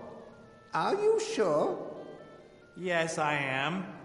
I would jump over, but I don't know if there's another trap on the other side of the slab.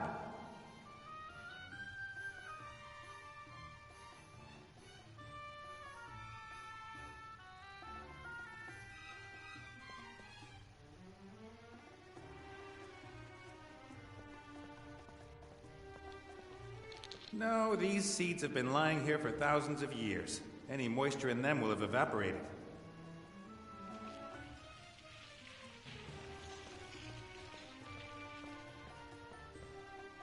Hey, Critter. Huh?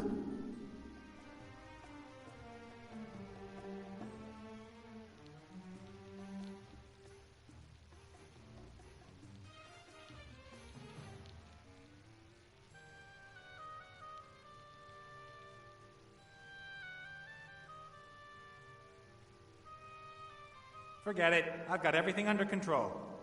Look. Listen, Shorty, I've got something I need to take care of outside. I'll set you down here and take you with me when I come back. Very well.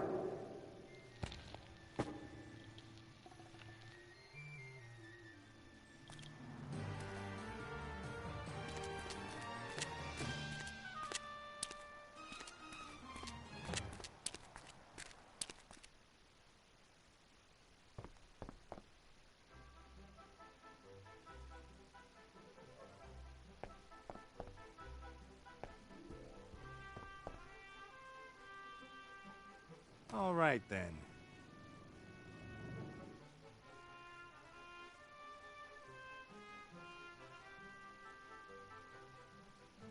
Cast off. Stop this thing. Nope, me neither. I think we all know who's responsible for that. Put it up.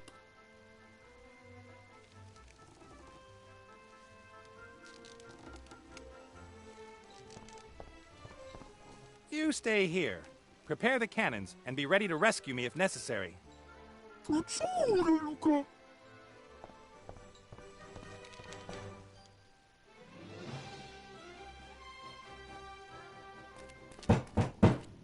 damned elf immediately! There's no damned elf here. Get lost.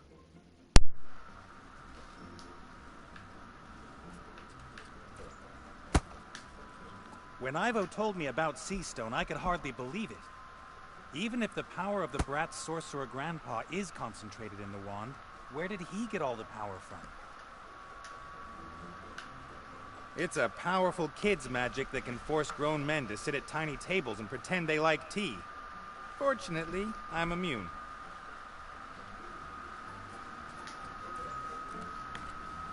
Lady Van Buren, I assume.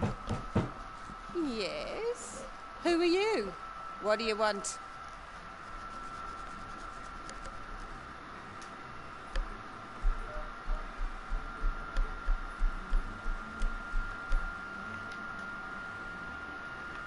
My name is Wayne Schlegel from the Seastone Life and Accident Insurance Company. What do you want here? There was an accident here. A pirate lost an eye. Now he has to wear a wooden leg. There was clearly a problem in processing the claim. There's no one here anymore. Apart from that damned red pirate and the elf he's hiding. Elf? What elf? A thieving elf! She robbed me while I had to deal with the rest of her kind. You've been to Elfborough? I heard it's supposed to be very pretty at this time of year. We couldn't get in. Protective charms that not even my little darling could do anything about. What a shame. And then I go back home and find I've been robbed by that damned elf and her mob. They will suffer the consequences.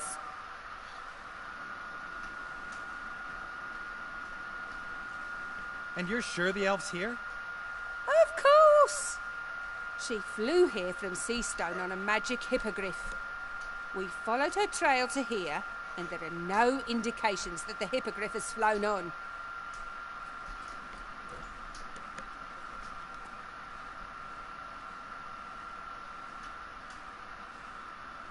You seem to have considerable magical power at your command, madam.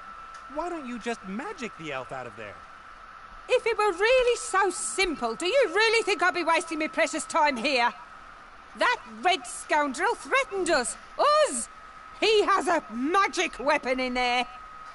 Ancient, divine magic, which even my Chantal can't do anything against.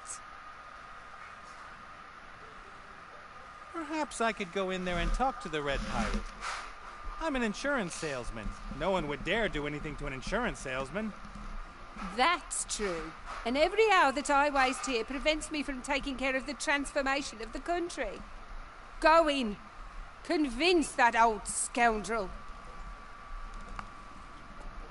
What you've done with this island is very impressive, Lady Van Buren. Just like in Seastone, you and your daughter are a real asset to this land.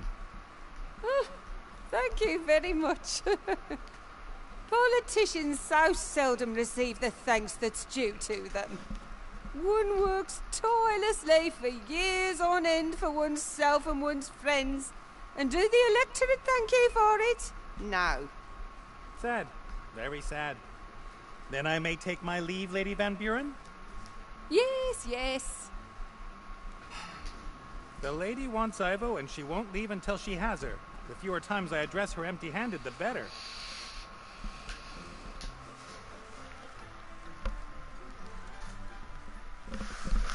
Stop! Stop right there! Whoa, whoa, easy does it. Put that thing away. Nate? Have you seen what they've done to my island?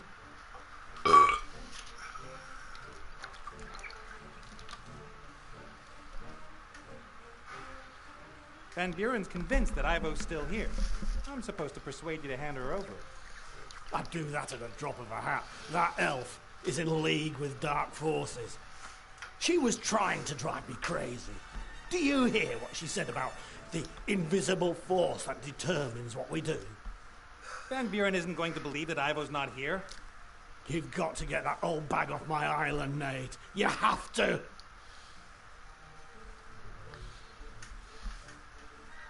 I'm here because I need the spirit compass.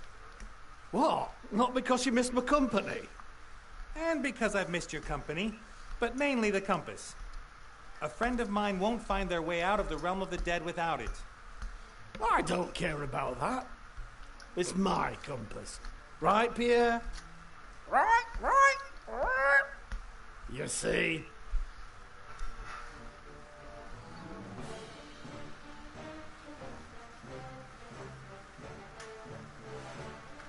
How about I get Van Buren off the island, and in return you lend me the compass? You'll get it back in one piece. You get rid of them both, mother and daughter. That's the deal. William, what do you say? It's stew today! Ah, good old Bill. All you ever think of is food. All right, Nate. If you get those two monstrosities off my island, I'll lend you the compass for a day. Deal. Deal!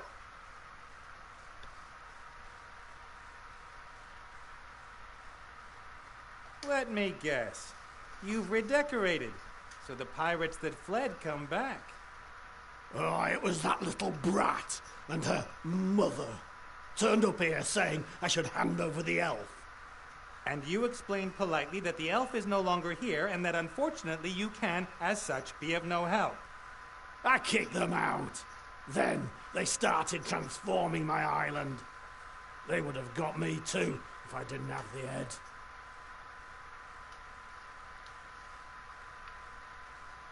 I see you were at least able to rescue the statues. Statues? They're my friends. Tell him. Friends! I brought them in here long before them witches came. A man shouldn't be alone. Isn't that right, Martha? Right. Yeah. I've even heard of people who went mad because they had no one to talk to. Can't happen to me. I've got friends, and things are on the up. Friends?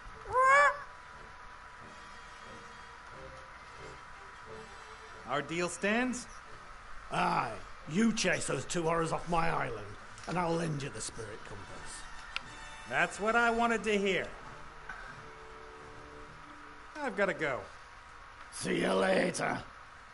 See you later!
The ape has got nothing to match the Van Buren's magic.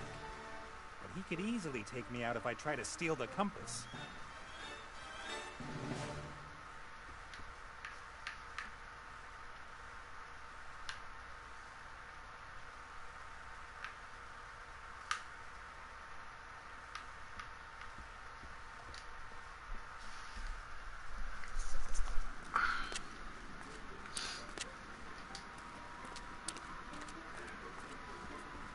Hello there. What do you want? Go away!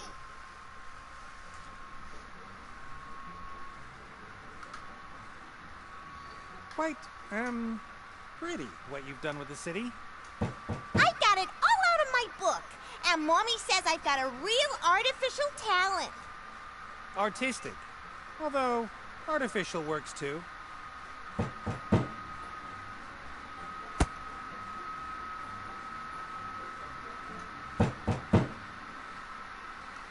A tea party, huh? Exactly like in my book. I'm celebrating my birthday. I've got a table, tea, and lovely things to eat, and any minute now the guests will arrive. The Mad Hatter and the White Rabbit. And then I'll get presents.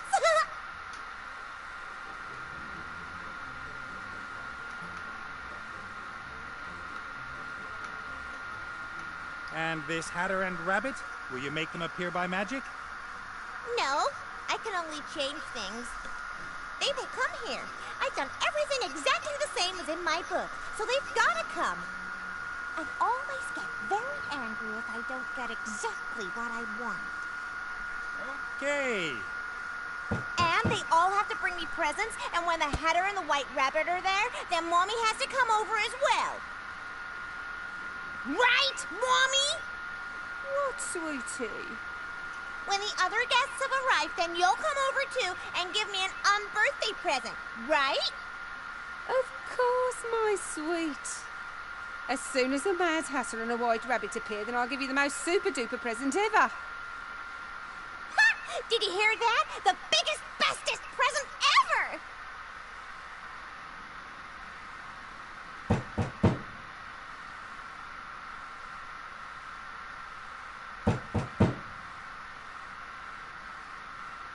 Wouldn't it be fun to move on and transform something else?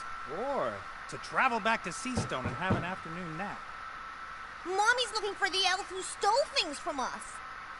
Yes, but aren't you the one in charge here? Just tell her you want to go somewhere else. But I've got everything ready for my tea party, and the guests will arrive any minute. But...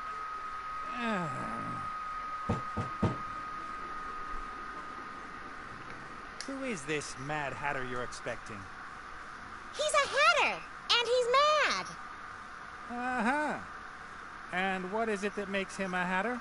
And what makes him so mad?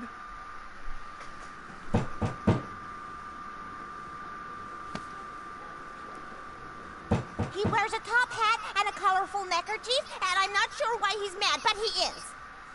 I see. A white rabbit at a tea party? Curious. You think? Yeah, and perhaps you should give him a watch if he doesn't turn up soon. No, my guests have to give me a present.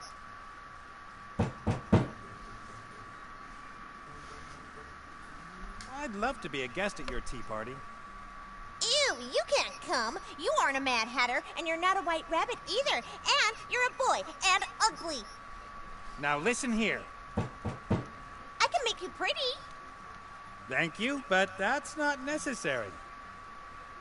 I've got to go. Yes? Otherwise you'll scare my guests away.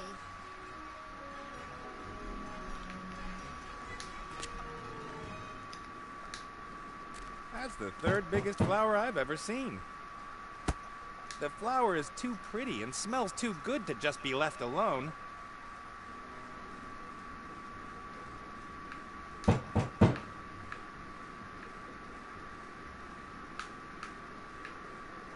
Not much escaped the brat's magic.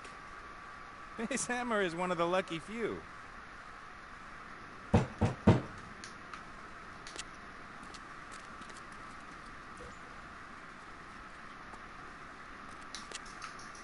A heavy plank of wood. Not very long, but quite fat. Colorful cloths.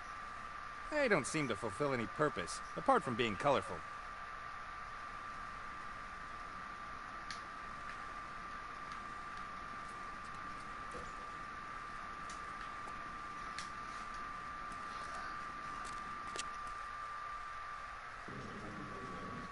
Just one more piece! Just one more little piece and you've done it!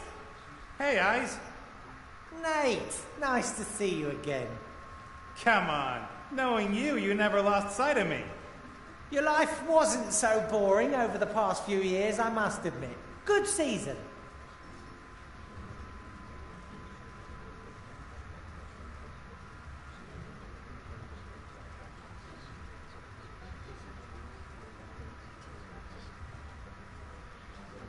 I half expected to find you transformed into a huge ball of fluff with big goggle eyes.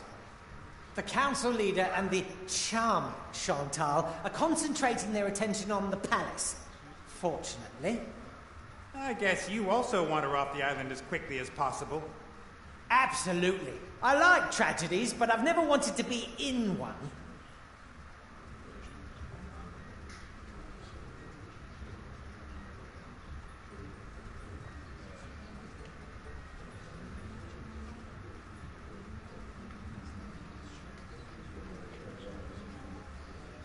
This little mirror came from a tomb in Lorem Ipsum. Is it worth anything? Is that... Oh. Do you know what you've got there? I'll take that as a yes then. That's the mirror. The first one. Thousands of years old. Just imagine all the things it's seen. All the classics you could watch in it. Wanna swap? The mirror, the first one, thousands of years old, in mint condition, for the mirror connected to Ivo's room? Yes, of course. Take it.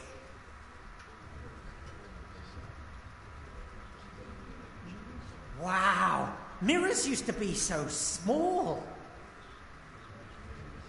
You know why I'm here? Of course. Princess Ivo. Look at her. Isn't it sad? An elf in the prime of her life, sleeping away her best years. I'm going to prevent that from happening. And I hope you're successful. This is more boring than watching the cricket.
Ivo's pregnancy.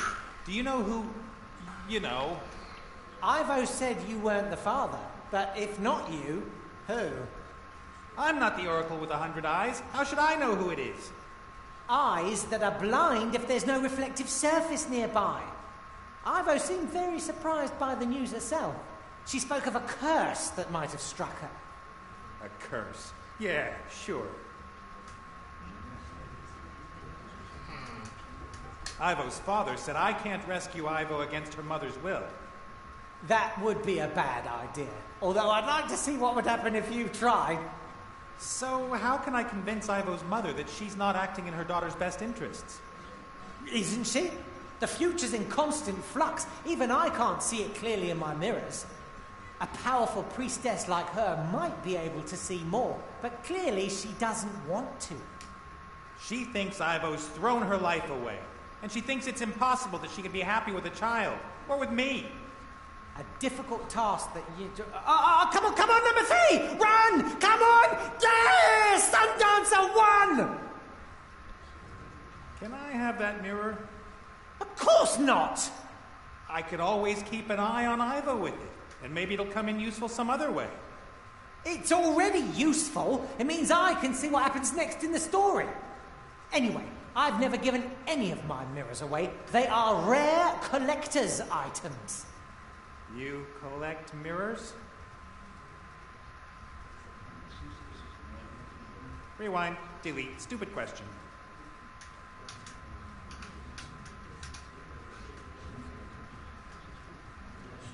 Can I have that mirror? Of course not! I could always... It's already useful. Anyway... You... Rewind. I got it. Yes!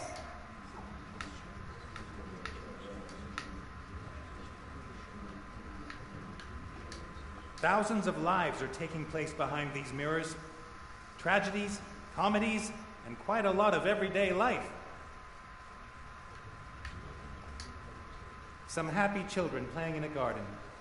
Ivo's mother refuses to believe that Ivo's children could have a happy future too. Who cares if the future queen has an illegitimate child? Well, apart from me. Some happy children playing in a garden. Ivo's mother refuses to believe that Ivo's children could... Well...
Most of the communication between a captain and his ship's nonverbal. We'll leave it at that for now.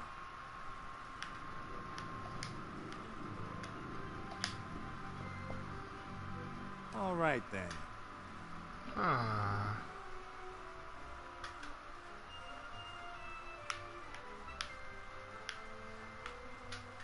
Cast off.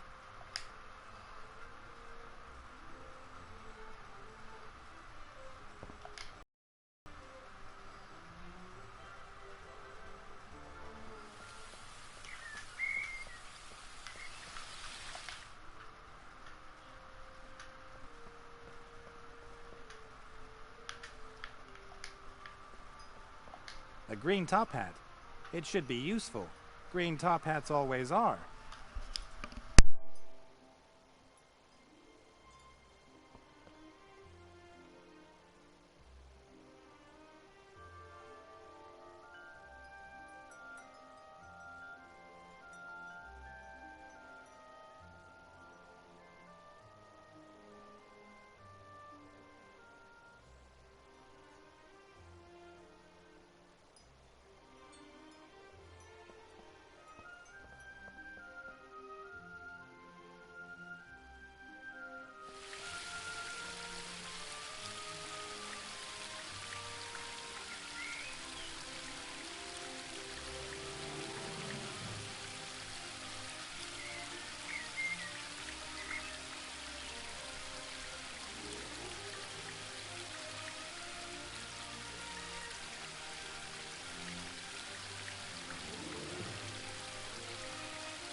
Ah, Randolph, my living skeleton hand.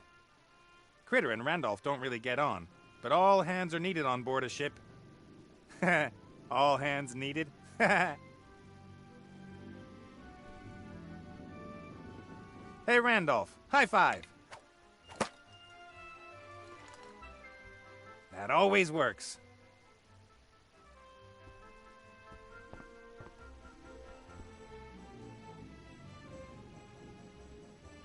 The Red Pirate kept asking me again and again about his costumes when I was drinking with him.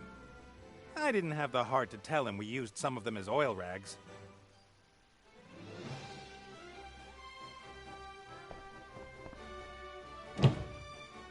Wasn't there a... Ah, there! The rabbit costume.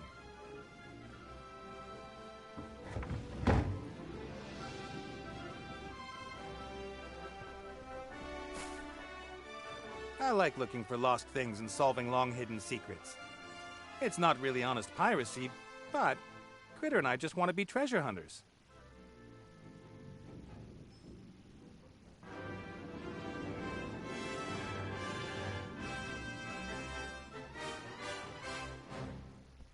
I've seen alchemic lab benches and building sites with less stuff than this dressing table. I should be able to find something useful for dressing up here. White powder, for example. Anything else? A perfume atomizer. Empty, unfortunately.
All right, then.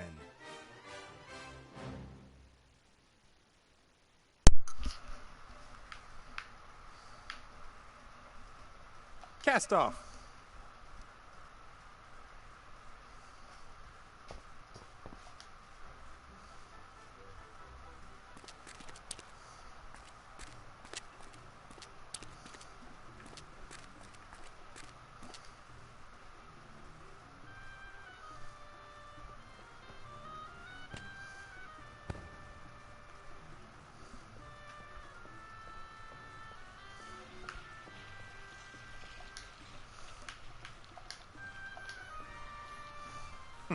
That should work.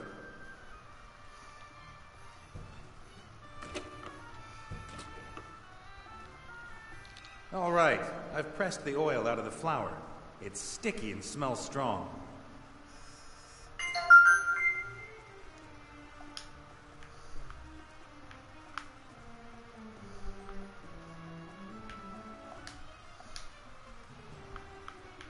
It's all in.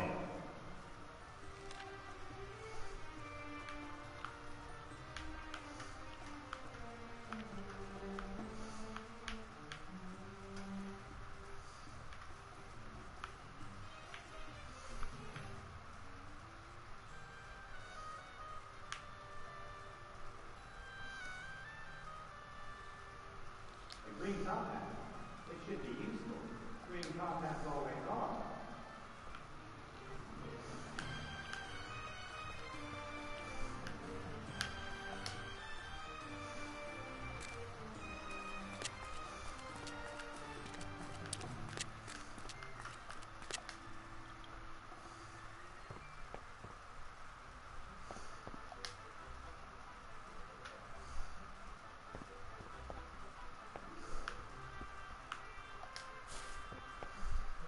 All right, then.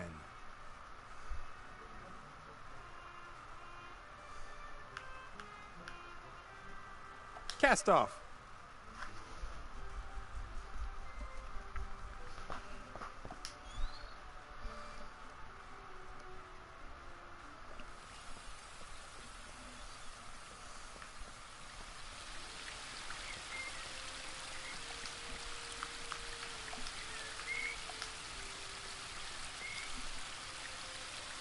I don't know if it's the best perfume ever, but as I made it, chances are it is. I don't know if it's the best perfume ever, but as I made it,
that would be quite funny, but this is not the right time.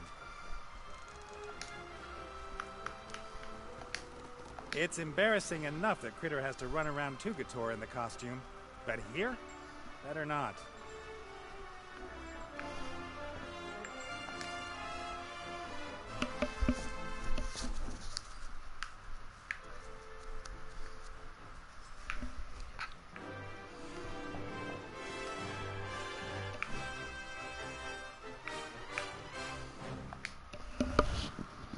All right, then.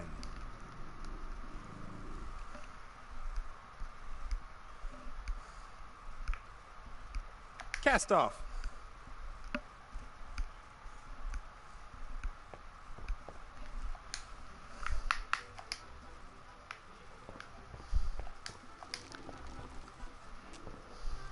Hey, Critter. Soda Lupo?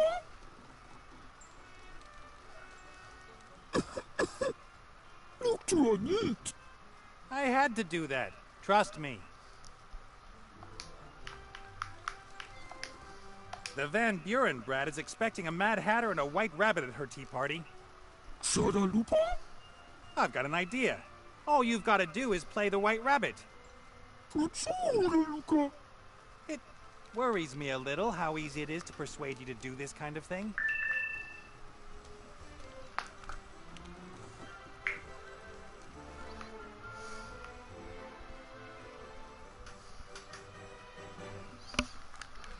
right. You're white, you've got a costume on, you've got a present. It's now or never.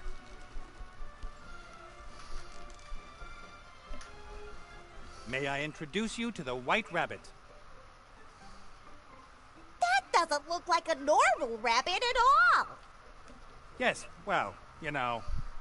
Oh gosh, it's a super rabbit. Only the best for your party. Have you got a present for me, little Snuffles? Mr. Hoppy has brought you some wonderful perfume. Perfume?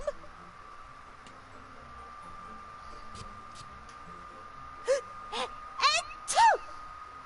Splendid, isn't it? All the ladies in Lorem Ipsum are wearing it this season. But it's making my eyes water. That's how it has to be. Don't you know the saying, one must suffer to be beautiful? You shouldn't really be wearing this kind of thing yet. It's only for the big girls. Only for grown-ups? Yes, little girls shouldn't wear perfume. Only women of the world. I am a woman of the world. That's what Mr. Hoppy thought too. But don't tell your mother about it. Do take a seat, Mr. Hoppy. May I offer you some tea?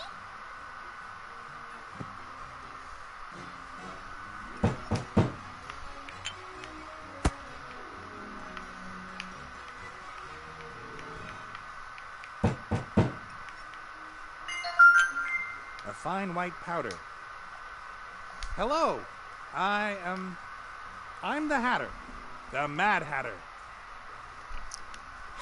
Just like in my book. Are you really mad? Sure, completely insane. I think you're a revolting child, and you have terrible taste.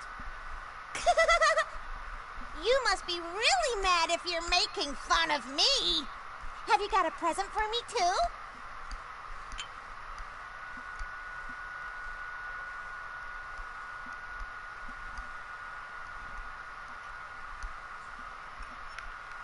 I've got a great gadget for you. A magical communicator. A what? If you pull the string tight and someone speaks into the tin at one end, you can hear what he says at the other end. That's completely lame. If you want something, then you could just scream loudly for it. But it's not lame. It is. And totally impractical with all those cables and all. Huh. Now it'll work without the stupid cable. Even better. Say what? That isn't a present. I want a real present. Something that I can hold.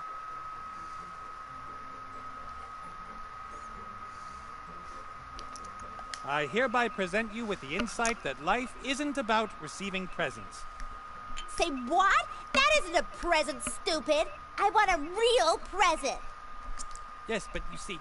Whatever. My mommy's gonna give me a real big present. Yes, but... I want a present!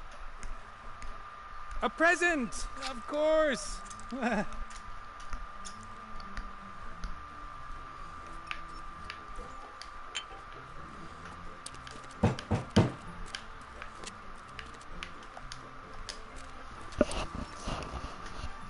Lady Van Buren? Yes? I've spoken to the Red Pirate. He says the elf fled before you even arrived. Of course he says that. But he's hiding her. I haven't seen her anywhere.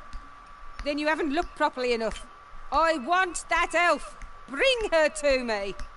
Then I may take my leave, Lady Van Buren? Yes, yes.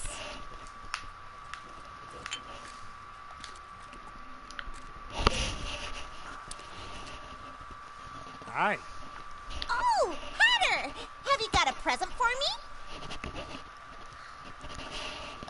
And what kind of presents would you like? Good ones.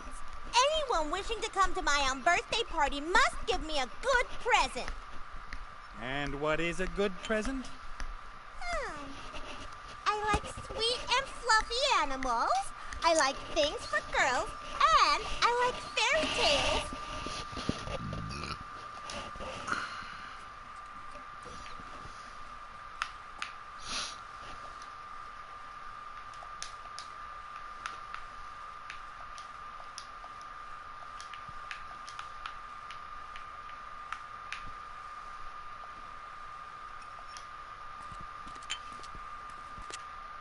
Violence is never the solution. In my experience, the absurd combination of bizarre objects is the solution. Always.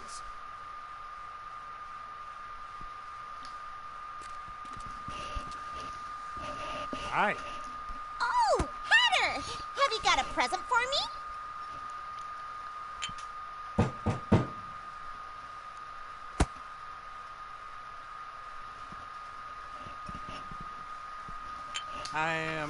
I'm just getting your present.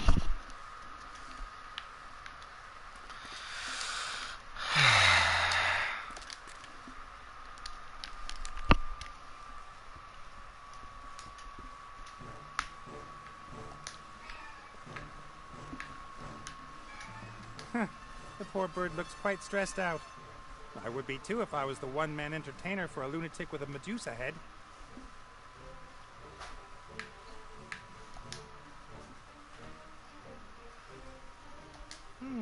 I wonder. You should give Nate the compass. Ah! Huh? Nate, was that you? No. Liar! Liar! I mean, no! No, liar! Ah! I can see it's you, Nate. Imitating other people. You inflated barn cake. Scandal! Scandal! Ah!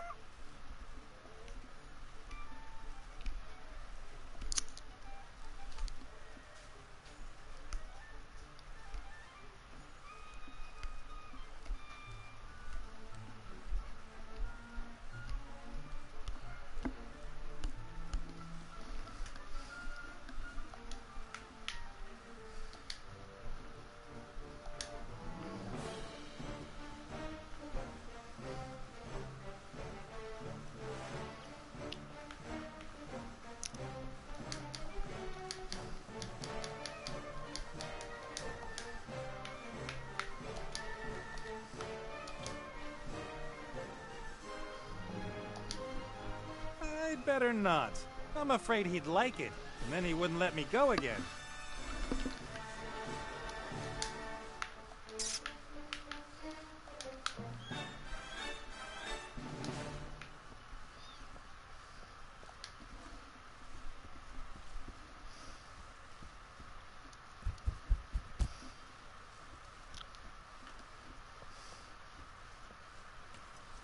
Ah! Give Nate the compass, bird brain! Did you say that? Huh? I'm over here. Be careful what you say, William. What? William's dead. I'm talking to you. Ah! What? I've had enough of you and this whole charade. Give Nate what he needs and let me go. Ah! You ungrateful tit! I told you you're only to speak when I ask you something. What? No one listens to you, fatty. What? Fatty? What? I won't be insulted by a feathered mongrel. One more word. And what, bird brain? Ah! Oh, just you wait. No, come back. Come back. Who's gonna talk to me now?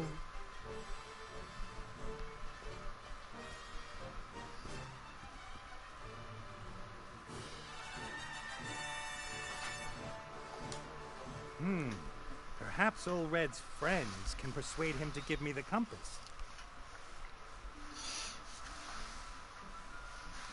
I'd better not. Old Red would notice if I moved the statue.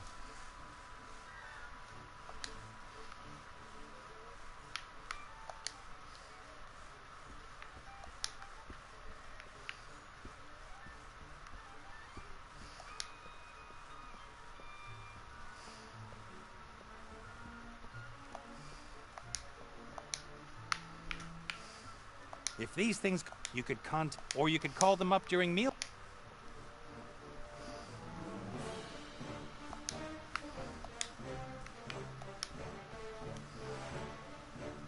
I'd better not. I'm afraid he'd. Perhaps Old Red's friends can persuade him to give me the compass. I'd better not. Old Red would notice if I'm...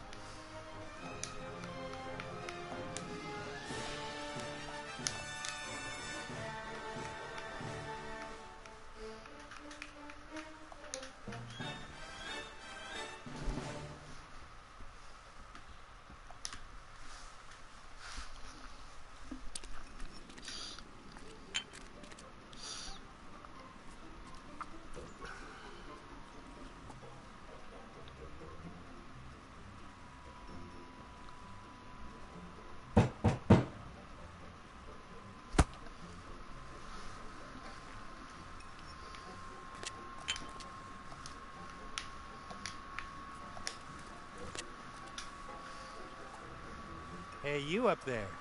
Are you hungry?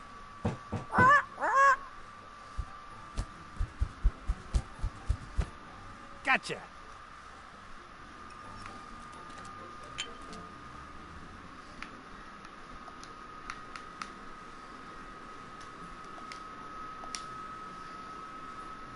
Look, I've got a pretty bird. Oh, that really is pretty. Pretty? Squawk! And he talks. Ooh! Oh, that's such a lovely present. Please, Mr. Bird, do take a seat.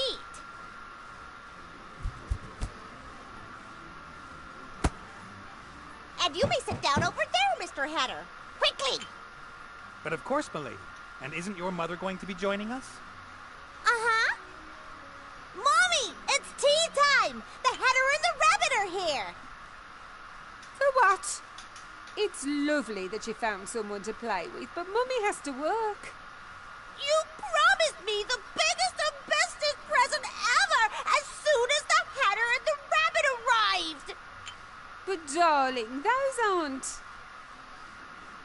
I want my present now! Where is it? But darling, we already talked about this. You mustn't get so overexcited and stop pointing that thing at me. I want my present! Of course. It's, in sea stone. You can choose something from the shop. I can't do anything here by the look of it.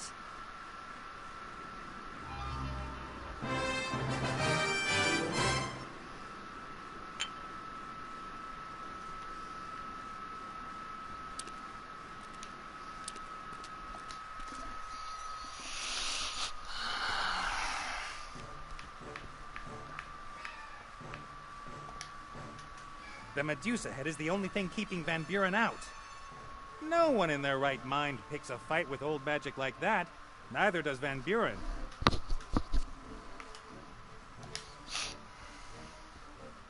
Good news. Have they gone? Certainly. It was hard work, but worth it for a magic compass. What magic compass? The spirit compass you promised me. I don't remember that. Do you, Pierre?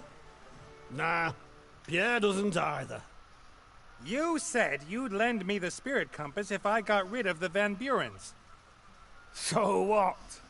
Did you hear me say pirate's word of honor? You didn't say pirate's word of honor. Therefore, according to pirate law, no contract was entered into. You should have known that, Nate. But I need the compass.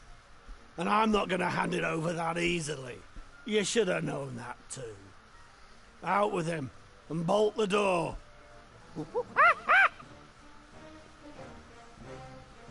You're gonna regret this. What did you say, Pierre? Fat loony? I wouldn't dare say that.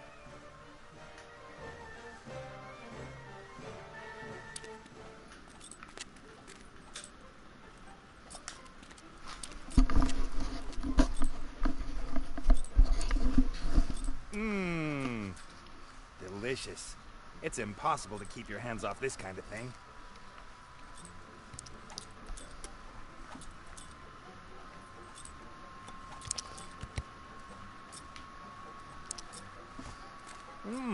I'm not proud.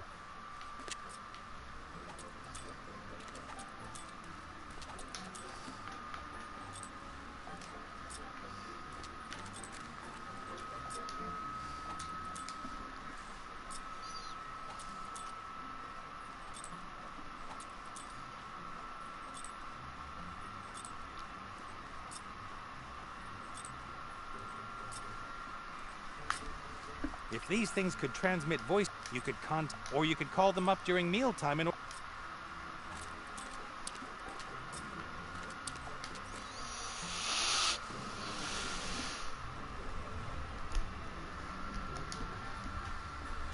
Perhaps you could help me again? Shush, this is a really good bit. Perhaps you could help me again? Shush.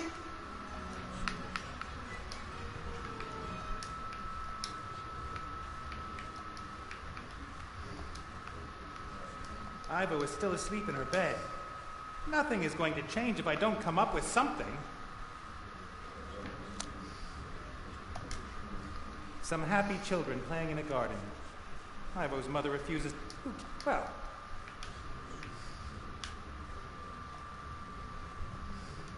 Perhaps you could help... Shit!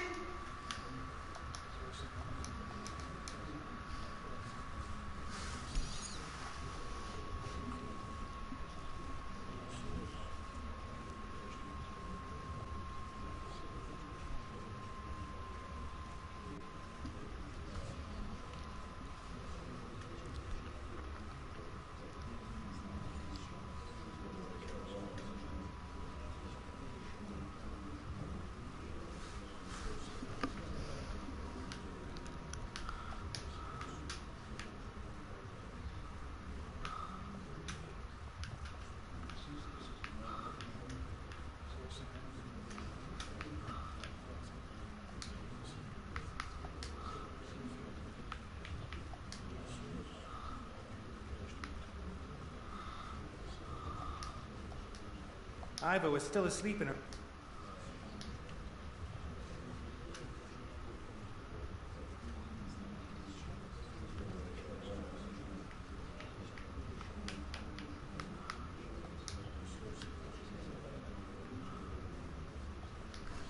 Some happy children playing in a garden. Ivo's mother refuses to believe that Ivo's children could have a happy future too. Who cares if the future queen has an illegitimate child? Well, apart from me.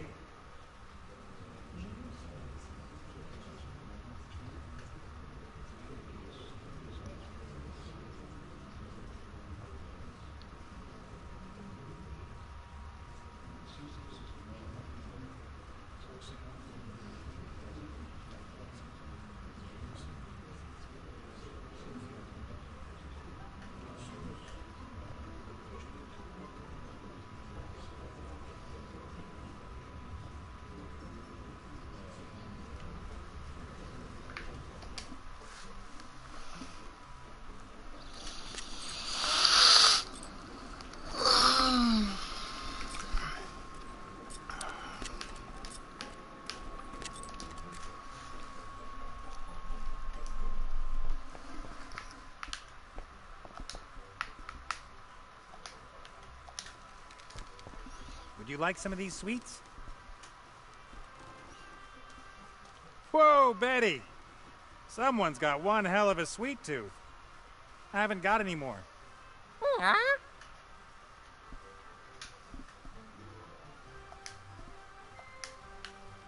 There's about 200 weights of these unhealthy treats waiting for you over there, in front of the palace. Yes, go, but make sure you don't eat them all at once.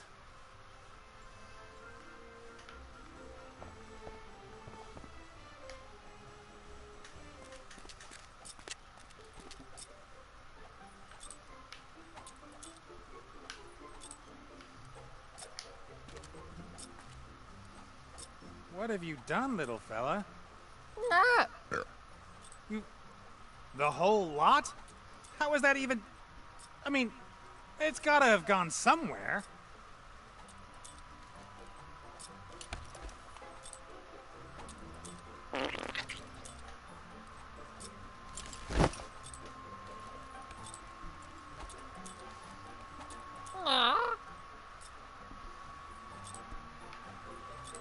That's the biggest, most formidable, and most glittery heap of dung I've ever seen. You want me to... That's... it's still warm.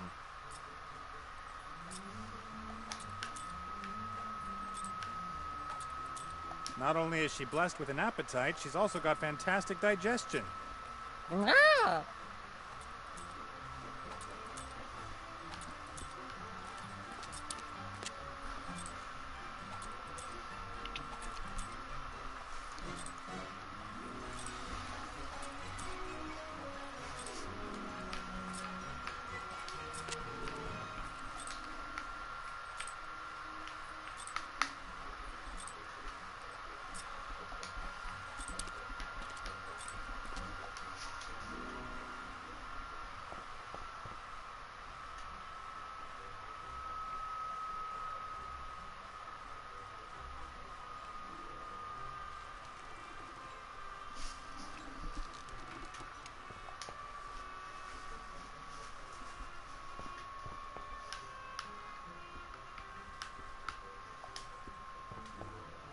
All right, then.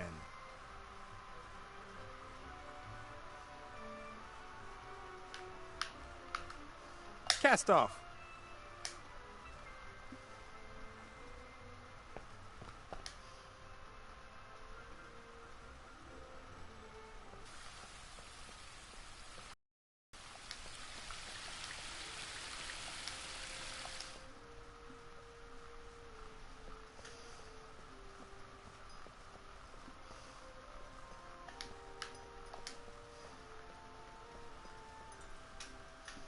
What I'd really like to do is go up there, give the old boot a slap round the face, and get Ivo out of this place. But Ivo's mother is a powerful priestess. She's probably got a dozen ways she could incapacitate me without me even noticing. I have to be careful.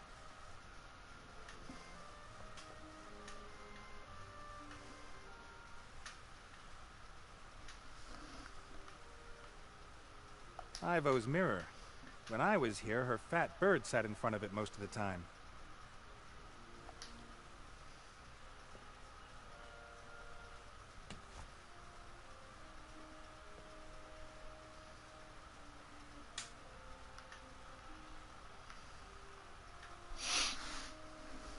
Why did she suddenly put Ivo to sleep? Did Ivo keep the fact that she's pregnant secret even from her parents? Could that even be the reason that she left Elfborough?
All right, then.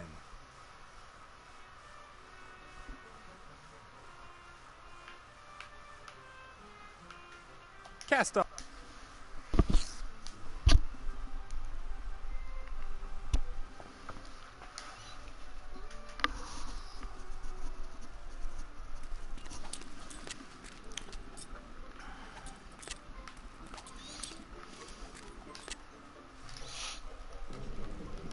Nate!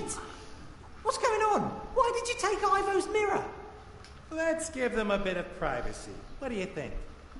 Private what?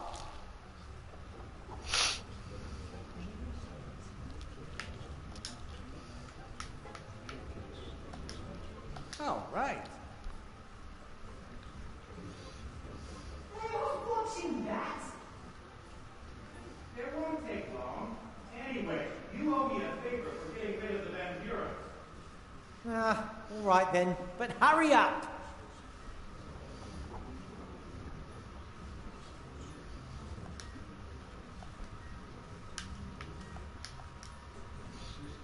Perhaps you could help me again? Shush!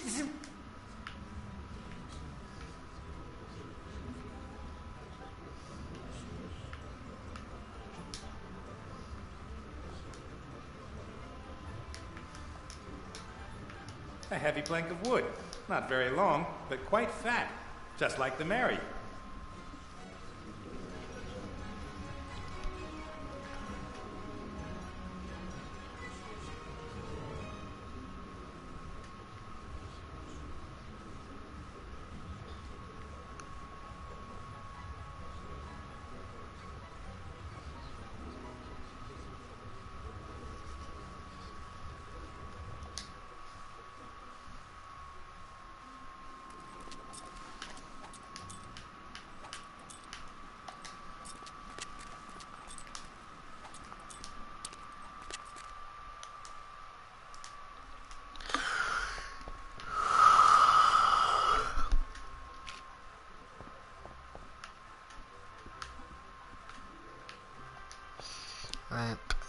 All right then.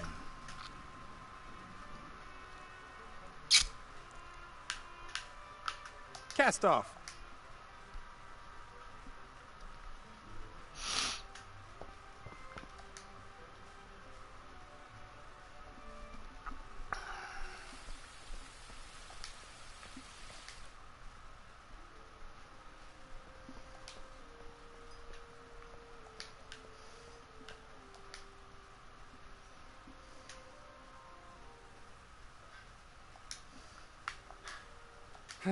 If this doesn't work, then I'm a goner.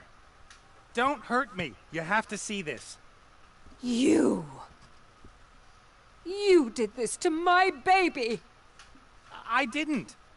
And you should have a look at this. Your grandchild. Stop making such a racket. Nora, keep those kids of yours in check. Well... You want to see into the future and find out what you've done to her? I'll show you. Why don't you ask Granny whether she'll tell you a story? Don't call me Granny. A story! Do you really want to keep her imprisoned here so that she hates you for the rest of her life? Granny tells the best stories. All right then. What story do you want to hear? No. I see I was wrong. I made a decision for Ivo once because I thought it was the best for her. It broke my heart, and it was wrong. Only one person should make decisions on Ivo's life. Ivo. I'll wait outside.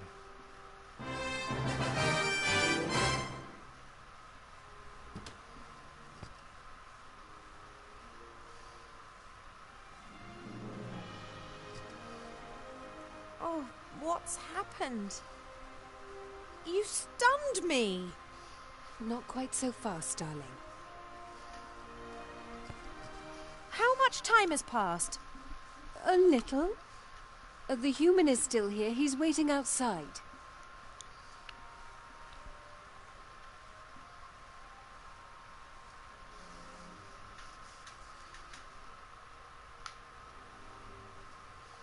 You cast a spell on me. You didn't even give me a chance to explain the whole thing to you. I was in shock. I should have listened to you. One can be full of good intentions and still do the wrong thing. And apologies will not make what's done undone. No, they don't. But one can only try to do the right thing and hope to be forgiven. Ivo.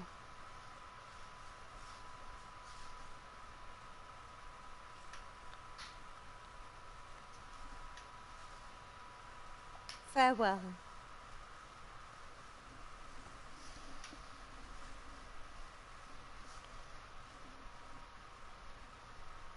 One. I fetched this. That's good level. Are you okay? Yes, fine. Dad says I have you to thank for this? I didn't want to just leave you lying there.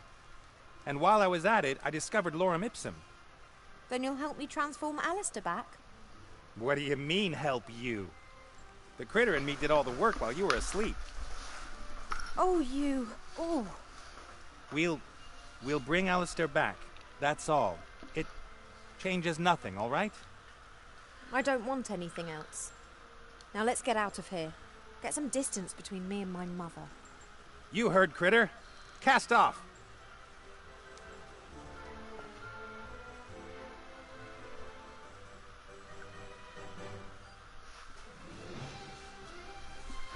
Cast off.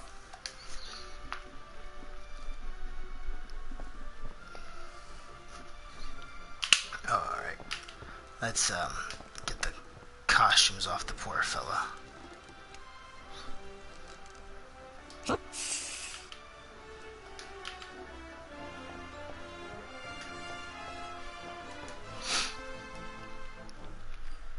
Impressive.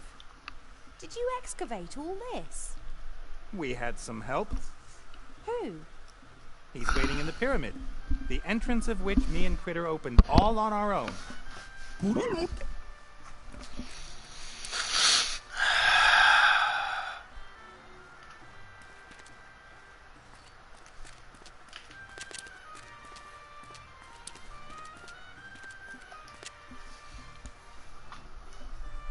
May I introduce you to, the mummy? Oh, no. Mortimer? Oh, I am not going to talk to you. You know each other? We know each other. I don't know what it's doing here, but for the sake of my sanity, I'm going to ignore it. You really do know each other. What's wrong with her?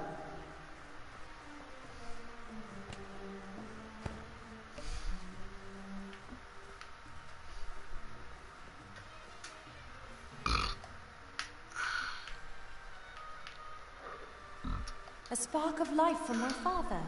Ancient, powerful magic. The primordial mother used it to breathe life into all things.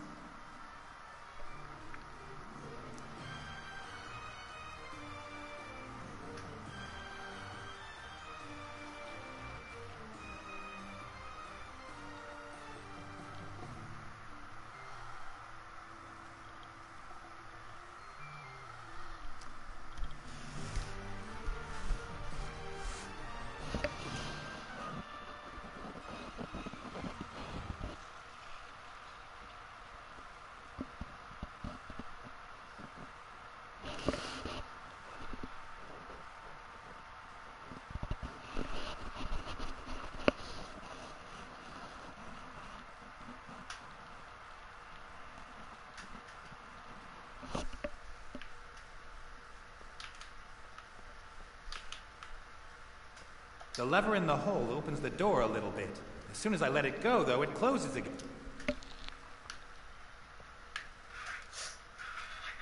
Right. Again.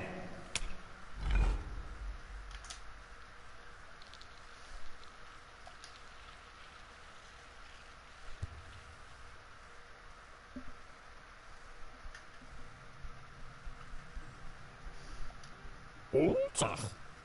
Babulu.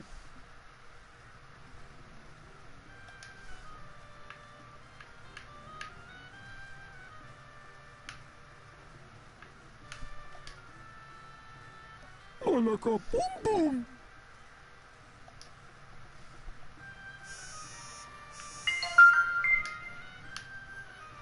Atoi.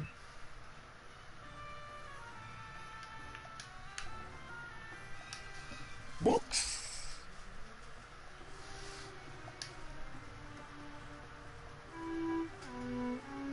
Ula dula ho.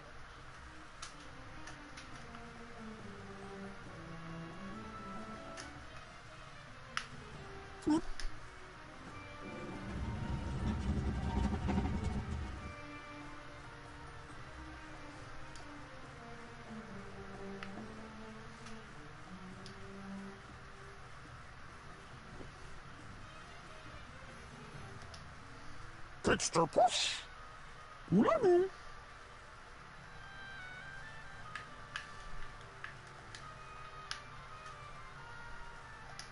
Pitster push.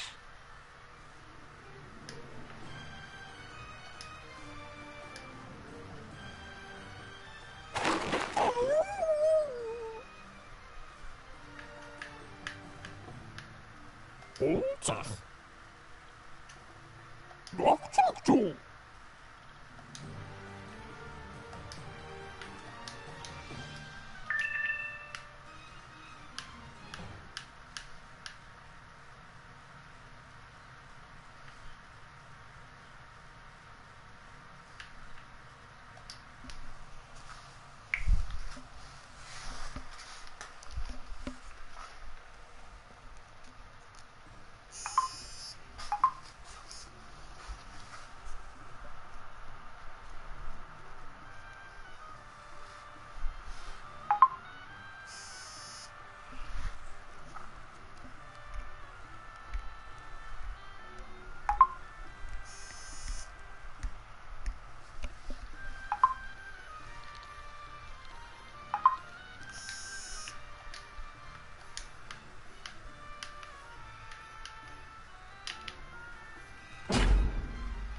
Ah.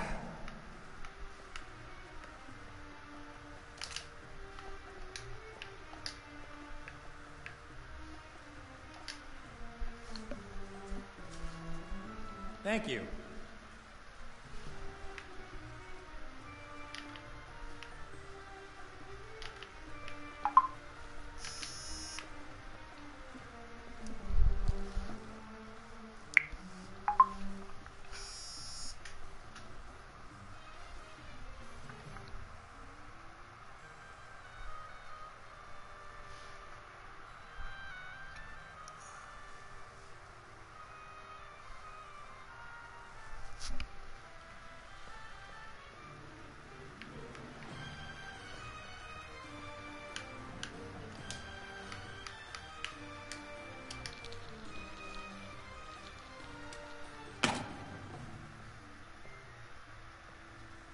One trap less.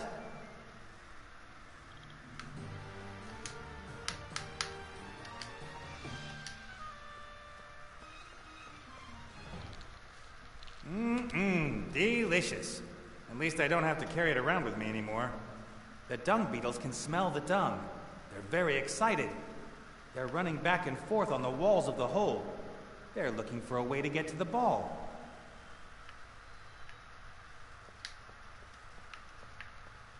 The ball must weigh tons. Isn't there another way into the burial chamber? Burial chamber? I've somehow got to move it.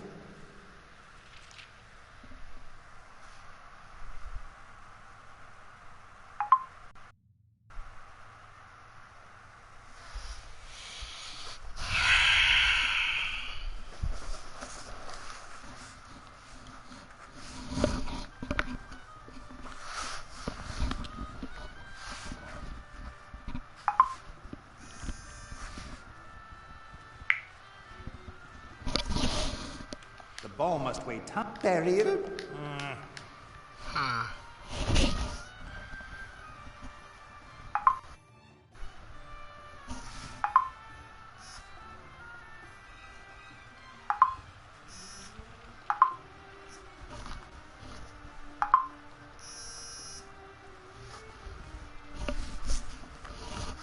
Stay fucking plugged in. Sure.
Right.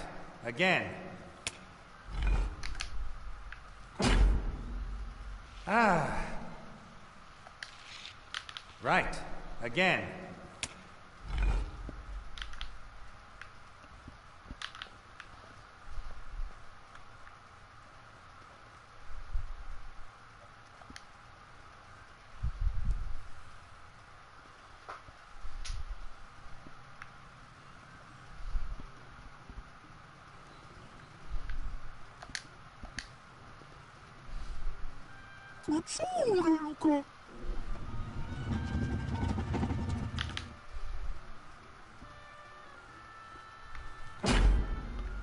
Ah.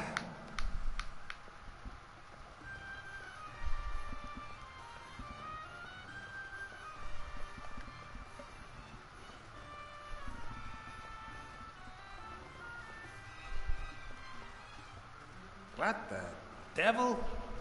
Oh, scarabs. We often use them in traps. They eat the flesh of the bones of any intruders. Fantastic animals. Yeah, fantastic.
Randolph, my living skeleton hand.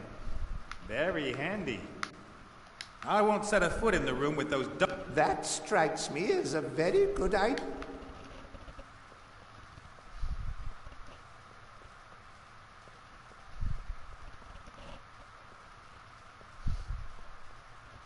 The ball must weigh tons.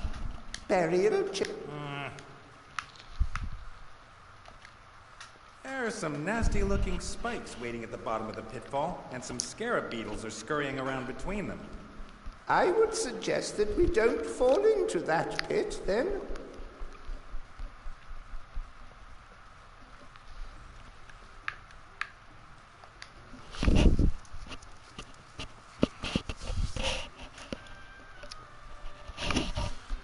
Is there any way to lure them off?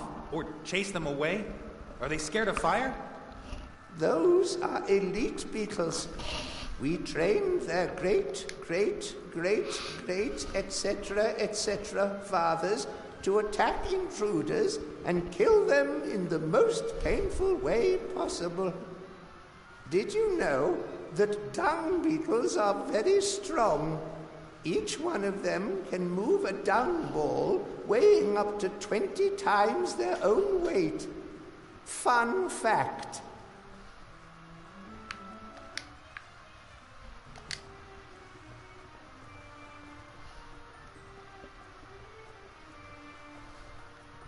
Thanks to Critter, I can see enough. And what I can see, I don't like.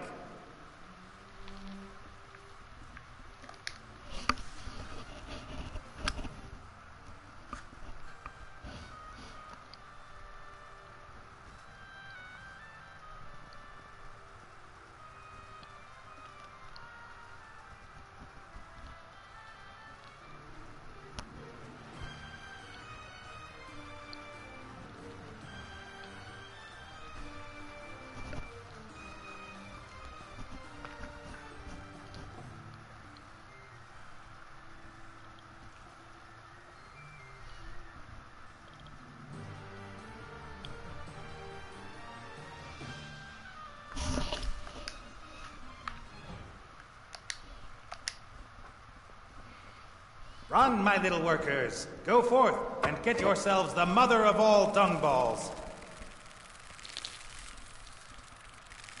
They're doing it. Together they're strong.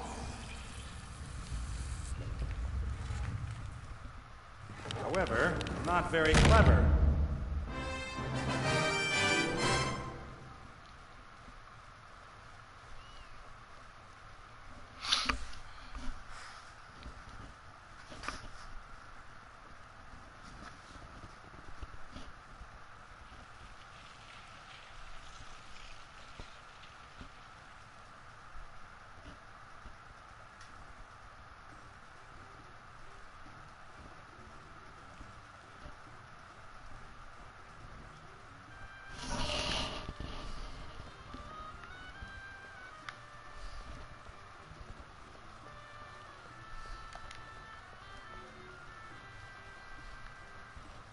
All right then, what happens here?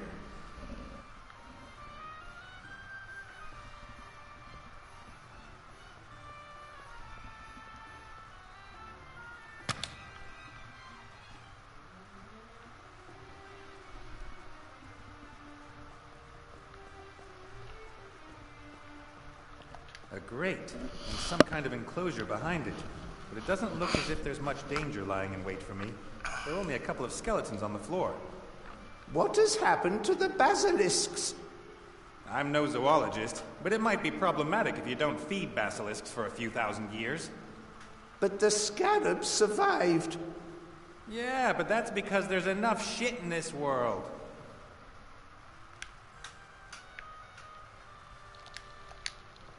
A wheel in the wall. Judging by its position, I'd say it opens the grate next to it. Quite right. We had blind slaves who cared for the basilisks.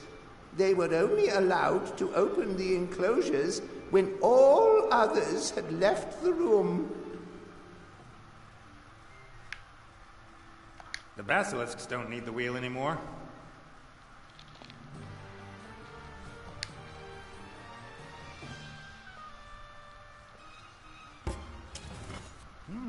Something happened.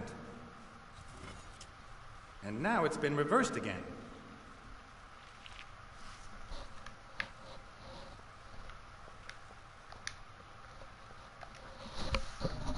A board full of small stone discs. Looks a bit like a board game. Behind such boards, we used to hide treasures back in the day. That thing's a safe of sorts? Indeed. If you manage to move the figure to one of the treasure fields, the board will flip open. There are pitfalls, and fields that turn into pitfalls after they have been stepped on. You can't step on spiky fields, but the golem can. He will move towards your figure if you are standing in a straight line to him. All right. And anyone can open the safe if he wins the game? Well, some think that a thief that goes through the trouble of solving the puzzle has earned the right to do some looting. Personally, I never agreed with that.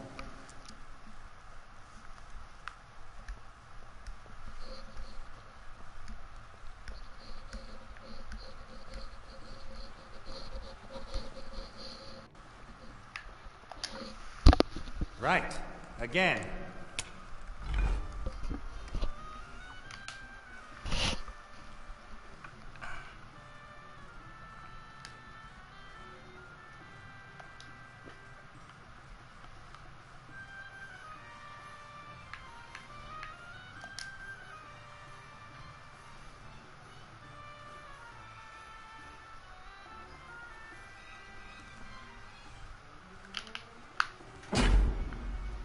Ah.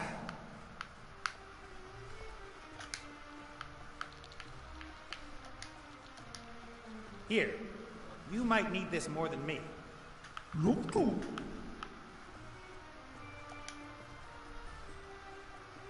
Right. Again.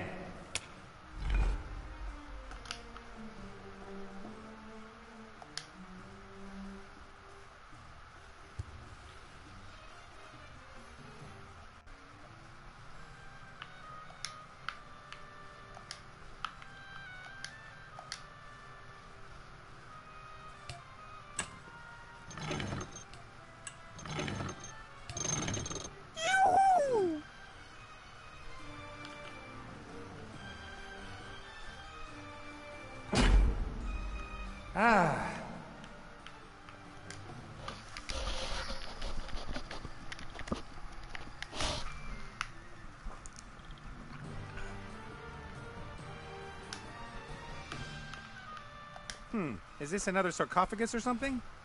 No, that is a tool chest. Quite a lot of work just for storing some tools, don't you think? Lorem Ipsum was built with knowledge and these tools. We revere them. Do you know how to open the chest? You have to set the right code. It is yellow, red, red, blue, green. You remember it? Why wouldn't I?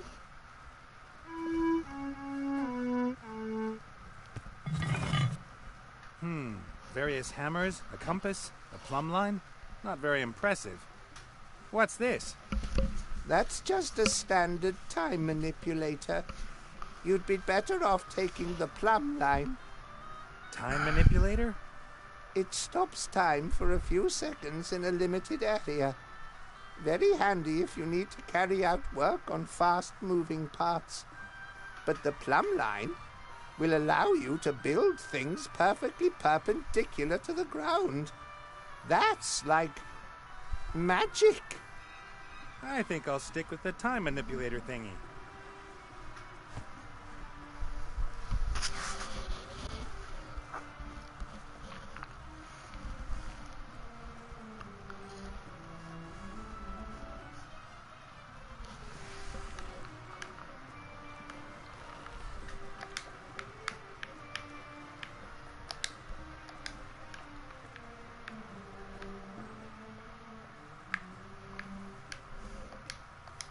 Lorem Ipsum, the jewel is conspicuous looking holes in the wall.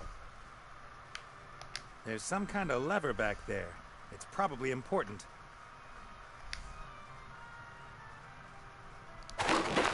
Nice.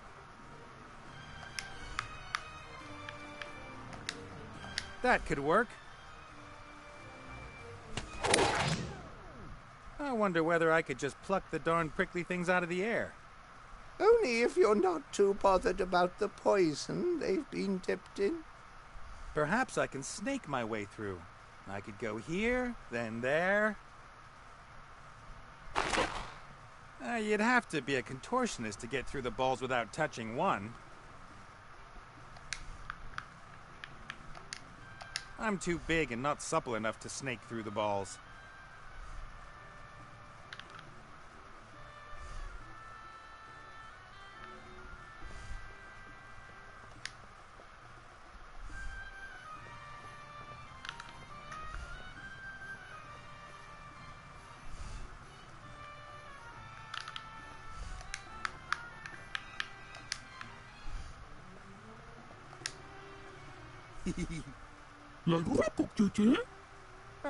Nothing? Hey, Critter. Huh? You take over for a bit. I've got some thinking to do. That's all, little girl.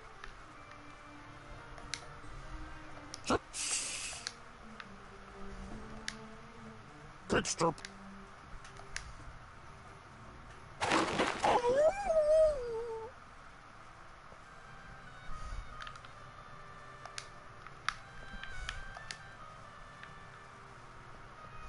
I'm too big and not supple.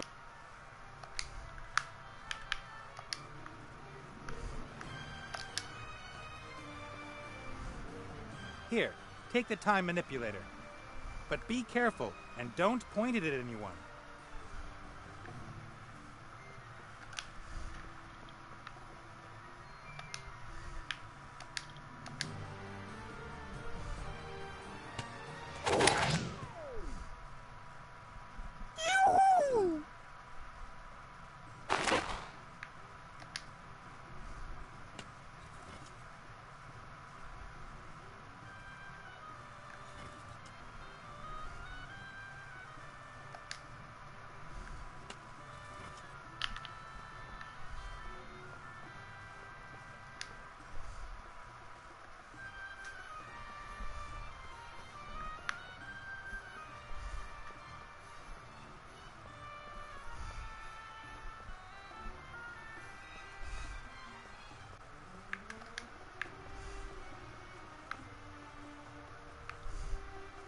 Let me guess. The Pharaoh's burial chamber is behind this door. Yes, it is. How do you open it? You have to... Have you given it a good tug yet?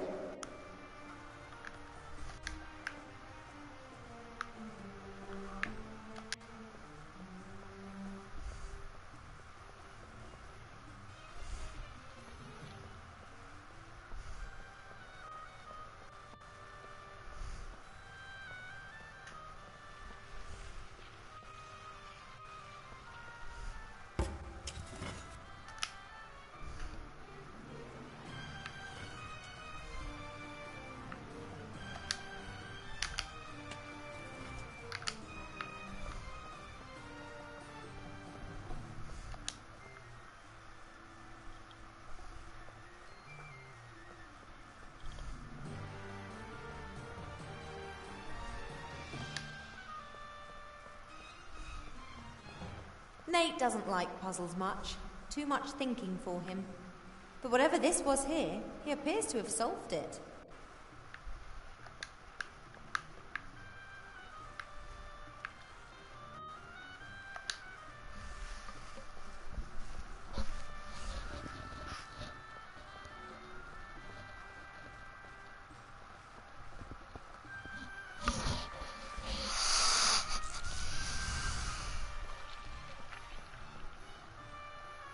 Let's try.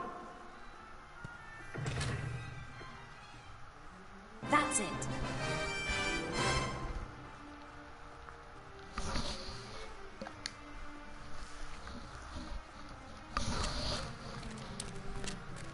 Wow. The burial chamber of Pharaoh Tut-Tut. Yes, that's him.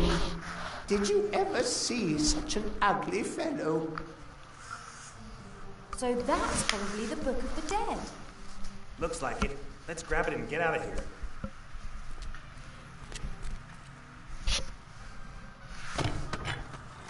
No. Oh, sure, I am. Just wanted a peek. I say, this is impressive. I don't remember us having anything like this. You built me, oh venerable Tut-Tut. Venerable Tut-Tut? Yes? You are Pharaoh Tut-Tut? It would appear so. Hey, you! I say, help me get off this camel. King Tut is back. Hooray! In any case, I guess it's okay if we take the Book of the Dead now. Where did you get that idea, mortal? I didn't get to be God King of the desert by giving my things away. That much is clear.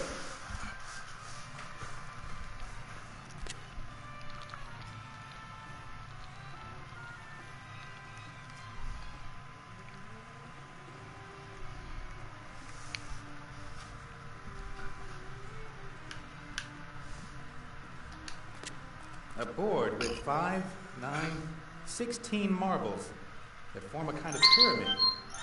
No idea what that is.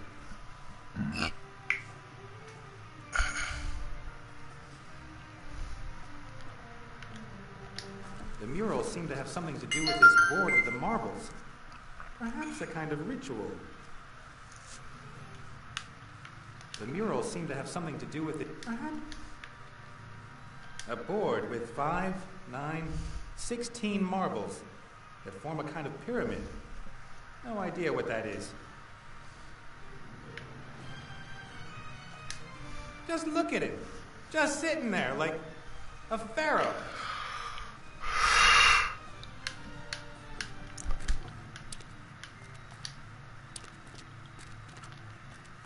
This tunnel is clearly much more recent than the rest. I guess this was Mortimer's way out of here once the stone ball blocked his way back.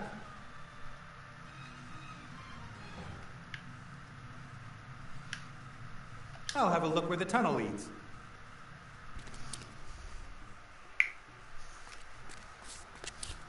If we'd known about this passage before, it would have saved us a lot of trouble. Perhaps MacGuffin wanted to protect the tomb from tomb raiders. Or he wanted to have a private entrance so he could clear the tomb at a later date himself.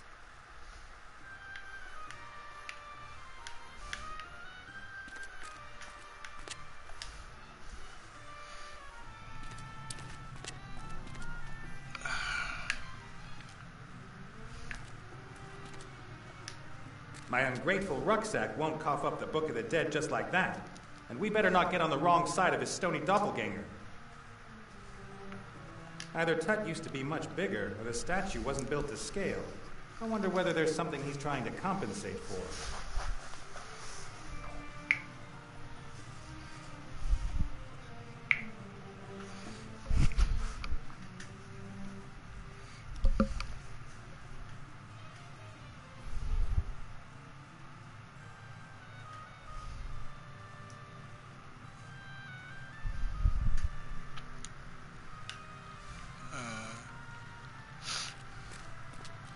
Ivo? Yes? You think you could take over? Or, Yep, no problem. Pharaoh Tut-Tut, the legendary ruler of Loren Ipsen. I'd say he's well past his sell-by date.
I will not talk to him.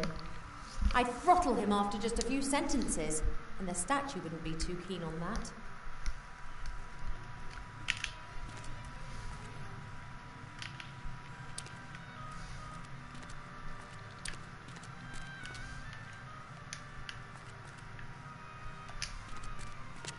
Hi.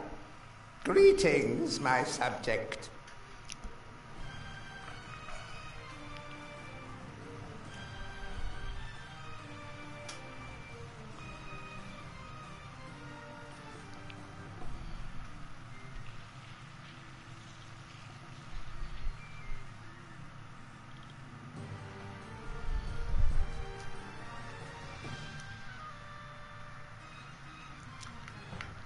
The Book of the Dead. You've got it, I need it. What exactly are you trying to tell me?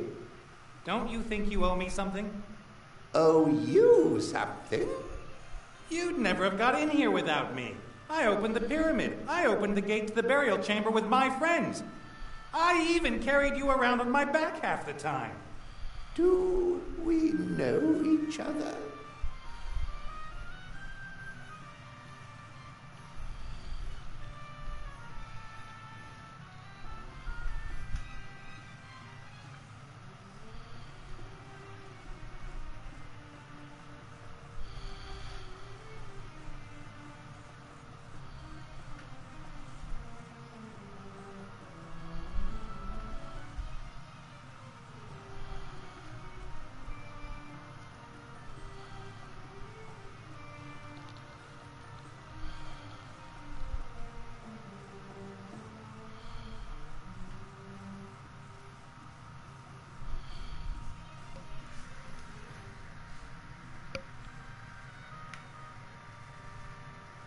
What are these balls on the board all about?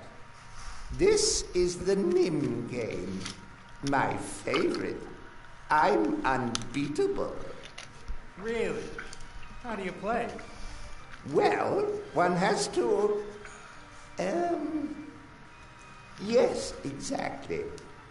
Each of us takes turns to remove any number of marbles from the board, but only marbles from one plane of the pyramid. And whoever takes the last marble loses. Do you want to play?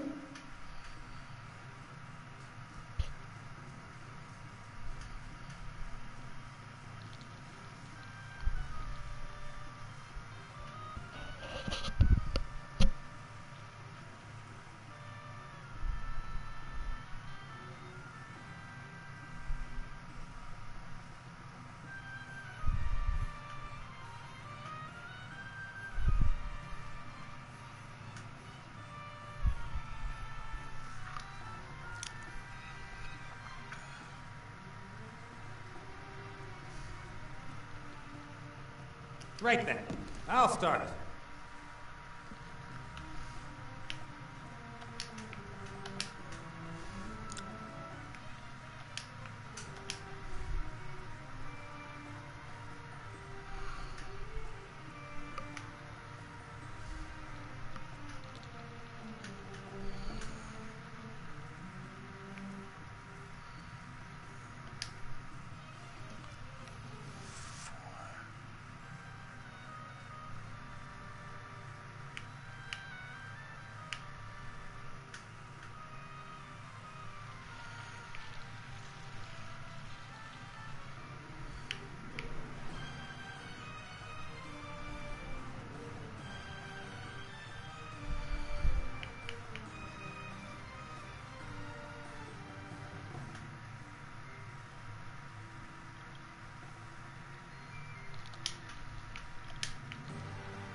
Well, But only because you were lucky.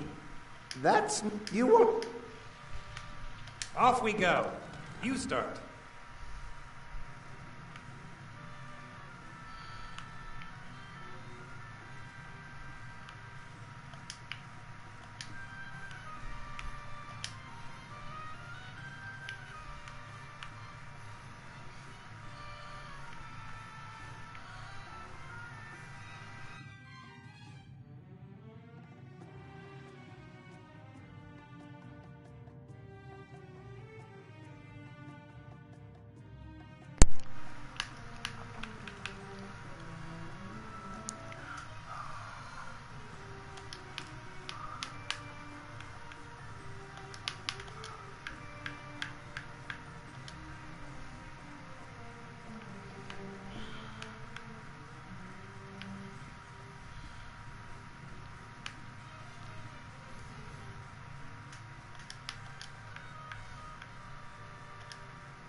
Are you sure? Yes. Oh. I figured it out. Hi. Greeting. About this. Yes. Right then.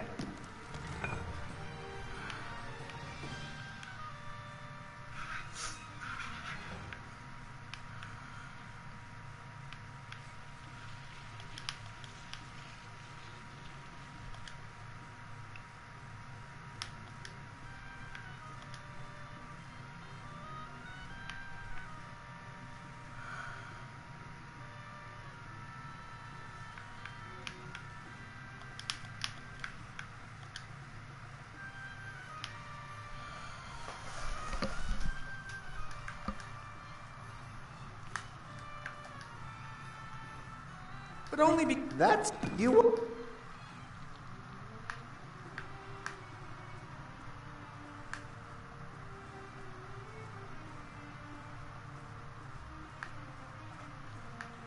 Not now.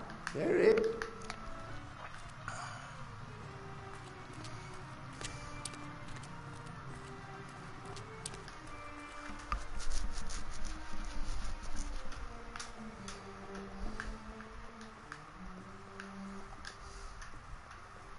Why not?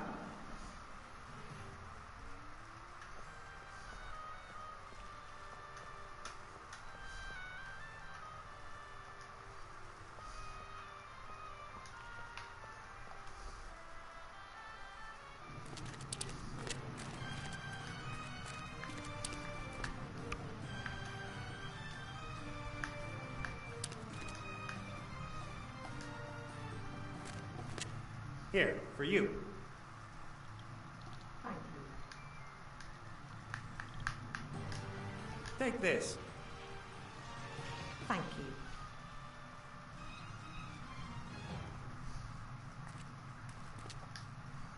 Hi. Greet. About this. Yeah. Sure. Ivo, how about you have a little look around the place while the Pharaoh and I are busy with the game? Good idea. All right then. How do I start?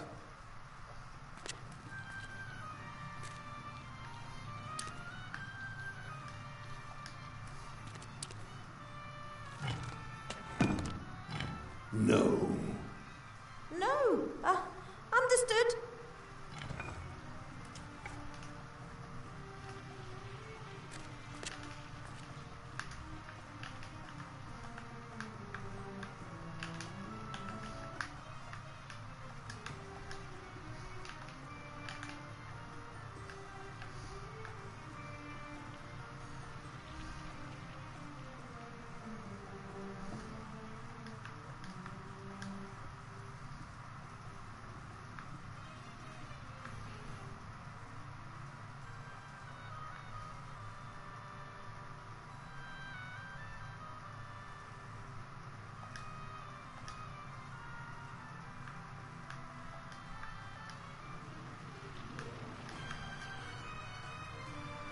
Well, but only that you...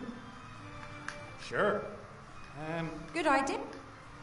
All right then. How do I start? Damn it.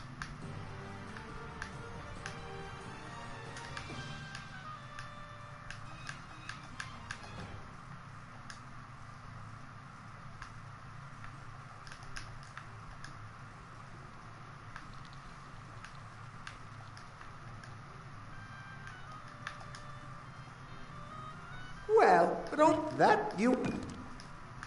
Sure. Good idea. All right then.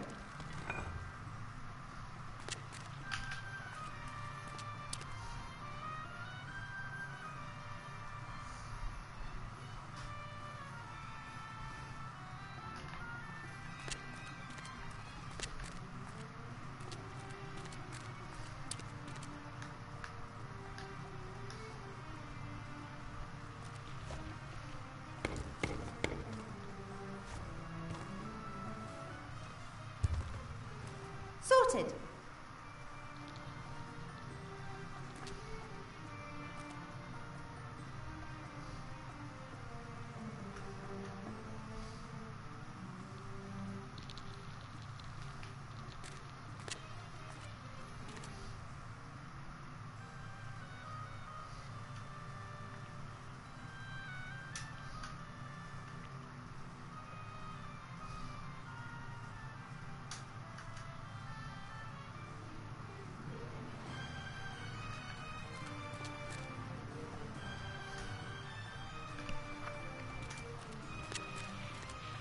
It appears that the figures want to clarify something. Something to do with the marbles on the...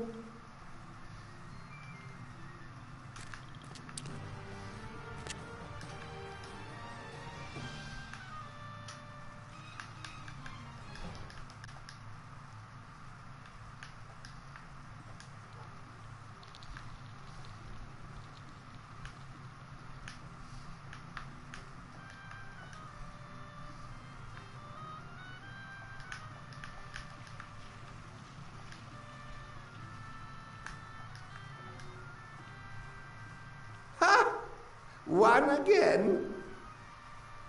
Are you sure? Of course. You took the last marble. But I thought that made me the winner. No, It's very clear. Whoever takes the last marble, well... Win. But that would mean I have lost? Yep, that's exactly what it would mean. But I never lose. It certainly would be better that way. What would your people say if the godlike pharaoh were to lose against a mere mortal? They must never find out. You could bribe me with something. Yes, or I could have you squashed by my golem. A bribe? Excellent idea. Aha! Of course. I just came up with that. What would you like? The Book of the Dead? It's yours. In exchange, you won't tell anyone that I watched the temple virgins when they were changing. Agreed.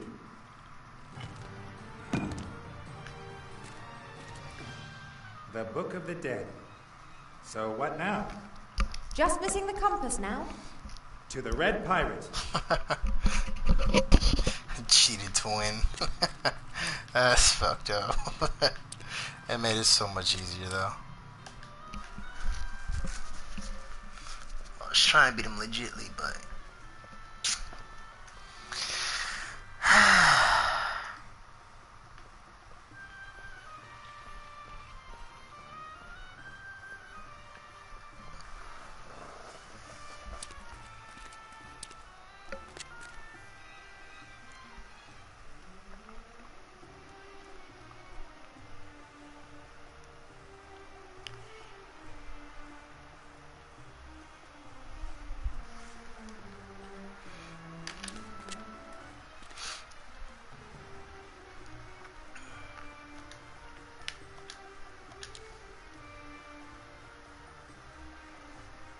Thank you.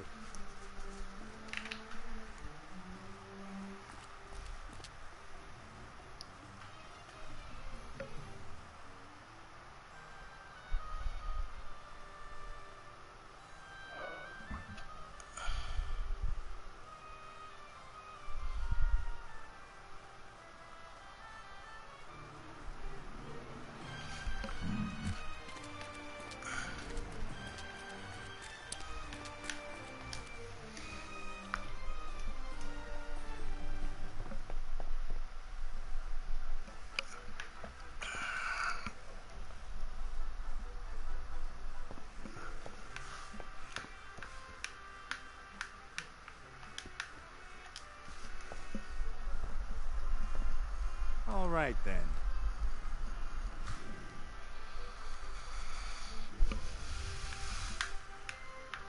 Cast off.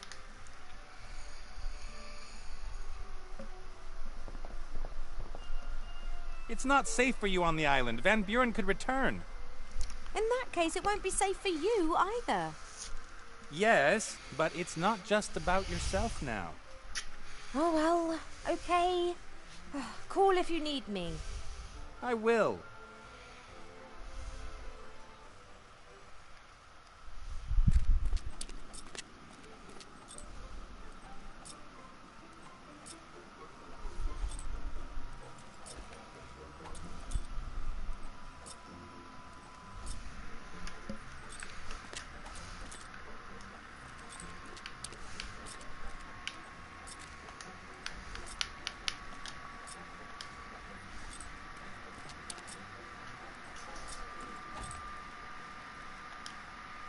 Not only...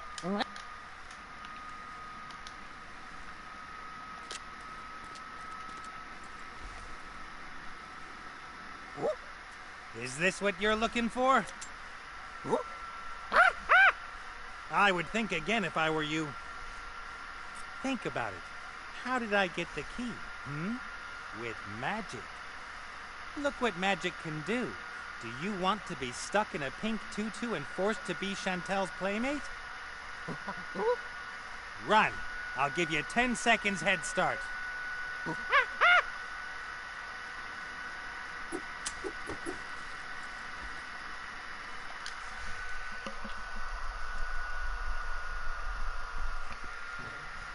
It's me again. Don't move. How did you get past the ape? Maybe the invisible powers helped me. Take that back. Nice and easy now. I don't want any trouble. And you've still got the head. I just wanted to hang out with my old friends. Right, guys? Okay, okay. They're all I've got left.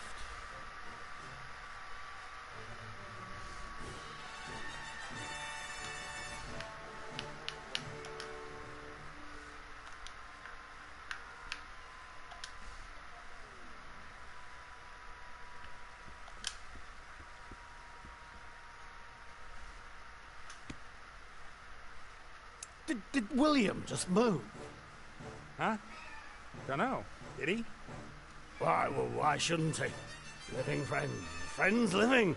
Friends move, right?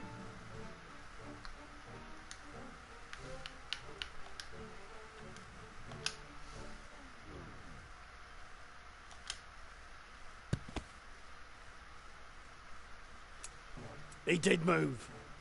Who moved? William. He wants to tell me something. You mean that stone statue wants to tell you something? This could turn out badly for you. Badly? Yeah, you turned him into stone, right? Perhaps him and the others didn't really like that. And how are you going to protect yourself? They're stone already. Oh, I won't let them out of my sight. Don't blink.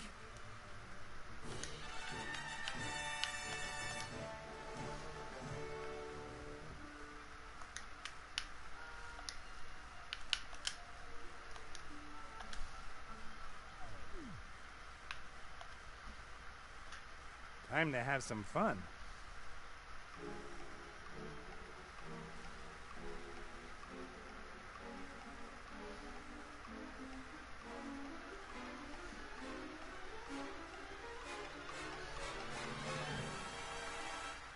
No, no!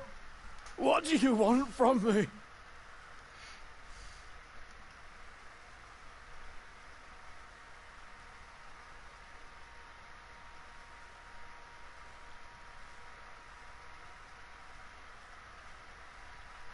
They want you dead.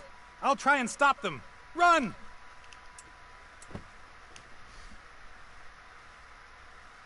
That worked better than I dared hope.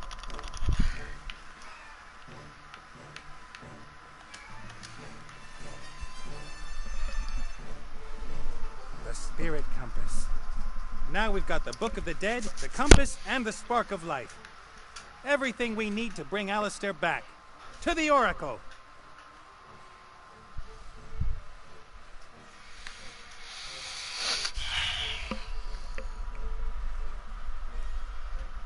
Gulasam, Ereth, Barium, etc. Good. And now the spark of life.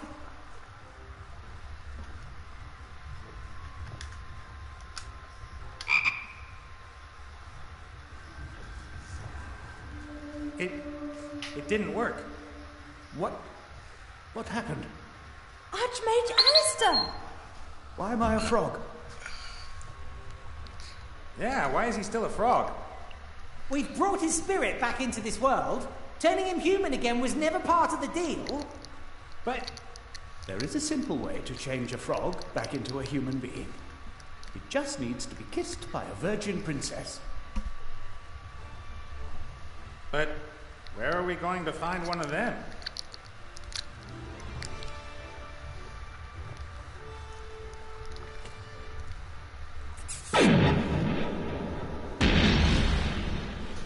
Oh, thank you.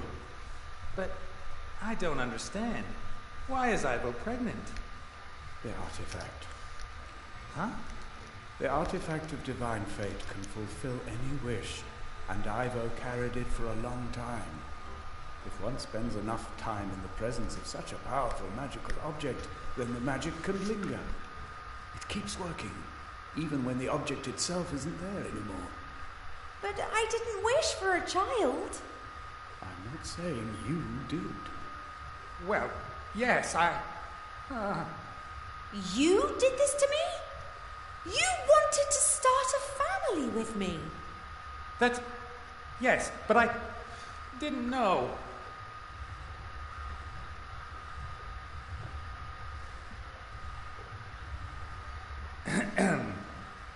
Ivo of the Woodland Realm, will you be my wife and spend the rest of your life with me? Yes! Yes! Congratulations to both of you. Soon we'll be a real family. And we didn't even have to have that sex thing to do it. Oh, yeah. Great.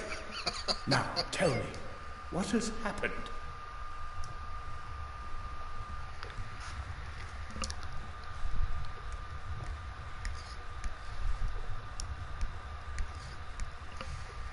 This child, is it really going to be mine and Nate's? It's not going to have horns or anything, is it? Just because it was conceived by magic? It will be your child. Its birth and life will be just as magical as that of any other child. You were changed into a frog by the little Van Buren. There was a golem and Monkus.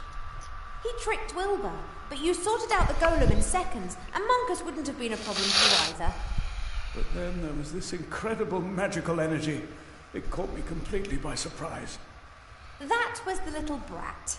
She'd got hold of Wilbur's wand, and because she's a descendant of the evil sorcerer that made the wand... Wilbur's magic wand is the wand of... May the gods protect us. She's transformed half of Seastone, and she's been here too. I've seen some wizardry in my life, but what this girl's been up to... Whoa, Nelly. Where are Wilbur and Remy? I'm so sorry, Archmage, but Remy is dead.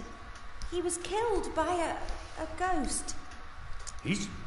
No, I can still feel him. He died in Wilbur's arms, in the temple in which he found Wilbur's magic wand all those years ago. Which temple is that? I don't know exactly. Wilbur thought it was dedicated to some evil god. He called him the Nameless One. The Nameless One. So that's not very good. Some sorcerers held rituals there and built a machine. The wand. It went from the Van Burens to Wilbur via Remy, and then to the Van Buren girl. I should have examined it more closely. Wilbur is doing what Remy asked him. He's searching for a book which details how Van Buren's wand can be destroyed. That wasn't Remy, and the book doesn't tell us how to destroy the wand either. The Van Buren brothers were... We have to stop Monkus and his mad scheme at all costs. Monkus? Aren't the Van Burens the real problem? They're transforming the whole world bit by bit. A world which will perish if Monkus gets his hands on the book from the Dark Woods. Quick, hand me my magic wand. Well, now, your magic wand... You haven't brought it with you, have you? It must still be in Seastone. We have to retrieve it immediately. Without it, I can't channel my powers. I feel weaker than ever. I'll fire up the Mary. Let's go. Oh, it's getting nitty gritty.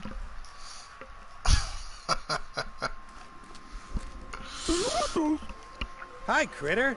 We've turned the Archmage back to normal, and you won't believe it, but Ivo and me...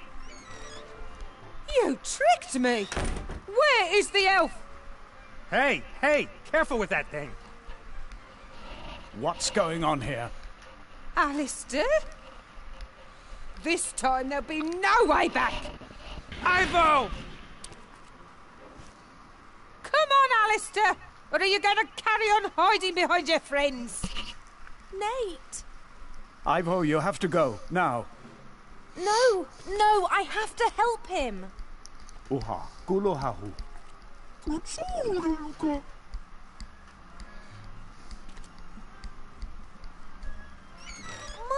I've made it ever so pretty in there. Don't worry, my darling. The nice Archmage hasn't got a wand, and he is weak.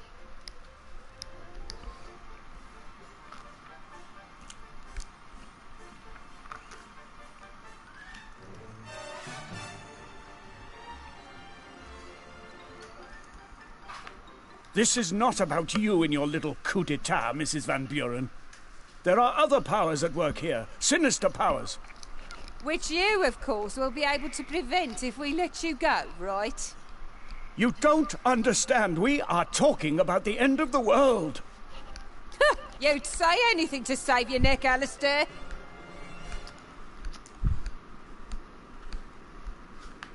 Put that head away. It's dangerous. There is no known cure for being turned to stone.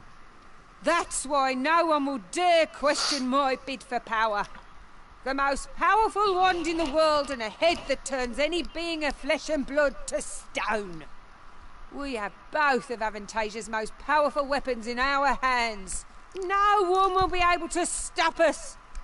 You're right. This has to end here. You want to stop us?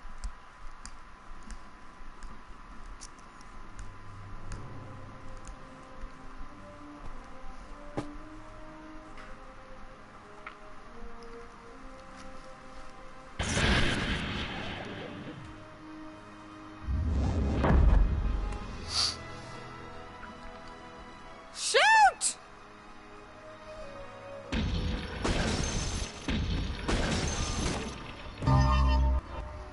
We have won!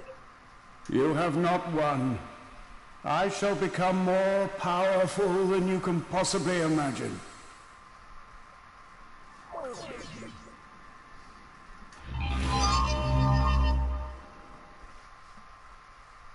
But this is all nonsense. If that's what happened, then I would be... No. What kind of a place do you think this is, Nate?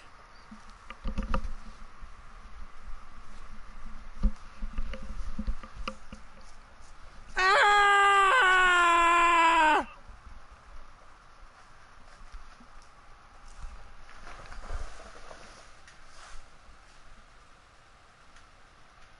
Let me go!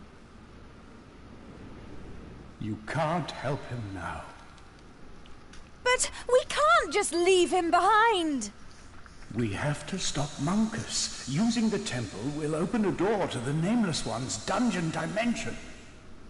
I couldn't give a about this Nameless One. I have to rescue my husband! Ivo, he's out of our reach. Is there no hope then? Yes, there is. But if the wand does what it was created for, then it will mean the end of all hope. For Nate, for you, and for your child. If you want to rescue him, you have to go to Seastone. What do I have to do? I lied to Van Buren. I have no power anymore. It takes all my remaining strength to stay in the land of the living, but soon I will have to leave it. That is why it's up to all of you to stop Monkus. He must not be allowed to use the machine in the temple. I will stop him. Be careful. He is clever, powerful, and prepared to do anything. I will try to warn Wilbur in the Dark Woods. He's been conned and is playing right into the enemy's hands. I don't have much time left. Goodbye, Ivo. But what shall I do? Oh. I will come back as quickly as I can, and we shall be reunited, my love. Right now, our hope is in Seastone and with Wilbur in the Dark Woods.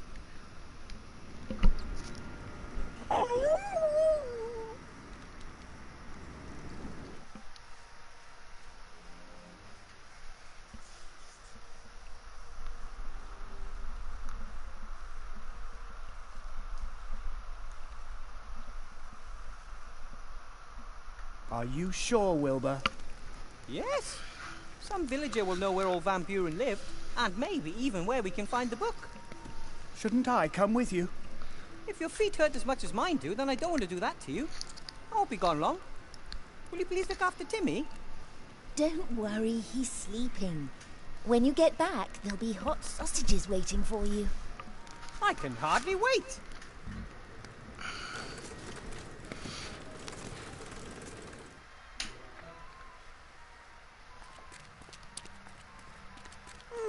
Like a graveyard.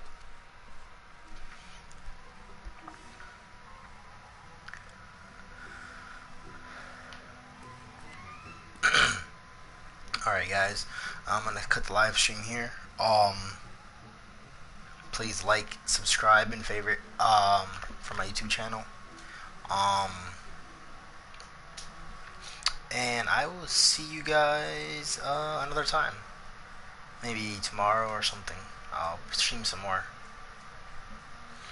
Guys, I'm not sure if you guys are really interested in this game or not, but it seems pretty good, so I'll probably finish live streaming this and putting it on my channel. And I will see you guys next time. Alright guys, good night.